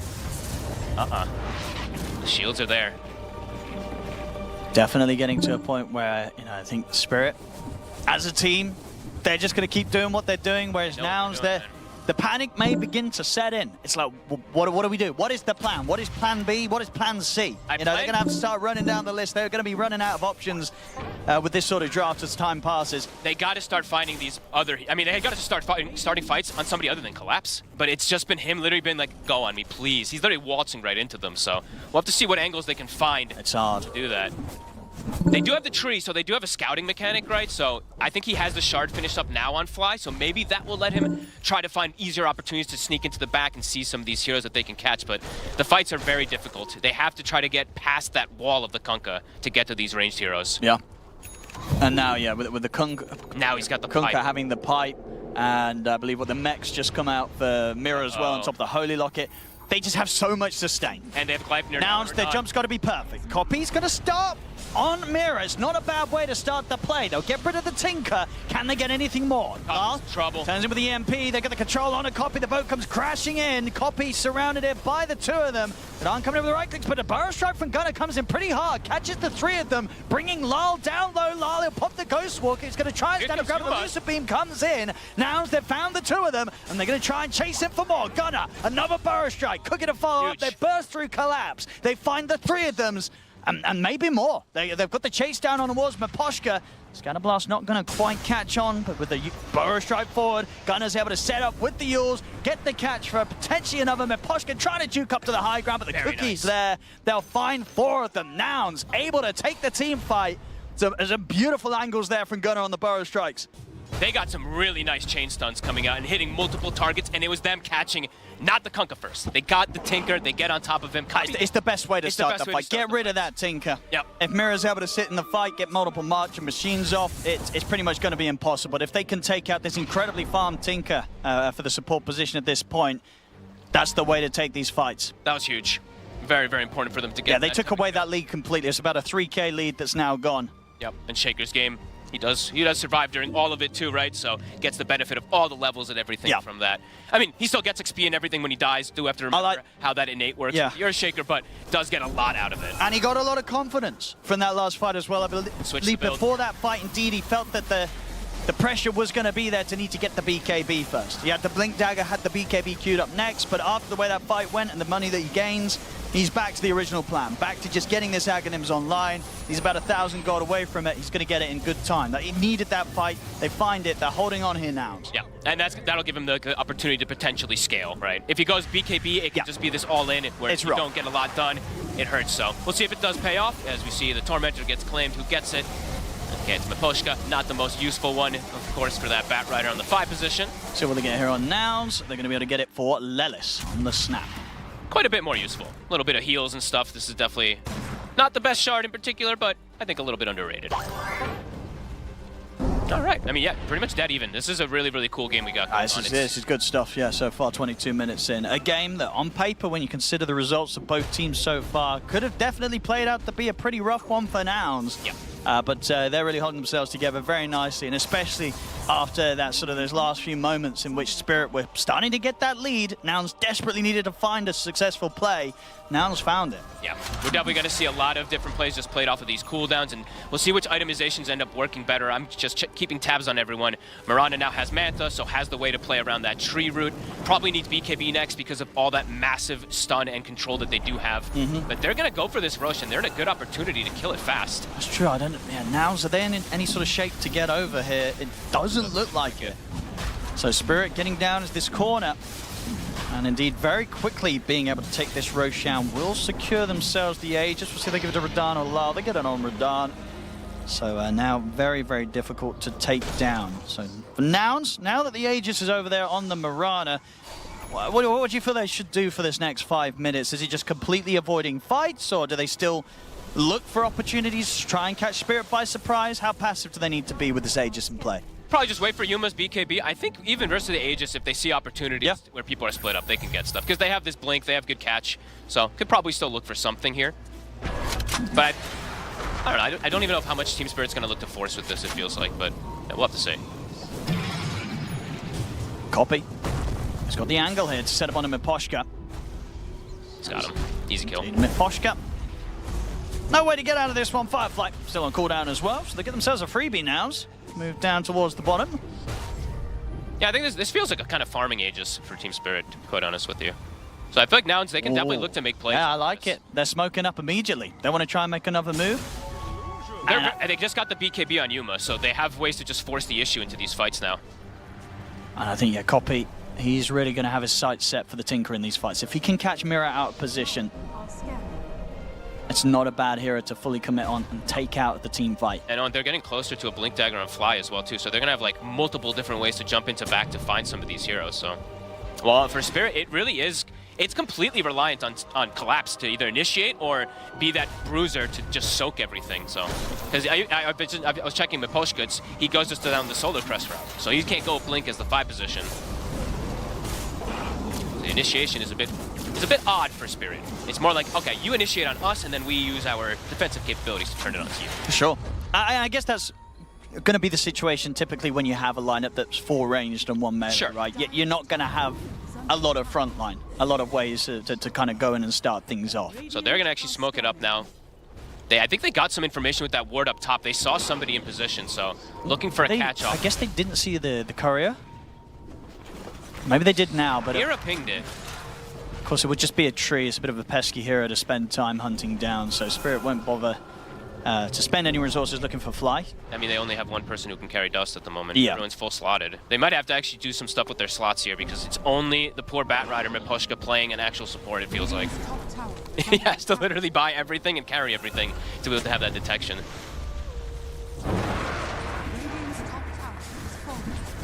I mean, yeah, he spent gold on the support, but, you know, look at his inventory. He's got double gnome. Yeah, come on, Mira's like, come on, I'm doing some supporting. He's buying them. He's swapping them in and stuff throughout, of course, so, yeah.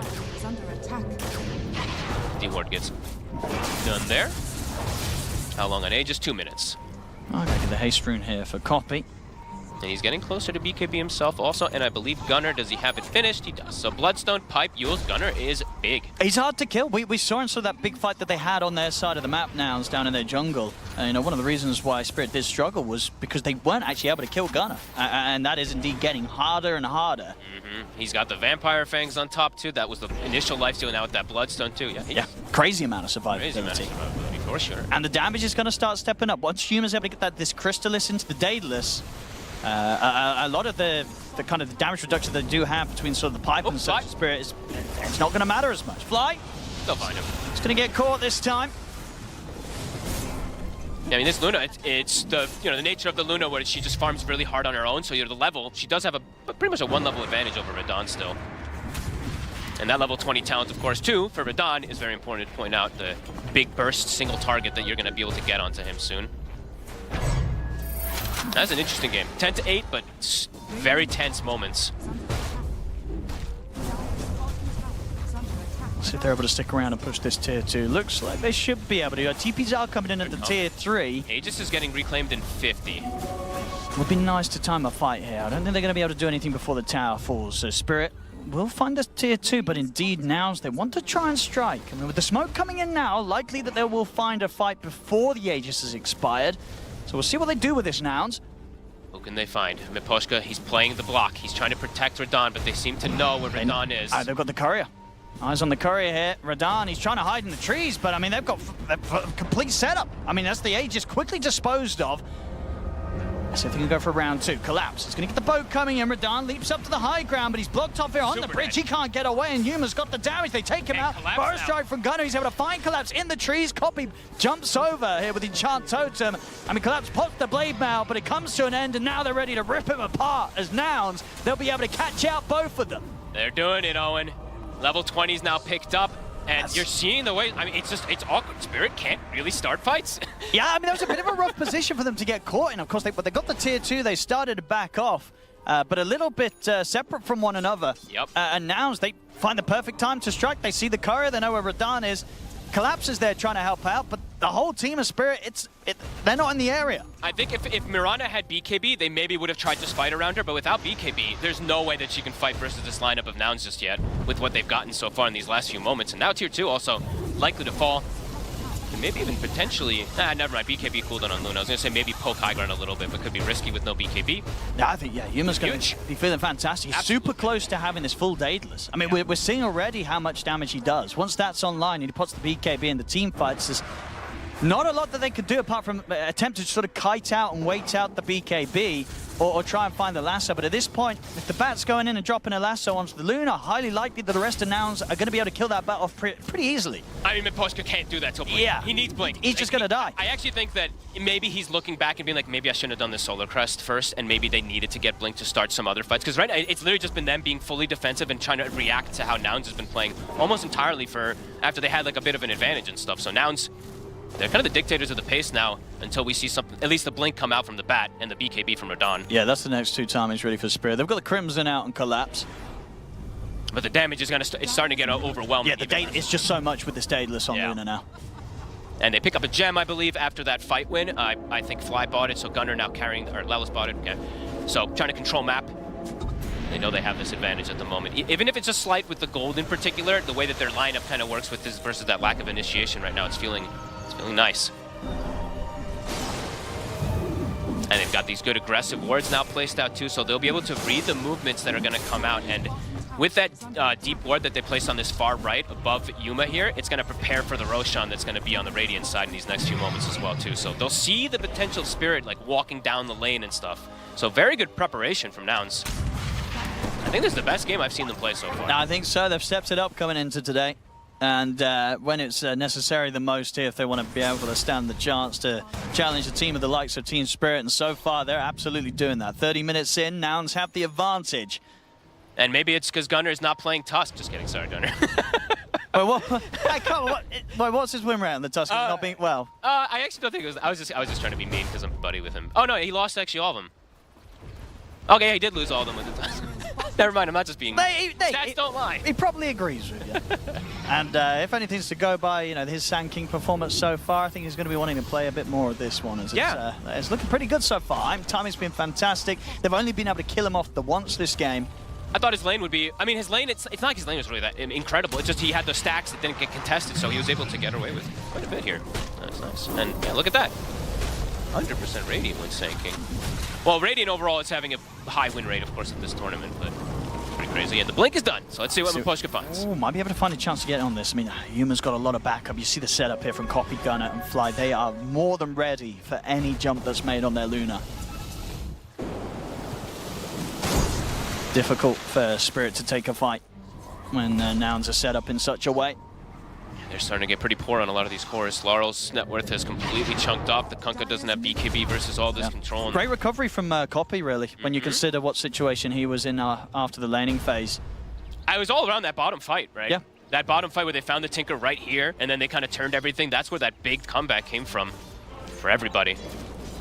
Spirit, trying to find something, Miposhka. Should find Fly. Doesn't want to waste the lasso, though. I'll let Fly go, Nouns. Do they have another smoke, actually, on Spirit? Because I could see them potentially maybe insta-smoke and look for another catch here. Looking around, I don't see one. And Copy, he's thinking about starting something. Nouns set up in the area. There's an Obs and a Sentry. He has to be careful how far right he does go. He will be wary. Dire's middle tower is under attack. Still 20 seconds without Fly. Seems unlikely that Nouns are going to want to make a play without the tree and its potential overgrowth. No, definitely don't need to force anything with him. He's got Blink, so it's very important, actually. This tree is definitely going to get... He has the potential to get very good overgrowth. Yes, I guess, obviously, they do want to try and make sure that this time round it won't be as free of a Roshan for Team Spirit. Now, Nouns, they know that they've got themselves a little bit of a lead, a little bit of an advantage if they play these team fights right, and they want to try and tackle this around the pit. They saw Collapse. He's split away from the team. He's a tanky one to go on, though. They're not going to want to fully commit on the Kunkka. They'll let Collapse walk away. But that's the Solar Flare popped. So that's one of their big damage steroids that's just been used. I don't know if they saw it, but... I think they did see it, right? He was backing away, but... That's a pretty decent... I mean, do they have any smokes available? Because now would be a good time to try and strike. I think now, Fly's is going to go smoke fight. Yeah, Fly's getting some out. Yep. I'm pretty sure they saw that. So 60 seconds, it's very important to have this solar for the team fight. So they might actually just give it up on Spirit. Let's see. Yeah, I don't think Spirit want to do this. They don't want to do this. They're going to let Nouns take this one. They'll throw a Sunstrike down to scout things out, but they won't be making any move over towards the pit anytime soon. They'll have to concede this Roche, let Nouns take it. Yeah, they make the call just being like, whatever, you know what, we'll just take this Tormentor. We made a little bit of a whoopsie there from Radon. It was a nice play from Yuma, though. What initially started Collapse kind of getting caught was it was an illusion that he got sent, and he thought it was real. He X'd it, and then, yeah, he just got baited, so. And you got to imagine now, you know, Spirit, they've got to be prepared. They've got to start setting up the defenses. Oh, yeah. Because Nouns, with their lineup, with this Luna, with Yuma having the farm that he has at this point, and with the Aegis, they're absolutely going to be looking to try and make a push up to the base of Team Spirit. Look at this positioning here from Spirit. Only 2 heroes at the moment here on Nouns. But this ward behind the tower was never taken out. Fly's ward that he placed 5 minutes ago. It's seeing Spirit behind the tower. That was the one that they placed in prep of the Roche about, 5 minutes ago or something, so. Full Satanic on Yuma, and 35-minute Wisdom Rune coming up. Nouns should be able to have control of that one. Copy up on the cliffs, able to spot things out. We'll be able to blink away in time. On the side, he's in, he's caught the 2 of them with the Burrow Strike. Tornado comes out and return over towards Gun. He's going to be able to use it, dodge the EMP, dodge the boat as well. They've got full lockdown, but now Copy's ready to jump in over towards the backline, slaps down the Echo on so fast. Them, but indeed he gets shredded by the right clicks of Radon. Radon now turns over towards Yuma. That's the Aegis gone. Oh my goodness. Underestimating the damage output here from Team Spirit.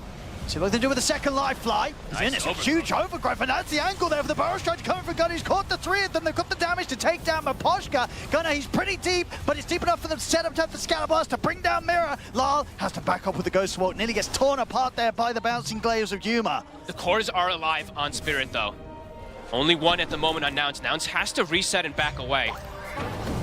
The damage potential from this Mirana. You look at it there. I mean, Nemesis Curse, I think he was Alacrity plus Solar Flare, and he just picked up a small crit.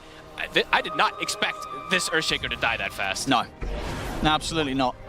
Copy tries to get in. It looked like a great position for the Echo play to come in. We'll see it once more. I think Radon, he got his BKB off in time. Yeah. We'll see again once here. That's great. Honestly, great start from Gunner. Getting him with the Burrow Strikes once more. Copy. Looking for the angle to jump in. Has the Echo at the ready, but Radon BKB's already out. You know, he knows this sort of play's coming in. He's able to leap, keep his distance, and turn and fire back. Copy gets completely annihilated. Same to be said for Yuma. A bit of a saving grace for Nouns in the fact that Fly was able to make this deep play, at least set up for them to find a couple of kills back their way, taking out the 2 supports. I mean, things could have gotten very awkward if they didn't get that there. They could have perhaps reset and gone back in from Spirit, so Spirit looking like they can still take these fights for sure, especially when it's near their high ground. When they get gone on, then you start seeing how powerful their line actually is. The March gets put down, all this magic resistance, all this Rum and everything too that comes in. And speaking of the Rum, Collapse, okay, he's not quite 20, but we're about to have the next delay, of course, that comes in. For the people that don't know, there's a 15% Rum damage delay that also comes in onto the Kunkka, that one. And he has a Nullifier. So now they perhaps also do have potential to bring down some of these heroes through some of these defensive capabilities. Yeah, big items flying out across the board. We just got the full Daedalus, full finish on Radon. We saw what he was doing there without the completed Daedalus in that last fight. Now you add that on top of it, he's going to be hitting potentially 10k plus damage in his team fights. But Boschka, he's got the opening, and they've certainly got the damage. That's gonna gone. See if they can set up for more. Tornado off the mark from Lal, but the Gleipnir's there. Copy has to BKB to get away from this. Spirit just so good at knowing when to pick and choose when they're going to go, because they stole that gem as well in that last fight, so they know that they can play confident to move out, get vision, and play on that for a catch. And with the Nullifier, there's no way that the Sanking's gonna be able to get out. You're gonna be able to have this chain stun combo, no Yules, etc., to protect him. Very cool. Yeah, Yuma building for survivability, upgraded the Lance into the Hurricane Pike, looking for the Lincoln Sphere next. The next sort of offensive item coming out for Nouns, it's going to be that Nullifier from Copy. He's very close to it. And yeah, you're right, Yuma's changed. Baby. Okay, he had the Lincolns queued up. He says, no, we're going for the Rapier. And honestly, I don't blame him. I feel like if he goes for the Lincolns, it's definitely going to stagnate the progression for Nouns. You got to go all in. It does start to feel like the tides are changing. Nouns, they had a bit of an advantage, but it's crazy to say that somehow now Spirit, it does feel like they're starting to get a slight bit here. And I will say, it's quiet. You don't notice it too much in all these fights, but look at Mira's net worth. I'm looking. He's about to surpass these cores. So he is pretty much turning into this, he is this fourth core for the team. Look at that, 45 to 55%. One of the closer games we've had, I would say, so far in these last couple of days. This is a fantastic one. 14 to 12. The kills aren't too crazy, but the players have been great. It's just a 1K gold difference at a game that absolutely could go either way. That's the Nullifier now out for Copy. He's going to have that to play with in the next fight. I mean, this is a first time almost ever, I would say, that you'll see this on an Earthshake. Well, let's get the stats up. Let's get this. I don't know if we can get the stats up. If we can't, we probably can't because there are no stats. Actually, the thing is, though, on it's Nullifier shake-up. I guess his Luna just has no slots to go for it, but this feels really weird because you want to be able to get some type of extra. If you can get like Refresher and all this type of extra scaling and control for his buddies, like, could be cool. But they probably just feel like they need a Nullifier here and now to be able to. And what's the main reson you're getting this for? Tinker. You just want to take off all the saves from all Tinker, the barriers, make sure Mira's not able to bail out his teammates. Yep. Solar Crest. Honestly, it's everything. Solar Crest, Alacrity, the barriers that come out from Tinker, etc. So, yeah, it definitely feels like it's an interesting purchase that might have been necessary, but it definitely feels a little strange. I like it. I like it. As long as he's able to survive and press it, which he should be able to. He's got a BKB. You know, long story short, Copy's going to be able to jump in and nullify. You know what, actually, too? It gives him some... Wait, let me think, right? How much does it give? It gives 10 armor, too. So that's quite a bit of physical resistance, too, right? It's kind of cool. Nouns, pretty deep here. Behind the tier 2 in the mid, they're looking for Spirit, but at the same time, Spirit, they're also smoked up. Spirit's playing on top of their ward, the one that they placed from earlier. They're getting close as well towards having the goal for the Rapier on Yuma, so a little bit risky maybe looking for a fight right now, Nouns. But they're going to try it. Laurel. It's got collapse. They've got eyes on him, but again, he's not the one they want to jump. Copy. To be able to turn with the setup on a Copy. Jump forward. In fact, I believe that was Gunner. He comes in to block the arrow to make sure the Copy can get the BKB off and jump away with the Enchant Totem. He will die for it and will also feed away the gem. But he goes, I don't know whether it's intentional or not, but he goes into, well, save Copy only momentarily. Oh, he's able to blink out in time before the X mark set up into the arrow. So Copy will live. Gunner's gone, Fly's gone as well. Lelis throwing out these kisses from the sides, probably going to cost him his life. I mean, Yuma's come back in and been able to take down Micepad, but I think Nouns, they want to get out of this fight. It's a 3v4. Collapse. I mean, they're going to turn over towards Lelis. He's caught by this. Copy's in with the jump. I mean, they're trying to burst Radan. Yuma, has he got the damage? He may just have enough to bring down Radan. It does. They're able to take out the Mirana, and maybe now look for more. Yuma heads over towards Lal. Fly, he's in. He comes in with a buyback, able to offer up the control to allow them to take down Lal. Now over towards Mira they go. Nouns, they'll take this fight.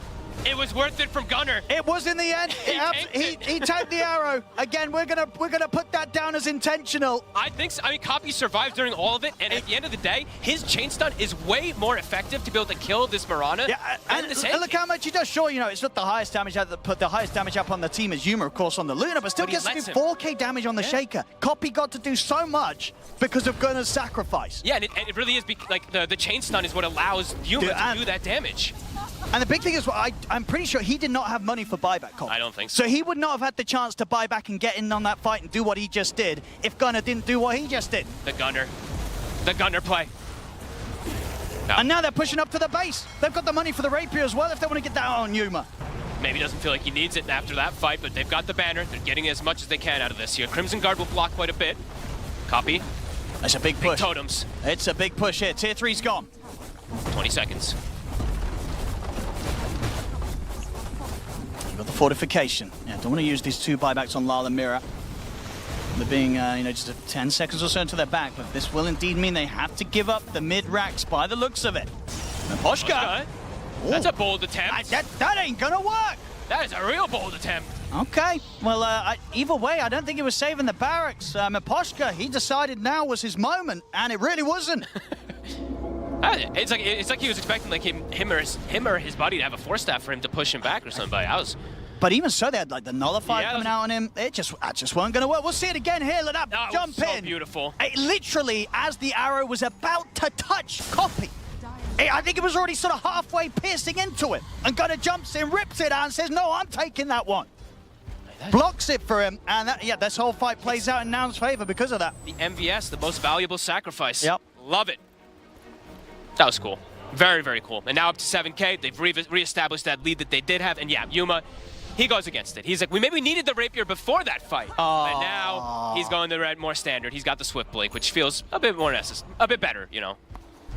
Always a shame. Yeah, Always but look at this shame. But an understandable shame. So beautiful onto Radon there. What have we got? Full Satanic on Radon now as well. So of course his progress continues. But as we're seeing in these fights, Yuma on the Luna. Definitely a bit more of a different beast at this point if things can be set up in Noun's favor. This Luna's pretty terrifying. With the Satanic though, now Radon in that last fight. And in the mid, Mira. Oh, Mira gets caught. And he's not got buyback. Oh, that's a huge pickoff. He's out for 80 seconds, doesn't have the money. Did he buy the Hex? He bought a full Lincoln's on the Courier. Oh. All right. I don't know if they'll know that he doesn't have the buy, but... Indeed, they're unlikely to know that he spent up like that. So whether they'll push that hard, we'll see. They're trying. The lasso, see the rest of the team. Can they get over to save Yuma, or is Yuma just dead? He is, he's just dead. My goodness. Oh, mistakes happening left, right, center here. Yuma's going to come in with a buyback, though. Nouns, they want to try and turn this fight. Copy. He's able to get in with the angle of the fish. Oh, beautiful overgrowth again from Fly. Catches the three of them. The boat comes out. Lyle trying to offer damage to the sidelines, but Radon's caught underneath Copy. He's out of the game for 90 seconds. Jump forward with the Enchantona, and they've shut down the escape per collapse. Nouns, they should be able to deal with him. He's going to try for the TP out, but Copy's able to step in with another Enchantona and get the triple kill. Nouns, they'll be able to take down Spirit once again. They've got 80 seconds without the Marana. This might be enough for them to close it. They just don't have the money for these buybacks. He did spend on the Satanic, you did say it. This push is going to be out enough to take out at least another set of barracks here. Megas, or they just go for the tier 4s. Let's see what they want to do for here. I think ending the game could be difficult.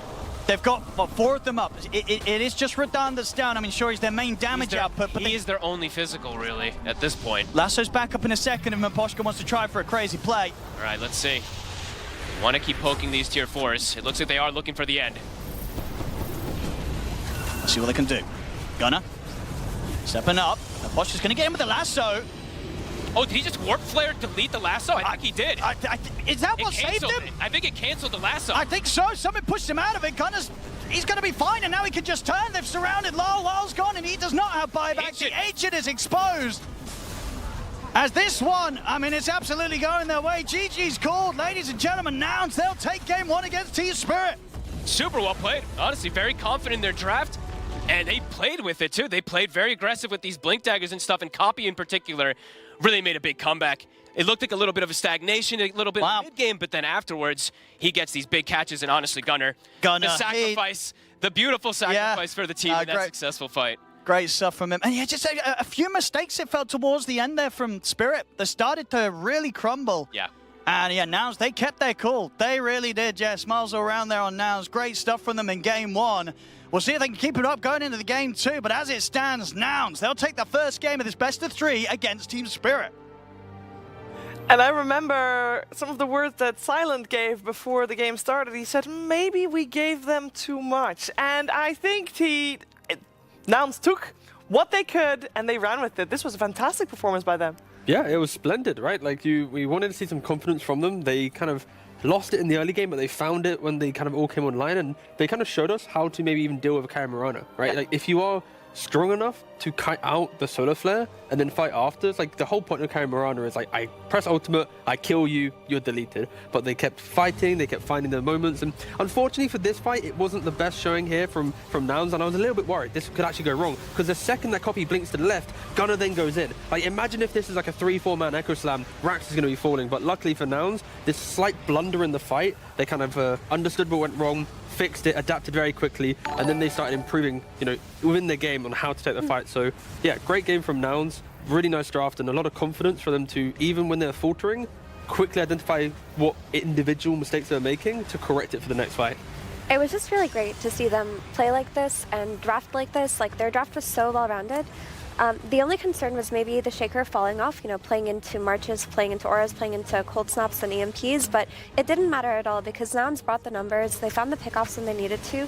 Those 2 kills that they got on Mirana +1 in the early game, which turned into map advantage, which turned into Roshan, and all of a sudden you have this overwhelming 5-man force coming out of Nouns with all of these stuns and all of this damage, and Team Spirit were in a position where they had to constantly fight on vision and on their terms, or they couldn't take it to them at all. And I really like this purchase from Copy, this nullifier that he bought. I've never seen Earthshaker buy that item. It's very situational. In this type of meta where you have all these buffs that you're throwing on the heroes, the Crimson Guard, the Solar Crest, the Matrix from Tinker as well, you want to remove that. So you're removing a huge chunk of tankiness. It's all about damage mitigation in some of these fights, and this hero can jump on top of you with Aghanim Scepter relatively easy, and you can focus down the target. Sure, you are tanky with the Kunkka, you can't dispel that, but if you're focusing down on any other heroes, they are gonna die immediately. Yeah, I think the coolest thing for me about this game was that we saw some, we knew from the get-go it was gonna be an active game, but we saw some really cool team fights, sometimes a little bit prolonged because nobody really wanted to go in until later on, where it became a very coordinated team fights from both sides, where it was clear that Nouns just was the better team in those fights. Yeah, from hero to hero matchup, Nouns, if they have equal farm to Spirit, are incredibly tanky. When Spirit in their early game, they were playing so aggressive. The Bat was exploring the enemy jungle. You had the Tinker also, rather than farming his jungle, he was also kind of poking his head out. The whole Spirit game plan was early pressure, but they weren't able to translate that into making Nouns overlap their farm. They mentioned in the cast at some point, all the Nouns heroes were hitting jungle camps, they weren't really on lanes. I think Nouns just did a good job dodging that early aggression from Spirit, so it didn't kind of snowball Spirit into punishing how kind of static Nouns could potentially be. And once you overcome that, they're kind of scary, right? Gunnar just running in, sure, he face checks an arrow or two and maybe dies, but it's you have to get through a Bloodstone Sand King, then you've got a BKB Shaker with Ags, a Satanic on the Luna, plus the Living Armor and the Auras from Layers.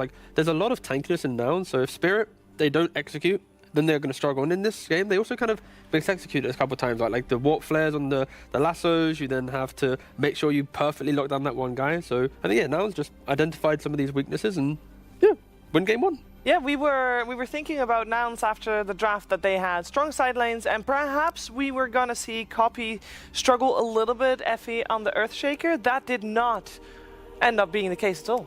He made an excellent comeback because at some point that Shaker looked like it was losing lane and didn't have any clear moves on that game, but Nouns brought all of their heroes together, found picks where they needed to, and like Lacoste mentioned, that was beautiful itemization. That nullifier versus Tinker is going to be so valuable. There was this one key target in Mirana that if you just dealt with it, there was no fire in the tank. There was no gas in the tank for Spirit. So Copy just handled that Mirana basically later on in the game.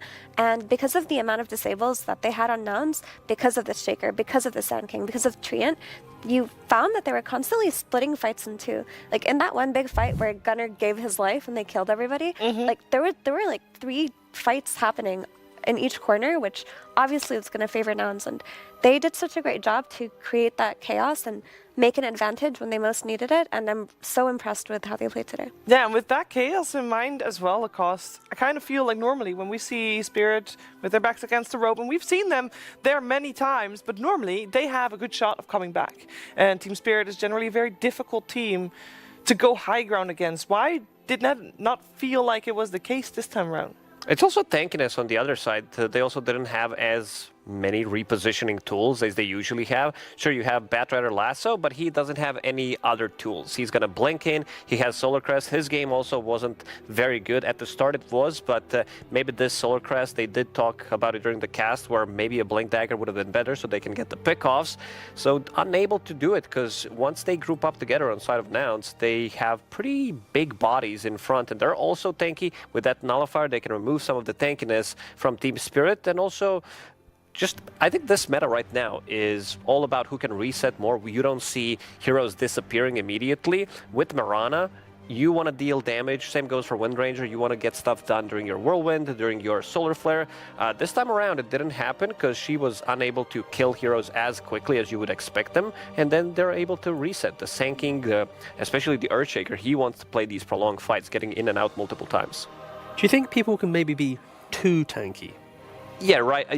Like, do you think, like, What do you mean? So, like, I think with like Spirit's lineup, I'm looking at it, and it's like the Tinker was good in early game, it was punishing. But it's like you have a Kunkka who already with like the facet, the X-Mark facet, plus his auras. Then you put in a Tinker as well with like even more like tankiness.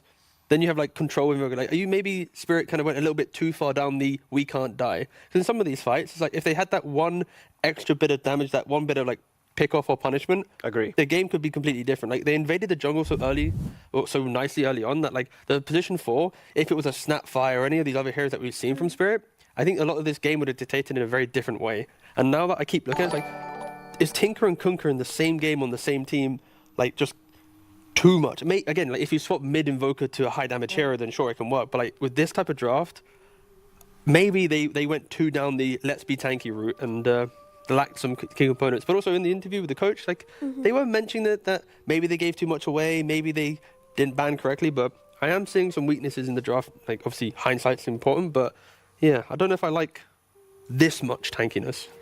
I don't necessarily think the issue is like this much tankiness in a draft because, you know, if they were dying, they weren't that tanky, right?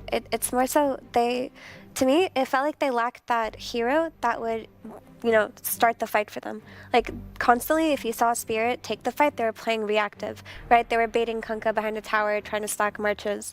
They were waiting for Nouns to make a jump, like drag the fight a little bit back, have them play on their sustain on their marches. There was no hero for Spirit that just went in and started it until Mirana got really strong later and she would just leap in with BKB. And that was the issue. If the enemy team has all of these blink initiators and the ability to see you, lock onto a target and kill it, while all you can do is just play defensive, you're never going to be in a position where you take fights. And that is where the issue is. Your Batrider probably should have got that blink dagger and you should have probably played off of that. Yeah, and they ran the Batrider a little differently than what we initially thought, putting the Bat on the position 5, which means it's just going to get less gold. So the Blink Dagger is either not going to be there or delayed. And listening to what Silent had to say before the draft, it does make me wonder, and the way that you guys are talking about it now as well, how much of this game, because I felt like Niles was playing fantastic, and I kind of felt like they were outplaying Spirit as well. How much of this game, because you feel like was on draft and was on play? Once we saw the drafts, we said, you know, Nouns, they kind of cooked pretty hard. With the draft, was a little bit worried maybe for the Earthshakers early game, but other than that, super strong lanes. Top lane didn't go as well as I expected because they were stacking a lot. You've seen Radan, he was pretty much arrowing the camp all the time. They were stacking, but he steals the big camp. It was Miposhka in the triangle, scouting things out. But this draft from Nouns, it looked pretty damn good, I gotta say. Especially this Luna. I think this is the hero that can be used in a lot of situations when there is no Lina, when there is no Wind Ranger. This is a really good substitute, and it gives you tempo, a lot of damage in the lane as well when paired up with the hero. I think Treant Protector right now is the best position 5 support in the game, period. Even though we see Omni Shadow Demon being banned out, I still feel the value that you get from Treant Protector, especially for the laning stage, is the best. They played really well. I like that you brought up the Treant Protector, Lucas, because when Silent was saying in the interview that they gave a little bit too much, I think that their flaw was giving away the Treant that maybe they wanted for themselves too, because all of a sudden, look at Yuma, look how incredibly farmed he was. 40k hero damage, 12, 2, and 8. He had the freest lane into the freest game where he was constantly topping the net worth and this force on the side of Noun. So this Noun safe lane was drafted so exceptionally that Spirit just was bleeding too much from that lane. Yeah, and he's a carry from the North American region that, of course, with such a great game, he isn't out of position, you know, feeding away random kills, you know, making the game harder for North America. And, you know, he like that one def he did have, he insta-buybacks and joins his team to end the game, right? So I think, you know, when he's holding up the potential of an entire region on his back, I think you need your carry player. Again, I keep saying confidence, but like you need him to be confident in the calls he made in this game. Like, there was rarely a move he made that felt like, oh, what's Yuma doing? It's like, he joins the fights, he helps out. Even if they don't win the fight, like, he's disengaging, continuing his scaling. So, overall, I think, yeah, Yuma is, you know, a shining star for this team. And if they can do it again in second game, then it will be, like, the first major upset that we've had in the seeding matches, I think. So, they're a game away from, you know, really changing up the vibes. It would be a major upset because also this is one of the series, of course, where Team Spirit chose Nouns as their opponent, and they chose them over BB Team, I believe. So they believed that that they could do it. On top of that, by the way, this was the first time ever that Nouns took a game off of Team Spirit. That's never happened before. We should wait. Maybe it's going to be the whole series. Yeah. One game away. Gotta feel good. That's gotta feel really good. Yeah. Going into a best of 3 when you're 1 game up and you're the underdog gives you a lot of comfort. But I don't want them to feel that comfort though. No, I you want shouldn't. I want No. them to feel the stress of playing against Team Spirit and Yeah. not look at that as, oh, we did great. You know, they have to constantly feel like this is the hardest game that they're going to play and bring that into game 2 because some of the drafting errors that happened on the side of Spirit will likely not be repeated. I don't think we're going to be seeing a Tinker first pick steal. I don't think they're going to be giving away the Sand King so comfortably. And we're probably going to see, if with a Kunkka, some Mira Batrider or some Mira Snapfire, but not the Tinker. Yeah, I would imagine Silence was already cooking up a new plan after seeing the start of game number 1. I also wondered, during that game, fairly early on, I mean, there were a lot of stacks going on for Nouns, and we know that Spirit saw those stacks and made the call, guys, we cannot kill those. We gotta let them have them. And I wonder how much effort, like that must feel so bad. You can't do it because you're playing against Shaker. You get in there, you try to steal the stacks. You're gonna get immediately deleted. Like you bring in 3 heroes. The more heroes you bring, the more heroes are gonna die. Sure, but don't you want to have at least a lineup that can contest them? Like I feel like, I mean, their heroes are pretty good at stealing the stacks. You have Batrider. It's a position 5 Batrider, so he's not maxing out the Firefly, but he still will contribute. You have Kunkka. It's not his place to kind of come. You can maybe kill the big camp with the Meteor, but clearing the stacks, the ancient stacks, it's a no-go. It's also who goes first to the stacks, right? Like Nouns very clearly, when Spirit kind of stepped up, they're like, okay, we're going to bring like as many heroes as possible to scare you from here. If Spirit brought 4 or 5 heroes instantly and was like, this is our area, I think Nouns would have gone, maybe we poked them, but I think this Nouns did a good job just reading when that aggression was coming. Like when the Batrider's by himself, it's like, sure, let him, watch us make stacks, it's fine. But once they actually brought the numbers, like Nouns was very quick to kind of just fortify the area. I also think it's very easy to overreact to enemy stacks, bring heroes when it's not the easiest time for your team to take them, and you lose a fight there, and all of a sudden you've got the net worth deficit of losing heroes and the enemy taking the stacks. Sometimes it's best to just let it go. We'll often see like the best teams in the world just giving away objectives, not even trying for them because they have a read that they'd lose too much there. We see people giving away first Roshans all the time, we see people giving away towers, and we see them giving away stacks too. Very true. At the time, Team Spirit, they even had more stacks than Nouns. They had 13 stacks, there was 10 stacks, like 10 minutes into the game for Nouns, so they were farming their own stacks. So I think also one of the issues, pretty much the name of the game and the auras as well, but also the farm priority. If you look at the net worth throughout the game, you would see Radahn being on top of the net worth, and then farm distribution, Tinker, Kunkka, and Invoker were very close to each other. So this like 4 protect 1 that sometimes they're playing, giving so much farm to Radahn, while this time around Laurel didn't have that much farm. He usually tends to be sacrificial in a lot of their games and knows how to play with the less farm. But this time around I felt like he needed that extra item. They needed a little bit of extra damage. Yeah, it's a cool part of the draft now because Nouns have a single ban. Timber, Doom, and Sand King were all available. And these were picked in the last game or banned out in the first phase. So a lot of different heroes now kind of bleeding into this draft due to, Nouns shape up. Yeah, very different bans coming out. You're right. Like pick order's the same, but actually no, it's not. Sorry. Nouns no, they just completely they flipped. swapped Spirit is Radiant, Nouns Dire, and Nouns first pick as Retract what I said, but Nouns are the one that changed their bans. Because Spirit with theirs, other than Prophet, is pretty much the same.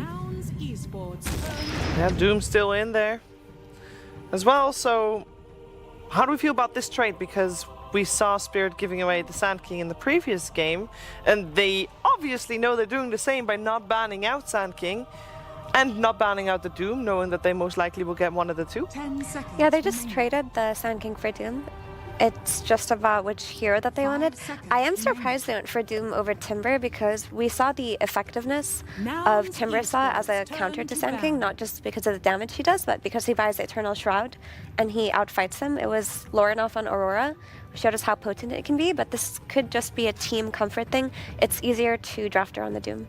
Yeah, argument could also be if you Doom the Sand King, then he can't utilize like Bloodstone and that type of build. I feel like, at least so far at TI, I prefer Dooms that are able to go Midas into Aura because you have a good lane. I think the Dooms that go Midas, uh-oh, my game's bad, I'll buy Blink BKB and play old school, just don't bring as much to the fights as we see from the Aura buying Dooms.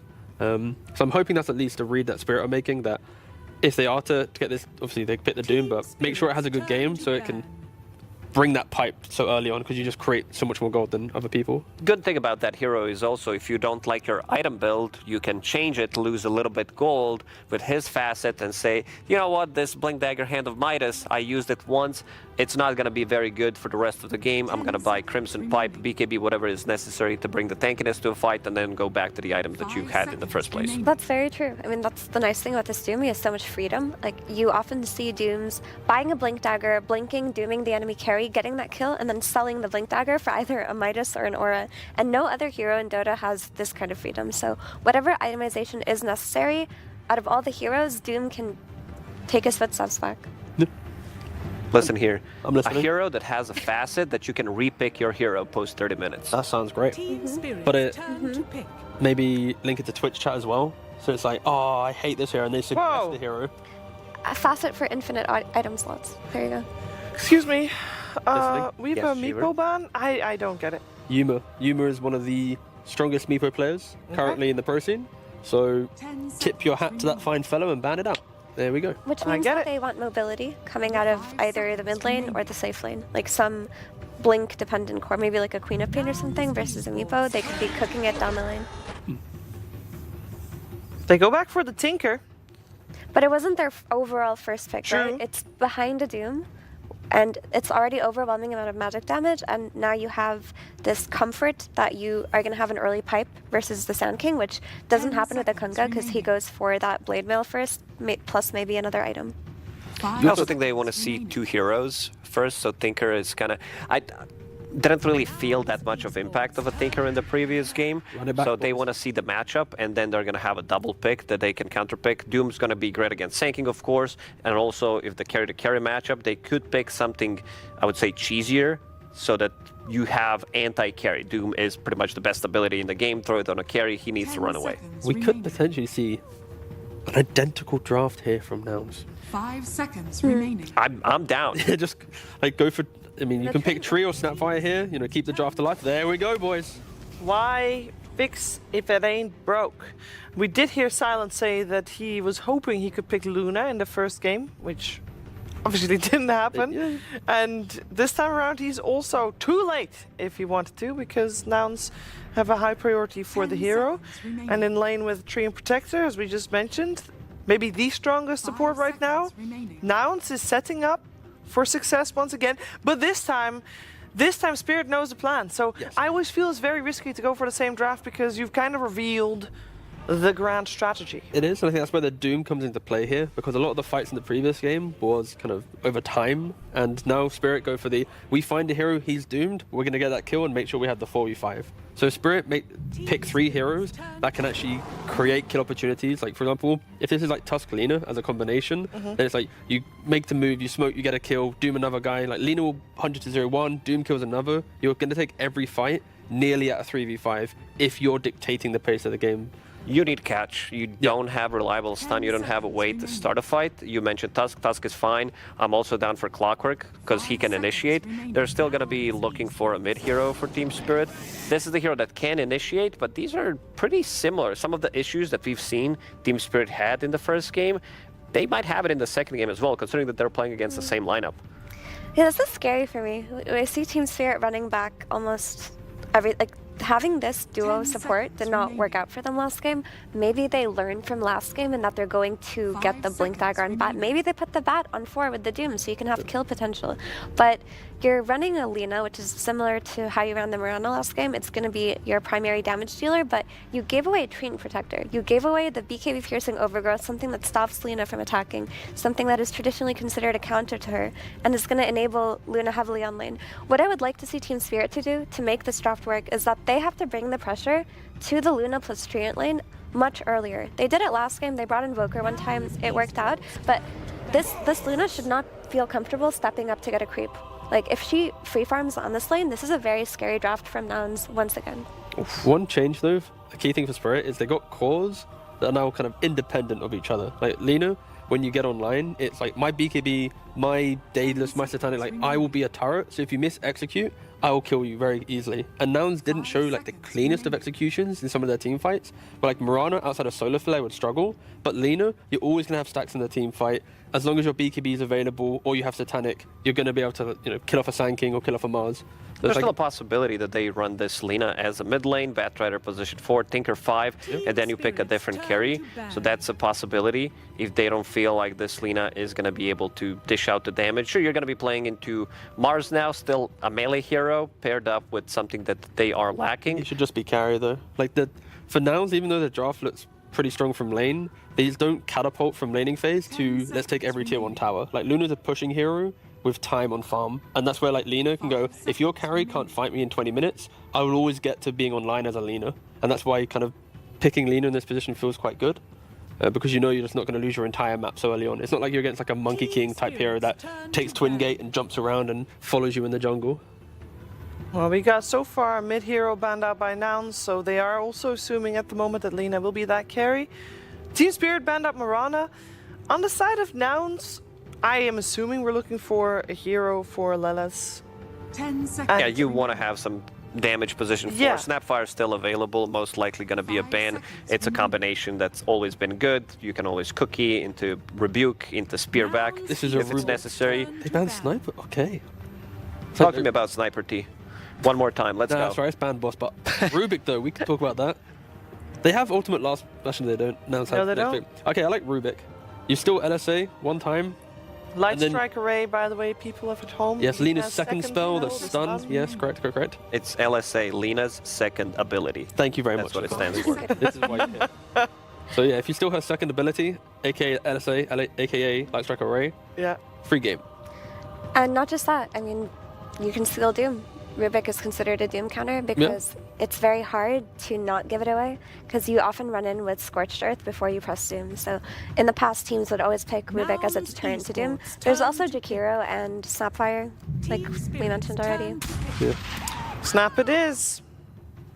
High damage dealing position 4. It's more Damaggio when paired up with Treant. With Mars, it's like everything is magical on their side. This Doom, this has to be like a pipe game immediately. Sure, you can sell your items, whatever, but they need that pipe ASAP. That's as soon as possible for people out there. So same draft other than one hero. Do you think they'll change up the position where everything is played? Like who will play the Mars? Will it be Gunner or Copy? I think it's Gunner, Mars, and then just Sand King mid. And then you can just counter the Sand King mid if you want with something like a Shaker yourself. I wish they played like mid Timber now on Spirit. I want a hero that by Shroud utilizes the Doom going pipe and then soaks up everything. Because if you can soak up the magic damage that we're talking about, Lena doesn't have to waste her BKB because you have such a noisy hero from the mid lane kind of screaming like, hey, if you don't deal with me, I'll kill your tree, I'll kill your Sand King. And then on top of that, you have your Toro or a Bat jumping in. So I really hope that this is a time where the mid laner isn't like a playmaker, which can get maybe a kill. I kind of want just a big damage soak. And then it's like Doom plus whatever this hero is, just takes everything for Lena to then, live her best life. But you still want it to come online fairly early. Yeah, hence why I said kind of like a Shroud buying hero, because, again, Luna doesn't really leave jungle in like the first 15. She might poke ahead for a tier 1, but it's like you want BKB +1. And that's always going to be a free pass for your opponent to get one item to match that. Well, let's see, a lot of bonus time being used here. Team Spirit, just 15 seconds on the clock. The issue as well with that suggestion is their team fight, their stuns is very lackluster. Like you have a Doom, and often you talk about containment to enable that Doom, and right now they don't have that, and they themselves go for the Rubik. Yeah, you wanted a Rubik, but I don't know if you want, that will be a Laurel Batrider. Okay, we don't see mid Batrider too much, but I'm so the thing with mid Batrider is some mid laners, they go like Dragonlance, Witchblade, and they right click. But I kind of feel like when I see Nouns heroes, this is the game where it's like boots to travel BKB. You get as tanky as possible, as quick as possible. You just walk through the fight, and sure, there's an overgrowth to respect, but it isn't the tankiness that I was hoping from the mid lane, but it can be very aggressive in the right hands, and I'm hoping Lau does the correct item build. I think his item build can make or break this game for Spirit. I like the Batrider, pivot to mid. I needed this Laurel hero to punish Sand King heavily to make it so that Nouns just don't have a free game again on their Luna, because if you punish the enemy mid laner, you are open to rotating on the enemy carry. And Batrider should, on paper, just beat up Sand King. Like, that should be a free lane into a potential early BKB into just running them over, because the supports on Nouns don't fight well into Batrider. Like Snapfire and Treant, they're going to suffer versus a snowballing Batrider. So if Laurel pops off, looks good to me. Yeah, but on the other side, if they shut down this Batrider, I feel like they're going to have a relatively easy game with some rotations. All they need to do is stabilize for the first like 15-ish minutes so they don't get ran over by this Bat. It's a really good Bat game, what he's playing into, but it could also be tricky. Once Nouns group up with the pipe, with all this tankiness on their side, their team fight is overwhelming. Yeah, because their side lanes, once again, just like last game, are considered to be very strong. Yeah, right. Yeah, I think from Nouns draft, like on paper, lane should be good. Their ability to get into their kind of timings is good. There's not really a vulnerability of this really disappearing. Like if Sand King has a bad lane mid, he hits jungle and he'll still be able to return to the game. And that's where Spirit, like they don't really have tower damage. They like even if they do well, it's not as if they suddenly break open the map themselves. I think both teams after lane will just farm for 20-25 minutes and like whoever takes the better fight. Like if you have the initiation, Doom will win the fight. If you have better initiation on Mars, you'll probably kill 2 and you'll win the fight. So I think this is a very close game on who has the better kind of tactical approach to it. I think both teams are pretty happy with what they have, but efficiency is what's needed in this game. Well, let's see how efficient the teams can get and if we're going to get a third game to this series. But first, we're heading over to Pyrian, who's standing by with Coach Milan.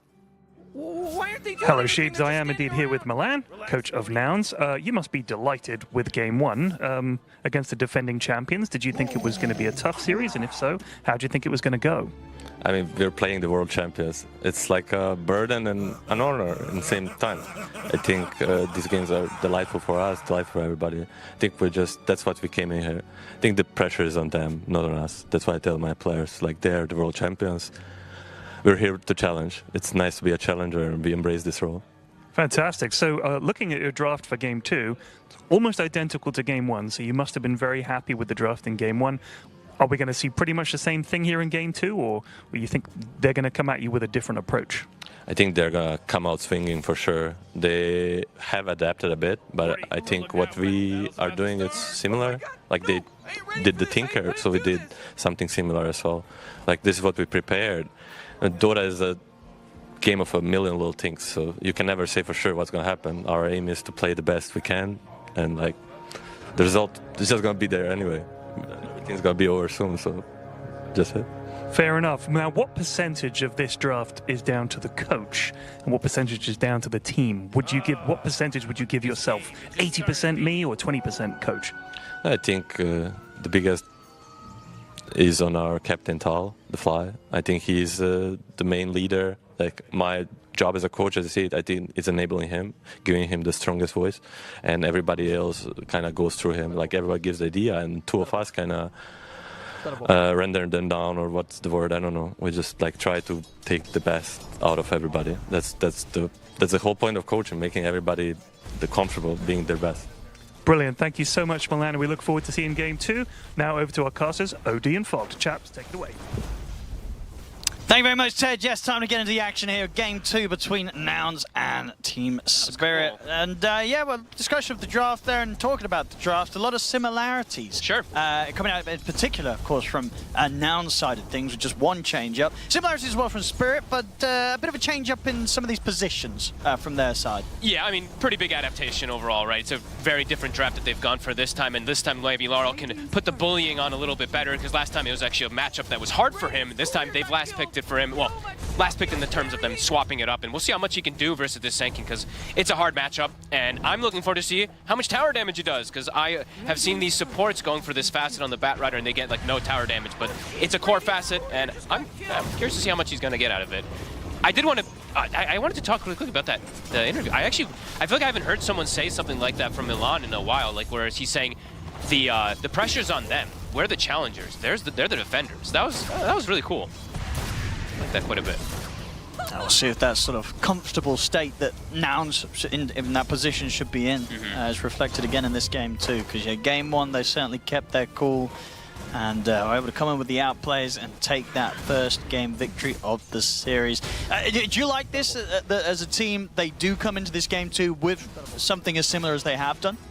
You mean announce? Announce, yeah. It looked good. The heroes are strong, the lanes are strong. It just sometimes when you do this, if a team is very good at adapting, it can be a bit of a risk. So you are playing versus Spirit, one of the better teams at adapting, especially in these best of threes as we've seen in time. So yeah, we'll see if that does work. I actually thought that they might switch things up a bit here from Mira. Not to say that he played like bad on the Tinker or anything, but it's a very farm-heavy hero, and I'm a big fan when I watch Mira making like aggressive moves and being able to set up ganks. Tinker is just not really that hero. So it's interesting that they went back to doing it again, but they did, I feel like, make a bigger move in particular of making Laurel be a 100% playmaker, because he was a playmaker on the Invoker, but the itemization on these Invokers nowadays, it's a scaling kind of right-clicking kind of guy. So yeah. I think he's transitioned to be literally, I'm going to be like an initiating driving force from the mid lane, which we lacked in the last game. They really did, right? Because their way of starting fights last game was, here's Collapse, let's hope you go on him, and then we'll take the fight. Exactly. No sort of direct way to have a hero that was going to charge in and start things off first, apart from a Poshka on his back because of the slow timing on the blink, because of his itemization. It just got to a point where he was not able to blink in lasso and survive. No, pretty much never. So, but as you say, as a mid-bat rider, you've definitely got to expect that Lar's going to hit those timings where he can make a lot of action happen and make sure that this game doesn't end up playing out as easily as the game one did for Yuma on his Luna, right? He had a great time on the Luna, and it really did get to the point in the fights where there was just no way they could get on top of him and stop Yuma from dishing out the damage. I mean, these lanes already looking very good from Spirit. I mean, they set this up in particular. That's why they did this little bit of a switch up and put this bat mid, because of how good a game it was. All three are farming beautifully, and Yuma is eating a bit of pressure up here. I mean, these lasers, the constant damage and the spam the Collapse has, because I believe he got the OP creep. Got that mana burn, so they have infinite mana up here to be able to pressure. So yeah, these lanes are looking pretty phenomenal, and didn't get to point this out from earlier, but thank you for this little off-screen cam. They did make sure that when we were having the interview, they did block these camps. So they were already making sure that they can limit some of this recovery outlet that comes from now. So yeah, really strong lanes, and to prevent recovery, pretty good strategy. And you imagine with Collapse on the Doom this game, his itemization, it's going to have the pipe coming out earlier than it did last game on his Kunkka? Yeah. Or do you think, are there still other options? Like, do you want to see him get that pipe first? I mean, the thing is, he's a Doom, so he can switch it up, right? He can go to Midas, like they were saying on the panel, then he can sell it, buy a blink, get a kill, sell it again, buy Midas, then switch to pipe, depending on the situation. So we're gonna see pipe 100% sure. I'm just unsure at which phase of when he sells these items and stuff like that. So, but yeah, it looks really strong from Spirit, and definitely have a bit of a worry from now. Even though it's a very strong draft, and it looked excellent in the last game, this Bat Rider is a nuisance, especially from the core row with the BKB. Yeah, I mean, he can just run through their heroes. His first 5 minutes, you're seeing it on all three lanes. Team Spirit getting these early victories. Now, you see it pushing there on the gold, nearly up to 2K. I mean, it's sitting around 2K gold lead 5 minutes in. Copies jump. No kills to be had, but just straight up from the way that the lanes are playing out. And Spirit getting very aggressive up on the top lane. I mean, this is actually pretty insane how. I mean, we'll see in a second. Mira might actually get caught off here. This TP from Lelis is kind of good. Mira? He's looking pretty dead. Yeah, they got 4 of them. Copy's going to head over as well. Give it a copy. Give it a copy. There we go. There we go. So indeed, he needed that. Was having a tough time in the mid. Does take a lot of resources, but is enough to at least set them up for first blood for their mid player. Oh, and I was about to say, like before this go, of course, this lane combo with the the mana aura with Tinker, dude, you're just like, you're harping March, you have infinite healing, and then you have infinite mana to constantly do it. That is actually a pretty absurd kind of combination that comes out just from the two without items. That's pretty cool. Collapse. Won't get that hit in time to stop that Lotus pickup, but we'll dish out a decent amount of damage onto Yuma. Mid tower starting to take the stickies. Meanwhile, bottom also Gunner. He's going to be off the mark with the spear. So if they're able to continue to run him down, some nice jukes from Gunner. Very nice play. I don't think Spirit expected that one. Gunner. Sneaky. Able to get out for now. I think he dodged that Dragon Slave as well too, even with that little sidestep. Here, Postco, we'll find him. He's got another lift. Watch out for the cliffs and stuff like that. That's true. French gets placed a lift. It might come out onto the cliff. He's going to try and get him up there, but yeah, can't quite do it. So Gunner's going to be fine. Still, though, getting bullied out of the lane and making sure that this bottom area just continues to be absolute free farm for Radan on the Carolina. You got a regen rune on Laurel. They have to actually pop the glyph here. immediately so that he doesn't just pretty much take that whole mid tower, but I think this tower is likely to just fall right now. It's early. It's dying fast. I mean, he's got 6 stacks, 7 stacks. We're seeing the Wisdom Rune congestion as well, but mid tower's dead at 7 minutes. Yeah, but Poshka will be dealt with by Gunnar, as they do indeed make sure that this Wisdom Rune remains under their control. Noun's able to keep a hold of theirs. But yeah, 7 minutes in, tower going down into the mid. Lal, he's going to be well on the way to hit those timings to be quite the leading force when it comes to making plays up and down the map. And look at this, he's able to walk in and he's just going to steal some jungle creeps as well, too, some recovery that Sanking needs. That's going to get taken away. Listen, this could definitely be a game where Laurel pops off. Just have to see if he overextends too far, because can still die if he does, and he is perhaps caught here. And top lane, they're coming in with the dive on towards Fly, indeed over towards the river with the Epi. They're able to get in and take down Lal. Back up top, the dive did succeed. They take down Fly. They're doing what they can in here, finding these kills for Copy. It's getting him up there. He's now level with the the 3 cores on Team Spirit. So after an opening to a game where you're playing this lane against the Bat, 8 minutes in, sure, you did lose your tower very early on, but Copy's still been able to find a lot. Yeah, Laurel, I don't think he respected the fact that they had vision up on that high ground, so does get caught off stealing the stacks, and they punish him. That's the one thing you do have to be careful about, Batrider, is just how over-aggressive you can play sometimes, because you want to play extremely aggressive, but it can get punished. And we do see there, Copy with the full recovery. Haste Rune now picked up as well. Deny the ward. Nicely done. And the Burrow Strike and the Sandstorm, and Poshka getting very low, but we'll be able to crawl out just in time for anything follows up. Not be too scared to pop the haste just in case of anything anyway. Can just get lassoed. And yeah, overall, Yuma's game is much harder though, right, in particular. Even though Copy has made this recovery, this is going to be a bit of a longer one coming out from the Luna this time around. Even though you had that tree, the lane just did not go their way. They'll go for an easy setup here. Walks up, gets the lasso onto Fly. And 11. And can perhaps push the tower here too, if he'd like to. He's actually moving away from it for the moment. Maybe stealing away the bounty rune first, but yeah, can look to push these towers early on with that sticky as well. Besides that mid one. More smoke to be coming out from now. So we're gonna have Copy ready to look for continued action as the Sand King wants to make a play with a haste rune. 20 seconds until the epicenter's back up. Radon kind of read it. He made his way top. He hasn't shown himself up here yet. Now he's shown himself. They're like, okay, immediately they were kind of looking left and they're like, oh, he's not there. Okay, let's set up somewhere else. And they'll just decide to farm instead. But this tower will drop. 2 towers claimed very early here from the side of Team Spirit.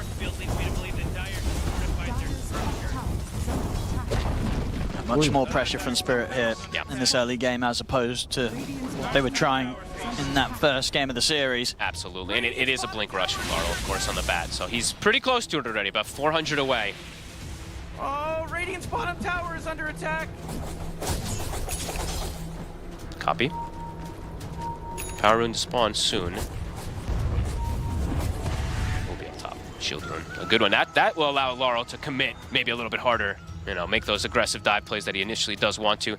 And Copy, we are seeing he's queuing up the blink, so wanted to be very active as the Doom. Hey, Collapse is going to throw it down onto Yuma. Looks okay. But indeed alone, that will not be enough damage, so... It's close, actually. Yeah, he's going to be fine. Should be able to take the walk back to base, and yeah, that's Doom down. Nice try there from Collapse, going for the distance play. Strength treads, of course. I don't know if he switched it right before the Doom came out or whatnot, but... Well, I mean, look, the timing's there, though. Copy also now with the blink. Well, yeah, in fact, if anything, he got it a little bit sooner than Lal. Lal's still about 150 gold away from it. So let's see if they can make the timing happen. If they could group up and go, they've got the 6s on the support, so they do have to back up damage, especially if the snap's in the neighborhood. And this is huge that he was able to get it. Yeah. Before, I can't believe that. After how the lane those went two, down. the first blood and then that move where they get the kill down bottom, it's really allowed Copy to have this timing after a lane matchup that could have been disastrous. Yeah, absolutely great. And now, yeah, they have the ways to pierce in to find the Lina and stuff like that, all these squishy backliners with this very early, and they have the kisses. So they have overwhelming damage to be able to kill these heroes early on before like that pipe in particular does come out. And Radon would be quite the catch. He doesn't. I don't know if he expects. I mean, he kind of looks like he does expect. They're going to settle for Collapse by the looks of it. They see him head up to the high ground. Copy's in with the opening. The kisses come in. Collapse. He's gone. See if they can get out, though. Stolen kisses. in return. That will actually get the job done. Miposhka, big steal and a big kill in return, takes down Copy. Spirit will take that. I mean, it's a big kill onto him, and they lose Collapse, but Collapse kind of, it looks like he knew that was happening, right? He was a sacrificial lamb for them to be able to get this type of trade kill. For sure. I mean, we saw, Radahn was in the area, but he was being very careful how he headed up into that triangle, allowing Collapse to be the one to go first. Look at Laurel and Miposhka. They have this ward in the mid lane. Does it see Yuma for a second? It will. It's a bit too far to get the grab on now. I'm saying that though, if he sticks if he comes back though, Lelis. They've got him. Indeed, with the lasso and the follow-up here from Collapse and Miposhka, Yuma doesn't stand a chance. All they need is there's no real counterplay without without Gunnar there in particular, so they can just freely dive up to there. Nice play there from Laurel, and he had the shield rune, so he knows he can be a little bit more aggressive in particular. 3K lead now for Spirit, and Yuma just continues to really struggle. And Radahn this time around, not struggling. Top of that net worth, he's gonna have this, he's gonna have the Gleipnir pretty early. So can look to get involved. While the Luna in particular, when you're slowed down on Luna, getting involved is pretty much impossible. It's risky, especially when they're gonna have ways to get the jump on you. Exactly, so these next few moments definitely feel a bit concerning. Nouns, it's been acquired. Now Gunnar is 1-0-1, but I feel like I haven't seen him at all yet this game, so. Do you like this as well? Gunnar looking to get that second blink dagger, so having the double blinks on the two, the mid and the off lane. Feels like a dated concept, but yeah, it's a lot on the initiation, and it's just a lot all in on the team fight and the jump. If you're not able to make plays happen with these two blinks on your mid and your off lane, these two could fall off pretty quickly. Yeah, this could be a big risk. We'll see if he does commit forward for it. We see that Collapse, he does have his blink, so he's probably going to look for some type of Doom setup play, then sell that blink and buy the Midas right afterwards, see who he looks to go for. Yeah. Smoke's gonna come out. These two always have kill threat. This is the pairing that Nouns wants to always utilize. The Sand King plus that Snapfire, but they want to find a big target, in particular Radahn. Well, he's gonna try and go for this, but in fact, the Rebuke and the Arena's dropped down very quickly from Stolen. So if they can set up anything, at the same time, up top, they get the jump on Radahn. So Lena's been dealt with. Collapse continues to try and get the chase on. Him with the blink, but doesn't want to commit a Doom down onto Gunnar. Copy's here. Quick rotation. A bit of an awkward move there. Spirit not able to get anything going, and indeed, top side of the map, Radahn was on his own, pushing things out. And Copy finds him. The combo there once again. Lelis, he's making the sneak. They're going to be able to get the double Wisdom runes as well. When they were trying to get theirs, they were potentially getting theirs stolen, they're able to get 2 out of this. Laurel? Laurel's still looking for something. Can't blink. And to the damage could be in trouble. They get the spear set up. Jump forward from Collapse. The Copy's already out of there. The Doom has to be dropped down onto Gunnar. He goes to try for the TP out, but the telekinesis is there to stop his escape. So Gunnar will die this time. Okay. But getting these kills, up top they kill Radahn. Back in that trade there, they're killing off Lal. I don't think Nouns are going to be too unhappy with this. No, definitely not. Gives time for Yuma to get that catch up. Even if it's a little slow. They need some type of space for him, so they do get these trade kills. Very nice. And Copy does get a very big rune out of it, too, so he has an amp damage for the next fight. And is about to hit level 12 for level 2 Epicenter, so... We'll always have that kill threat. Might have to see, honestly, an early BKB on Radahn. I think it's going to have to just be Gleipnir BKB. Just what we like to see there. Same to be said at this point of the game in Game 1, really. 50-50. And there we go. There's that blink gets sold. The Midas gets picked up for Collapse. And yeah, I'm just looking to see. He did have BKB queued, but I'm waiting to see if he does switch maybe for that pipe, etc. It's eventually. Sure. Once we see the. What would the arguments be for both? When it comes to going for the BKB for yourself as the Doom or the pipe for your team. It's just greed, right? Yeah. It's just like he can also just. He has options. Whatever. We'll see what he does. Bottom lane, Nouns. Right. Seeing if they can get some sort of opening on this. Lars watching from the high ground. They get the telekinesis onto Gunnar. Spirit, I think they're going to start bailing out this one pretty quickly. Radah's here. He's turning up to try and burst through Yuma. He gets the stun in on towards him. Yuma, big Epi. From the side, Copy's in with the jump, the Epi and the burst strike. They've killed off the three, they've killed off the 4 of them, and now Collapse. He's going to try for the TP out, but the spear, it's there for Gunnar. As Nouns, they get a team wipe. Oh my, Copy is playing his heart out. 5-1 and 4, the Sand King comes in at the perfect time.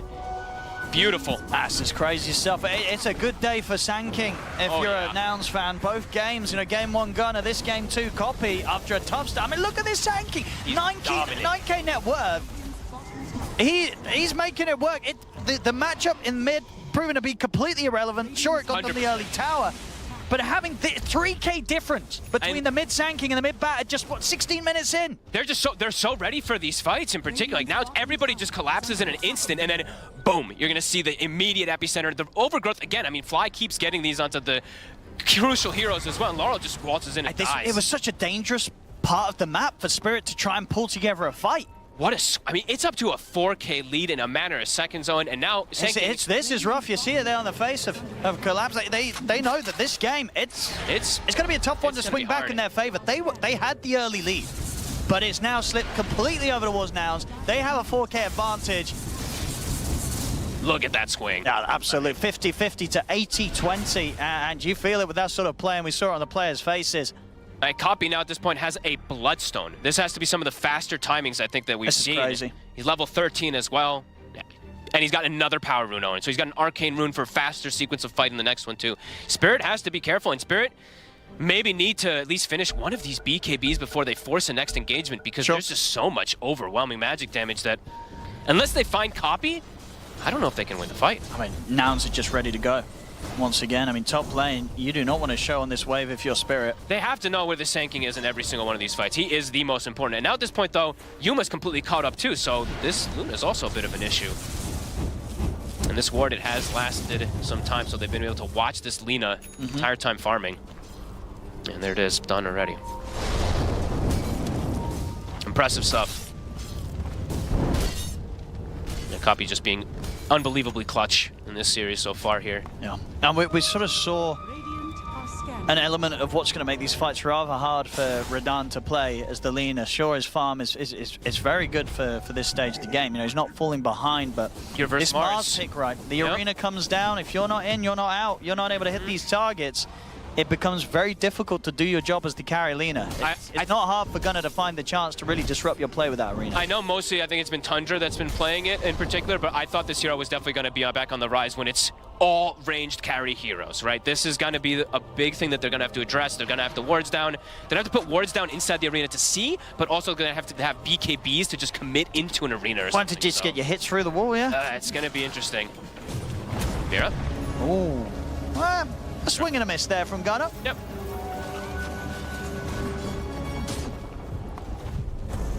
Spirit, I think they need at least one of the BKBs before the fight.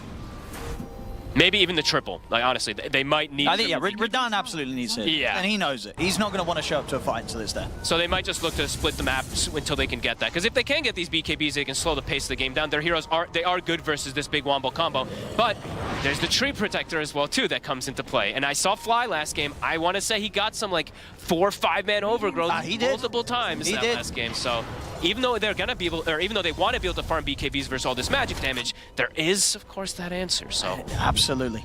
This is going to be very interesting. Copy. Top lane. Copy. It's going to start things off. They're going to start in return. Radan, he's going to be able to lay down a lot of damage. This time, Copy's going to get dealt with.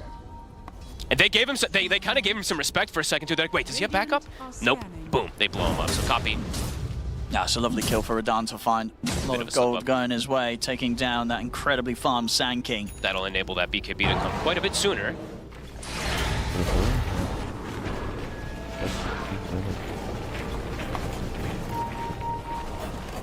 That's BKB for Gunnar looking. Honest, I think everybody should just rejoice in this game because we don't really have that many auras yet. But they're gonna come. Do we have any? What's the mech pipe situation? Mira's gonna have pipe. I mean, it's gonna take him some time, but he's gonna go for that one. Okay. We have a drum and there's not really many auras right now, but it will come. So, but yeah, we can all at least savor in the moment of the lack of auras for the one game for a moment. Lol. He's spotted. Gunnar is here at the ready. They've got eyes on him. They've got the invis rune set up, but good. I guess what? He had the sentry down. Must have just caught some vision of him. Yeah, must have known somehow. Interesting. Yeah, I mean that flame break was on point. Was the sentry still? Yeah, there was because he has the observer in lane, right? So he saw him coming around the other side of the cliff. I guess he must have. So he knew that he was coming in that direction. Makes a call to get the flame break down and blink out. So heads up stuff there from Laurel. Yep, and yeah, they're farming these BKBs. So Laurel is about what 1,000 from his. Radan 200 or so collapse. He can sell and do some type of stuff for his BKB. So they're getting close to those triple BKBs to be able to take that fight. Things are starting to even back out here, at least in terms of that gold. One thing's for sure, though. We did see an element of it at the end of the last game. What's that? Miro's got to be a bit more careful with his warp flares, right? Yeah, don't break want the to see lassos. that. Do not break a lasso. One of those things that happens once in a series doesn't happen again. Yeah, I can understand what he was going for, though, because like the thing is it applies to root. So he was playing versus like the SK, so he was trying to root perfect timing after it or something, but... breaking the lasso, yeah, you don't want to do that. No. You want to let them stay lassoed. All right, BKB for Gunner, BKB for Verdun. Verdun's strong now. He's very strong. Yeah. Still not quite there for the BKB for Yuma. Do they have any amp ups for Radon? I'm clicking around. They have a blink on the Rubik. They don't have a Solar Crest or a Drums on the side of Team Spirit to amp the Lina more. While on the side of Nouns, they do now. So they have the Drums on Lelis and they have the Solar Crest. So over the Luna, we'll have that extra bit of amp.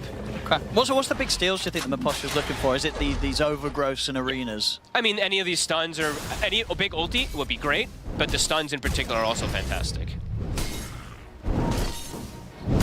Right now he's got that Burrow Strike stolen, but it's going to be going away. But it's interesting to see the 5 position going for a Blink Dagger on the Rubik this time around. Well, last game he was playing the Bat Rider, and he went for Solar Crest. Solar Crest into Blink. Bit cool to see that, you know, at least he changed things up a little bit, even though he has the mid-bat who's going for the Blink. Oh, especially, in a game where he's got not just the mid-bat, but also the offlane Doom who went for the Blink first. Yep. So, a lot of Blinks. Yep.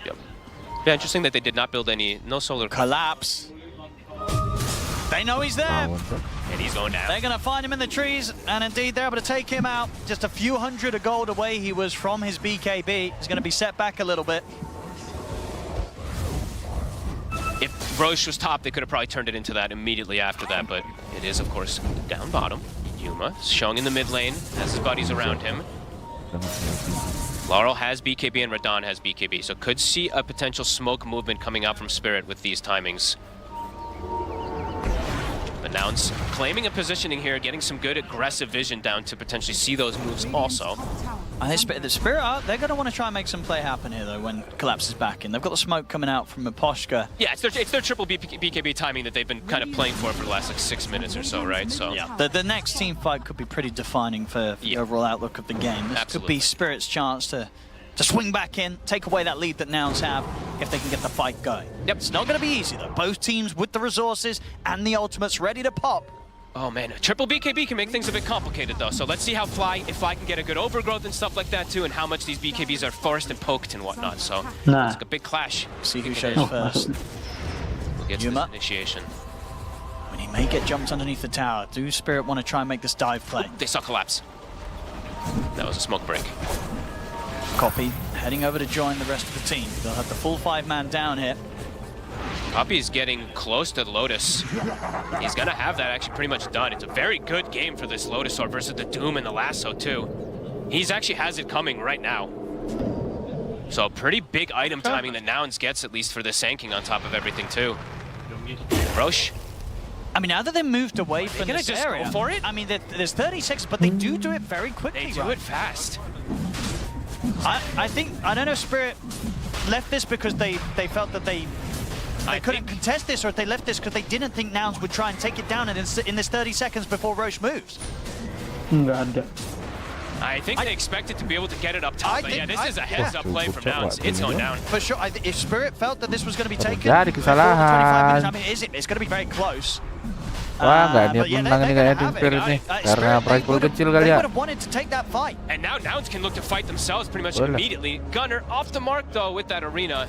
So might have to wait a few moments there, but they just get in and get that Aegis. That's a big timing. It's nice. Heads up from Nouns to get in there and realize they had just enough damage to do it before it moved. Oh, Fly. About to show himself up top, and he's about to get gone on. And there's no one to save him. So an easy catch for Spirit is presented. They can look for maybe a bit of tower push. Actually, they popped the glyph. That was early. He wasn't even hitting the tower yet. Got another amplified damage rune here for Copy for that next team fight. They're looking to set up to go for that fight. How long on that arena? Still 60 seconds, but 20 seconds on the tree. I mean, with the Aegis, even though the tree's out of the game for 20 seconds, Nouns could still take a fight 4 versus 5. Looking for it. The warded season. Spirit, are they ready for this collapse? He's going to jump in first. He's going to put the BKB straight away. The Lotus instantly gets put on Copy. And that BKB was very quick there from Collapse. Spirit probably looking to just reset. I mean, Yuma's chasing in. Weps, they're still thinking. Yuma's going straight for it. He's going to get caught with the light strike, but copies in for the power Whoop. strike for the side. They get the spear connection in on Whoop. towards the Bat Rider. The kiss is coming in. Lars going to Mati put the dong. BKB Oh, down, but Yuma's been able to take him down. They Mati turn juga towards Mirror in the lihat. trees Oh, now. Get the berani two dia, of them. Cok. Oh, now Ngeri. it's just playing. I mean, it's confidence, right? Just the confidence to be able to jump forward there and get another. Copy. He's going to find Micepad off to the side, trying to get Bang. Lotuses. It's a third kill for Nouns. Spirit second guessing aduh. themselves to go for this initiation, and they hung around too long. Masa mau Yuma keluar knowing the bracket, strength of the Aegis, menang charges in. bantai, And look at this as well, just the main farm keluar that bracket. Yuma's Ya, managed at the gara top. prize He's pool at ini the kayaknya top. He had cuma a 2 tough juta. start. Fantastic recoveries across the board from Nouns.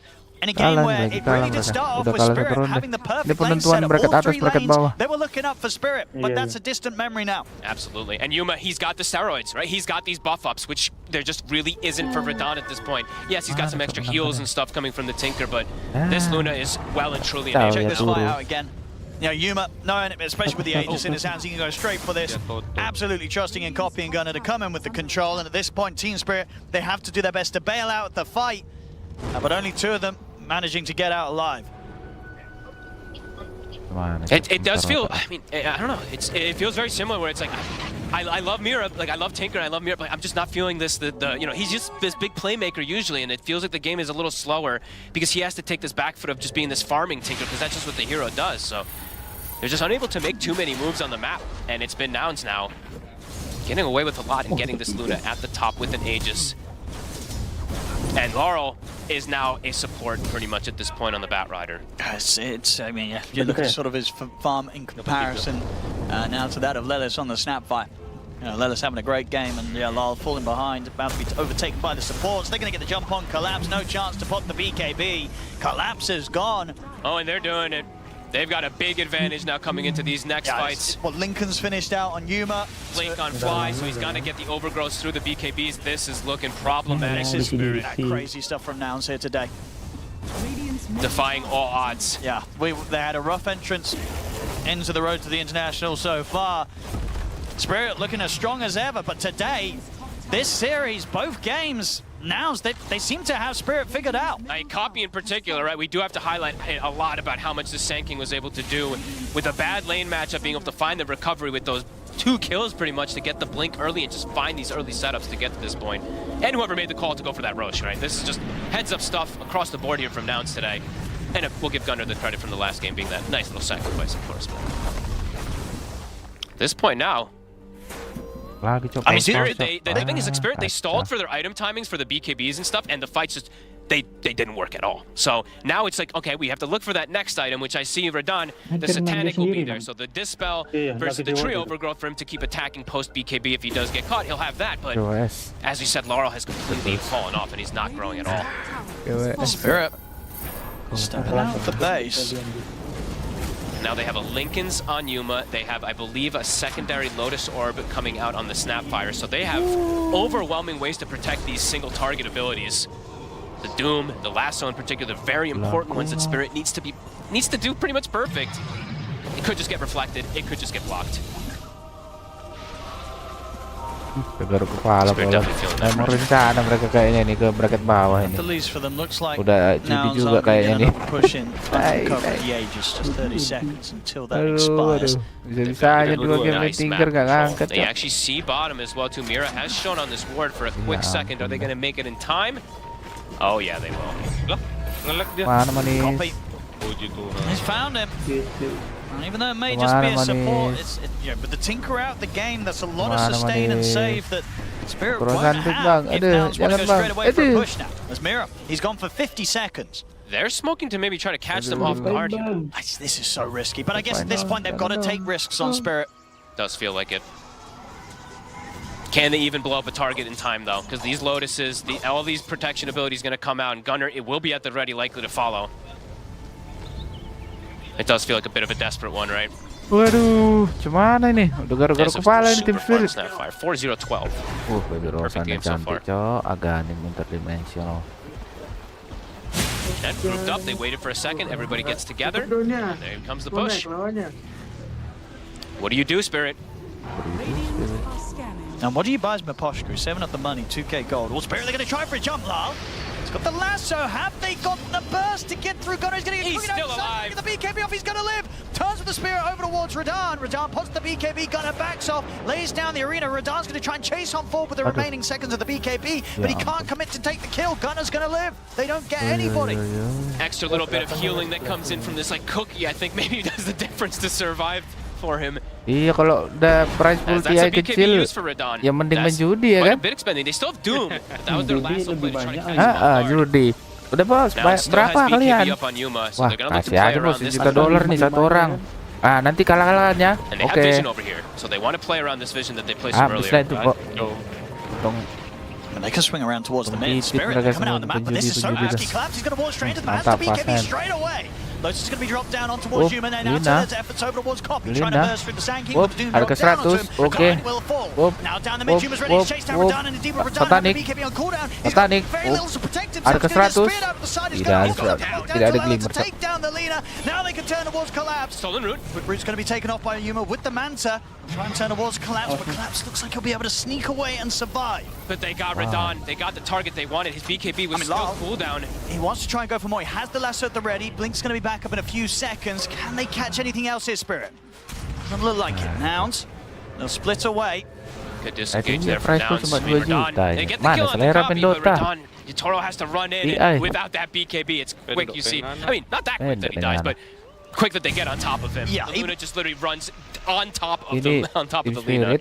Yeah, the Satan was starting to do some work for Radan in terms of just surviving and fighting back, but a good call from Gunner to just step in, get that spear out, make sure that little bit of a stun latches and stops it from being able to right-click and survive the heal from Satanic. I mean, they threw like, I think, multiple barriers and stuff onto him as well, too, from the Tinker, but yeah, just it wasn't enough, especially because of how much damage Yuma does at this point, because he does have all these buffs, he's solo crested, he's drummed, he's running right in on top of him, so there's not much that Radan can do to get away without. Main major lebih banyak dapatnya. Spirit still struggling to find the sort of fight they need to take away this lead that Nouns are holding on to. And a decent steal too, he's still overgrowth, but yeah, at this point, there's always going to be these dispels between the Lotuses and the Mantas and stuff. Gunner now full hits has been picked up. Turbo TI memang ada nih tahun depan 2025 tuh. Radan in particular to maybe not even get the BKB off too.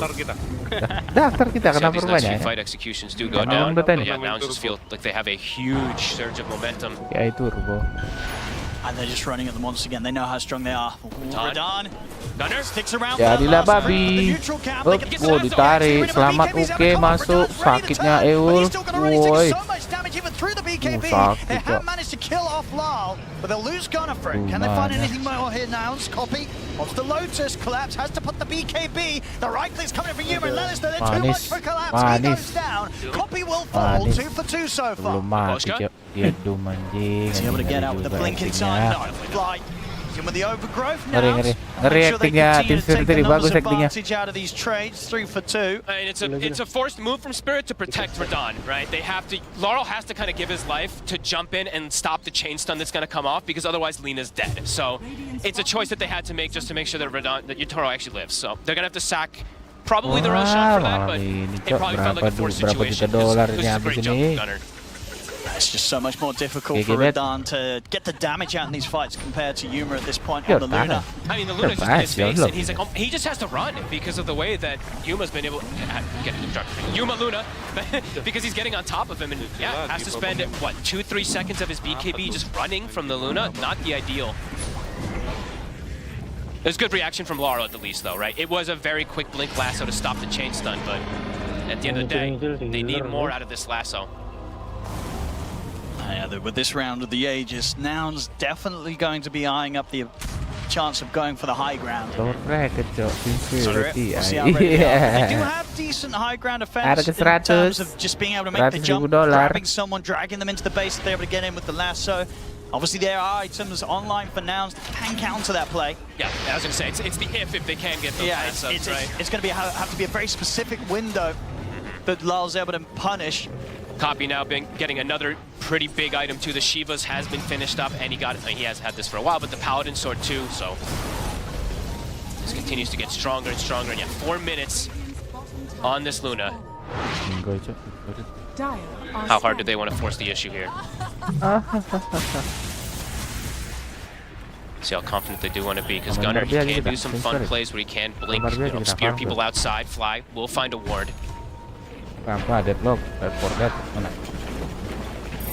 yeah, we never did see. I was going to talk about it earlier, but constant fights kept we never did see the pipe that came out from Collapse. So they just go for his own itemization because of how the game ended up going down. Banner's playing. I mean, they let Mira go through, right? Yeah, he did. He had to afterwards. There's the jump. They get the lasso. Once on to Gunner, they try and drag him up there. They got the follow first, but Gunner's able to put the BKB, and he turns with the arena. He's been able to lock down Mira. As Mira gets caught on the front lines of the fight, has to buy back immediately. Banner's still down. They have to take this out. The catapults are going in. The push continues and copy. Oke, ada ke 100, refresher. Adakah healing? Adakah hack semua dimakan? Adakah Lotus? Tidak. Masih pentagram. Manis sekali semua Doom dari Collapse. Belum menyerah, memberikan sebuah action yang manis dari tim Spirit. Bahaya tidak terlihat 3-2-2 Bung ya. To push them back for now. Nouns 11-2-2. Without copy, highly likely that 70 seconds and he's back in. They'll still have a bit of time to make another push with the Aegis. We did see that arena, of course, too. Yeah, stolen. So definitely set up for a good fight. The high ground positioning there. That's going to be the success, I feel like, for the side of Team Spirit is fighting around those high grounds. Fighting outside, though, definitely feels complicated. 50 seconds till copy comes up. Can Spirit look to find something with this downtime? I think they might want to. Yeah, Laurel, I mean, his lasso's up in 5 seconds. But now it's kind of coming for them as well. Fly, I mean, very confident with this gem, just charging in. Then another BKBs are on cooldown for Spirit. It's only be set for Gunner. 15 seconds until he has the arena back up. But has that Blink Hex chance. I love how they're playing this aggressive, though. Even though they have that man down, they're just really looking to play in a very aggressive position. Just make sure that they can scout Spirit out. Keep playing around this Luna. I feel like I've seen them kind of, I mean, not fully 5-manning, but it's been quite a bit of 5-man from Nouns, just sticking around this Luna.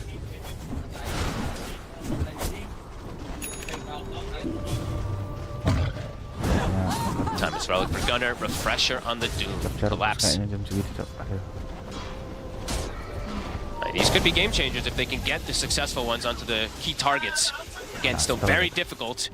So quite a mountain for them to climb. 90 seconds still left on this Aegis too.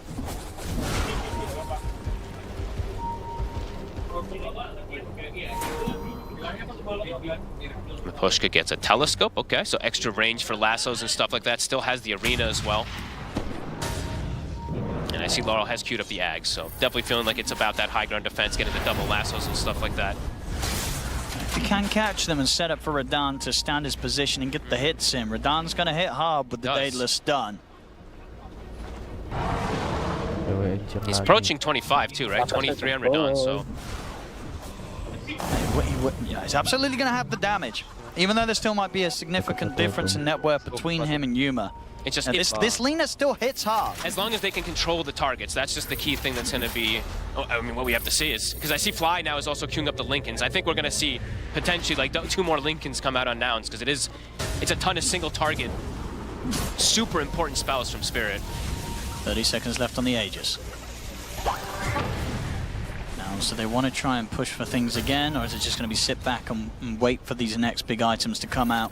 Looks like it may be the latter. Did you see the neutral item that Yuma went for? Not the most standard one, but one that you can understand in this game when it's about breaking high ground and not wanting to get yanked into the tier 4s or something. So going for an Ogre Seal Totem.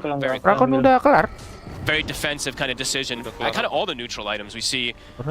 Static cap even onto copy as well too. The status resistance could be all important versus the Doom. Spirit. Looks like they're going to come out with a smoke play now that the Aegis has expired for Yuma. Mipushka wants to get some vision out here. They don't really have too much out on the map. They have to see, I mean, they have to see those crucial targets to be able to get those big jumps, of course, from Collapse. So vision is going to be incredibly important for Spirit on the jump.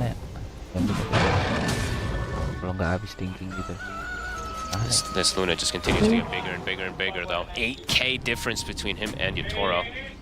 Radan. Tolong. Downs. Smoked up behind their tier 2, so they do know that this is happening. I mean, looking at the map state, they don't see anybody showing on lanes. Yeah, this could come at a good time for them as well, because Spirit's own smoke now coming to an end. How are buybacks looking? What do we got? Quite a bit on the Dire. Not too many on the Radiant. Trying to see if he could find Mirror in the trees, but the TP, the movement out back to the base is already there. But they're scouting. Nouns, can they get it from the side? Masuk dong. Manis. Ayo, siapa yang di Doom? Masuk, dapat. Kali rusak kali. Keluar. Di Doom-nya harusnya ya. Bagus. Jangan takut kena Doom. Mati, cok. Damage out. They take down 3. Nouns, the team fights there. Sure, Yuma goes down at the end of it all. But it's a trade that's absolutely worth. They throw everything onto the Luna. It gets the kill, but they lose the team fight, Spirit. I mean, they got the Doom onto her, but they couldn't get it onto Copy. Copy's able to just reset out of the fight too and jump back in. And Yuma just stands his ground, just hits the targets. Sure, can't Satanic Lifesteal or anything like that, but does the damage either way. And they didn't have any buyback, so it is 60 seconds without the Lina, but it doesn't seem like Nouns wants to try to push the issue here.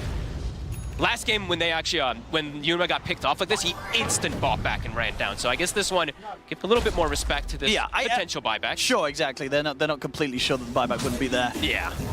But we'll see the start of it. As you say, they get the information. Copy's able to get this angle. Radanya, lucky that he's able to get the BKB off very quick in response with that to give them the chance to actually start getting the right clicks onto this Luna. Because obviously without Radanya getting the BKB off and being able to attack back, they may not have even killed Yuma. So they at least get something, but still at quite the cost. Losing 3 heroes themselves, Spirit. It's probably one of the more ideal situations for Nouns to have happen in these fights. Everybody just stuck inside of Arena. That's kind of what they want to happen. It's just everybody's going to be getting hit from glaives, hit from all this AoE constantly, and yeah, we saw that effect there. Tolonglah berhenti speaker ya. Gunner, yeah, now for a refresher, so can do a secondary set of it as well. I actually didn't get to see, but I don't know if we got to see. Was it only one of the Dooms that got thrown out, and did one get blocked? I wasn't sure. I only saw one down on Yuma, right? Because I saw he popped the refresher, and I think maybe one of them did get blocked, but it was too chaotic. I actually could not keep track of that second one. And that's a 25 actually going to come out for Yuma before Redundant. They will get a pick on Fly. Dude, they're taking out the tree. I mean, Spirit, being in a position where they've got to take what they can get, they may try and look for more, right? They're taking out Fly for 70 seconds. You got to try and make something else happen with this. Get a position for the Doom. Yeah, just immediately buys back, knows the Spirit's in a state where they are going to try for a play. He's got the Roche timer. That's why, right? He's like, oh, I know. And we do actually get 25 also on Copy, so it's getting pretty ridiculous how big this epicenter gets. With the 20 talent plus that 25, you're going to be seeing that whole screen start thumping. They're going to smoke up once more, but Nouns, they're heading Jumpa, straight for them. Di tengah, Cok. Oh, they're going to have eyes on this. Copy him with the jump. They're going to hex straight into the burrow strike. They've been able to take down Maposhki. Has got buyback. We'll see if he considers it, and he will. He wants to get back and try to rejoin the team here as Spirit. They want to try and fight back. Jump forward from Lal. He's looking to close the gap. Mati, Cok. Barca, Cok. Comeback kah? Ada ke 100. Radan's got to be careful. The kisses are coming in. They break the Lincolns. Ditarik, Cok. Manis. Ada ke... Waduh, nggak kena stunnya. Mantul. Manis. Pedas. Sakitnya. Laguna apa itu, Cok? Oh, and I think they just warp flared the lasso again, by the way. Is that what broke it? I think that's what broke it. We'll check on the replay. I couldn't see because it was on the edge of the screen. It was on the edge, but for a second, but I think that might have happened. I don't know if they had the actual burst for it anyway, but I think it did happen. Because they got him with the Gleipnir, right? I saw Yuma got caught by the root, but you think he may have also got caught by Lasso that quickly got cancelled by the Tinker? I mean, I have to see it again, because these fights are absolute chaos. There's a lot of spells throwing around, and I actually was watching Gunner get chased out as well too, but we could perhaps see that one again in a second. Get the Roche for now, Nouns. No problem. They heads up buyback, of course, Fly from the earlier situation, just being ready for this fight. So check this out again. I might be blind, possibly. So let's keep eyes on Yuma. Because they popped, I saw something pop Lincolns, and then I saw Laurel make the call to go for this type of lasso play, but then I didn't see what stopped. I mean, Laurel at the moment doesn't have lasso. He does back up now. Yeah, watch, ready? So let's see. I don't know if I'm blind. So Lal is heading over. Lincoln's is lasso there as the warp flare. Oh, it's the warp flare at the same time. That's so unlucky. I don't know if they have the full burst anyway. I mean, if they do have the lockdown, maybe Radan can stand his ground and get the hits in. I mean, either way, it's unfortunate. And indeed maybe unlikely because Yuma's just that farmed and that Gila, lasso they don't take him sama out. warp flare nebak kan they wah. have to be really careful with this kind of warp flare. Ada teleport away ya. Just cheese a refresher shard on the tree. I like this decision that they did to give this tree because you can only really dispel. Lasso itu tidak bisa membawa seseorang lagi TP kan? And then he's gonna root you again. You're So gonna root. I Jadi like nggak that they've bekerja gone for sama this war choice player. for him. Mantap, mampus. And yeah, we're Udah seeing dibilang gak usah the Lynx, tinker of course, being anjing. picked up even more. Mira's gotten one for himself, but now we're also seeing Fly Pas aja main tinker picking udah one up dua for his kali, Cok. allies. And copying now a Wind Waker has been picked up, so a potential mini way to save some of these allies too we could see happen.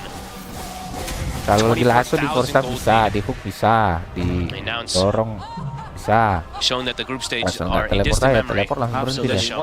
What a performance from them today against Team Spirit nonetheless. Waduh, sedih sekali. Very close to 25 Counter on teman Roshan. sendiri ini namanya. And I believe the MKB was just picked up, so that means he's all in. So, I mean, Spirit, it feels like they do have to go all in with the deficit that they're at, so I don't blame them. Push begins here. Yuma steps up with the Aegis. I like that banner placement. Very nice. I've been seeing a lot of these banners be put up on the high ground when you have catapults. This is the best way to kind of use it. They can't really siege it that easy. Don steps forward. He tries to get the ban. Manis. Dapat dua, Cok. Manis. Oh. Waduh, sakit kali Senkingnya satu layar goyang anjing. Wah, luar bracket ini. Oh enggak sabar bang. Sabar bang, panjang malangin bang. Aduh, itu dong. Kenapa gue ganti namamu? Aduh. Sakit kok. Beda bos. Woi, goyang dulu. Panjang malam ini bos. Woi, kena spear kah? Harga 100. Harga buyback? Tak ada buyback cok.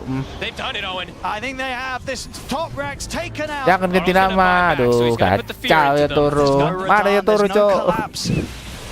Imagine they're just gonna look to keep going here. There's no fortification. It's been popped, so they're ready to continue for further push. What a heads up. Wah kacau.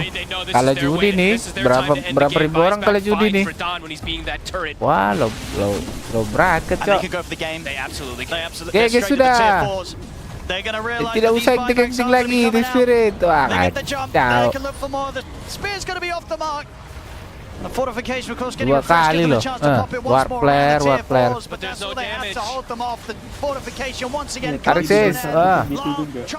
Manis, panas. Habis Yuma. Dorong yang kena. Dor. Di Poska berusaha. Oke. Wah, kolaps. Kolaps. Nah, udah duma aja engine itu. Masih Pentagram. No. Oh, GG. Ya ampun. Ya ampun. Gila, Cok. What a performance from them today. Copy played his heart out in this series in particular, but the whole team. Macam mana nih Bang? Juara tiga dua kali main dari luar bracket Bang. Aduh. We've seen them just dominating everybody throughout this tournament. This time Nouns, they seem to just have an idea, a concept to at least play versus ganti nama dia karena 3-2-2 kan. Kalau dia mau menang Tia ya Toro namanya. Wah kacau. And able to do it 2 times back to back with relatively similar drafts and approaches. Iya, udah nggak bekerja di game pertama masih dipaksain game kedua, Cok. Aduh. Nouns looking absolutely fantastic. Pulang aja lah ya Toro. What a win for ya them. Turu lah ya Turu. Amazing about this one as they move forward to the upper bracket, and as you say, Spirit, they've got to look back at what went wrong today. 2-0 Nouns against Team Spirit. Berapa ribu orang Just kalah aja 1 year ago, Nouns, I know it was only with 2 players that are the same as the current iteration of Nouns, Lilith and Gunners. They were chosen by the defending champions Tundra to be their opponent in the seeding match, and Nouns managed to 2-0 Tundra and move all the way to top 8 that international. This time, another defending champion chooses them. Ampun and another time they get a 2-0 victory and move to the upper bracket. We'll see how far they come this time around. This was such good performance from Nouns, and you can see it in the faces of Team Spirit as well. They do not understand what just happened. Nouns Erwin Sinaga, halo, let go, tulang, Horas. Tia Ika, udah lama gak ikut. Iya, Tia, The International ini juara 2 tahun. Yang ngangkat company. Aegis 2 kali dipukul ke lower bracket mereka. Kayaknya yang terjadi judi. Point. Silent after before game 1 started, he said we gave them too much. Coming into the second game, they do pretty much the same thing. They give them almost the same heroes. They also pick relatively same heroes for themselves. Pandemi dia menang 2 kali tuh 2002. Makanya nggak ada penonton mereka, tapi habis itu menang lagi. Yang pertama kan sama Toronto Tokyo. 2023 atau 2022 lupa. 2021 lah. Yang keduanya Bang. Yang kedua 2022. Yang 2021 dilangkai kalau nggak salah. Ya googling aja googling. Yang pertama dia sama Toronto Tokyo, yang kedua sama Larel. Iya. Menang nickname adalah doa. Wah, gak ngerti lagi nih. Senyum dia nih, menahan senyum dia nih. Kita menang judi, udah jangan senyum-senyum, woy. Tahan. Menang judi, guys. Waduh, Mantap, guys. bagaimana ini kolaps, aduh. Sudah. Betulan kolaps, guys. Sudah apa ketahuan selingkuh sama pacarnya. Tahun lagi judi. Sudah ketahuan main perempuan, main judi lagi kolaps, wah kacau. Oh iya. Aduh. Gak tau lah itu rumor aja, tapi ada postingan Instagram dia. Wah kena doom ya. Mereka gini, jadi Tinker punya ward flare skillnya itu. Kalau dia pencet ke seseorang, orang itu kecampak. Nah, 2 kali mereka pakai strat itu, Bad Rider sama Tinker. Bad Rider ketika lasso tidak boleh teleport atau lassonya putus. Nah, itulah yang terjadi, combo mereka gagal berkali-kali. Astaga, padahal Larel bikin Aganim. Nah, ketahuan kan langsung 3-2-2, kacau. Report guys, report Team Spirit, report. Ngeri. Ayo, Anda sih ganti nama. Ganti namu, ya. Mari kita main turbo, Bang. Kacau. Dapatkah kita? Oke, prediksinya dapat ya. 1 2 3 4 5 6. Oke, prediksi sudah dapat. Kalian MMR gila sekali kalian ya. Rakun kalau main turbo gatal-gatal deh tuh. Level 16 Axe, telanjang pasti mainnya, ya kan? Itu ada Axe juga tuh, Bruce. Nggak kalian aja, Bruce. Udah guys, nggak usah nonton Dota lagi guys. Judi itu, judi udah. Aduh. Nah, cara lawannya nggak bisa diapa-apain. Bisa. LS-nya nggak main. Nggak main LS ya. Coba aja install Barbie aja deh. Ada Barbie online Steam. Nggak Hello Kitty. Aduh. Duh, belum datang kripnya. Kenapa dia?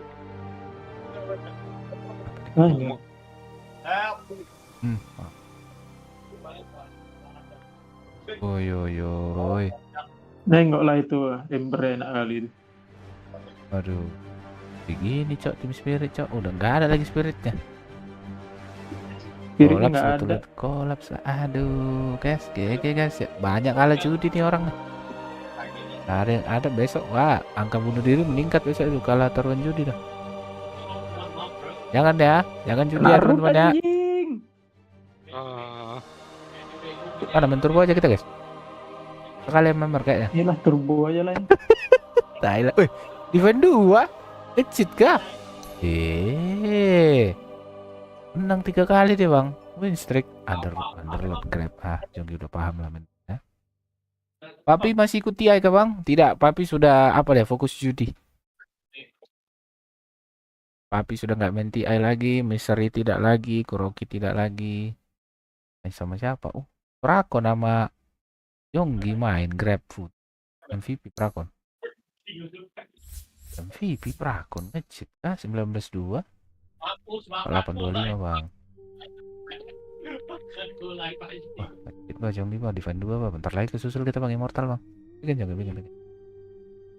Immortal nanti kau boleh gak channel kan? Yonggi Gaming.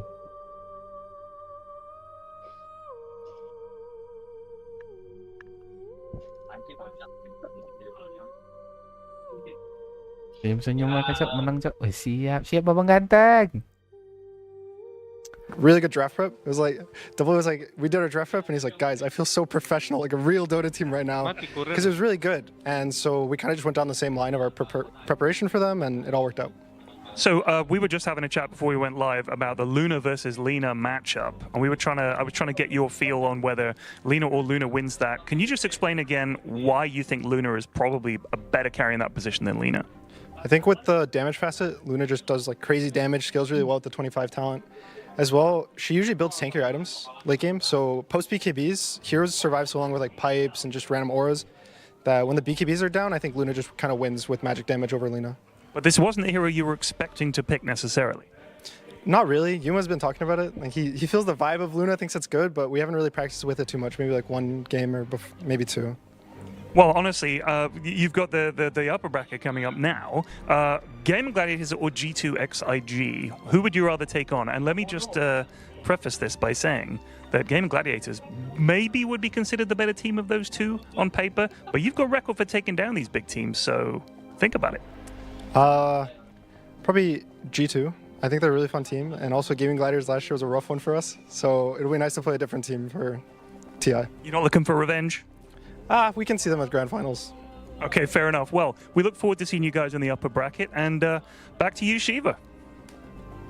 Thank you very much. We'll see indeed if we are going to get Gaming Gladiators versus Nouns as our, first of all, the upper bracket match. But second of all, as the grand finals, that is a long way to go. Kekalahan, saudara-saudara. Before that, we'll see if Gaiman even makes it to the upper bracket in the next series as well. But I want to continue talking about the match we just watched because it's something we kind of glanced over. I feel like we just accepted the fact that the first fight didn't go well for Spirit, and we said, okay, they swapped Batrider to the mid lane to have a good mid lane because he should crush Sand King, and then get that speed and momentum up from the Batrider because he's gonna set the tempo.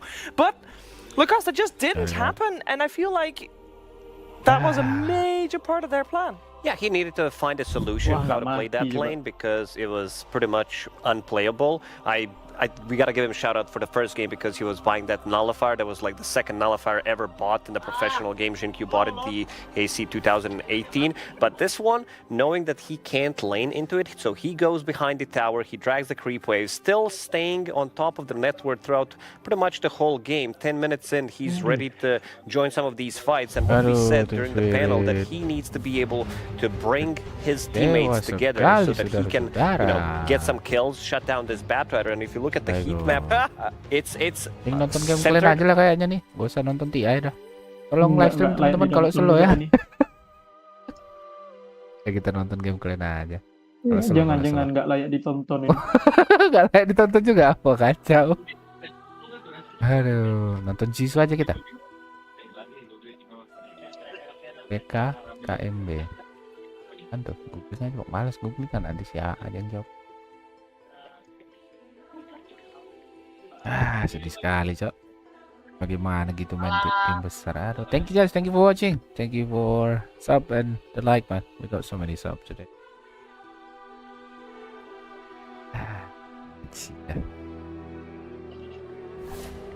Aduh. Aku pasang kalian bertiga loh di sini loh. Tampang kalian, tapi kalian tidak membuahkan hasil. Sayang sekali kalian lawan Nouns. Astaga.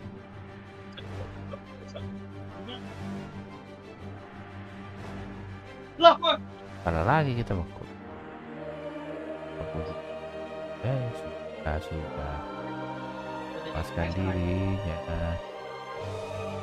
10.000. Aduh, sama 5 hari ya. Tapi close aja nih. Gue nggak selesai main mereka ini.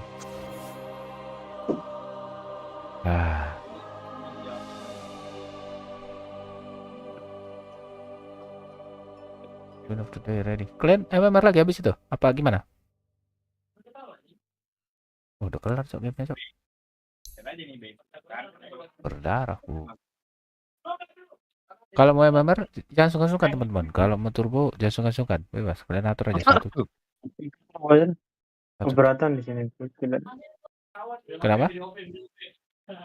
Turbo aja. Stealernya tight.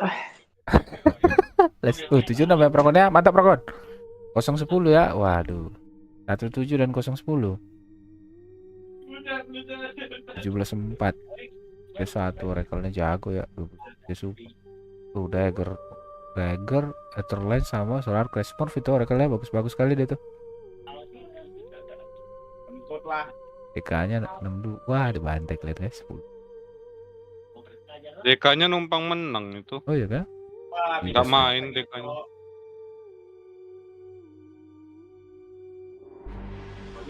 Berdua kalian? Oke, good luck ya memerannya. Dan MMR kita, MMR turbo kita. Tapi berarti sama immortal dan gimana dong? Kalah dead note mu tuh.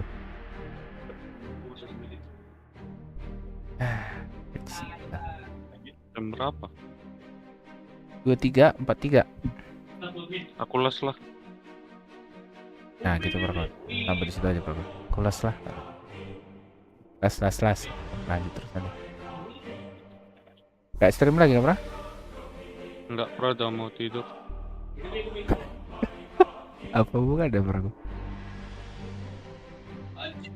Isi Toro.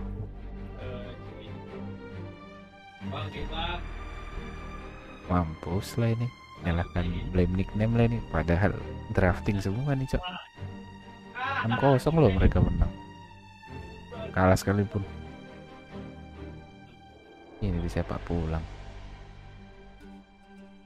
Ban solo kalau wah anak cabut cok dari kacau.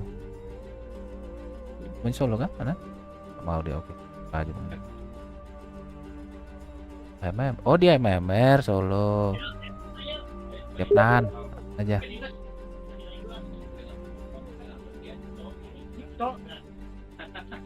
Solo sih. Gal. Diamond kita malam ini. Apa ada kita?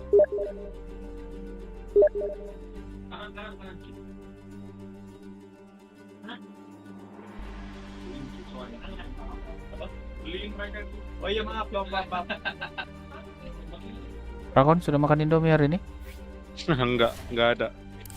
Kemarin udah banyak.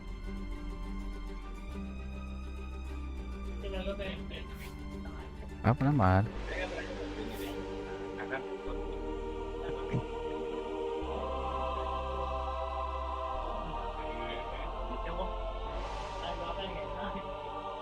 Legend 5 hours. Match 2000 kali 1 bro. Baru udah immortal dia cok.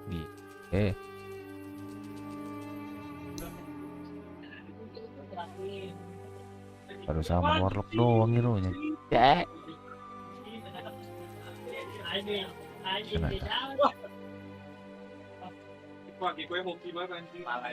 Dua hero aja guys.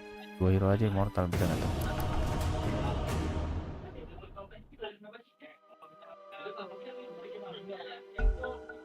Menangislah, kau kan juga manusia.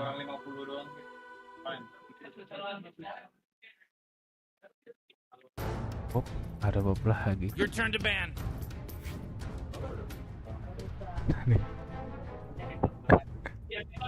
Yeah, 5 seconds left now. Once again.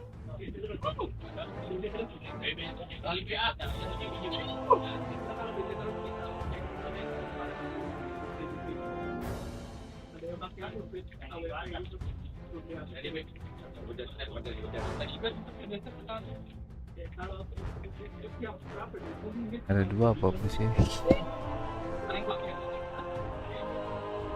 Kayaknya aja Bob ya.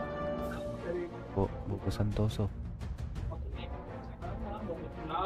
You really gotta pick a hero. You got 10 seconds left. 5 seconds, Morty. It'll be fine. Hey.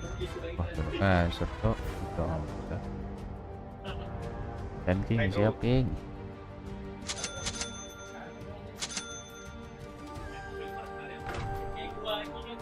Diri.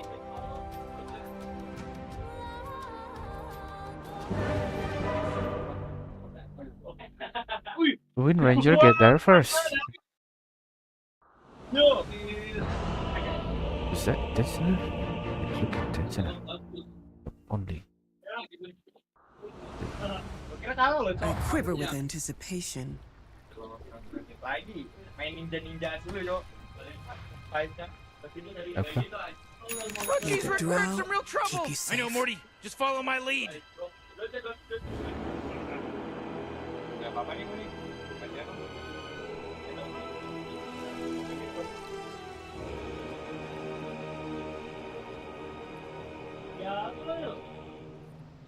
30 seconds to game start. Mereka masuk, gue bring media arsenal.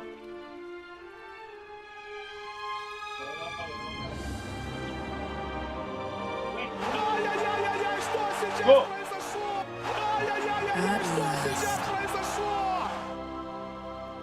Ya elah.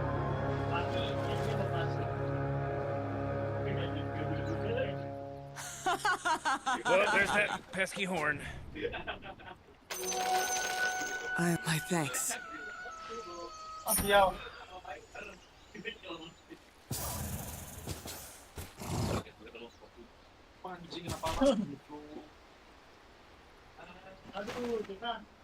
Wah, gila, Cok.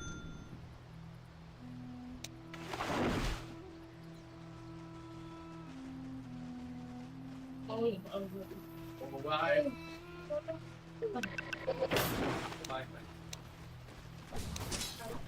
I'm under attack. Not gonna happen.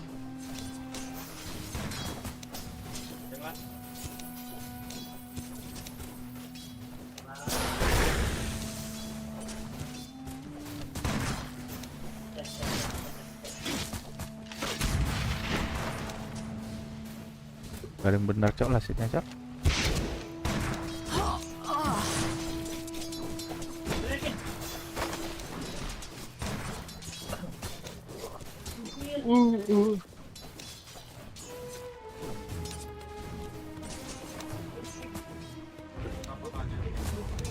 Gugo.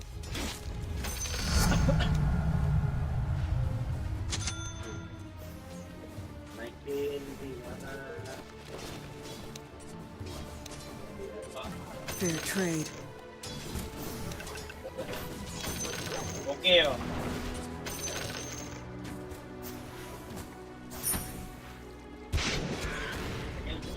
Siap.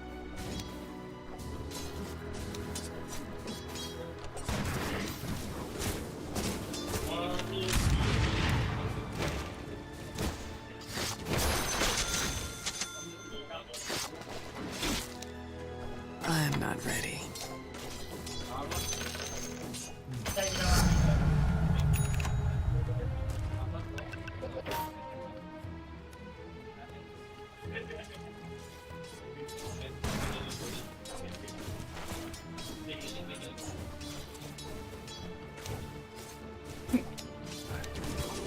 I steal from the slow.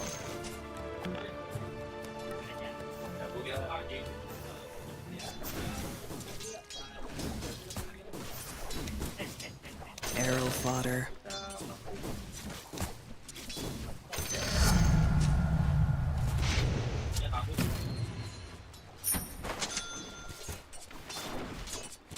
Missing middle.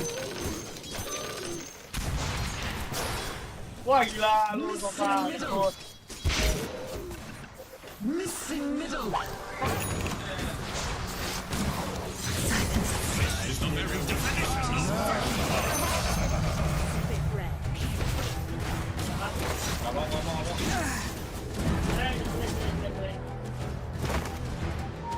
I'm under attack. Missing middle.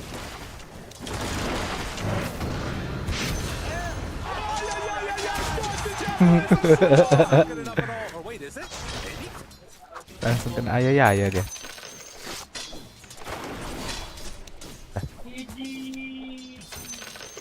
My thanks. Oh yeah, your bottom tower's under attack. Take that.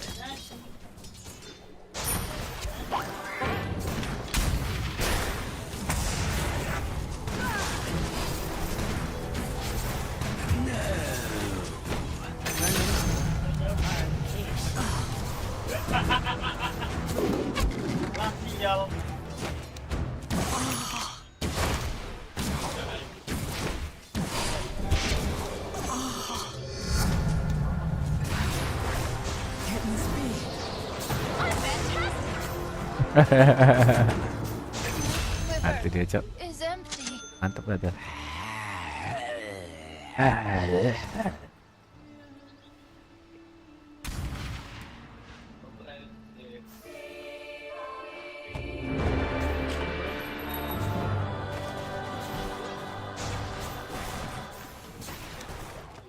already went, bro. You, bro. Not yet.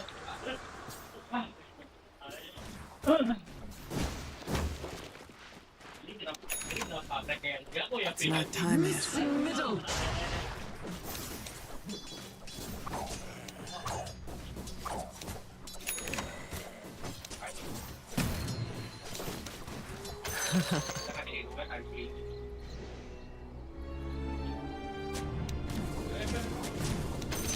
I'm under attack.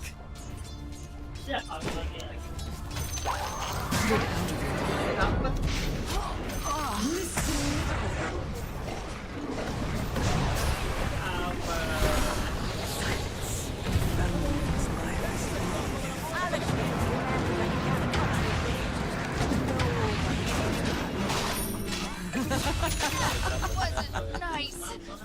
A cold wind blows for you tonight, Lorelai. Wah, anjing gua dapat.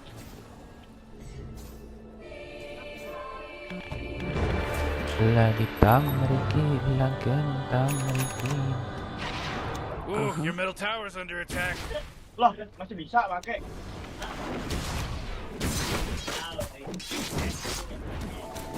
Oh, jeez, your middle tower's under attack. Down. Great, your middle tower. You can't use that anymore. It's gone.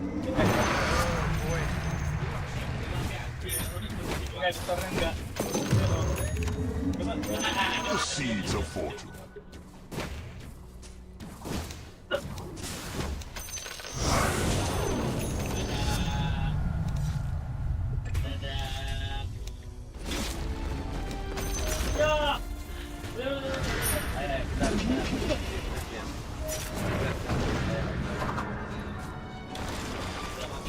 Thank you, bro.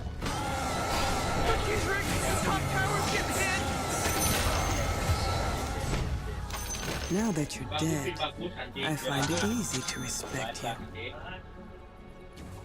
Your I thought you'd tower's never under ask. attack.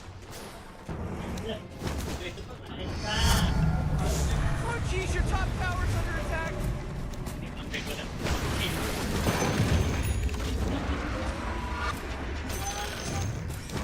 Oh boy, your top tower's under attack. A price you pay. Oh, your top tower's obliterated. Way to go.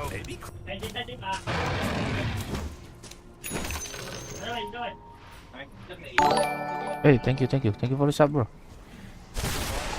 Спасибо, мой друг, спасибо.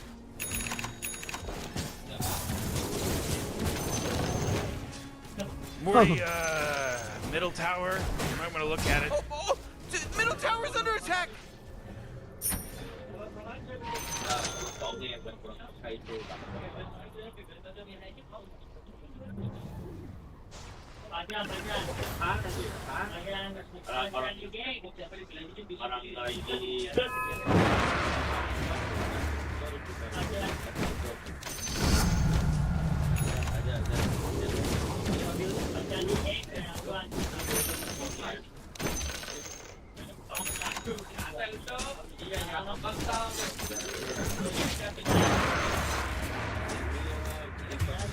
Tastes so sweet.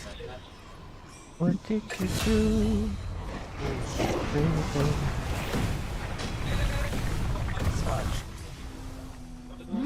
Your middle tower's under attack. What?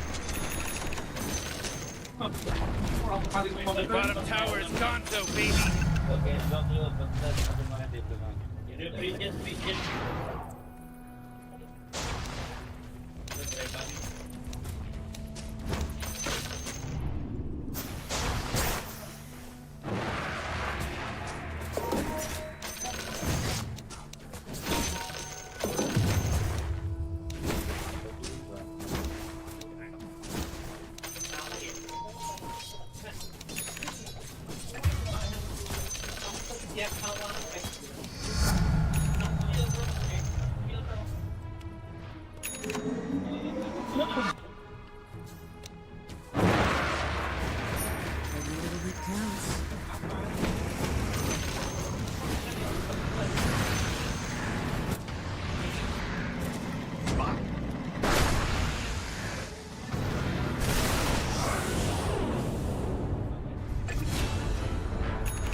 Kena ya dia.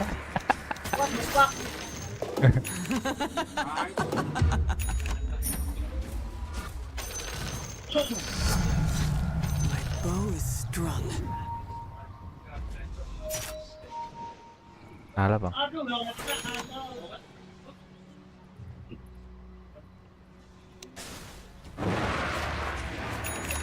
There's rage.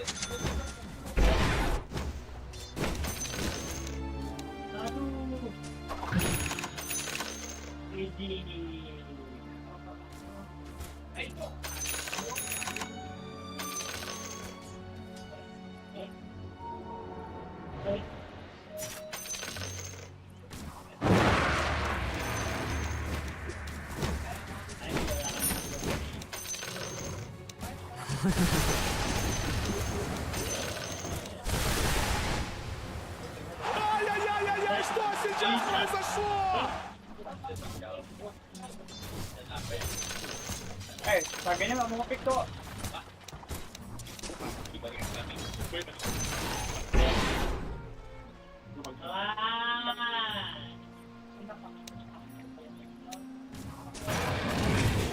Oh, come on! The middle tower's under attack! Your money is.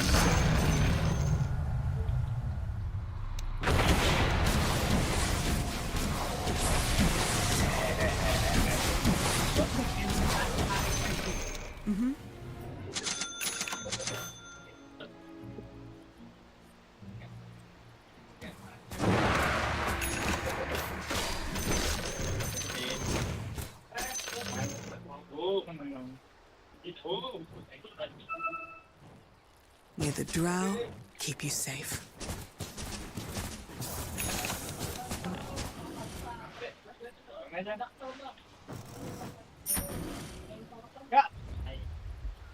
Missing middle.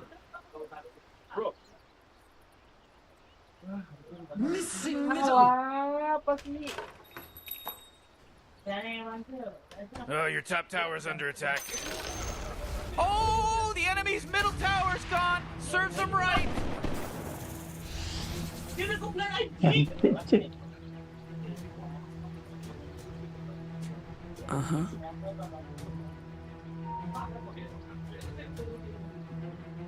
Ilan ya bang?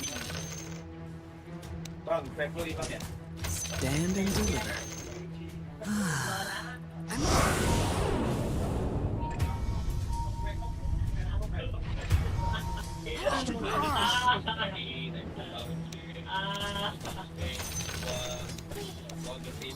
Radiant just fortified their structures. You know what I'm talking about? Naik banget kok.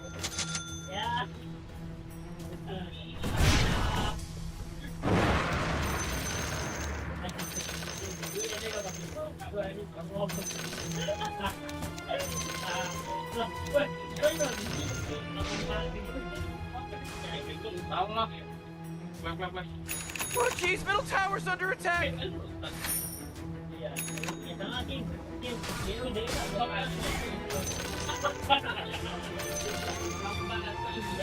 Oh, your bottom tower's under attack.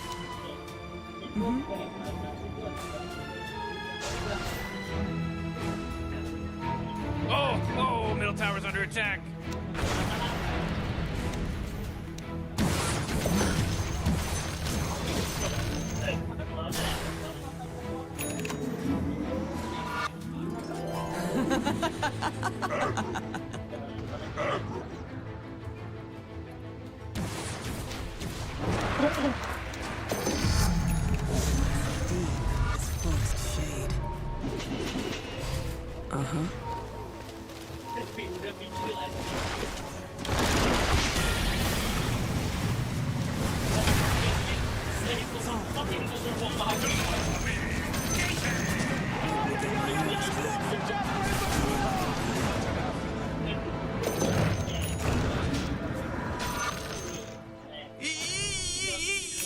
You gotta get serious. Top tower's under attack. Oh, come on. The middle tower's under attack. The enemy's bottom tower. It's gone. We did it.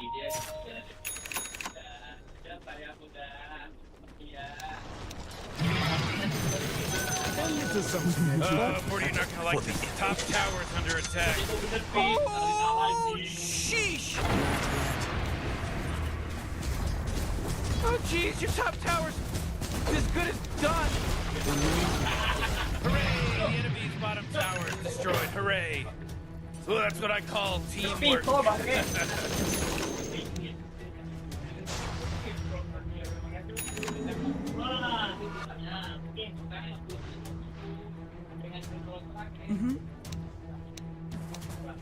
Your top tower's under attack. Man, you might as well save that energy because Radiant just fortified their structures.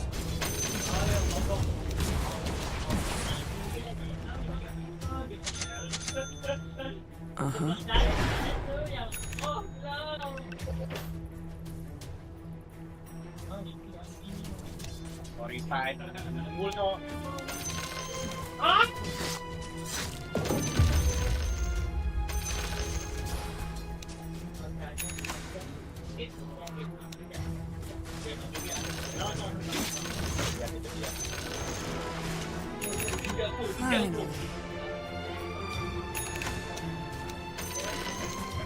My time has come.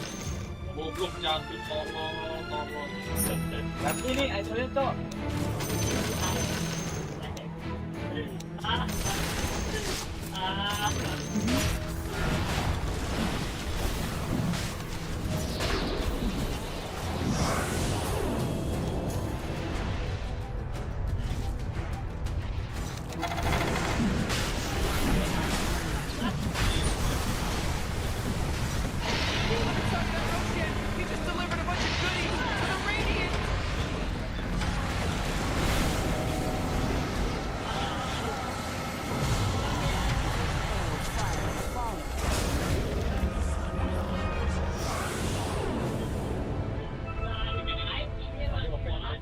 Killing spree.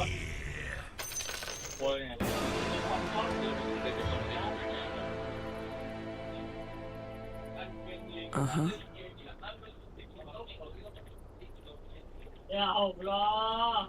Tabakin. Mati.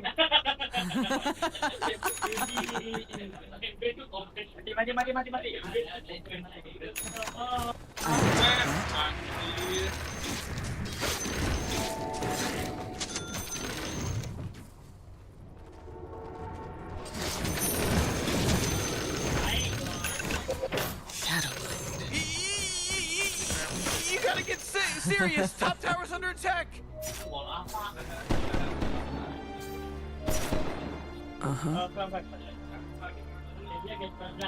Oh boy, your top tower's under attack.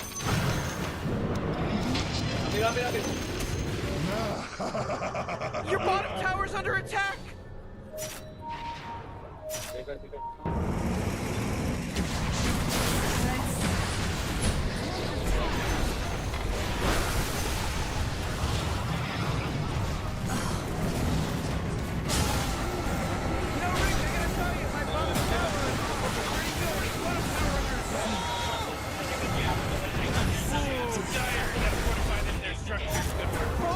Your bottom tower's under attack!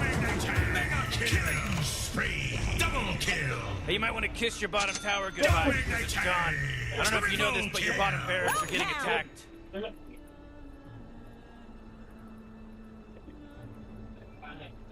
Oh, the bottom barracks are getting hurt, baby. Oh boy, your middle tower just really took a big crap. I can't believe how close they're tearing into your bottom barracks right now, right? Oh man, the bottom barracks were my favorite. Now they're not there anymore. Your middle tower's under attack. Oh man, your middle tower got destroyed. That force field leads me to believe that Dire just fortified their structure.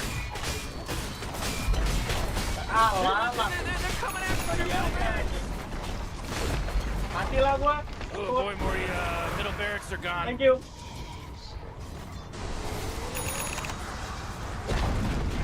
Your top tower just got shattered. They're swarming your top barracks right now.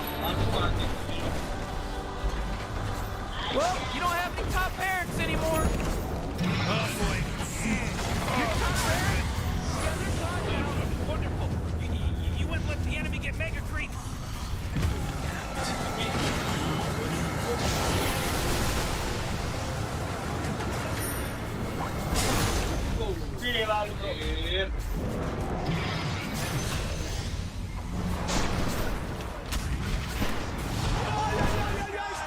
Wah.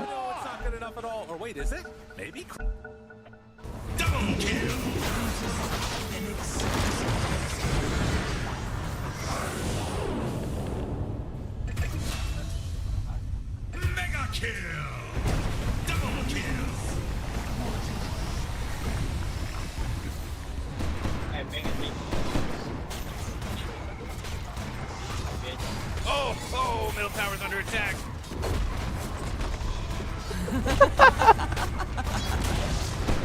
Your middle tower just bit the big one. Ooh, your middle tower's under attack.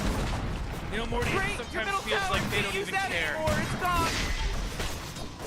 Hey, geez, why don't you start taking things seriously, you know, because your ancient is under attack. Radiant wins. Turut aja bro ya, disuruh nggak mau buyback nggak mau buyback.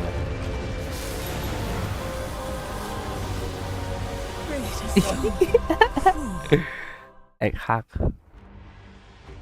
kocak, game kocak. Nah 50 doang bro, kedapet apa ya? Mari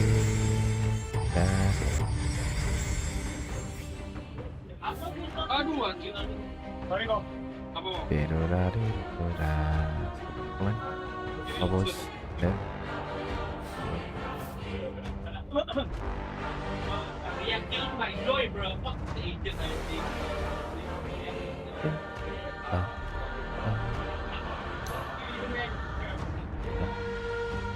lagi main juga ya.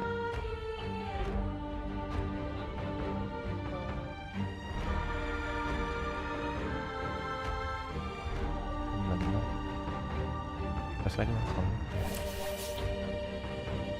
Udah apa sih? KB harusnya tadi gue bisa beli. Tapi KB kali ya. Lincoln. Lincoln untuk LC itu. Gak ada LC.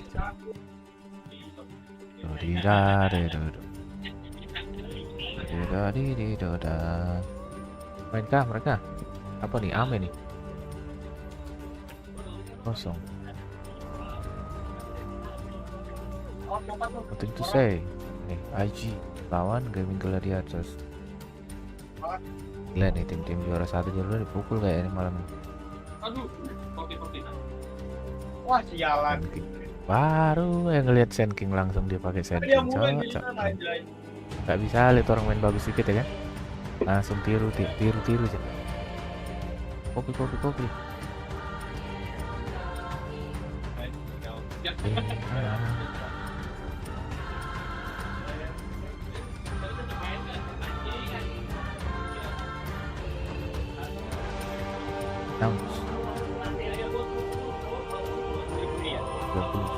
Kalah semua aja. Iya.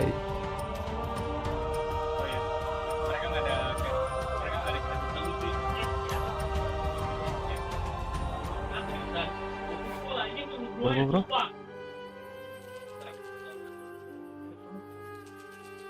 Nggak sanggup lagi kau main bro. Angin di bracket bro. Itu satu. Perso. Jangan mati. Tanah.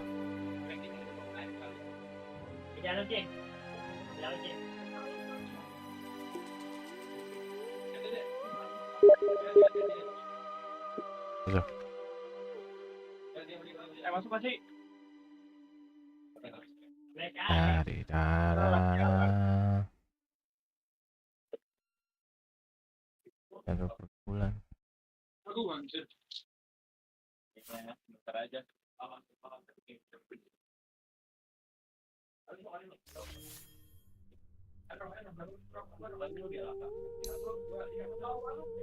Kita punya duel staff bagus tuh.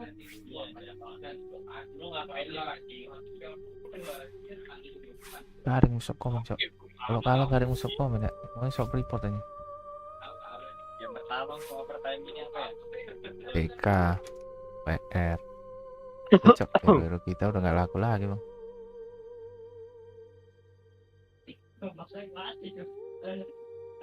Terbang melayang sama bintang.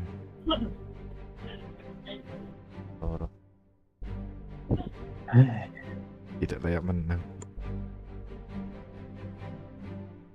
Tidak layak tonton. Itu. Kali mulu. Oke. Kalau judi ya kalau jahat mulu lah. Yo.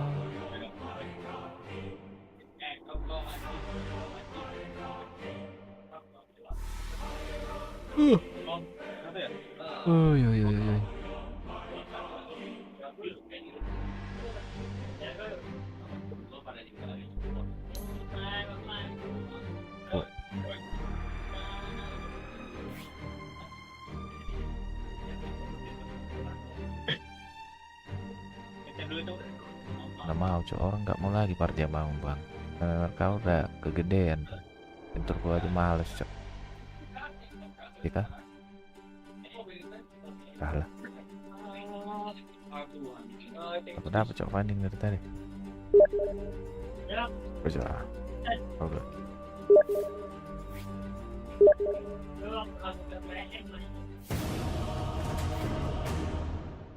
Wah, tolak cok. Ampun dah bos. Yari tahu saya.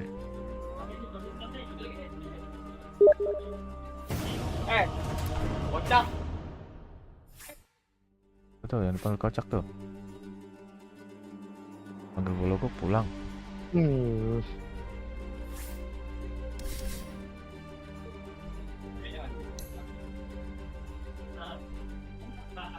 Mampe.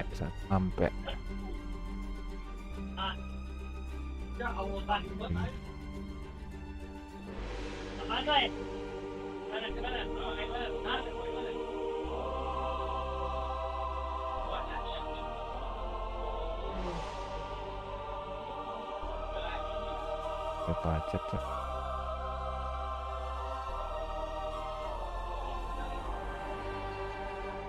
Oke.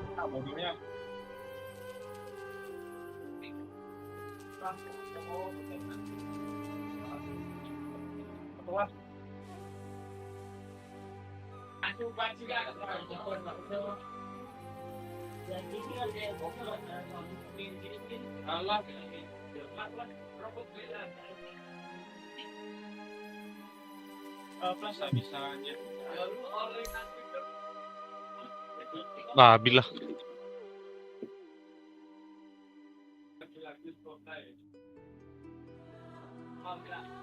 kanker tuh.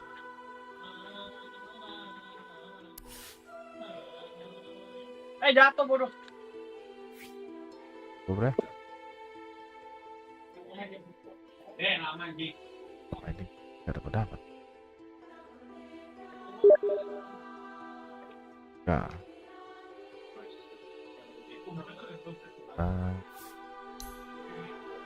Nonton aja loh. Apa nih confidence kita? Ya. Ditonton game-nya bro ya. Roger kan hero Mobile Legend. Waduh. Bene ketehe. Mana tahu Roger itu hero Mobile Legend. Ya dia gini gitu. Ben. Kedua.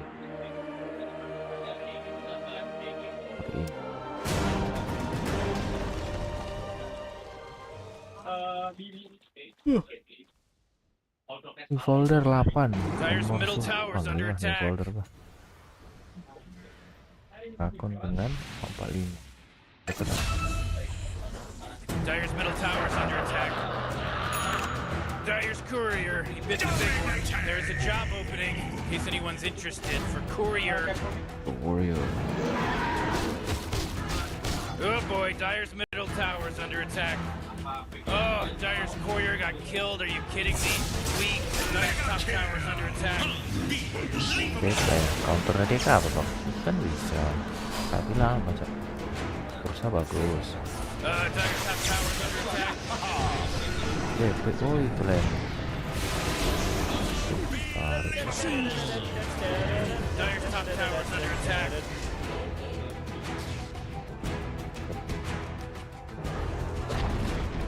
Dire's middle tower just took a big hit. I wonder what they're gonna build where Dire's top tower used to be. Ooh, Dire, you gotta fortify them their structure.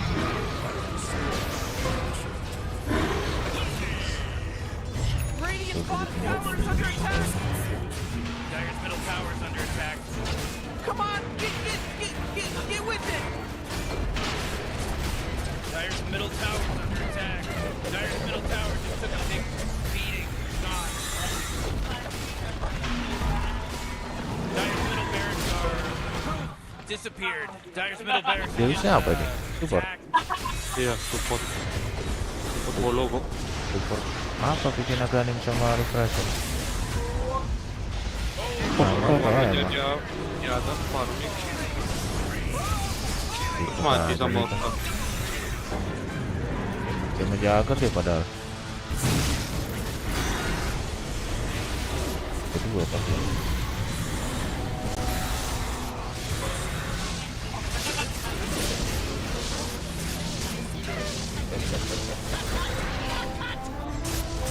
Cut.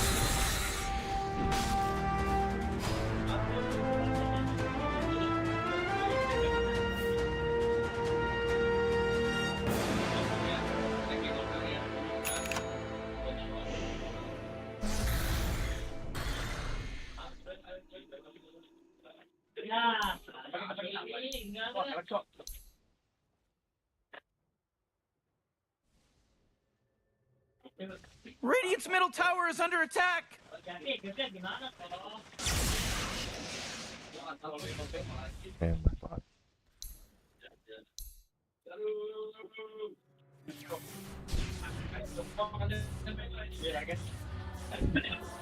Apa?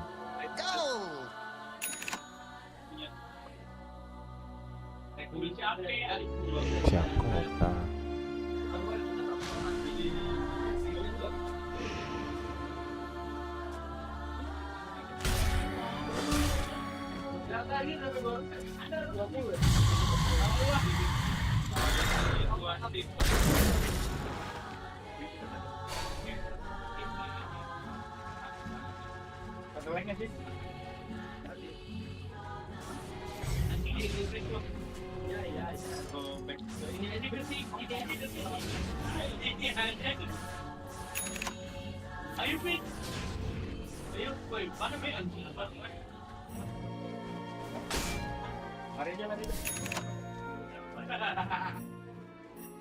Ke tahun lalu gak digunakan.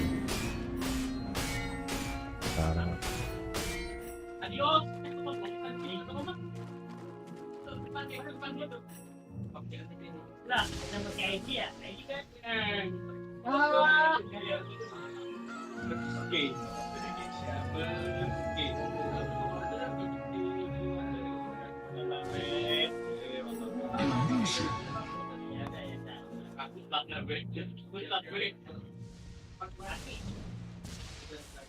Bursa nggak ada yang make loh.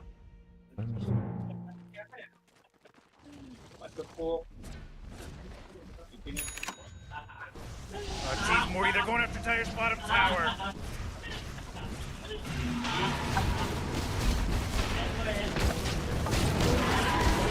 Dire's bottom tower is under attack. Dire's bottom tower got destroyed.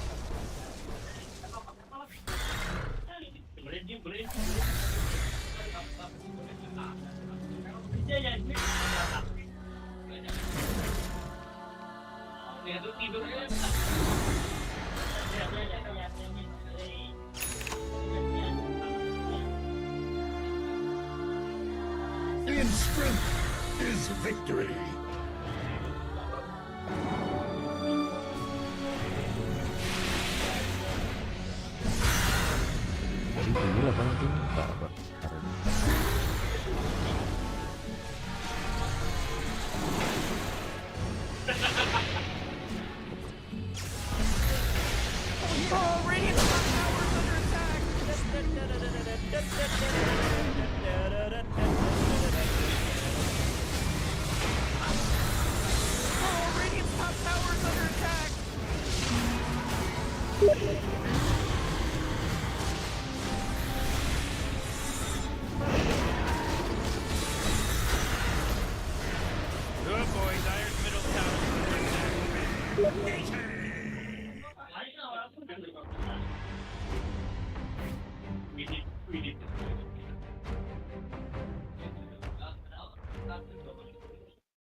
It's your turn to ban, dummy!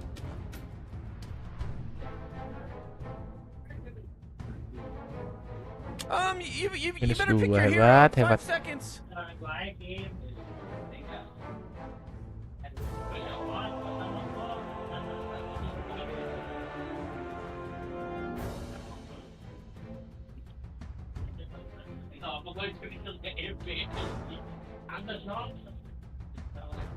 Hasil ikon itu bang sekali bang. Ya kalau menang.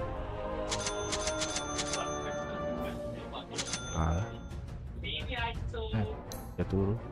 Oh man, Rick, there's only 10 seconds left to pick a hero. 5 seconds, Morty. It'll be fine. Kalah.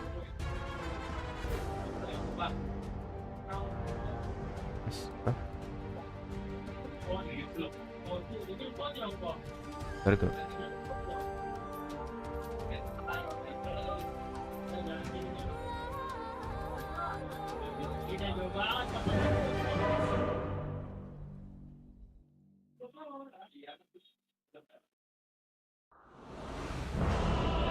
Dari tadi nggak betul cok drafting cok.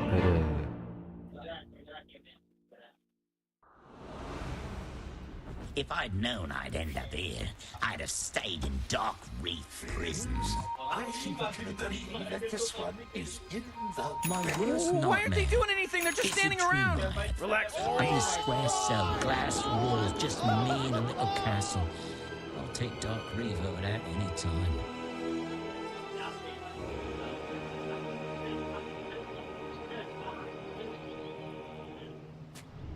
Oh, Morty. Oh, it's about to start, Morty.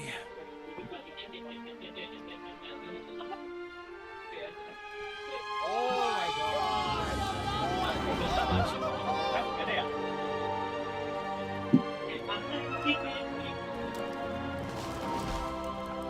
Go.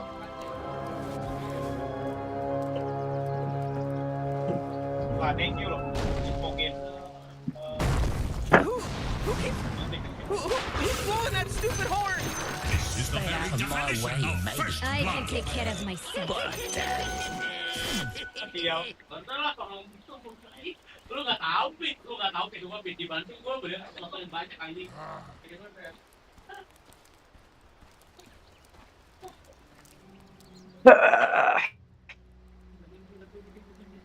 Oke lah, thank you Jonggi. Ada aja manusianya. Jelas. Saya dah.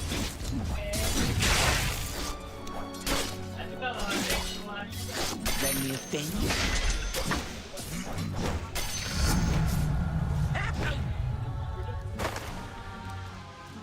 Fine loh padahal.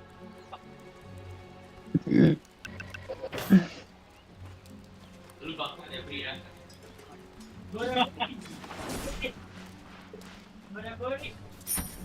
Tadi kok mau nembak bisa pakai 20 katanya.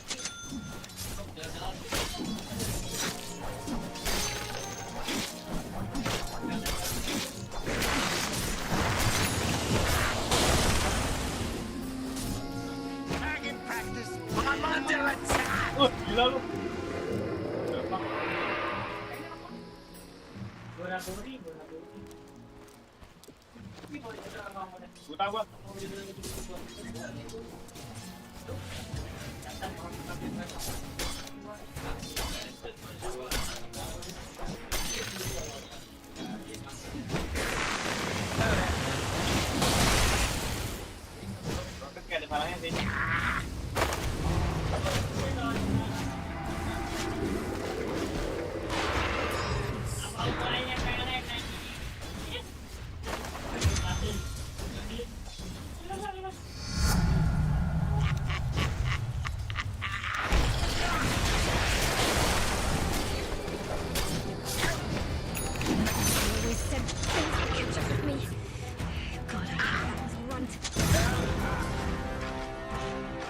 Whoa.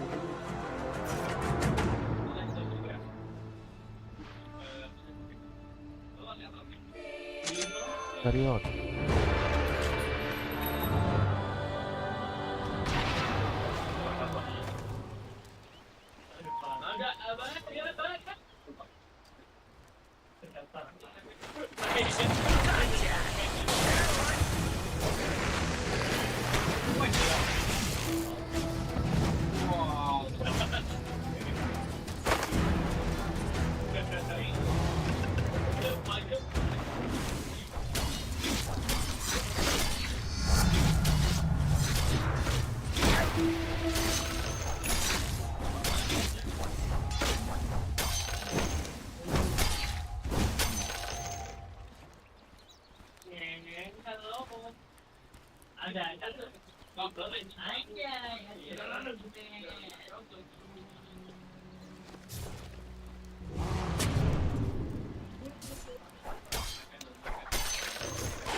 Oh man, what? Get up on out of here, because Radiant just fortified their structures!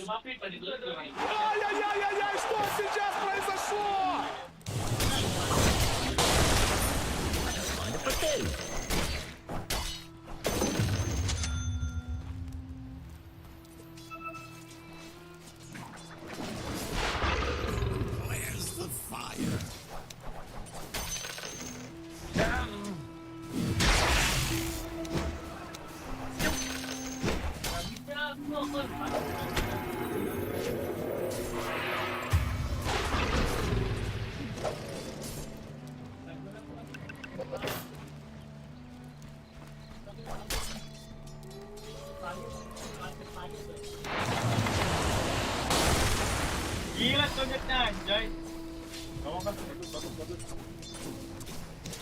Oh, your top tower is under attack. Yeah, all right.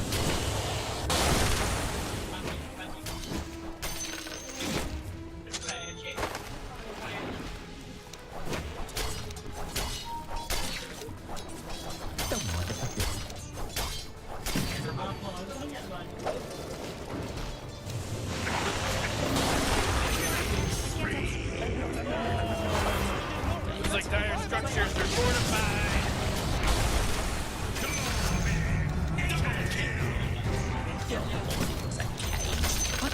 Ooh, they took out the enemy's middle tower! Ho ho! Ha ha! Ho ho!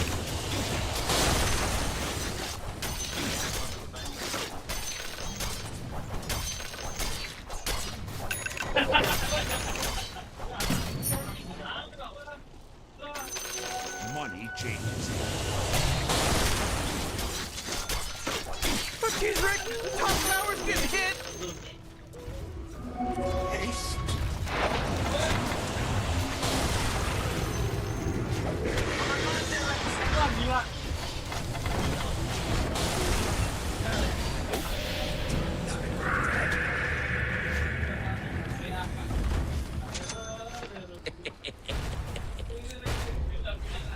Hey, sport.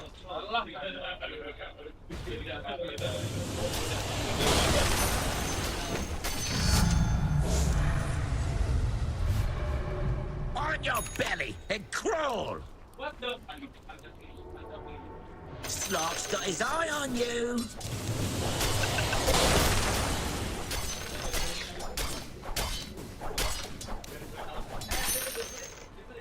You'll be sorry when you see me.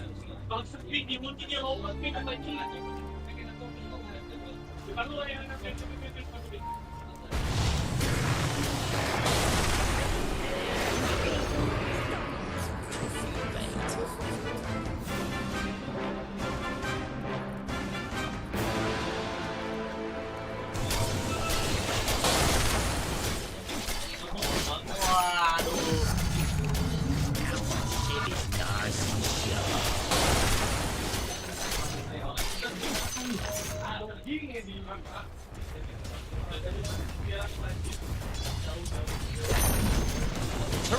The enemy's bottom tower is destroyed. Hooray! All right. This one.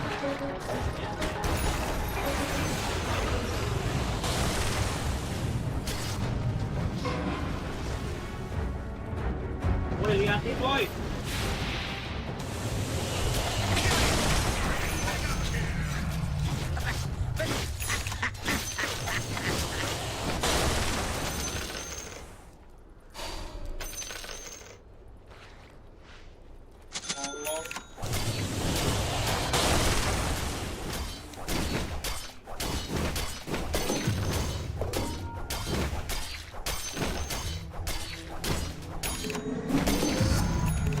Oh, this is going swimmingly.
Better off with someone else. Loh, Prakon masih di sini?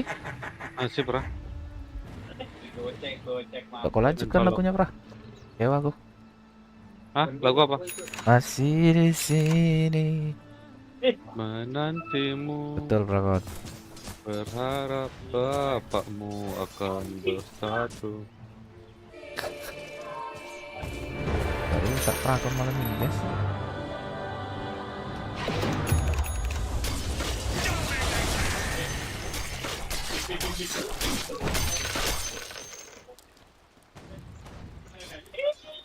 Siap.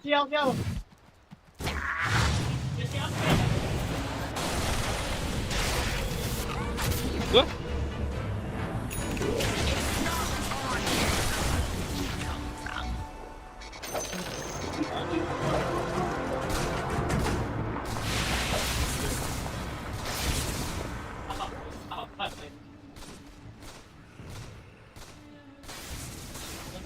Dia mesti pakai sesuatu dobong buat.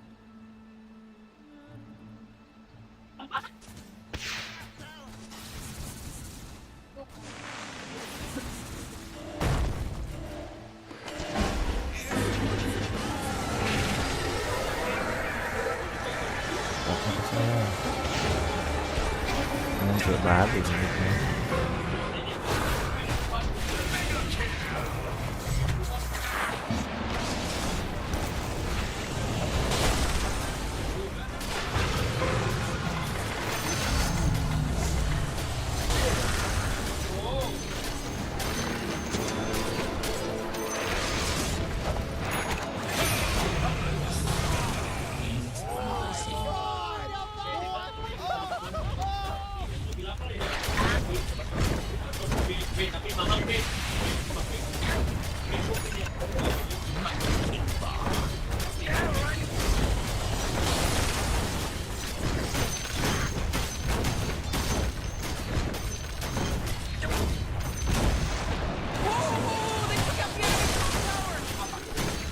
Playership. I'm not ready. Ah, Masih main kau, Bra? main apa? Main Valorant aku. I get what I want. Slock's got his eye on you.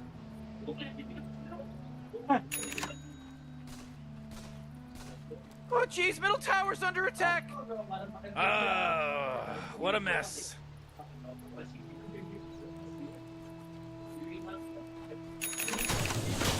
Oh, nice. Take that.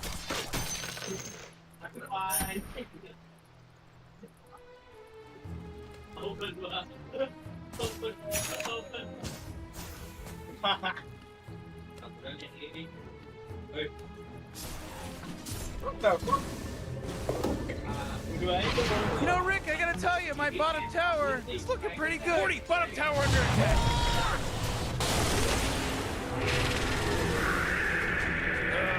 Bottom tower's under attack.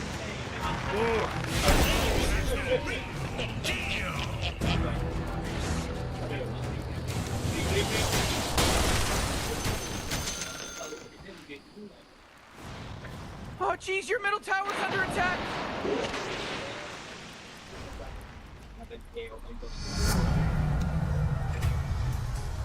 Morty, middle tower.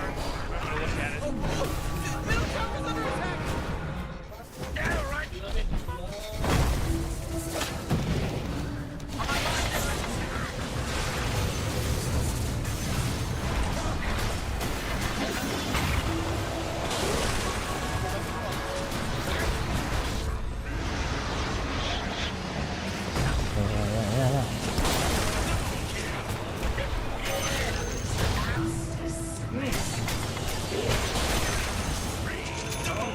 Oh, sniper.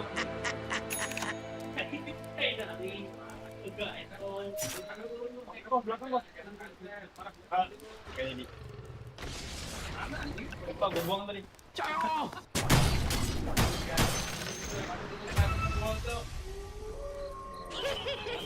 take that arm for myself.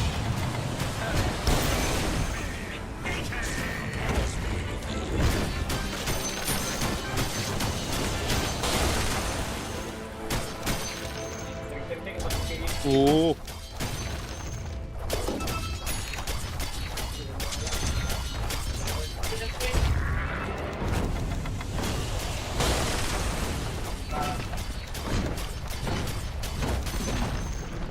The enemy's bottom tower. It's gone.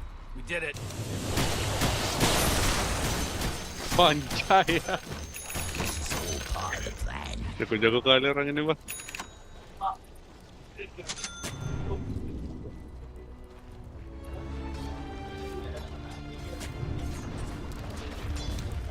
Ooh, Dire, you gotta fortify their structures. Good work.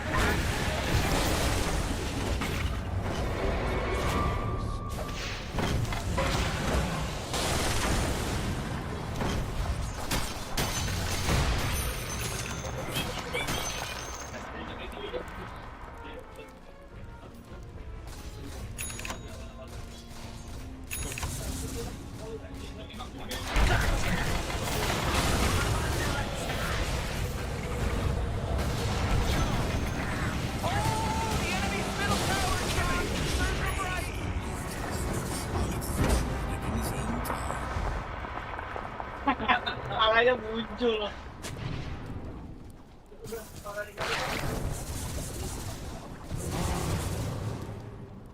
Wah.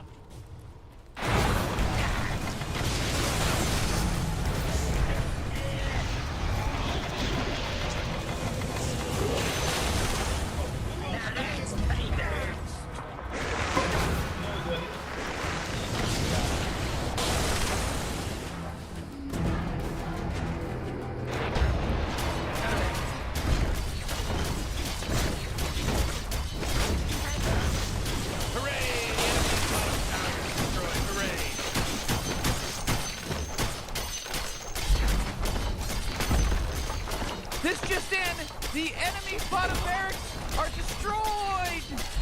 Man, great teamwork, huh, Rick? You're actually watching this enemy bottom barracks are gone. It's all safe. The structures are fortified.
Wah, itu dipukulin warga ya.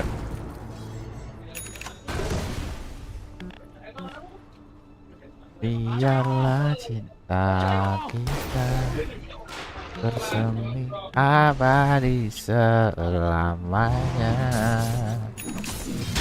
Lihatlah Aceh. yang burung Kacau. Ledakan drakon.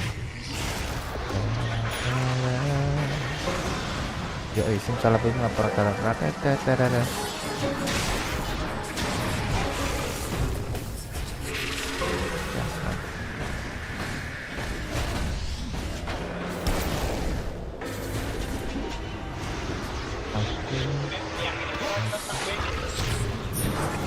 Selamanya. Plus 100. Oke.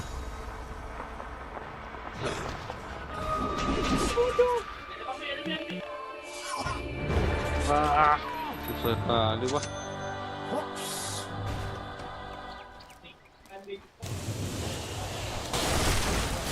Then you think?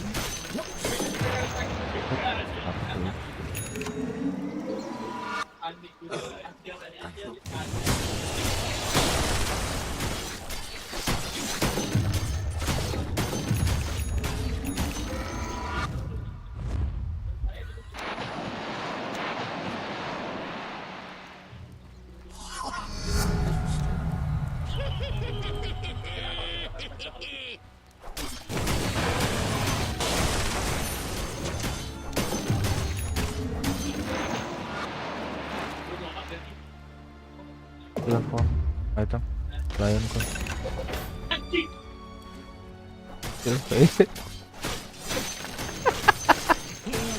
Fishy. Yeah.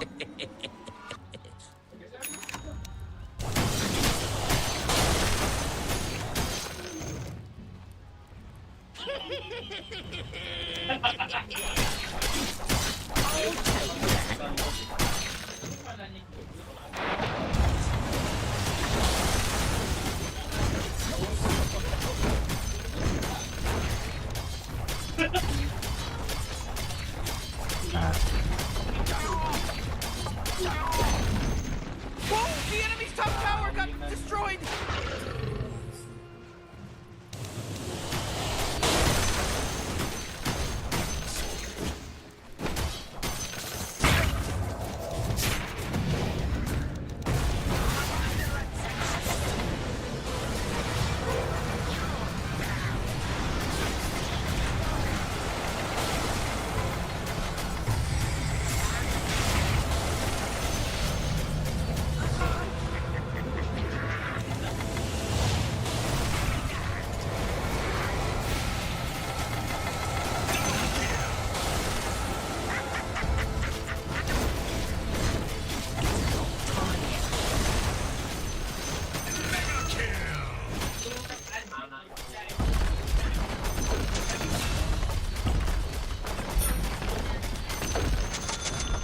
Top barracks just got riggedy wrecked. You got mega creeps on the corner, homie. The force field leads me to believe that Dire just fortified their structure.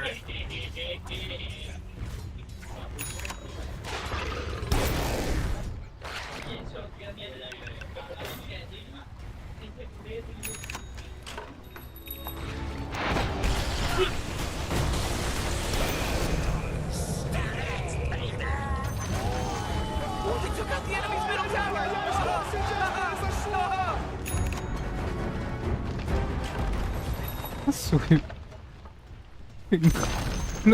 Oh, the enemy's middle tower's gone! Serves them right!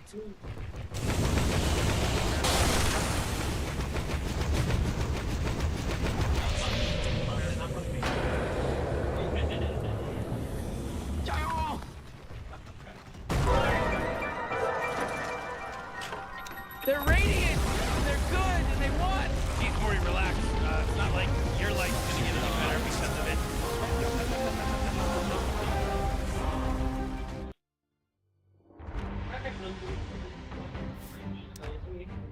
Turbo pula katanya. Ayah wae mas, ayah wae. Oh itu jadi gitu. 150 tambah 1500.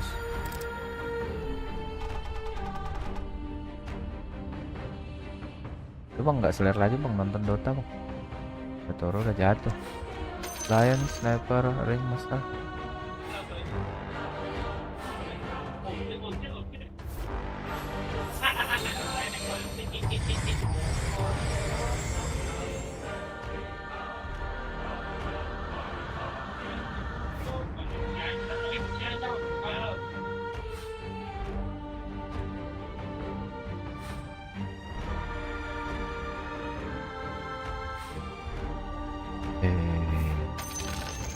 Terus menit dah. Aku balik tadi. Itu bang, kan kita 2 kali.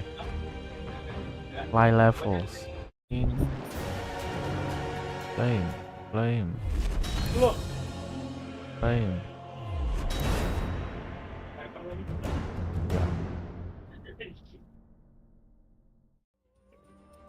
4/50 ya, mantap. 30/10, 100. 10 ya. Jaring. Tapi kita ngomong lagi guys, 3.000 loh, 100. Mahal sob level ada. Kita kerjakan pelan-pelan. 4 ya. Oh sudah 25 level.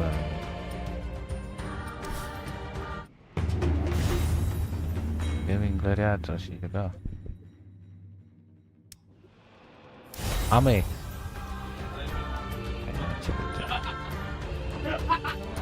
Masih lanjut aman, 83-nya.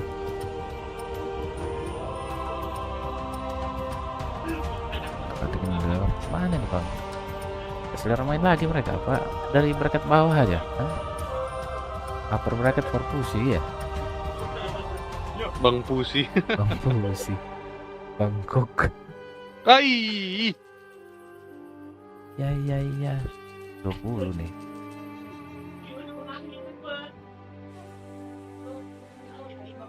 Terlima ya. Anjay, clutch. Ganti aja player kita nih. Aduh. Berberkat gitu. Ame. Apakah Ame akan menjadi juara TN tahun ini?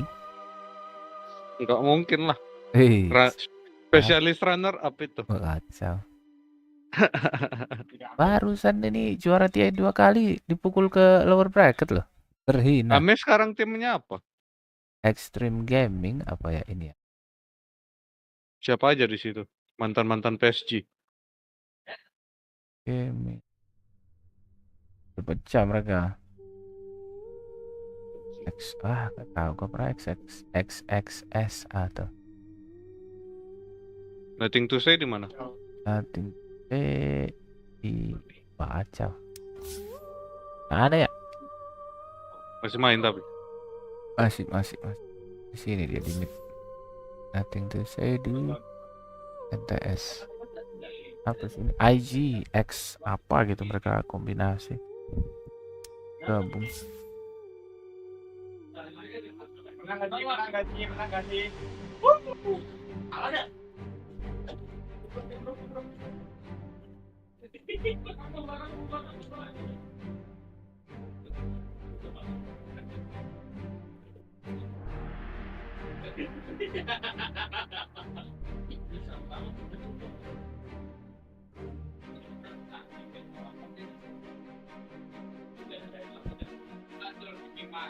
Chris one quality. Terus gimana bang? Tetap percaya kita sama Yotoro? Udah dikecewakan.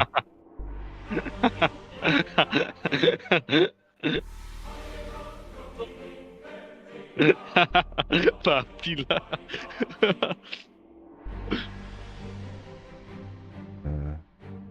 Jadi produk bawah bang. Dia bantai-bantai dari bawah gitu. Udah bang, udah gak jelas juga TI ini bang. Susahnya main Valorant nih bang. Belum pusing matamu bro. Gitu. Kalau lama-lama pusing. Ini aku baru main 1 game. Increase one quality. Reroll quality. Oh. One.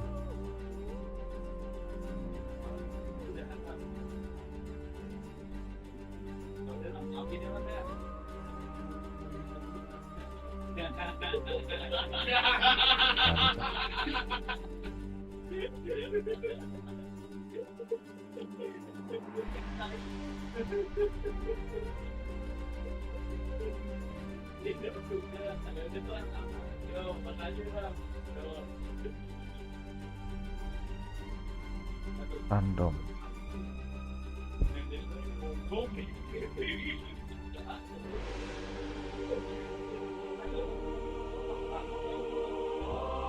Blue emblem. Operation.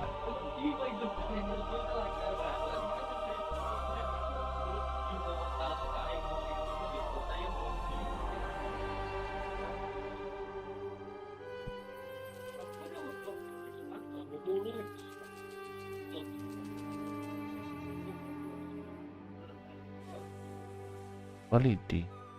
Early, itu loh.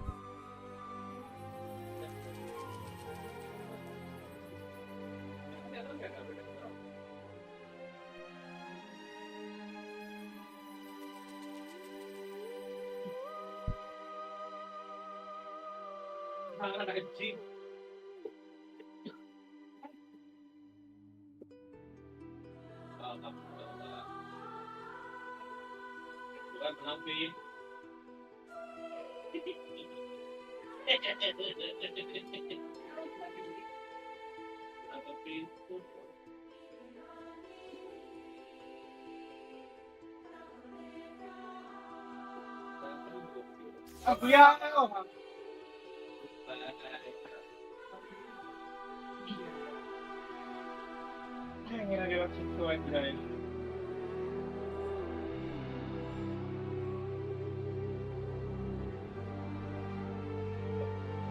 Terus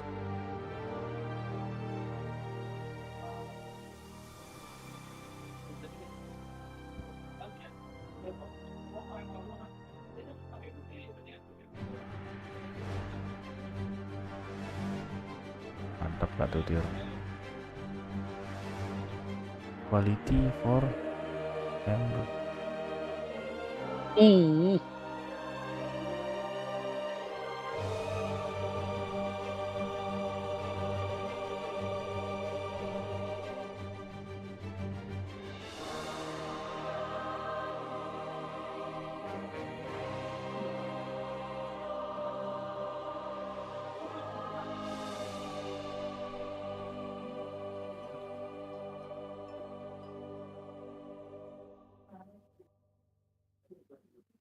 Biar 5 Angular. GG.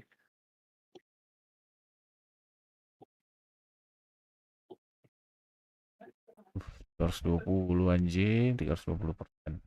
Abang udah inilah top 1 kita dah. Stats ini udah nggak usah diganggu lagi. Reroll stat for red emblem. Rage.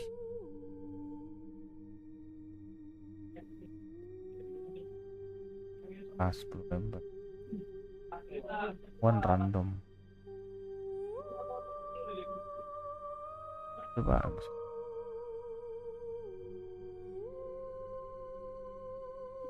Right.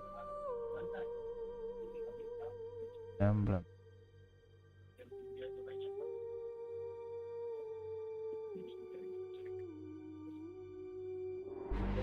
Ada boleh.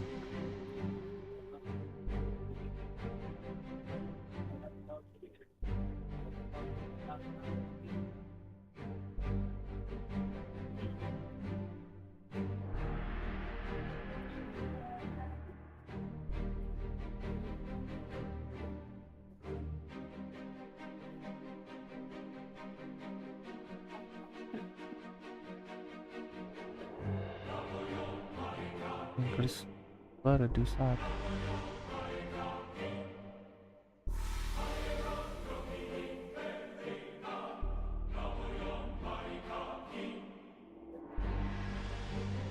Alah, nggak jelas. one random or traits one random roll quality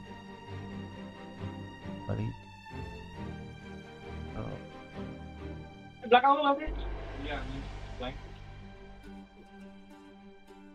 Dah. Udah. Reroll udah ngabisin. Nonton turnamen lagi kita? Yari dah sih. Kelar tau.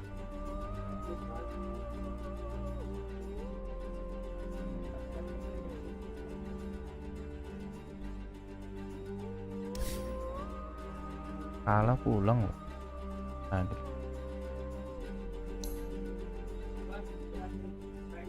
Next tadi. Ayo. Bentar kali nyuri. Loh, mana tuh bang?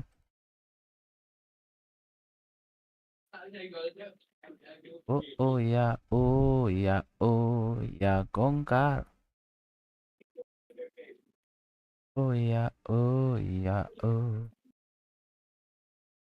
Ya bongkar.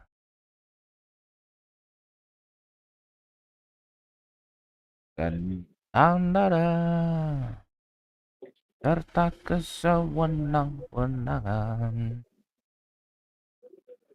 Know what the objective is, they know what the weakness of their lineup is, and they know what the strength is, but so does G2IG. So yeah, I would say less margin for error. If they have a couple of bad dives on the side of Gaimin, they could just run out of steam entirely, so that the moves need to be executed properly. And also, I think Doom has an atrocious win rate, which is interesting, to say the least. In this, on all facets, would you say? I think in the previous many games we've seen this hero in this stage of the tournament, I think he's lost every game. I think it's like 0-7 in this playoffs bracket, if I'm not mistaken. It's something really bad. So you're telling me there's a good chance of game number 3 here?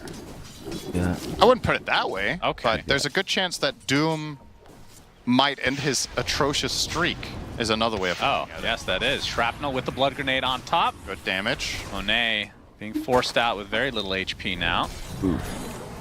Viper mid, I want to talk about that for Quinn. Your thoughts on this hero currently in the meta? Kind of lackluster. I think this hero is not particularly good most of the time. There's a reason we don't see it played that much. In a meta that is a lot around, you could say in theory it fits the bill for this mid-game timing, which I think is also why Gaimin picked it. But Viper just has this tendency to, you see it in this case, he's not even really winning his lane, he's actually losing it quite significantly here, Quinn, which is uncharacteristic for him against Nothing to Say. It's 25-11 against 18-4, it's a quite meaningful lead. It's, I guess part of the problem for Viper is, how do you really fit in? Like, what items do you buy? You want your teammates to buy the auras and then group up and push, So I suppose if you have a really good core-to-core matchup, that can be justifiable. Oh, Quinn's in trouble, by the way. Yep, X-Nova making his way over. Disruptions there. TP is going to be... Okay, Tofu actually eats the arrow, and they turn it around onto nothing to say, despite it being a 2 versus 3.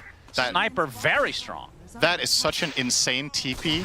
Shrapnel to yet another kill. I don't even understand what we just witnessed here. I want a replay of that to see if that TP was on purpose. If they actually saw Mirana, if they're just totally randomly TP'd into the line of that arrow. Because it changed everything that he ate the arrow. Otherwise, you're trading there at best.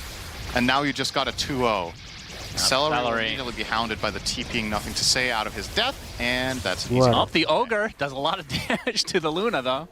So, that's fun to watch. That was... Keith the Bold.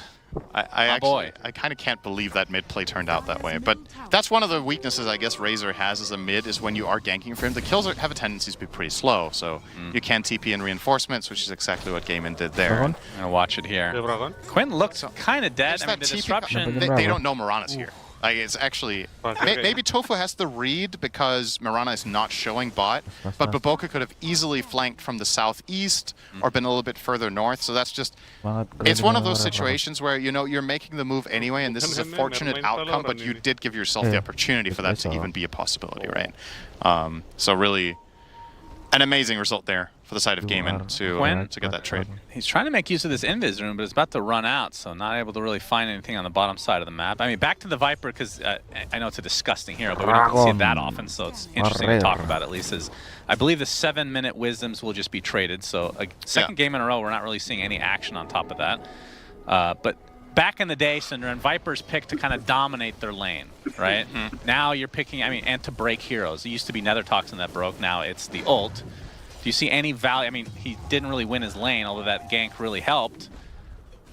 How important is that hero getting off to a decent start in terms of comeback? Because Nether Toxin does farm a lot faster than it used to. Oh, Duracho's in trouble. I'll answer it after that. Let's see if they get... Oh, they didn't disrupt at all. They did not. Now they will. Okay, Arrow awkward.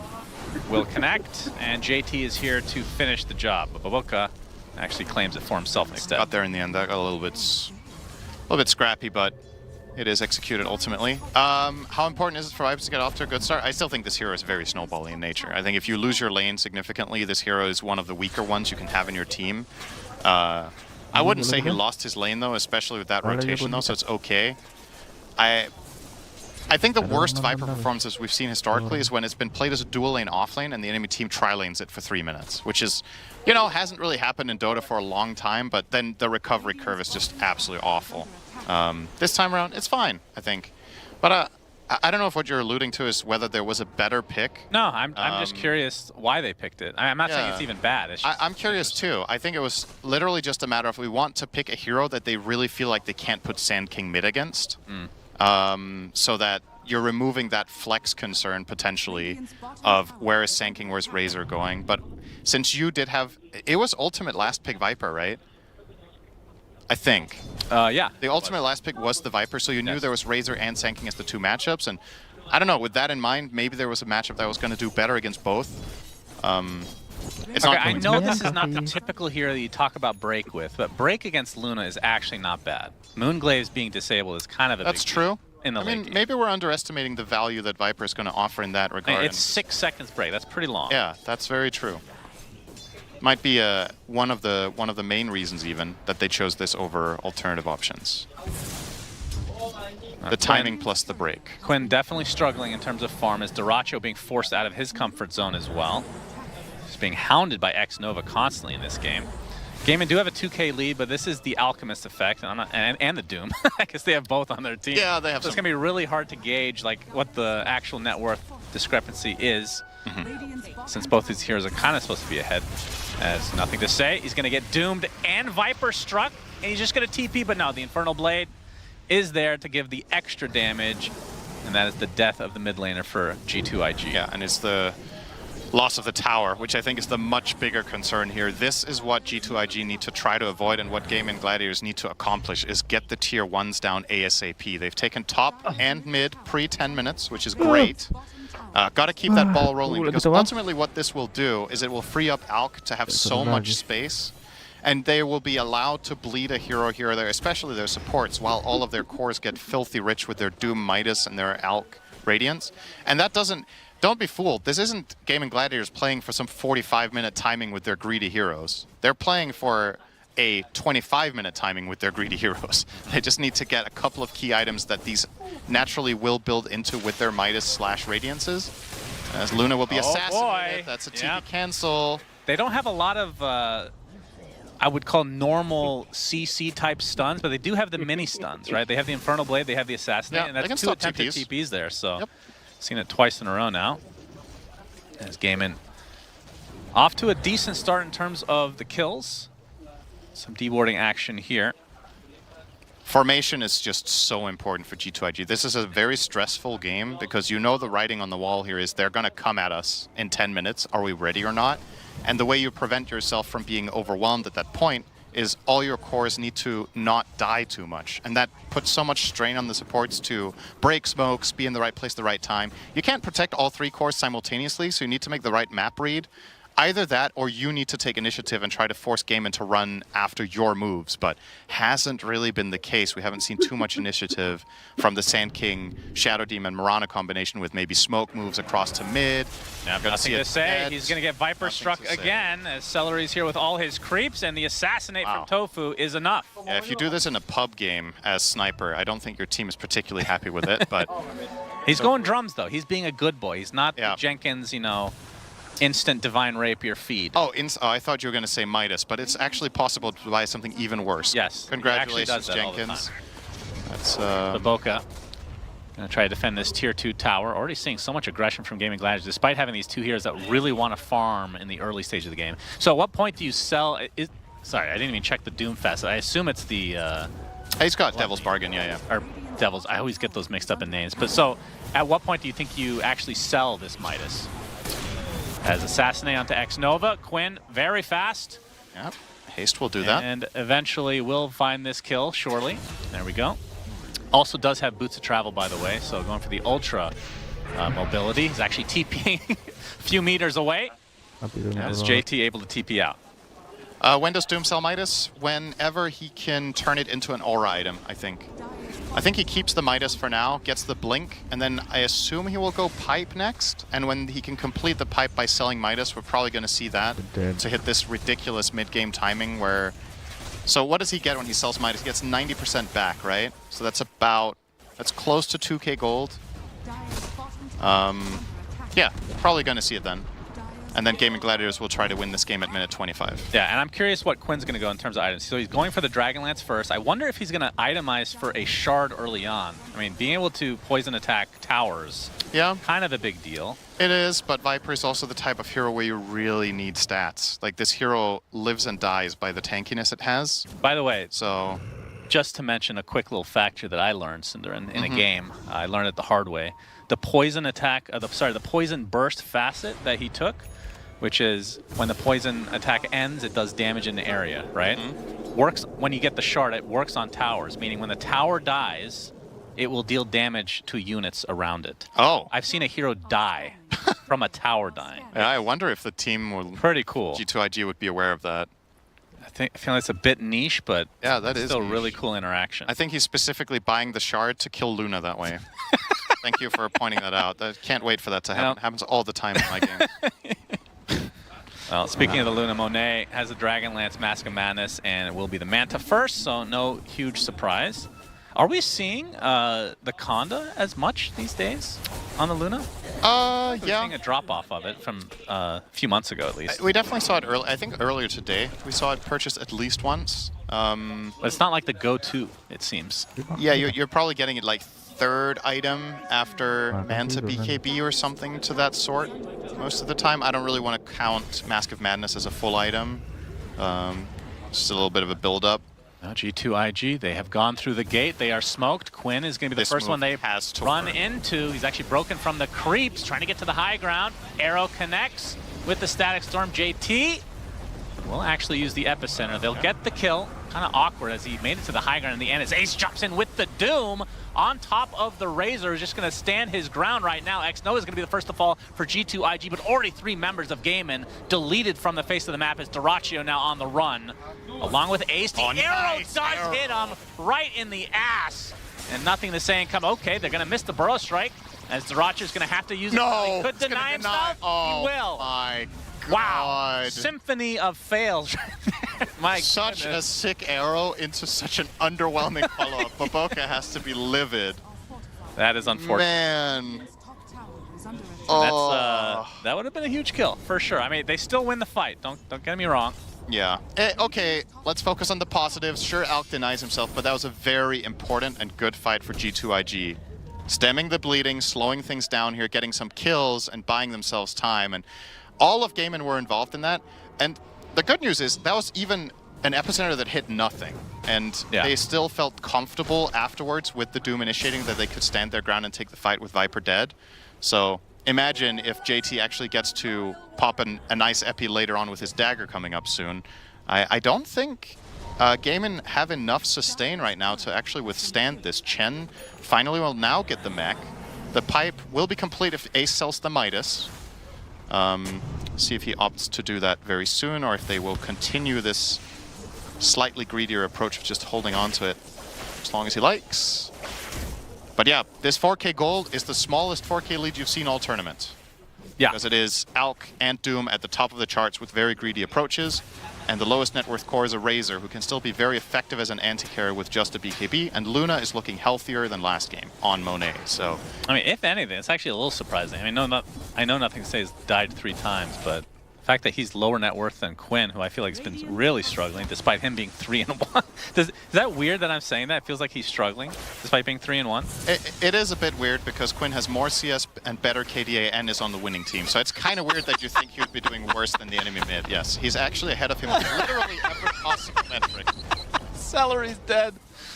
Oh, God, that really tickled me. Thank you for that, Cinderin. It's just the Viper effect, you know? It's just very underwhelming. Yeah, okay. I don't know. Quinn's doing great, though, as you can tell, by every statistic in the game. I was about to say maybe he has fewer assists, but he also has more assists. He's actually ahead on everything. All right, good to know. I'll pay attention to that from now on. And he's almost done with his Hurricane Pike. And nice aggressive ward here. This could lead to a major victory for G2IG. If they find any core peeking toward that mid tower, they jump and dive them, they collapse and grab that. Would open up the map nicely for them. They will give away the smoke now with both the Sandstorm and a Plasma Field mid. You would assume that someone from Gaimin saw that wave just disappear. So they are out. Monet hunting a little bit of celery creeps in the jungle. Delicious. We'll pull back the troll. So Dyrachyo, BKB is his next item. I believe that is a Manta coming to him. So we'll be able to split push and amplify his farm a bit. Are Gaimin settling for plan B? Is that what we're seeing here? Or did we just have the incorrect read on what they were even aiming for to begin? What were we expecting, like a Blink BKB? Yeah, potentially like a more aggressive approach like that. We were talking about Doom selling Midas to get pipe and then just really kicking up the pace.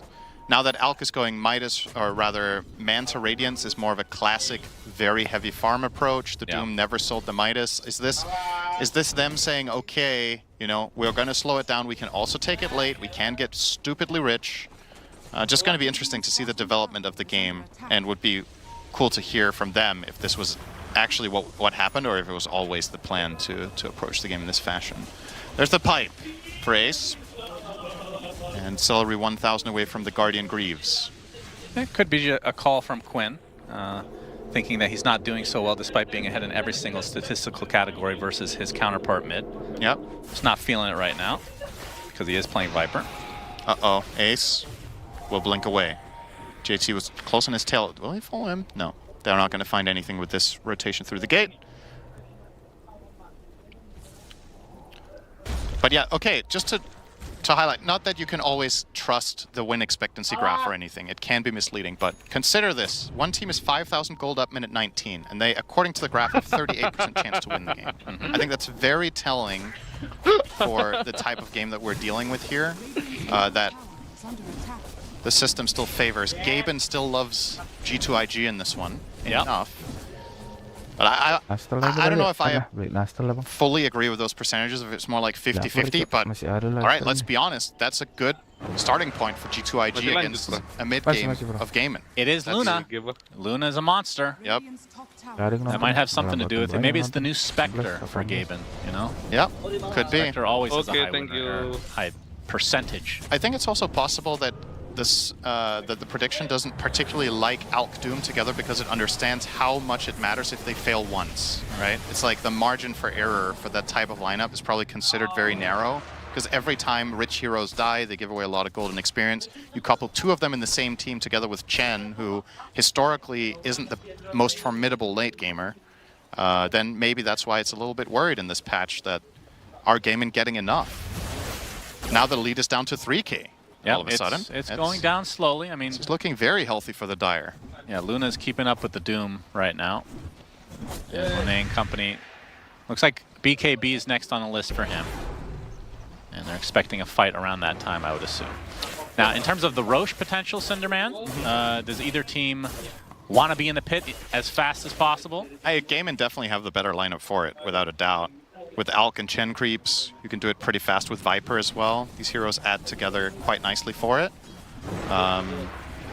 G2IG would love to fight there, though. They have a really good Roche pit lineup, but not the best at killing the man himself.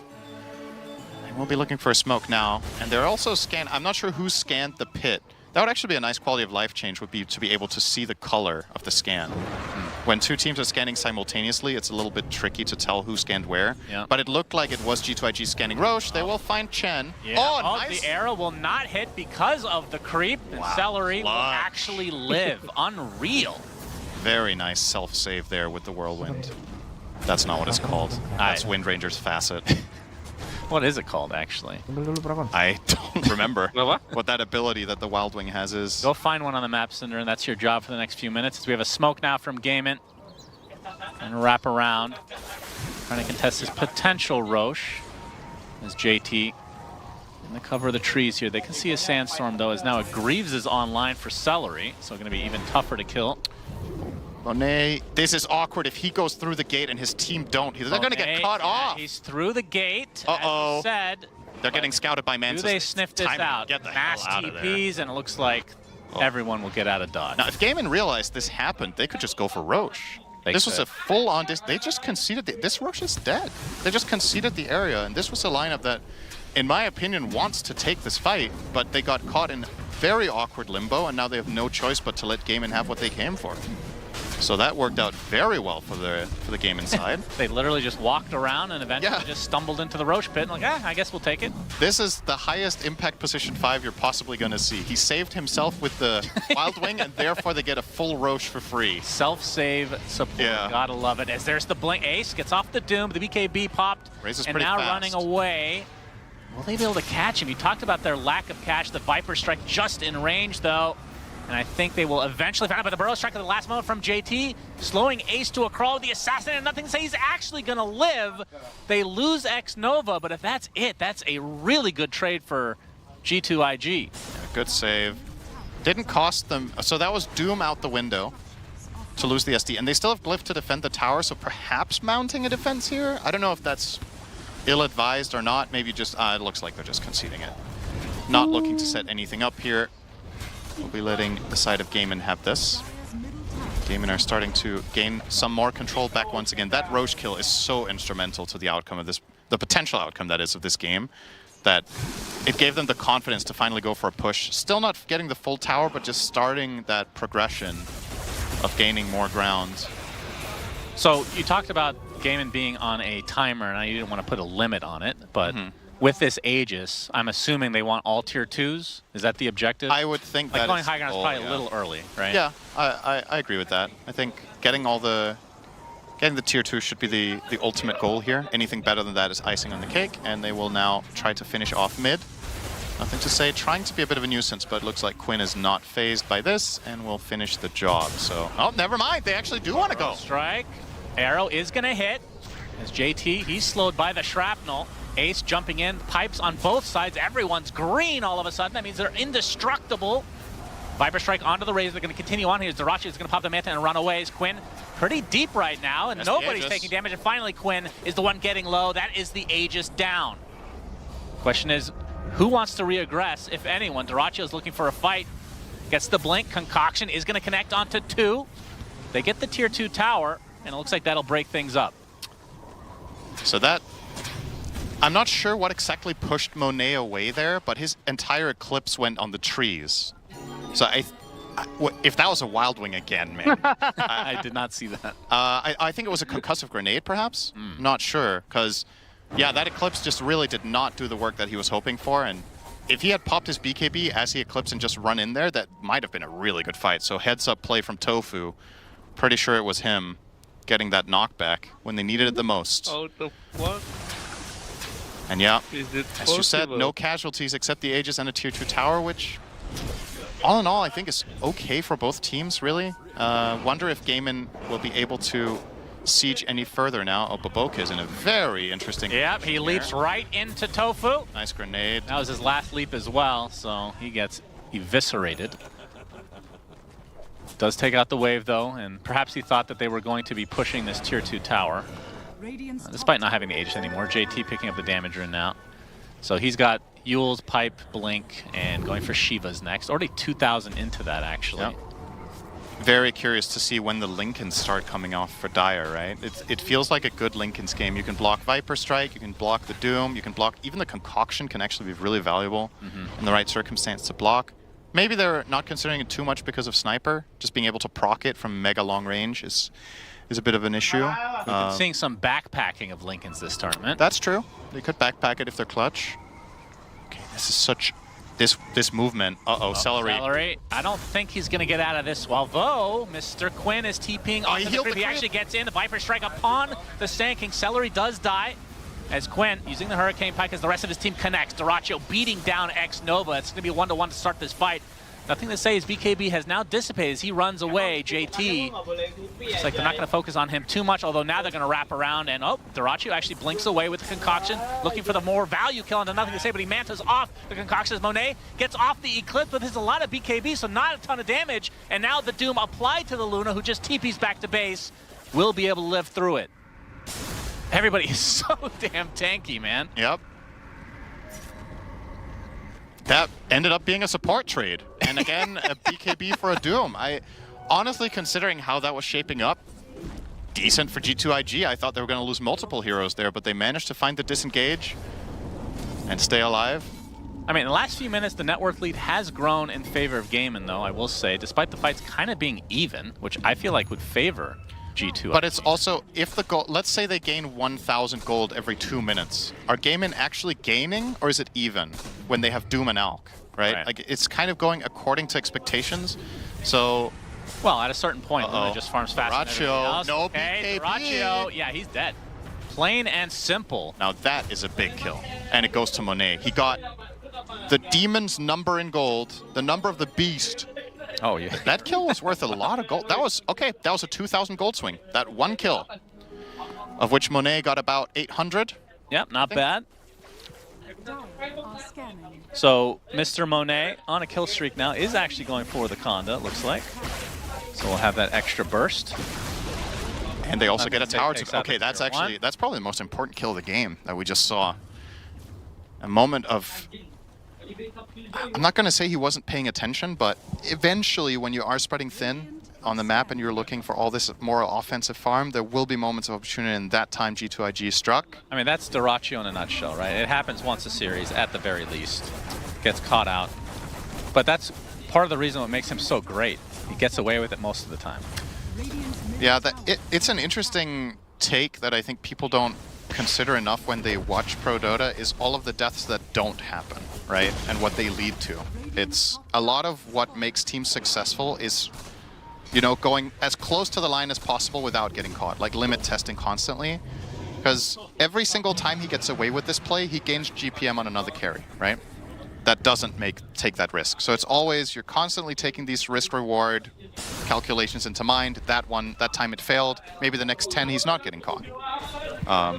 Unfortunately, Alchemist is like the worst hero for that to happen on. Yeah. So I think the risk reward on that hero in particular makes it a little bit less appealing to stay there. And if you asked him, I'm sure he would consider that one just a flat out mistake. But back on the horse game and Gladiators, they go smoke. They just lost 6,000 gold. That's not going to dissuade them. He's found the Doom applied. Disruption comes out to delay things, but I believe this Razor is donezo. Game and Gladiators with a huge kill. Now X-Nova will follow suit. Question is, what can they get out of this? Roche, we won't know for the next minute when that spawn comes up. And they obviously do have a lot of auras. And 40 seconds. They can try to push. There's a glyph. Quinn did go for the shard, by the way, so he's going to do a lot of damage to these towers. Can't wait to see him kill Luna with the tower. Just get those stacks up. This tower is going to melt when this fortification goes down. 25 seconds of no Razor. Arrow coming in. It's going to connect onto the Doom as Dyrachyo pops the BKB, getting out the concoction as well. Going to focus everything on the Mirana. She's dead just like that. That was still 3 dead for G2IG, and Gaiman hadn't really taken too much damage as the tower does fall. Does not kill a hero in the process. Now focusing on the range racks. Razor's back up though, and Gaiman likely will reset. That was a very... That felt like just a flat-out mistake from Boboka, that leap direction. I think he meant to turn, and maybe he got mini-stunned or something. Fake back? No. But yeah, if Mirana doesn't leap in and die there, perhaps they don't even suffer any casualties. But at the very least, they didn't lose the barracks, but still Game and Gladiator is probably pretty happy with being able to squeeze all of that out of one singular smoke. Yeah. They killed Razor, Shadow Demon, a tier 3, and almost the range barracks. And now it's just a matter of, okay, can you do it once more? The next time they have a successful move, there's guaranteed barracks in mid. There's no glyph. The other tier 2 towers are up though. Yeah. So Roche number 2. Roche off is about to occur. Razor showing mid. The rest of the team hunting. All right, this could be a big kill. Arrow does hit. Already at half HP is Ace. Popping that shield, but he is melting. So much damage coming from G2IG, and eventually he does pop. Like a pinata. Does have his buyback though. Do they keep going here? Yes. And his Doom is back in 13 seconds, so we might see the buyback come out as Tofu using the concussive grenade, but not able to get to the low ground as Monet will eventually clean him up. Takes a while. Has the double kill. The buyback did come. No BKB on Monet now as Gaiman looking for a potential fight. Nothing to say, pretty damn fast, but Dyrachyo shows up out of nowhere, forcing the BKB out of nothing to say. The Doom's still available. Ace at half HP though, as JT getting beat down by Dyrachyo. Will try to reset now that the static link is applied to him. So a soft back from Game and Gladiators. And they don't want this dieback to occur on Ace, despite not having used his ult at all in either engagement. And that'll break up the fight completely. Yeah, very clutch there. Very good disruption save on X-Nova. I actually think without Eye of the Vizier, that's a dead Sand King. So important neutral item choice from him in that situation to have that little bit of extra cast range. And they will get out. This game is really hanging on a knife's edge. You feel like the next Roche is going to determine so damn much. If Game and Gladiators don't manage to get this one, the way these fights are developing, I don't know if they have enough in the tank come the next 15 minutes. So the clock feels like it's... If they could force a fight now, though, they have more ultimates. Luna's is down for like 30 seconds. Doom, we talked about already up, but yeah, we're going to see the separation now from G2IG, so that should buy enough time for everything to come back. Surely they're not just flat out conceding this Aegis, right? They're actually just giving up the whole... They have second good time? words. Okay, they're connecting. Do they have a smoke? They don't have a smoke, and they obviously don't have Moonlight Shadow because Solar Flare is what everybody seems to be taking right now. Yeah. So, this is pretty awkward, actually. Yeah, There's Roche the roar. belching, so they know that he is There's being the smoke. attacked. Boboka doing his best to connect them fast. Pretty low. I don't know if they're going to get this in time. In fact, they're not. They're too late. So everything goes the way of... They might take the fight anyway. Potentially, the Aegis goes to Viper again. As Monet cutting them off from the other side. Quinn is going to be the one that breaks the smoke. There's a Solar Flare popped. Get the Burrow Strike on the bottom side. They delete the sniper. Tofu just blown up. Arrow connected on the Alchemist onto the high ground. As Boboka getting in pretty deep. Quinn going to tank a lot of this damage. This is going to be life number 1. It's not going to say already popped the BKB. And now they surround Quinn. And surely Game are going to try to fight here. As JT going in with the epicenter, and Quinn is just getting destroyed. No chance to even attack there. And even Celery follows suit. Dyrachyo has to hightail away with a TP. So in the end, they get the Aegis. or they consume it, I guess, and they also get 3 kills from the G2IG side. Just absolute genius to let them take Roche there. Love that choice. Now, that was obviously an amazing result for G2IG, but imagine how much better it would have been if that fight had broken out while they were roaching. That could have just flat out won the game. Now, it still puts them in a very, very good position to slow this down. Aegis out of the hands. What do they have? They only have a banner to show for it right now on the sniper, so maybe Gaimin try to put that banner to use and push top, but I just don't think their lead is meaningful enough anymore. Monet is reaching critical levels on the Luna Conda and now completing a butterfly in just a moment. He is easily the strongest hero in this game. Same net worth as an Alchemist at 35 means you're doing great on any hero. And we're seeing Nothing to Say actually have... He's 1-4-4. I feel like he's having maybe the biggest impact in his entire team on this Razor. The amount of vision, the amount of space he's creating, the amount he's anti-carrying every single fight by just zoning heroes out, getting static link on the right target, breaking the fight up so Gaimin can't. You know, if you look at their lineup, they really want to be a ball that stands their ground and just delivers. And he keeps breaking them apart. And that's what's opening up the fight so much for the Sand King Mirana to land combinations, for the Luna to come in and just long-range burst them. This is going really, really well now for the side of G2IG, and without a fumble here, I think they've weathered the worst part of the storm now of this game. Yep, another shard goes their way, this time JT. Yeah, they definitely seem like they're in the driver's seat right now. And the question is, how well does the game inside scale with what they picked this game? Right, and what's their plan B? Because this was not plan A. I'm positive about this. This was, they drafted for the game to be over now. So now that that didn't happen, are you just going to slow the game down and try to play for third Roche and hope you get that one cleanly? Or are you going to try to force the issue with some sort of major smoke play with this Bloodthorn that Alk is completing? You need to start strategizing and get a good idea here of how to solve this problem. I think if you lose a singular team fight, you probably just lose the whole base. All the tier 2s are down, so Luna's going to eat your base. Oh, there's still a tier 2. Is there one? Oh, the mid one. Okay, I couldn't see it because the hero icons are so big on my screen. But that would be an easy cleanup as well because they're constantly pushing out mid and they have good vision there too to even make a jump. Oh, speaking of a jump. Oh my. The Conda Distro. Hand of Gaben keeps him alive. They're actually going to walk it off. Okay. What the hell? That was a ping pong match of an HP bar right there. That was very close. But yeah, that Conda just showing its worth in spades as the tier 2 tower will be the target for G2IG. Should be able to get it uncontested.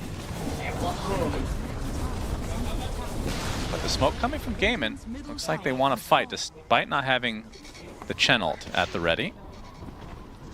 They scan on the high ground as the rabbit is stuck in mid-air. Cool animation there. And Baboka, he's starting to get really farmed as well. Yeah, that's true. I mean, there's another potential scaling hero here in that Mirana that could pivot. With Solar Flare, you're only 1 or 2 items away from becoming a third carry in the game. That's the Dragonlance. What do you think of his build? Shout out to Sir Action Slacks with the 2 boots. Just missing 4 of them. Yeah, just still missing the rest, but it's on his way, learning slowly. Yeah, maybe that's the biggest difference between the two, is that Baboka buys them when they make sense, and Slacks just buys them because he's tilted at you for playing Lifestealer poorly in the safe lane. Yeah, so it's jungle for the rest of the game. Buys one of every boot, and it's like, no, I'm not toxic, you are. Oh, we got a Wind Waker sighting on JT. Yep. So even harder to kill. Did not, actually he's going for the Bloodstone next, but panel talked about the fact that against Doom, you want to prioritize. Okay. Lots of blinks out. Ace, though, stuck in a very precarious spot. Oh my goodness, the pause. What the horse happens next? All right. Does Doom die? I mean, that's a yes. Let's go for a harder one. Who wins this team fight? I'm going to say Doom dies as the only hero. Okay, that would be very fitting, actually. The Razor was doomed. Will run away. As the pipe is starting to dissipate on the side of Gaming Gladiators, Monet posturing a bit, and it looks like you might be right. You win the grand prize of nothing. Is that dinner? Oh, no, God, no. Never. You owe me $100 dinner. Okay, they're going to group back up with this next wave. And we've seen it time and time again, Cinderin. Once this tower goes down, Luna just destroys Quinn. He has no buyback. He's dead forever, it seems. No buyback at all as Dyrachyo has to pop the BKB in retreat. That literally might be game over with Luna in your base. I mean, surely it is. Nothing you have a minute and no tier 2s. I just triple checked mid, it's gone. They don't even need to. They're going for Throne, yeah. They're going to try to force these buybacks, which are not available at all. So just one lane of racks, and it might just be GG. Forcing this game 3. Already the tier 4s fall, and just the Ancient is exposed now as Dyrachyo can only look on as he uses his Nullifier for the first time in the game, and then slowly dies in the Sandstorm. And that is going to be the end of game 2. My goodness, G2IG really showing up after a pretty poor performance in game 1. Yeah, they did what they needed to do. They avoided the critical timing of the first 25 minutes. They made sure to not bleed too many heroes when it matters the most. And, you know, I think there's something to be said about having a bad game 1, and then you could tell on the player cams during the draft that they weren't really out of it. At least X-Nova was. They were smiling. They were like, okay, we have a good idea. We know what went wrong. You know, sometimes you mess up, and they also have the freedom of going in as clear underdogs in this series. So it's like even if things go poorly, that's kind of the expected outcome. So being able to bounce back like this is a really good showing. Now, something we didn't really talk about in that game that I want to mention: Sniper has a pretty bad win rate. He's garbage. They first garbage this hero and ran at position 4, and he had a couple cute plays with the concussive grenade, and he had a couple kills early and a nice TP mid. Despite all of that, I don't know if that's the path that Gaming Gladiators should be focusing on going with this hero. I feel like they have better strategies and better options to offer, but that said, that was a fair and square. You know, Gaming Gladiators, it wasn't like they weren't trying to win that game in whatever way they could. Would you take a Luna on your team if it means you have a Sniper? Just out of curiosity, because one has a horrible win rate, the other one has a god tier win rate. So then it's 50% chance to win. That's right. Every time. Is that correct? I mean, that means if you're playing against a team that's better than you, it's a good strat. Because then 50% is good, right? That's true. As now you've gotten stupider, let's go to the panel to get smarter again. Thank you very much, Sunsvet and Cinderin. Yeah, that Sniper win rate is not looking too hot. We'll talk about some win rates of some other heroes potentially seen in this game. But first, let's give credit where credit is due. We saw G2IG go for another Luna lineup, and our main question, Lacoste, was can they delay the game long enough for Luna to come online? Can this game last long enough, which in the first game was not the case? But they adjusted perfectly. They did. I would separate this game in like potentially 3 parts, where the first part of the game does belong to Gaming Gladiators, where they're owning, they have this Doom, they have this Alchemist, creating gold pretty much out of nothing, staying 4 or 5k gold ahead, and then you have domination from G2IG as well. If it came down to a third part, potentially, this is where Gaming would be strong again. They needed to like potentially delay the game for another good 20 minutes until Viper gets level 25. He gets that universal. Sniper starts to deal some physical damage as well. Never came down to that. G2IG, they understood when they need to be strong, fighting some like really nice fights. Ace, he had a pretty rough one. Like the chase potential wasn't there. We expected something that's gonna be able to zip in, maybe start the fight, be a follow-up stun of some of a kind, but they picked this Viper as a response to Razor, and as I said after the draft ended, this is not the hero that they expected to have in their lineup, so definitely lacked some control and some chase potential once they dropped that Doom. Like, when you pick up the Viper, like, they utilized it early quite nicely. Like, lane, Razor did really well. Razor actually pulled ahead a little bit.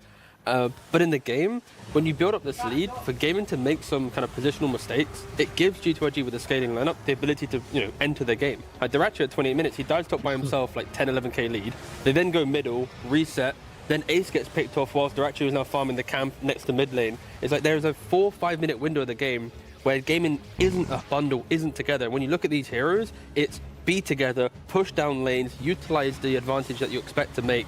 And if you get picked off, then of course a Luna, Razor, Sand, these are going to completely outscale you. So I think, yeah, Gaming, they had a very tempo-based draft. They're used to closing out games very quickly, but they kind of blundered a little bit. And of course, props to G2IG, capitalizing on bad positioning, being ready to get the kills, and then actually making sure that they can convert that into winning the game.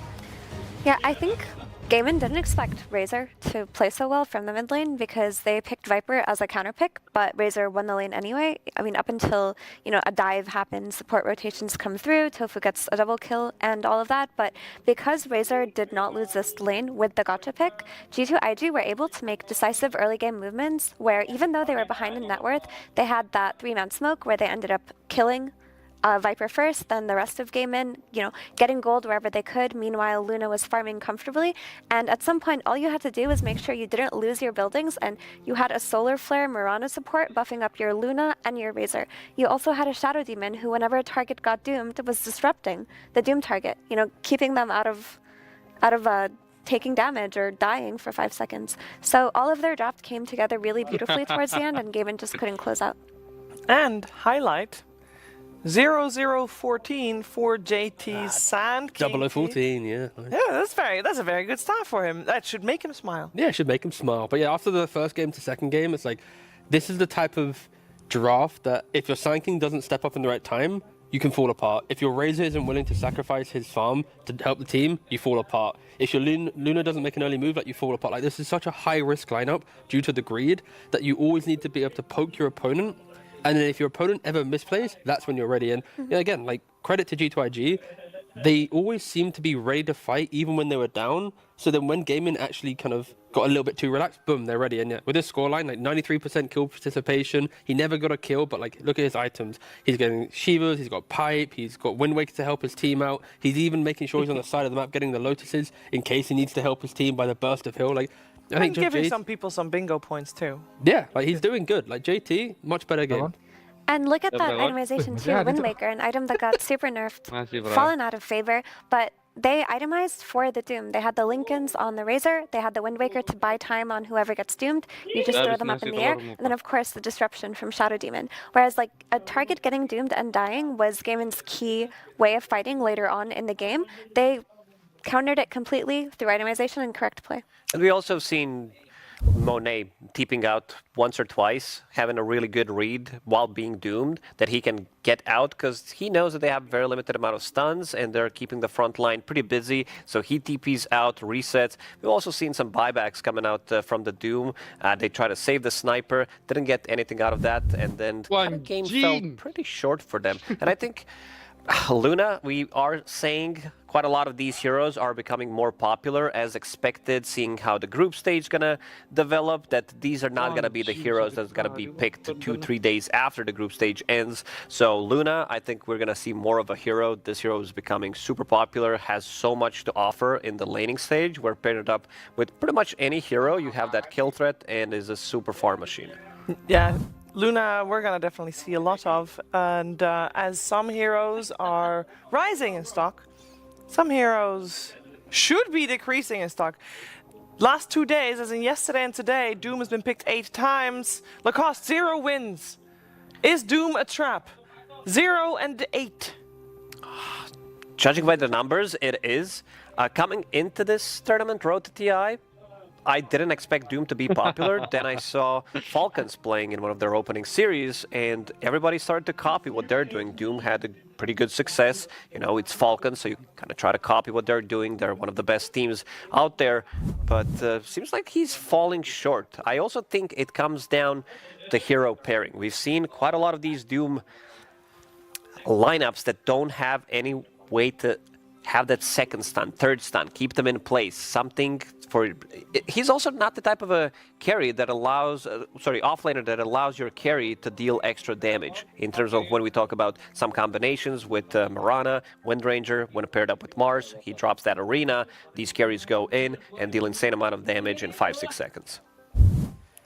Thoughts, Effie, on this Doom? I think that out of all of the offlaners that buy you auras, Doom is the least comfortable one in doing so, because this hero typically like has items. He has games where he needs to play for himself and not his team. Like whereas heroes like Sand King and Mars and Underlord, they have like a very cookie cutter itemization. Sometimes your Doom, you need to buy that BKB. You just can't help it. You can't blink in without getting.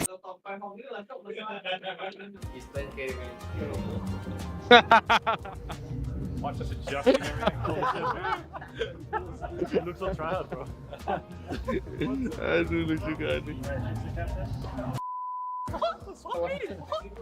Oh, I've said this for like 25 seconds. Come fight here. You're running off into the distance. When you say, am I muted? Lebih seru main Valorant perang, nggak ada bebannya. Iya, bro. Main Dota sakit kali kepala.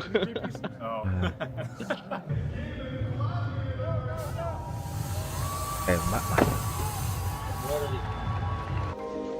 Dota Tembak mati. And just an added note is, I think that with Doom, you draft him so early in the draft that teams already know how to play against this hero because he's been in the meta for a few years now. It's been a few years of having to play around a lot of Doom. So I'm looking at today's games where he had a terrible showing, right?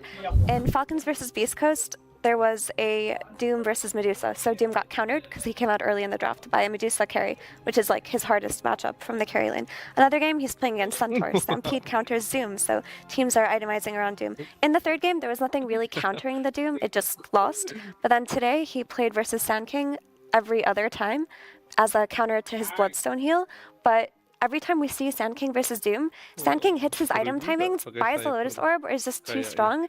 Even when he gets doomed, at that point in the game where you're dooming your Sand King, he's already like 2 items up and he tanks it. So maybe no Doom in game number 3. We should focus on game number 3 as well, because we've seen gaming in first game, they had stellar tempo there, but then the second game, I kind of feel like they got thrown off guard a little bit. I'd like to see G2IG utilize the knowledge from this game and also the Extreme series, because gaming have struggled when their opponent has better team fight and eventual scaling. Like when those two factors come into play, if you're disciplined and don't fall to the pace that gaming set, like you can see the heroes that they're playing, right? It's like Chen, Monkey, Lone Druid, Alk also wants to play quick. Like there's so much speed in these heroes that there is a fall off, right? If they don't draft some insurance policy, which again sometimes they don't, you are going to be able to outscale them. Extreme did it really well. G2IG in this game was able to exploit it. Like I think that is the key to beating gaming. But to do that, you have to be at your best game. You make a single mistake, your greed, your scaling gets picked apart. So if they can get that confidence and have a defensive lineup, that's the perfect recipe to get themselves to the upper bracket. It's very important between like 10 and 25 minute mark that you don't lose too much advantage when playing against Gaiman. Because if they go for another one of these drafts where they fully focus on early stages of the game, where they're getting the extra gold, they're dominating the laning stage, suddenly you have 5, they even had 10, 11k gold at one point. They were kind of close to closing out the game, but not really, because they defended really well. We've seen, mistake from Bobocal leaping in, pretending to be a Superman on this Morana, died off instantly. So some of these mistakes are going to get punished. They just couldn't keep the momentum, but they got relatively close to closing out the game. But also there's the elephant in the room of the last pick Viper for Gaiman. Like when we talk about Gaiman's heroes and their drafts, Viper isn't a hero that they run because it's very slow. It's not very Quinn stylistic in that it rotates the side lanes and can be present in multiple places. Sure, it can farm fast, and sure, you were like going to group up at some point, but you last picked a hero to counter another hero, and that didn't work. That's probably the part of the draft where it fell apart for gaming.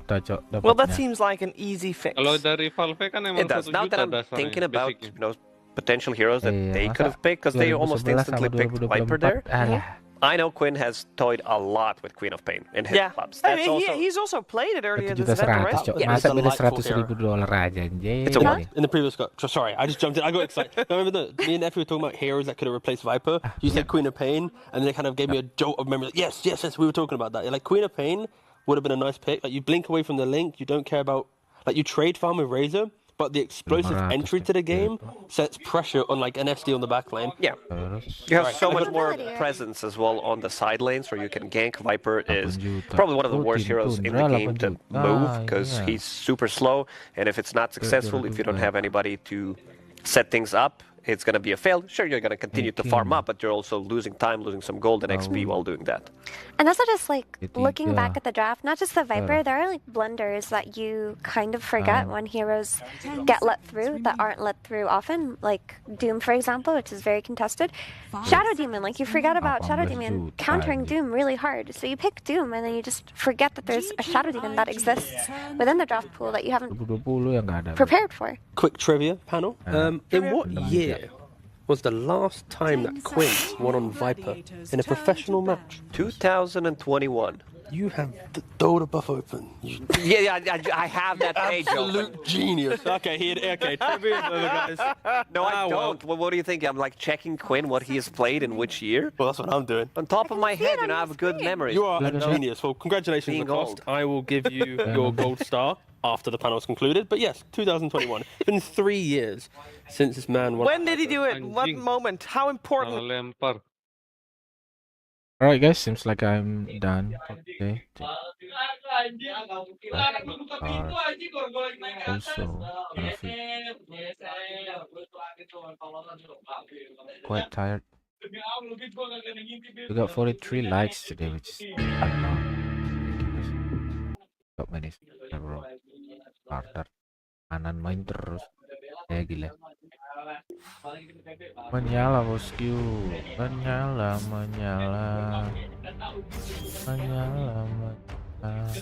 Oh, good. Kelapa udah.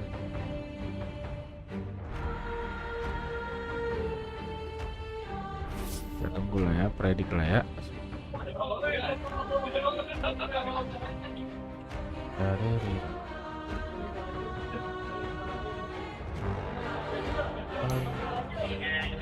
arahan ya. Tundra.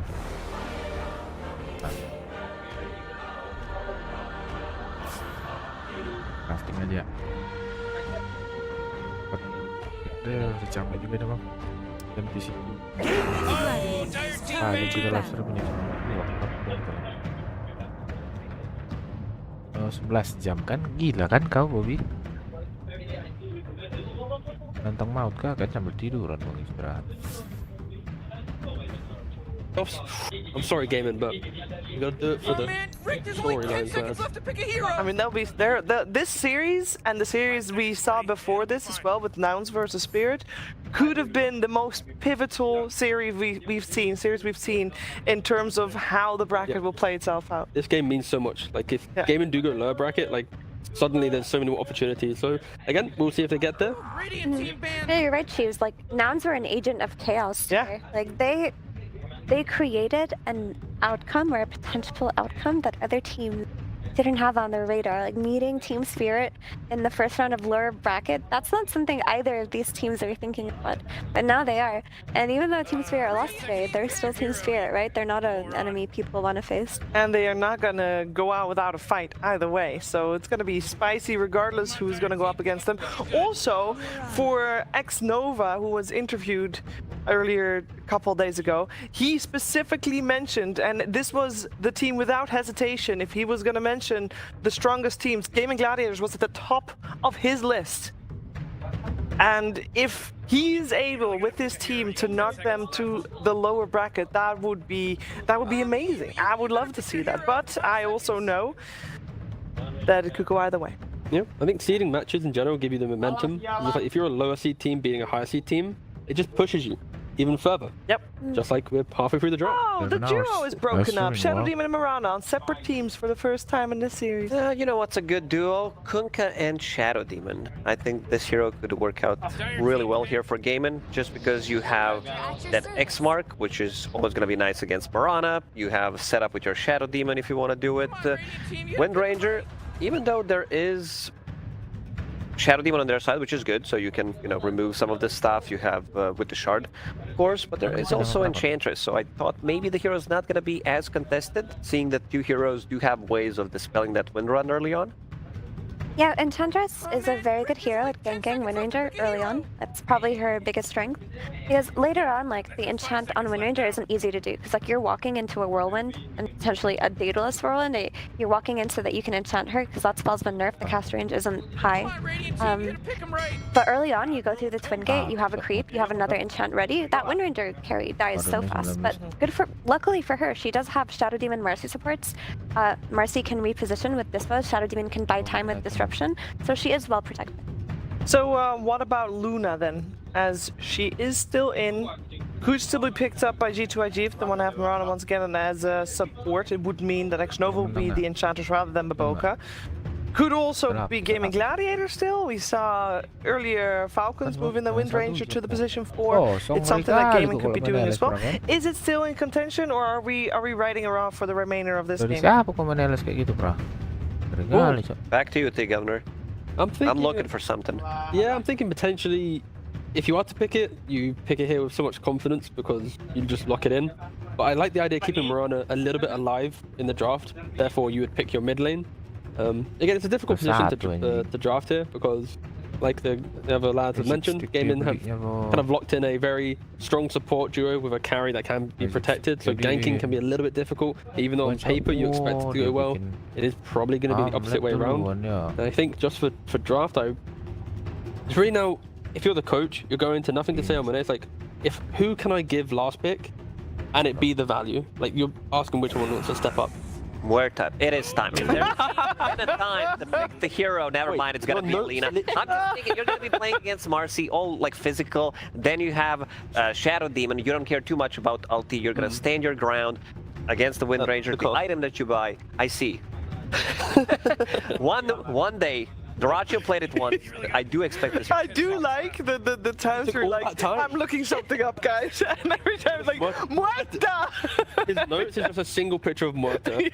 Yeah, but he has a shift like the Muerta. I gotta say, a little disappointed in the teams. No, but at some point, she will be picked. She will be picked, and I will not say it. You'll look like a genius. Okay. No, it is that Racho that played her earlier. You think maybe, there's still chance on the other side? No, I think this is Wind Ranger plus Marcy in the safe lane. That's super strong lane. Okay. Muerta is going to be the carry that you pick when Wind Ranger's out, Lena is out, Luna is out, Mirana is out, all of them out. Rao is out. Yeah. So she's like, she's way down the list. I like her eventually. as a response to Wind Ranger. Immune to physical damage, the items that you buy, Maelstrom procs you can buy into MKB as well. Feels really good, but Whiskey Risky comes in. It's been a couple of days since we've seen the hero. At the start of the groups, the hero was relatively popular. For the new viewers to Dota, what's that hero? It's the Vizirizi, the Visage. Visage! Thank you, the big bird. I think that Visage in this draft looks very scary right now because Lena's incredibly easy to pressure. There aren't save supports on the side of G2IG. There is nothing really that can protect her early on. It's paired with Marcy, which is an incredibly strong lane duo. Marcy is one of the heroes that can handle Lena quite well because you get a few points in rebound and you have the range to reach her, jump on her, and she's getting like burst down to full with these soul assumption charges. So there needs to be some kind of reactive hero that can respond to Visage's aggression once he hits level 6, once he's pressuring that tower. Yep. It has to happen from the mid lane. Yep. And that's where obviously like the nothing to say puck comes into mind. You're banning out the Prophet. It should Prophet naturally. We've not really seen a lot. To get into a final phase ban as well is pretty rare, but just a high playmaker from G2IG that can prevent the aggression that Effie's mentioning will help a lot. Like sometimes when you look at drafts, it's like what hero, if shut down, breaks the draft from playing? And now it's like Village is like the beacon of like everything for gaming. If he doesn't have a game, everyone else is like waiting for Windrunner to come out of the jungle, to finish the Maelstrom, to finish the BKB.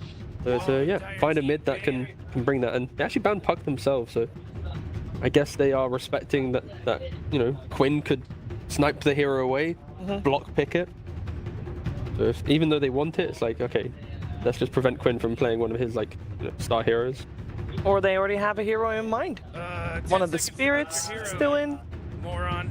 They're one of the few teams that actually played Ember. Yeah, Ember still fits the bill. Again, it's like once we see Quinn's hero, nothing to say. It's like, what do you again in this play? position, like earlier it was like you pick your mid or carry, like who can have more value with seeing more information. They've opted for their mid lane, and now it's like everything goes down. Nothing to say. We need to win this one game. You beat Quinn when he counterpicked you. Now you get to counterpick him, beat him again, and we could be in the upper bracket. Yeah, it is quite funny. You see the most picked heroes from Quinn. He's played a different hero every game, so his most picked hero is going to be always one. He's played, this was his 8th game just now, and he's therefore played 8 heroes. And Ember is the one that ends up being banned, and Storm will be picked. Storm's another very good hero for pressuring Lina. It's easy to gank her, easy to her. It builds Orchid. If you want or need an early Orchid early on, you don't necessarily need to, but it gives you that initiation in that early game that you are lacking. The bold pick here that we've seen from the region is the mid Ricky. But against the pace of Visage could hurt them. But like finding the SD on the backline, the mischance and the nuisance with the smoke. I'm down. Plus, like if you get defusal and it's like Quinn zips in and suddenly it's like boom, you're now dead with silence. Like it's a bit volatile for like a last pick, but like I kind of want to see that from Nothing to Say. Everybody was playing that hero. People, mid players had plus games on Ricky. I think Ricky was picked only a couple of times, but maybe something more stable like Queen of Pain could work out. Also fine, yeah. Sonic Wave against the early Visage aggression is perfectly fine, but Or Timber even. What happened to Timber Saw? Why did he have such a fall off today? I think he was banned in the second game. Yes. Shaker. Make a comeback. Will be Nothing to Say's first Shaker this road to the international. Yeah, also not opposed to it, right? Like you're going to be able to muscle up against Storm in the laning phase. Storm, even though he's a range hero, like even with like the fact that you send the Remnant in, but you're still closer to the wave than other ranged heroes, it gives you that big explosive play. You don't have a lot of protection for Lina. You've got Ags jumping in on the Shaker with a BKB Kunkka. I like G2IG's lineup. I think Gaming have somewhat gone down the same route of we want to play quick, we want to end the game, we want to be the ones that dictate everything, and if they make the mistake like they did in the last game, then I can see G2IG winning, but there's a lot of specialty on G2 now. I think it's a bit different though, because their draft has good scaling. Good lanes, good scaling, they just lack team fights. So there's going to be a lot of like skirmishing early on and trying to keep the tempo off of that, but they're going to lack a little bit in the team fight aspect, which hopefully they just correct by buying auras and Visage and following up. But even if they lose a few fights, their Wind Ranger will scale, their Marcy is going to scale, their Storm's going to scale.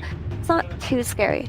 Even though Glop is like the best item right now in Dota, I don't want to see it being finished on Wind Ranger immediately. This is Maelstrom into BKB. Yeah, it is. And for Visage as well, I want to see auras instead of, you know, buying Road of Athos. You have the zip, you have the control. It's also going to be super good scaling if Marcy can get like alive out of some of these fights. If you get to your BKB, it is, but also on side of G2IG, they do have strong draft. It's gonna be, you know, Kunkka from the off lane, good catch, Lina with the scaling, Shaker in the mid lane, not gonna have that good of a time playing into Storm Spirit, but they have the lockdown against some of these heroes, which is always gonna be nice. They need to jump against Wind Ranger, Storm Spirit. On the other side, unfortunately for them, there is Shadow Demon with the disruption. I'm just happy Game 3's close. You know, coming into this series, I expected Gaming to crush it. Game 1 kind of felt like that. Game 2, the bounce back like this third game. Less about draft. It's like I kind of see both teams being happy. So hopefully that's presented and it's not just like a wash for one team. Like it's, please, Game 3 should be a good one. Fight for the upper bracket. Even, balanced. That's the way we like it. Let's have a great game number 3 deciding game together with our commentary duo. It's Sunsfan and Synderen. Thank you very much. I'm sorry, guys, you won't be able to hear Pyrian and Flax talk for the first 5 minutes of the game and find out what the favorite pizza toppings of each respective coach is, but instead it's going to be Synderen and myself, Sunsfan, bringing you guys game number 3 in this really hype match. The winner of this, believe it or not, faces off not against Team Spirit in the upper bracket, but Nouns. Yes. My goodness, it's been quite the day. Yeah, I mean that's what you're hoping for. That's what you're hoping for from TI, right? Is surprises, new stories that you weren't expecting, and it makes the tournament feel extremely unpredictable right now. Honestly, no team is safe, is the vibe I'm getting. Teams that you might have expected to clearly either coast a series or at least, you know, end up clutching it out at the bare minimum, doesn't really seem to be the case. Many of the favorites have really had to fight for. We saw earlier Falcons were pushed to 3 games. Now we're seeing Gaimin pushed to 3 games. We saw Spirit get 2-0'd. You know, there's many things that you might not have thought was really a possibility or a likely outcome happen in the same day. So many new stories to be written, and this game probably no different. I really like the panel's focus on how important this game is for the entire tournament, because it's not just about who drops down. It's also, you know, the whole trajectory of imagine if Gaimin and Spirit play in round 1, right? Yeah. That influences everything else for many of the other potential favorites for the tournament that those 2 teams might eliminate. I mean, one of them would... Thank you, Dragon. Itu nggak harus sampai habis ditonton, Pra. Dikit. Apanya? Yang predik itu nggak harus sampai dia cuma habis. 1 menit pertama aja. Tutup dia 1 menit pertama kita memprediksi siapa yang ngancurin tower duluan. Nah, tebak-tebak aja 1 menit. Habis itu udah dikunci. Gak usah ditonton. Nanti kita tinggal tunggu hasilnya. Tapi aku udah dapet hari ini dong. Kalau di udah ganti hari.